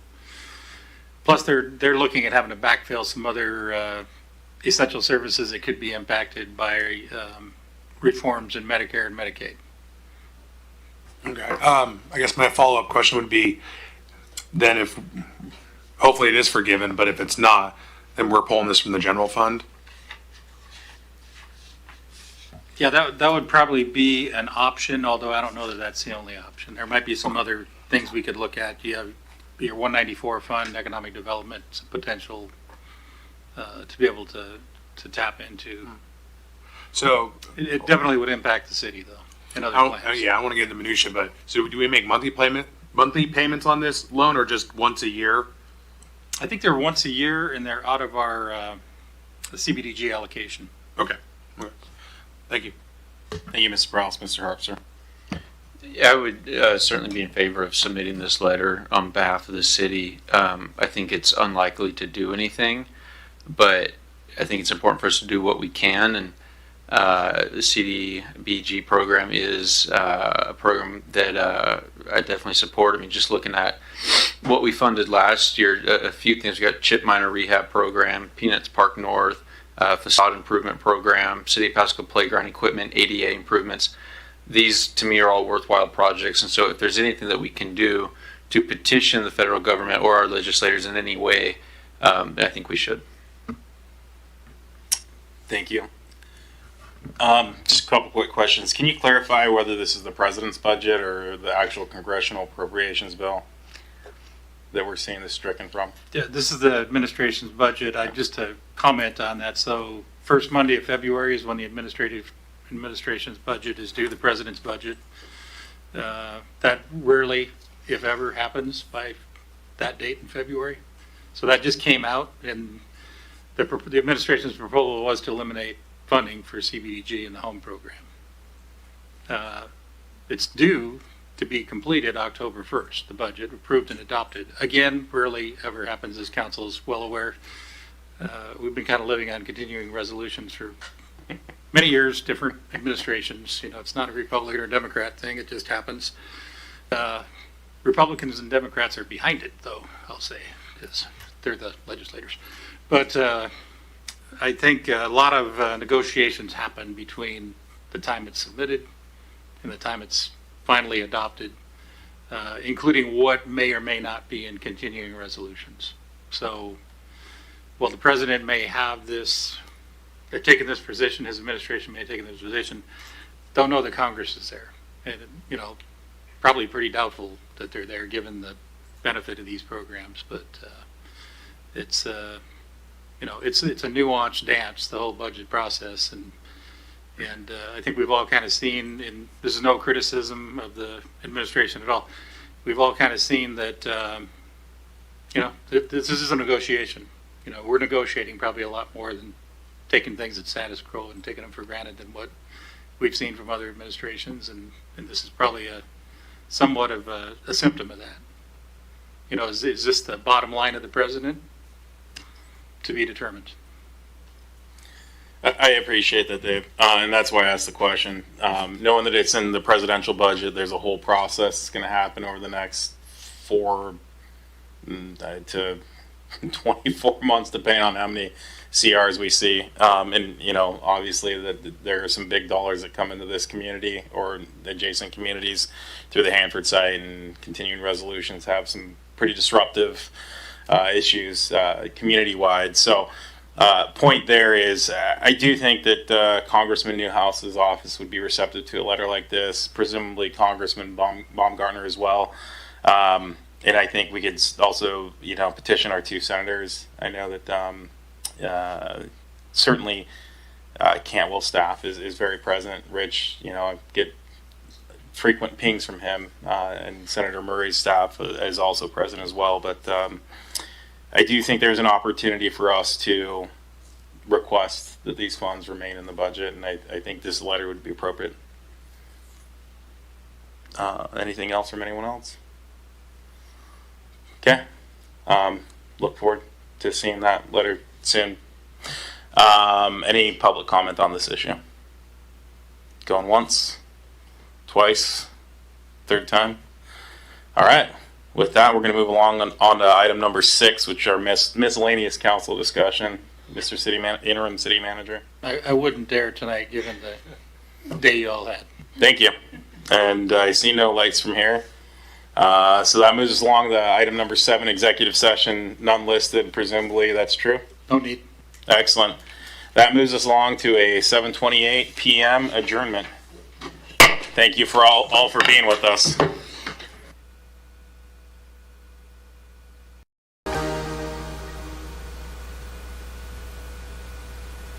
Whoops, let me get the mic on. Good evening and welcome to the City of Pasco Council regular meeting of Monday, July 21st, 2025. The city thanks you for being a part of your government. At regular meetings, the city takes formal action on items. We hold public hearings and we conduct other business of the city as required. Agenda packets are available for those here on that small table under the blue arrow that notably says agendas. For those following along, it's online at www.pasco-wa.gov/agenda. This meeting is being televised on PSC-TV channel 191 on Spectrum Cable in Pasco and Richland. It's also streamed on the city's Facebook page, website, YouTube channel, and via Microsoft Teams. This and previous council meetings are available on the city's website. And the public may submit comments outside of the public comment period through the Ask Pasco app or by contacting the city manager or city clerk. So with that, Ms. Clerk, you can read us the roll. Yes. Council members: Blaisdell. Present. Barajas. Present. Britton. Here. Harpster. Present. Perales. Here. Mayor Pro Tem Milne. Present. And Mayor Serrano. I am here. Thank you. So with that, if you'll all please stand with me for the Pledge of Allegiance. I pledge allegiance to the flag of the United States of America and to the republic for which it stands, one nation, under God, indivisible, with liberty and justice for all. Thank you. With that, that moves us along to item number 4, which is our executive session. It's a single item. It's to evaluate qualifications of an applicant for public employment under Revised Code of Washington 42.30.110, subsection 1, subsection G. It's listed for 10 minutes. It is, we'll just call it 10:03. We'll or 7:03. We'll be back at 7:13. We're going to have the city manager, city attorney. Anyone else, Dave? I think that's it. That's it. So with that, we're going to go back for exec session and behind us here. We'll be back in 10 minutes. We're all waiting on the prom king. Oh, sorry. It's 7:35. We've returned from executive session. That moves us along to item number 5, which is our consent agenda. All items listed under the consent agenda are considered to be routine by the City Council. They'll be enacted by a roll call as one motion in the form listed in the packet. There will be no separate discussion of any of these items. If further discussion is requested by any council member, that item may be removed from the consent agenda to the regular agenda and considered separately. So before we go to this, do we have any requests to remove any items? Seeing none, Mr. Mulney. So yeah, I should probably read them. So item A is approval of the meeting minutes for July 7th, July 13th, and July 14th. Item B is bills and communications, approving claims in the total amount of $5,573,220.55 and a write-off totaling $754,338.31 as delinquent or bad debt. Item C is resolution number 4622, Lonnie and Louis Montez lease agreement, portion of parcel number 112330255. Item D is resolution number 4623, awarding bid number 23506 for the 8th Street and 6th Avenue pedestrian crossing improvements project to Ellison Earthworks LLC. And finally, item E is the Tri-City Regional Hotel Motel Commission reappointment of Monica Hammerberg. Mr. Milne. Thank you, Mayor. I move to approve the consent agenda as read. Second. Got a motion by Mr. Milne and a second by Ms. Blaisdell. Ms. Clerk. Great. Councilmember Prowlis, Yes. Councilmember Harpster, Yes. Councilmember Grimm, Yes. Councilmember Blaisdell, Yes. Councilmember Barajas, Yes. Mayor Pro Tem Milne, Yes. and Mayor Serrano. Yes. It passes unanimously. Thank you, Ms. Clerk. With that moves us on to item 6, which is proclamations and acknowledgments. We do have one recognition of a phenomenal youth in our community, Ms. Hadley Lazard. Now she's given some devoted community service. I'll read some things, and then maybe Ms. Lazard, you and I will take a picture up here in front of the podium. Council can be with us, and then we'll take, let's call it a 5-minute recess. I see a lot of family members that probably want pictures and that sort of thing. So the reason we're recognizing Ms. Lazard here tonight is her devoted leadership. As Tri-City's as the Miss Tri-City teen, she's a junior at Chiawana High School. She's got a phenomenal and powerful voice for literacy and dyslexia. Her fundraising efforts and donations brought in over 1,000 dyslexia kits, reading kits, placed them in classrooms, public libraries, and organizations across Washington State. So your determination here is a testament to your commitment to helping your community and to helping those who are underserved. Washington State is a better place for your commitment to your community, and so is Pasco. We greatly appreciate everything that you've done, and every public library in the Tri-Cities and every library in the Pasco School District now carries your kits. So thank you for your leadership. Thank you for your heartfelt commitment. Thank you for raising awareness to this issue that plagues a lot of our kids. Now, a couple other things. Ms. Lazard has maintained a 4.0 GPA while she's been duly enrolled at CBC. She's led her team's cheer team to state championship. And she's also found the Just Serve Club at Chiawana High School. These acts of community service are no small feat, and again, also reflect your community commitment. So Hadley, with your commitment to literacy, education, and community service that exemplifies the values that we hold dearly in Pasco, your humility, your heart for service, they're truly inspiring, and we appreciate you. And we're grateful to recognize you as a member of our community. So Hadley, if you'll come up here, I'll hand this off to you, and we'll take pictures and do all the fun stuff.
All right.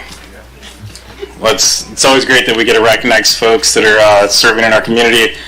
I've always suggested there's an open invite. If folks need to be recognized, please, submit names to the city manager's office, and they can clear it through us and through me. So it's great to see our youth giving back to folks that need it. That moves us along to item 7, which are public comment period.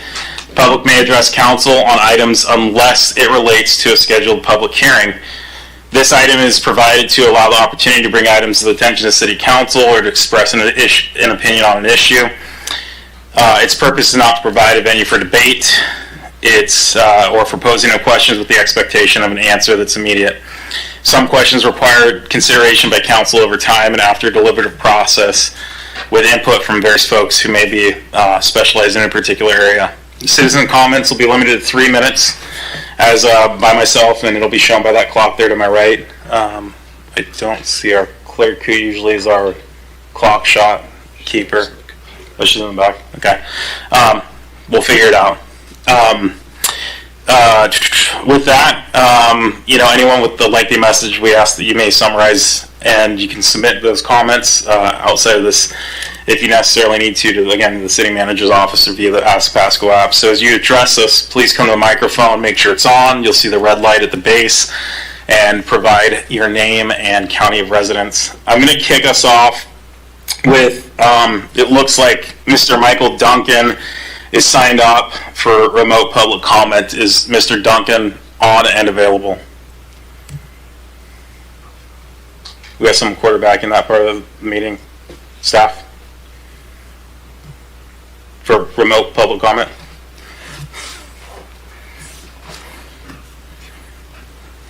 Oh, sorry. We do not have anyone, Mayor. No? Okay. So, Mr. Duncan, are you here present? Okay. I guess we'll circle back if we see him on here in the next few minutes. I did see that Miss Lori Thompson had initially signed up for remote, but is listed as in person. Lori, if you're here, why don't you go ahead and take the first crack at the mic? Well, I've not been here done this before, and I'm afraid I'm doing the same grouchy. It's all right. There's a little speaker. Looks like I'm out. There you go. You're on. Okay, my name's Lori Thompson. I live in the West Pasco neighborhood between 68 Burden, Sandifer area. And I've been in that house for about 9 years now. And I live in the county of Franklin. I was in attendance remotely at the last regular council meeting on July 7th and commented regarding what I see as a dangerous, uncivil, unhealthy, and illegal free-for-all that happens within the city of Pasco every summer, starting in late June and into mid-July, with fireworks being allowed on our city streets and backyards all across town. While there wasn't really much of a discussion in response, there was a couple of troubling remarks made, one by a Pasco Police Department representative, I believe, explained that citing and confiscating the illegal fireworks takes too much paperwork and time. The other troubling comment was made by a council member, I believe, was that there are a few bad players out there. And it is no secret to the community and this council that this fireworks situation we are now dealing with is out of control. And there are many more than just a few bad players out there.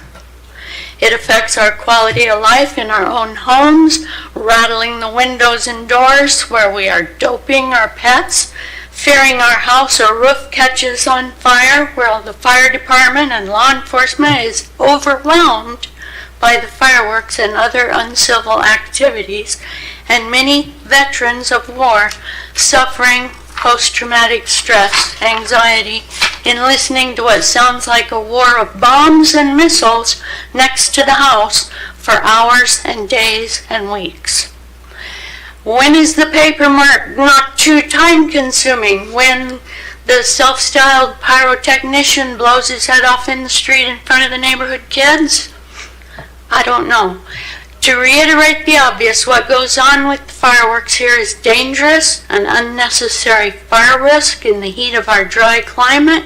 It's unhealthy to breathe, made from many elements known as toxic to the environment and all living things, tossed to the street where the refuse and residue washes into our sewer treatment systems, and the discomfort of the noise many of us recoil from. I'm here tonight for myself and many other good neighbors asking for your help in protecting our freedoms to enjoy our property and celebrate in a more peaceful and safe manner. I reviewed the ordinances today regarding fireworks for the city of Pasco, and it seems that there are plenty to back up law enforcement citing and seizing the illegal items. I did not see the part about how they have to actually see the offenses with their own eyes. So I'm hoping that later someone could lead me to that part of the ordinances to where it says. I'm going to go ahead and ask you to wrap it up. Okay. Yeah, unfortunately our clock's not on, but we have been keeping time. Oh, either way, it sounds like there needs to be some changes made and maybe rearranging for more law enforcement. I appreciate your time. Thank you. Do we have any additional public comment? Go ahead, sir.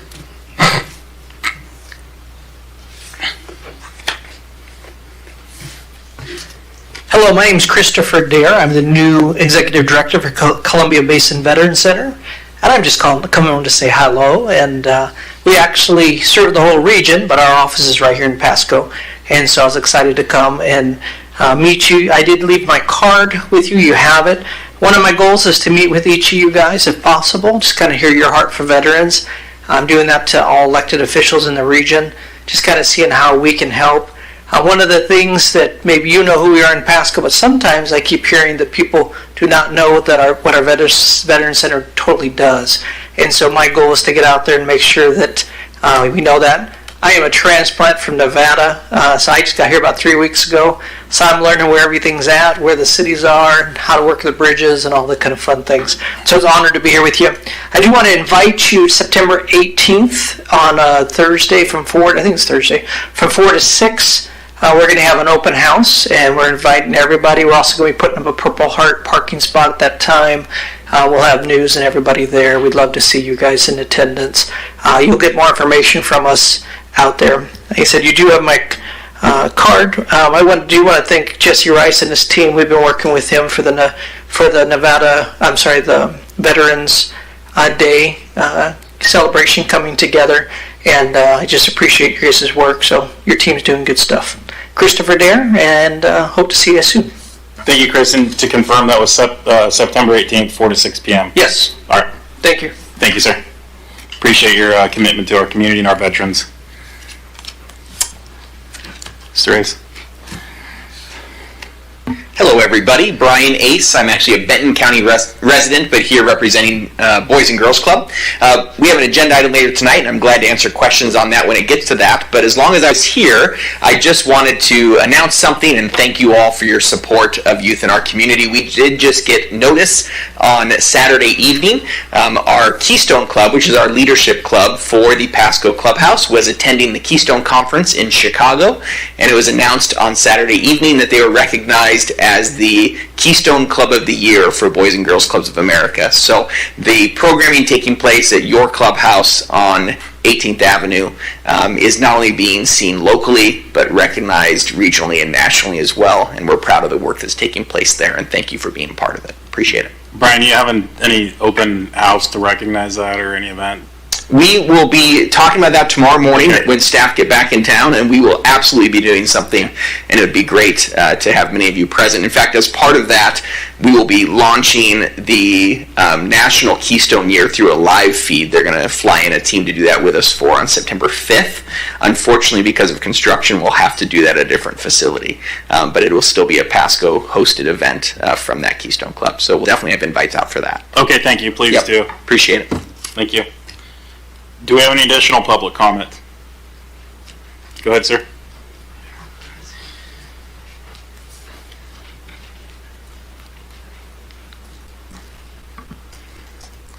Hold on, you just turned off the mic. Yeah, no. There you go, it's on. Okay, thank you. Yeah, my name is Kirby Turley. I'm a lifelong Pasco resident.